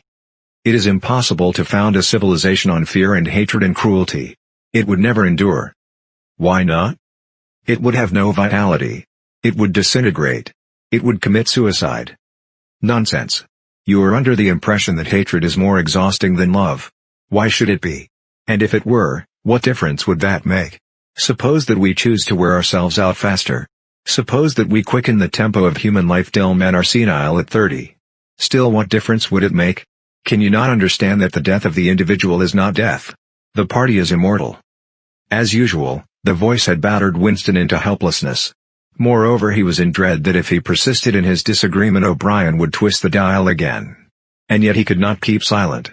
Feebly, without arguments, with nothing to support him except his inarticulate horror of what O'Brien had said, he returned to the attack. I don't know, I don't care. Somehow you will fail. Something will defeat you. Life will defeat you. We control life, Winston, at all its levels. You are imagining that there is something called human nature which will be outraged by what we do and will turn against us. But we create human nature. Men are infinitely malleable. Or perhaps you have returned to your old idea that the proletarians or the slaves will arise and overthrow us. Put it out of your mind. They are helpless, like the animals. Humanity is the party. The others are outside, irrelevant. I don't care. In the end they will beat you. Sooner or later they will see you for what you are, and then they will tear you to pieces. Do you see any evidence that that is happening? Or any reason why it should? No. I believe it. I know that you will fail. There is something in the universe, I don't know, some spirit, some principle, that you will never overcome. Do you believe in God, Winston? No. Then what is it, this principle that will defeat us? I don't know. The spirit of man. And do you consider yourself a man? Yes. If you are a man, Winston, you are the last man. Your kind is extinct, we are the inheritors. Do you understand that you are alone? You are outside history, you are non-existent. His manner changed and he said more harshly, and you consider yourself morally superior to us, with our lies and our cruelty? Yes, I consider myself superior. O'Brien did not speak. Two other voices were speaking. After a moment Winston recognized one of them as his own. It was a soundtrack of the conversation he had had with O'Brien, on the night when he had enrolled himself in the Brotherhood. He heard himself promising to lie, to steal, to forge, to murder, to encourage drug-taking and prostitution, to disseminate venereal diseases, to throw vitriol in a child's face. O'Brien made a small impatient gesture, as though to say that the demonstration was hardly worth making. Then he turned a switch and the voices stopped. Get up from that bed, he said. The bonds had loosened themselves. Winston lowered himself to the floor and stood up unsteadily. You are the last man, said O'Brien. You are the guardian of the human spirit. You shall see yourself as you are. Take off your clothes. Winston undid the bit of string that held his overalls together. The zip fastener had long since been wrenched out of them. He could not remember whether at any time since his arrest he had taken off all his clothes at one time. Beneath the overalls his body was looped with filthy yellowish rags, just recognizable as the remnants of underclothes. As he slid them to the ground he saw that there was a three-sided mirror at the far end of the room. He approached it, then stopped short. An involuntary cry had broken out of him. Go on, said O'Brien. Stand between the wings of the mirror. You shall see the side view as well. He had stopped because he was frightened. A bowed, gray-colored, skeleton-like thing was coming towards him. Its actual appearance was frightening, and not merely the fact that he knew it to be himself. He moved closer to the glass. The creature's face seemed to be protruded, because of its bent carriage. A forlorn, jailbird's face with a knobby forehead running back into a bald scalp, a crooked nose, and battered-looking cheekbones above which his eyes were fierce and watchful. The cheeks were seamed, the mouth had a drawn-in look. Certainly it was his own face, but it seemed to him that it had changed more than he had changed inside. The emotions it registered would be different from the ones he felt. He had gone partially bald. For the first moment he had thought that he had gone gray as well, but it was only the scalp that was gray. Except for his hands and a circle of his face, his body was gray all over with ancient, ingrained dirt. Here and there under the dirt there were the red scars of wounds, and near the ankle the varicose ulcer was an inflamed mass with flakes of skin peeling off it. But the truly frightening thing was the emaciation of his body. The barrel of the ribs was as narrow as that of a skeleton, the legs had shrunk so that the knees were thicker than the thighs. He saw now what O'Brien had meant about seeing the side view. The curvature of the spine was astonishing. The thin shoulders were hunched forward so as to make a cavity of the chest, the scraggy neck seemed to be bending double under the weight of the skull. At a guess he would have said that it was the body of a man of 60, suffering from some malignant disease. You have thought sometimes, said O'Brien, "that my face, the face of a member of the inner party, looks old and worn. What do you think of your own face?" He seized Winston's shoulder and spun him round so that he was facing him. "Look at the condition you are in," he said. "Look at this filthy grime all over your body. Look at the dirt between your toes. Look at that disgusting running sore on your leg. Do you know that you stink like a goat? Probably you have ceased to notice it. Look at your emaciation. Do you see? I can make my thumb and forefinger meet round your bicep. I could snap your neck like a carrot. Do you know that you have lost 25 kilograms since you have been in our hands? Even your hair is coming out in handfuls. Look." He plucked at Winston's head and brought away a tuft of hair. "Open your mouth. 9, 10, 11 teeth left. How many had you when you came to us? And the few you have left are dropping out of your head. Look here." He seized one of Winston's remaining front teeth between his powerful thumb and forefinger. A twinge of pain shot through Winston's jaw. O'Brien had wrenched the loose tooth out by the roots. He tossed it across the cell. "You are rotting away," he said. "You are falling to pieces. What are you? A bag of filth. Now turn around and look into that mirror again. Do you see that thing facing you? That is the last man. If you are human, that is humanity. Now put your clothes on again." Winston began to dress himself with slow stiff movements. Until now he had not seemed to notice how thin and weak he was. Only one thought stirred in his mind, that he must have been in this place longer than he had imagined. Then suddenly as he fixed the miserable rags round himself a feeling of pity for his ruined body overcame him. Before he knew what he was doing he had collapsed onto a small stool that stood beside the bed and burst into tears. He was aware of his ugliness, his gracelessness, a bundle of bones in filthy underclothes sitting weeping in the harsh white light, but he could not stop himself. O'Brien laid a hand on his shoulder, almost kindly. "It will not last forever," he said. "You can escape from it whenever you choose. Everything depends on yourself." "You did it," sobbed Winston. "You reduced me to this state." "No, Winston, you reduced yourself to it. This is what you accepted when you set yourself up against the party. It was all contained in that first act. Nothing has happened that you did not foresee." He paused, and then went on. "We have beaten you, Winston. We have broken you up. You have seen what your body is like. Your mind is in the same state. I do not think there can be much pride left in you. You have been kicked and flogged and insulted, you have screamed with pain, you have rolled on the floor in your own blood and vomit.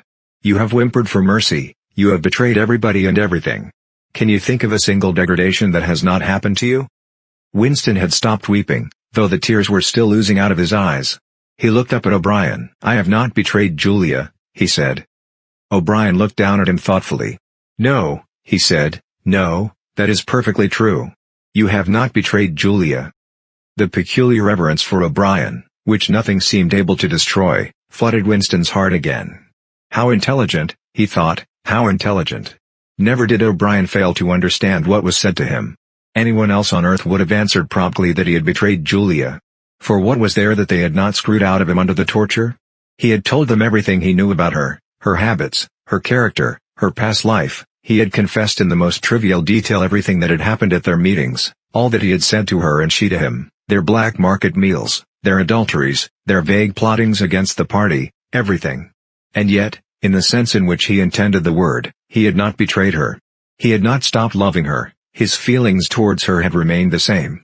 O'Brien had seen what he meant without the need for explanation.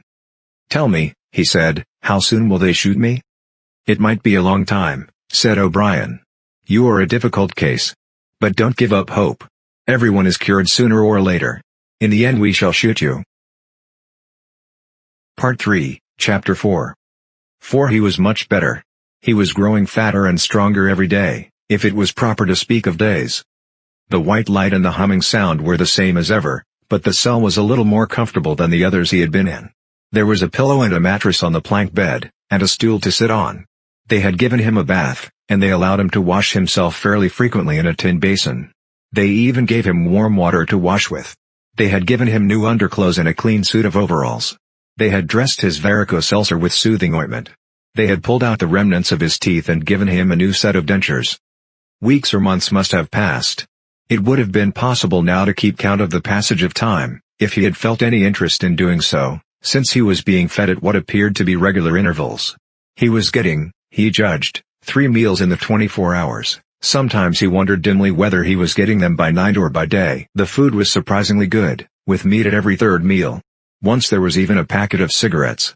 He had no matches, but the never-speaking guard who brought his food would give him a light.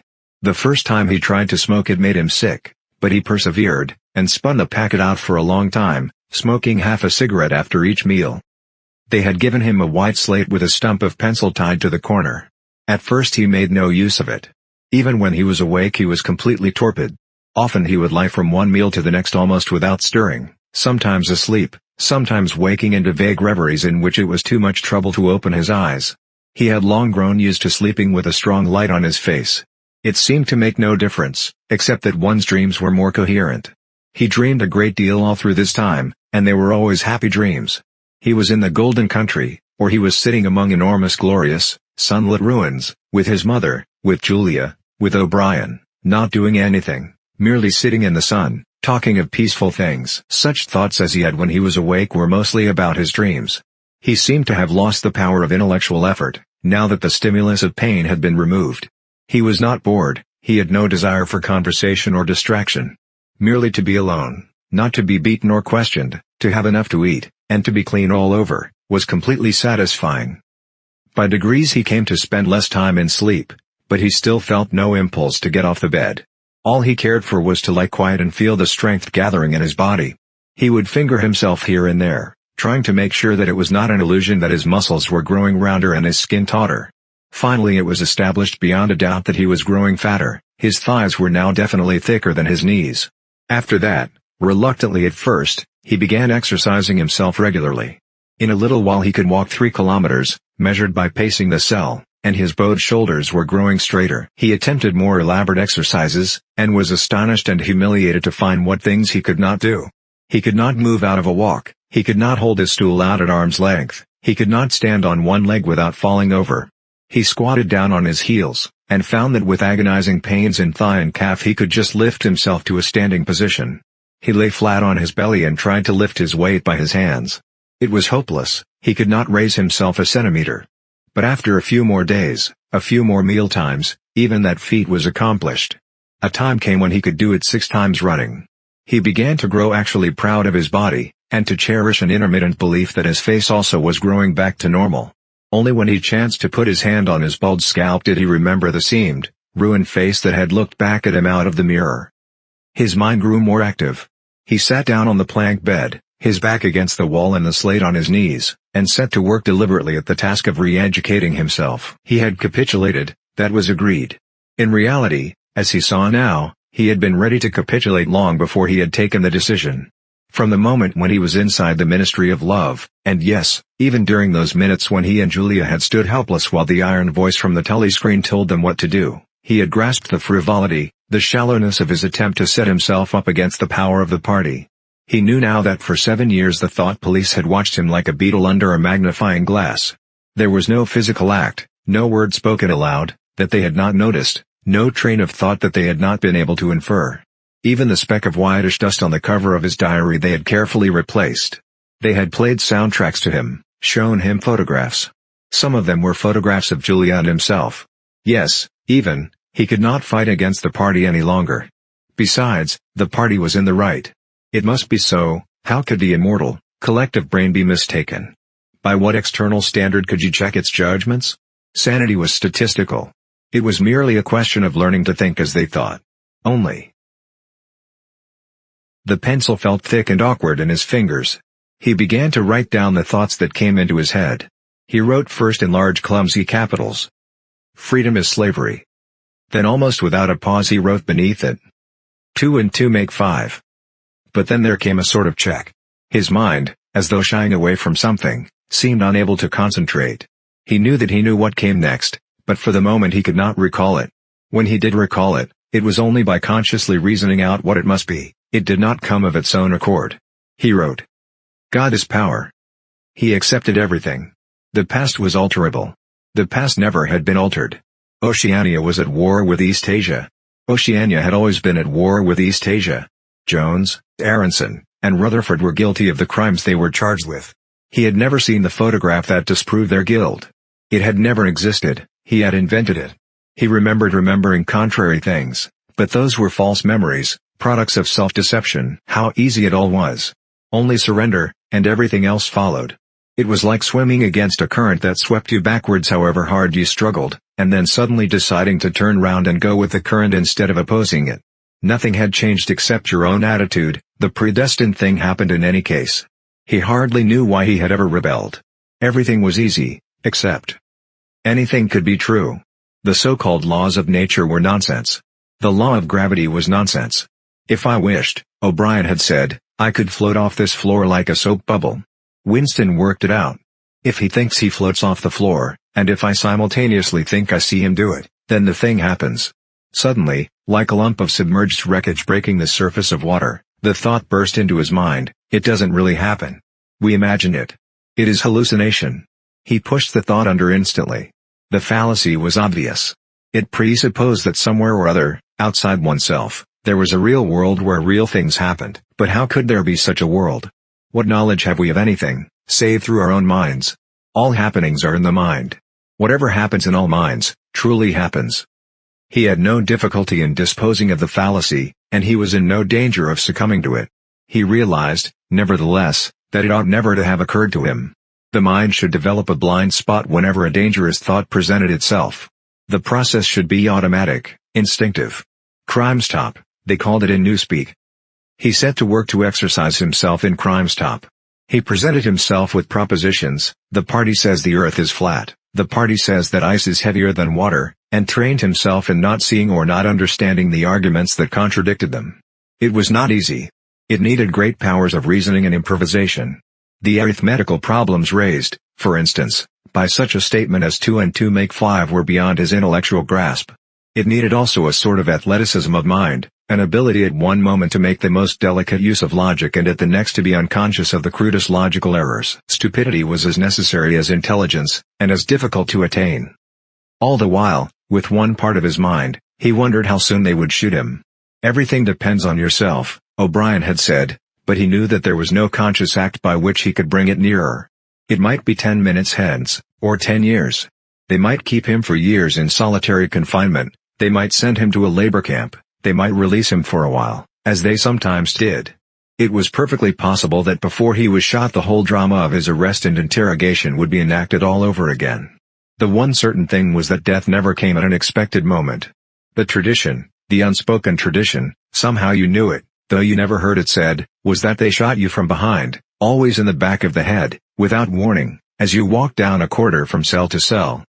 One day, but one day was not the right expression, just as probably it was in the middle of the night, once, he fell into a strange, blissful reverie. He was walking down the corridor, waiting for the bullet. He knew that it was coming in another moment. Everything was settled, smoothed out, reconciled. There were no more doubts, no more arguments, no more pain, no more fear. His body was healthy and strong. He walked easily, with a joy of movement and with a feeling of walking in sunlight.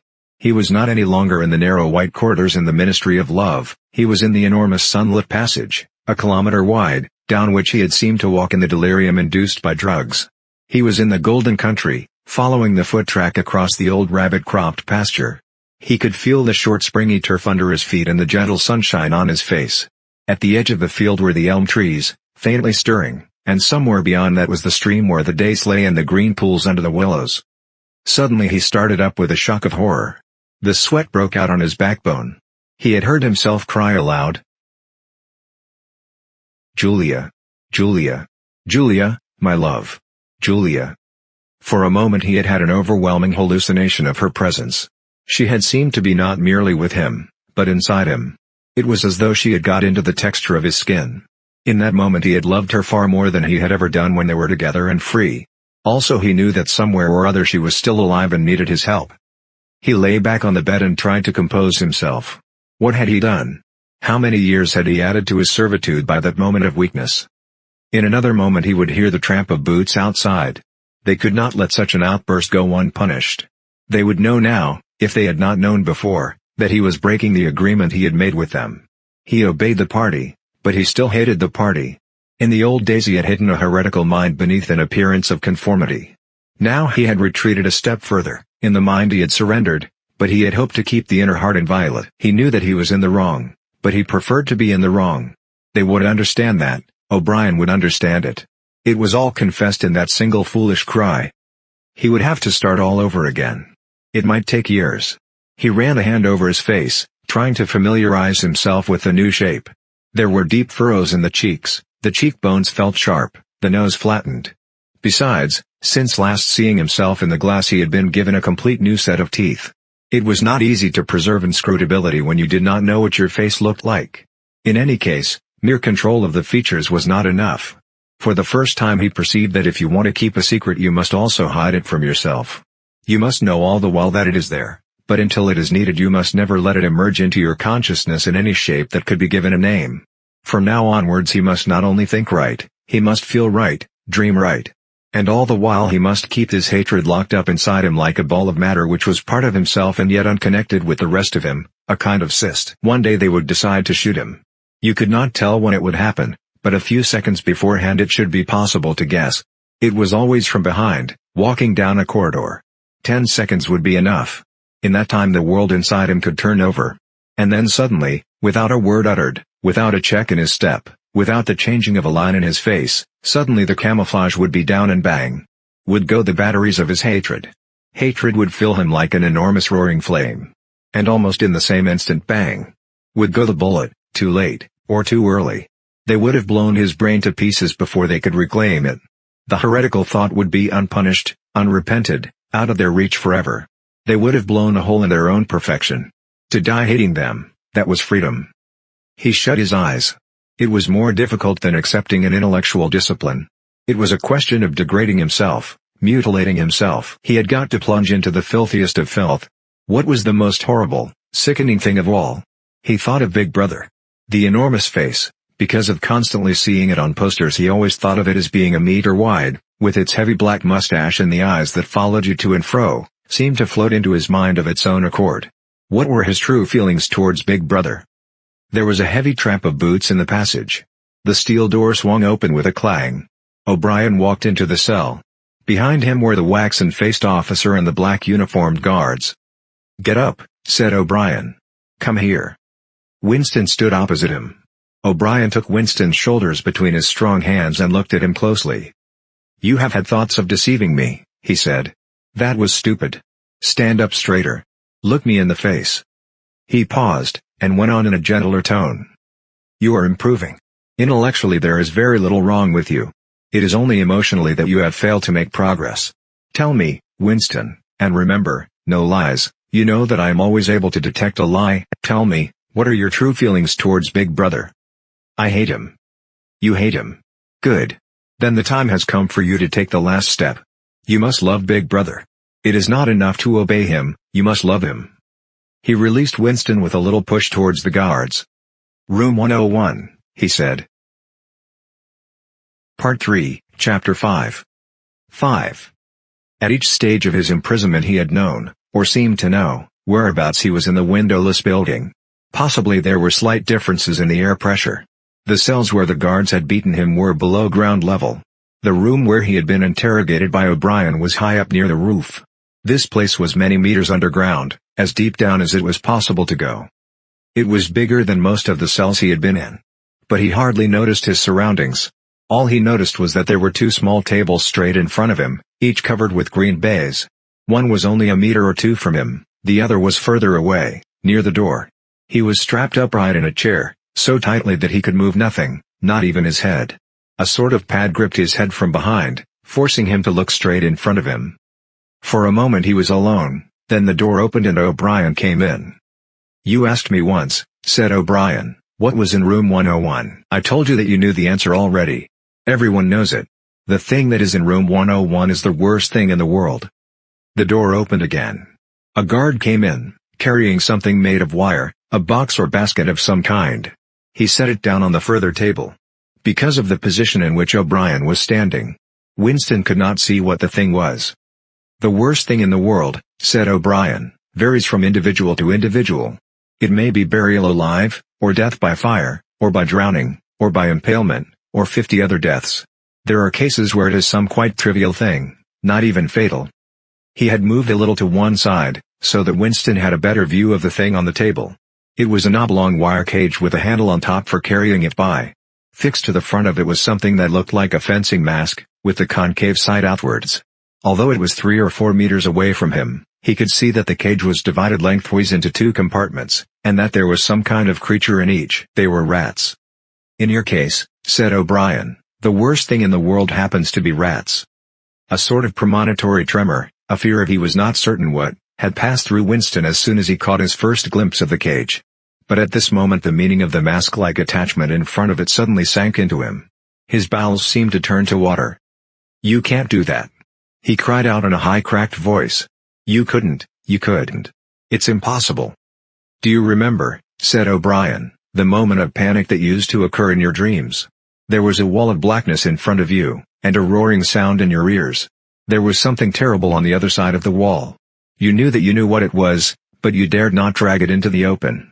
It was the rats that were on the other side of the wall." "O'Brien," said Winston, making an effort to control his voice. "You know this is not necessary. What is it that you want me to do?" O'Brien made no direct answer. When he spoke it was in the schoolmasterish manner that he sometimes affected. He looked thoughtfully into the distance, as though he were addressing an audience somewhere behind Winston's back. "By itself," he said, "pain is not always enough. There are occasions when a human being will stand out against pain, even to the point of death. But for everyone there is something unendurable, something that cannot be contemplated. Courage and cowardice are not involved. If you are falling from a height it is not cowardly to clutch at a rope. If you have come up from deep water it is not cowardly to fill your lungs with air. It is merely an instinct which cannot be destroyed. It is the same with the rats. For you, they are unendurable. They are a form of pressure that you cannot withstand, even if you wish to. You will do what is required of you." "But what is it? What is it? How can I do it if I don't know what it is?" O'Brien picked up the cage and brought it across to the nearer table. He set it down carefully on the baize cloth. Winston could hear the blood singing in his ears. He had the feeling of sitting in utter loneliness. He was in the middle of a great empty plain, a flat desert drenched with sunlight, across which all sounds came to him out of immense distances. Yet the cage with the rats was not 2 meters away from him. They were enormous rats. They were at the age when a rat's muzzle grows blunt and fierce and his fur brown instead of gray. "The rat," said O'Brien, still addressing his invisible audience, "although a rodent, is carnivorous. You are aware of that. You will have heard of the things that happen in the poor quarters of this town. In some streets a woman dare not leave her baby alone in the house, even for 5 minutes. The rats are certain to attack it. Within quite a small time they will strip it to the bones. They also attack sick or dying people. They show astonishing intelligence in knowing when a human being is helpless." There was an outburst of squeals from the cage. It seemed to reach Winston from far away. The rats were fighting, they were trying to get at each other through the partition. He heard also a deep groan of despair. That, too, seemed to come from outside himself. O'Brien picked up the cage, and, as he did so, pressed something in it. There was a sharp click. Winston made a frantic effort to tear himself loose from the chair. It was hopeless. Every part of him, even his head, was held immovably. O'Brien moved the cage nearer. It was less than a meter from Winston's face. "I have pressed the first lever," said O'Brien. "You understand the construction of this cage. The mask will fit over your head, leaving no exit. When I press this other lever, the door of the cage will slide up. These starving brutes will shoot out of it like bullets. Have you ever seen a rat leap through the air? They will leap onto your face and bore straight into it. Sometimes they attack the eyes first. Sometimes they burrow through the cheeks and devour the tongue." The cage was nearer, it was closing in. Winston heard a succession of shrill cries which appeared to be occurring in the air above his head. But he fought furiously against his panic. To think, even with a split second left, to think was the only hope. Suddenly the foul musty odor of the brutes struck his nostrils. There was a violent convulsion of nausea inside him, and he almost lost consciousness. Everything had gone black. For an instant he was insane, a screaming animal. Yet he came out of the blackness clutching an idea. There was one and only one way to save himself. He must interpose another human being, the body of another human being, between himself and the rats. The circle of the mask was large enough now to shut out the vision of anything else. The wire door was a couple of handspans from his face. The rats knew what was coming now. One of them was leaping up and down, the other, an old scaly grandfather of the sewers, stood up, with his pink hands against the bars, and fiercely sniffed the air. Winston could see the whiskers and the yellow teeth. Again the black panic took hold of him. He was blind, helpless, mindless. It was a common punishment in Imperial China, said O'Brien as didactically as ever. The mask was closing on his face. The wire brushed his cheek. And then, no, it was not relief, only hope, a tiny fragment of hope. Too late, perhaps too late. But he had suddenly understood that in the whole world there was just one person to whom he could transfer his punishment, one body that he could thrust between himself and the rats. And he was shouting frantically, over and over. Do it to Julia. Do it to Julia. Not me. Julia. I don't care what you do to her. Tear her face off, strip her to the bones. Not me. Julia. Not me. He was falling backwards, into enormous depths, away from the rats. He was still strapped in the chair, but he had fallen through the floor, through the walls of the building, through the earth, through the oceans, through the atmosphere, into outer space, into the gulfs between the stars, always away, away, away from the rats. He was light years distant, but O'Brien was still standing at his side. There was still the cold touch of wire against his cheek. But through the darkness that enveloped him he heard another metallic click, and knew that the cage door had clicked shut and not open. Part 3, Chapter 6. 6. The chestnut tree was almost empty. A ray of sunlight slanting through a window fell on dusty tabletops. It was the lonely hour of 15. A tinny music trickled from the telescreens. Winston sat in his usual corner, gazing into an empty glass. Now and again he glanced up at a vast face which eyed him from the opposite wall. "Big Brother is watching you," the caption said. Unbidden, a waiter came and filled his glass up with Victory Gin, shaking into it a few drops from another bottle with a quill through the cork. It was saccharin flavored with cloves, the speciality of the cafe. Winston was listening to the telescreen. At present only music was coming out of it, but there was a possibility that at any moment there might be a special bulletin from the Ministry of Peace. The news from the African front was disquieting in the extreme. On and off he had been worrying about it all day. A Eurasian army, Oceania was at war with Eurasia, Oceania had always been at war with Eurasia, was moving southward at terrifying speed. The midday bulletin had not mentioned any definite area, but it was probable that already the mouth of the Congo was a battlefield. Brazzaville and Leopoldville were in danger. One did not have to look at the map to see what it meant. It was not merely a question of losing Central Africa. For the first time in the whole war, the territory of Oceania itself was menaced. A violent emotion, not fear exactly but a sort of undifferentiated excitement, flared up in him, then faded again. He stopped thinking about the war. In these days he could never fix his mind on any one subject for more than a few moments at a time. He picked up his glass and drained it at a gulp. As always, the gin made him shudder and even retch slightly. The stuff was horrible. The cloves and saccharin, themselves disgusting enough in their sickly way, could not disguise the flat oily smell, and what was worst of all was that the smell of gin, which dwelt with him night and day, was inextricably mixed up in his mind with the smell of those. He never named them, even in his thoughts, and so far as it was possible he never visualized them. They were something that he was half aware of, hovering close to his face, a smell that clung to his nostrils. As the gin rose in him he belched through purple lips.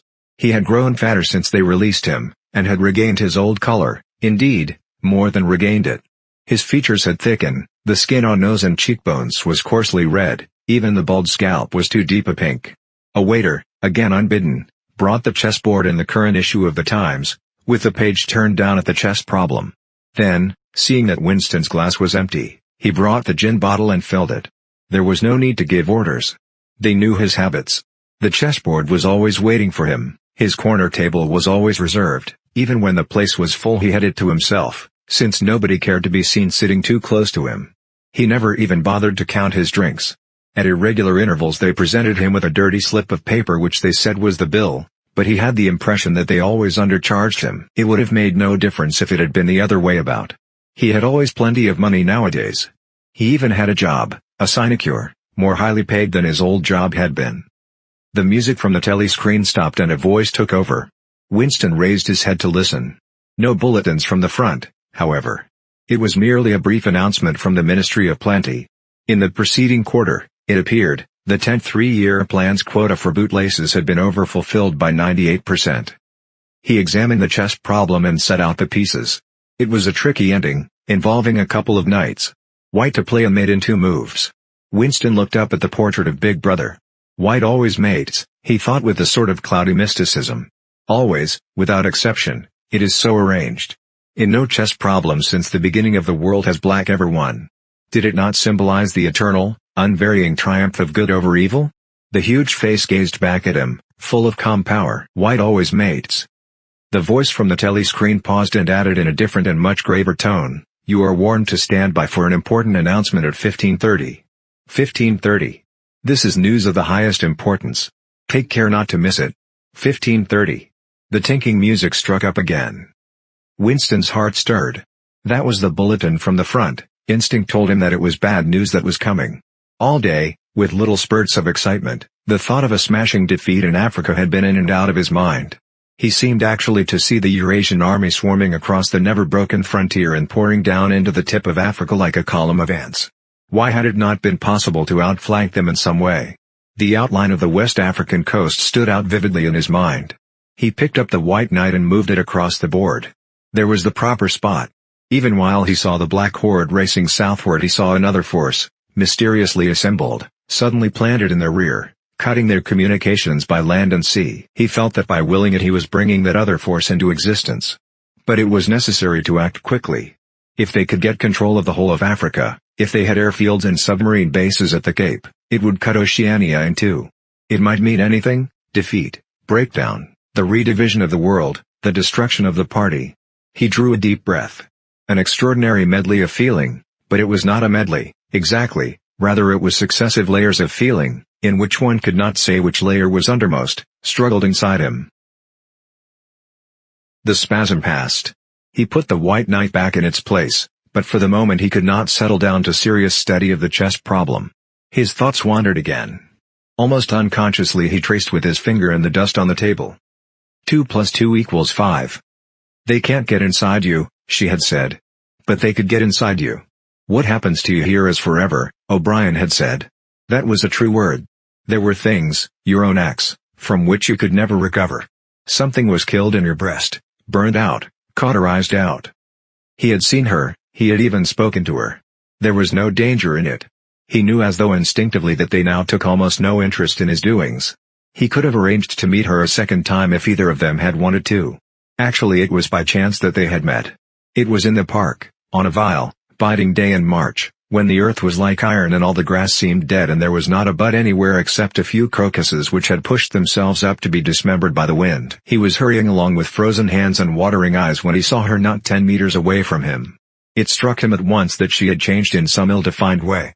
They almost passed one another without a sign, then he turned and followed her, not very eagerly. He knew that there was no danger, nobody would take any interest in him. She did not speak. She walked obliquely away across the grass as though trying to get rid of him, then seemed to resign herself to having him at her side. Presently they were in among a clump of ragged leafless shrubs, useless either for concealment or as protection from the wind. They halted. It was vilely cold. The wind whistled through the twigs and fretted the occasional, dirty-looking crocuses. He put his arm round her waist. There was no telescreen, but there must be hidden microphones. Besides, they could be seen.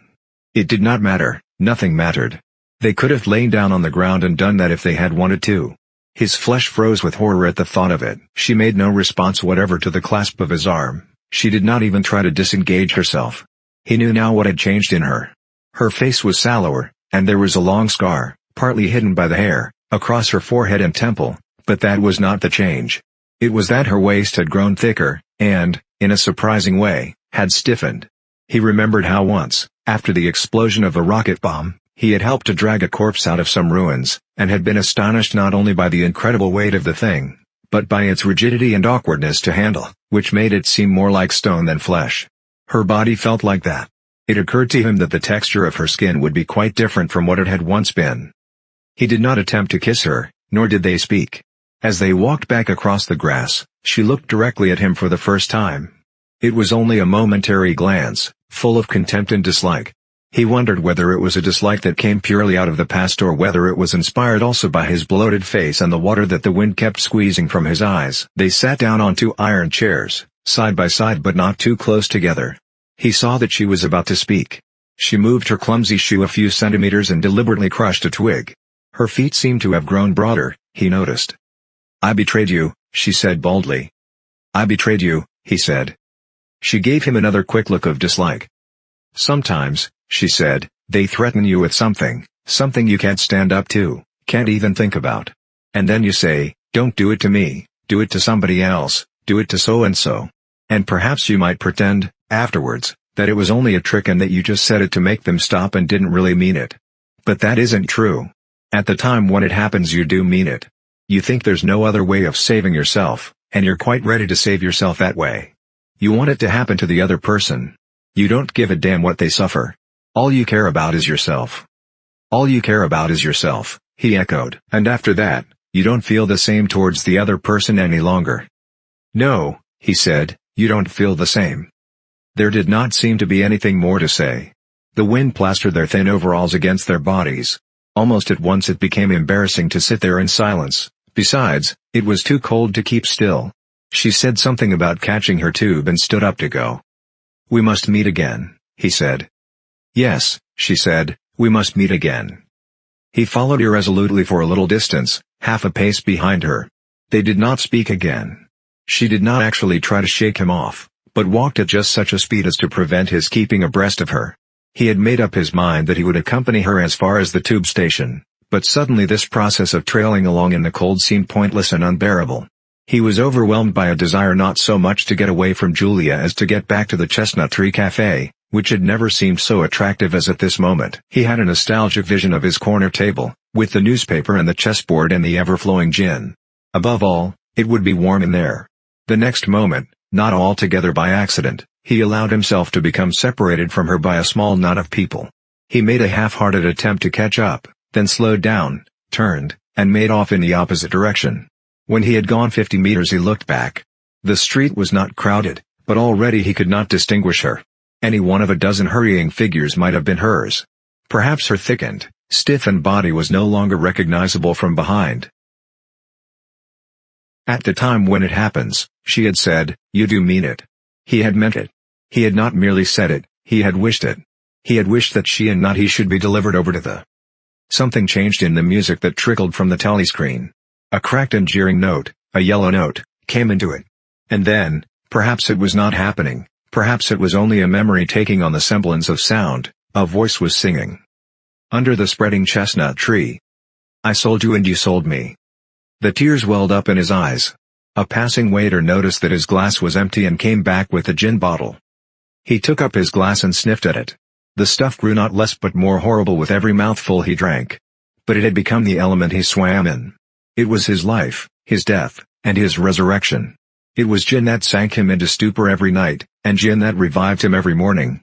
When he woke, seldom before 1100, with gummed-up eyelids and fiery mouth and a back that seemed to be broken, it would have been impossible even to rise from the horizontal if it had not been for the bottle and teacup placed beside the bed overnight. Through the midday hours he sat with glazed face, the bottle handy, listening to the telescreen. From 15 to closing time he was a fixture in the chestnut tree. No one cared what he did any longer, no whistle woke him, no telescreen admonished him. Occasionally, perhaps twice a week, he went to a dusty, forgotten-looking office in the Ministry of Truth and did a little work, or what was called work. He had been appointed to a subcommittee of a subcommittee which had sprouted from one of the innumerable committees dealing with minor difficulties that arose in the compilation of the 11th edition of the Newspeak Dictionary. They were engaged in producing something called an interim report, but what it was that they were reporting on he had never definitely found out. It was something to do with the question of whether commas should be placed inside brackets, or outside. There were 4 others on the committee, all of them persons similar to himself. There were days when they assembled and then promptly dispersed again, frankly admitting to one another that there was not really anything to be done. But there were other days when they settled down to their work almost eagerly, making a tremendous show of entering up their minutes and drafting long memoranda which were never finished, when the argument as to what they were supposedly arguing about grew extraordinarily involved and abstruse, with subtle haggling over definitions, enormous digressions, quarrels, threats, even, to appeal to higher authority. And then suddenly the life would go out of them and they would sit round the table looking at one another with extinct eyes, like ghosts fading at cockcrow. The telescreen was silent for a moment. Winston raised his head again. The bulletin. But no, they were merely changing the music. He had the map of Africa behind his eyelids. The movement of the armies was a diagram, a black arrow tearing vertically southward, and a white arrow horizontally eastward, across the tail of the first. As though for reassurance he looked up at the imperturbable face in the portrait. Was it conceivable that the second arrow did not even exist? His interest flagged again. He drank another mouthful of gin, picked up the white knight and made a tentative move. Check. But it was evidently not the right move, because, uncalled, a memory floated into his mind. He saw a candlelit room with a vast white counterpane bed, and himself, a boy of 9 or 10, sitting on the floor, shaking a dice box, and laughing excitedly. His mother was sitting opposite him and also laughing. It must have been about a month before she disappeared. It was a moment of reconciliation, when the nagging hunger in his belly was forgotten and his earlier affection for her had temporarily revived. He remembered the day well, a pelting, drenching day when the water streamed down the window pane and the light indoors was too dull to read by. The boredom of the two children in the dark, cramped bedroom became unbearable. Winston whined and grizzled, made futile demands for food, fretted about the room, pulling everything out of place and kicking the wainscoting until the neighbors banged on the wall, while the younger child wailed intermittently. In the end his mother said, "Now be good, and I'll buy you a toy. A lovely toy, you'll love it." And then she had gone out in the rain, to a little general shop which was still sporadically open nearby, and came back with a cardboard box containing an outfit of snakes and ladders. He could still remember the smell of the damp cardboard. It was a miserable outfit.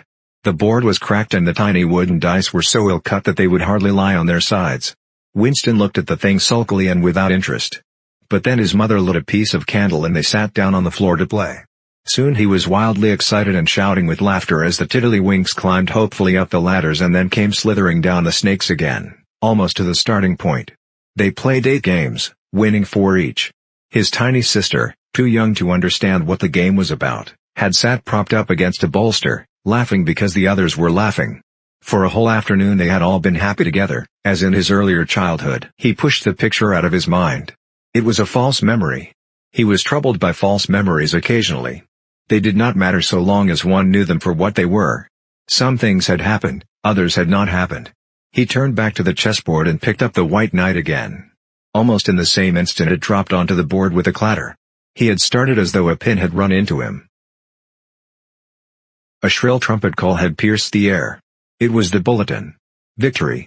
It always meant victory when a trumpet call preceded the news. A sort of electric drill ran through the cafe.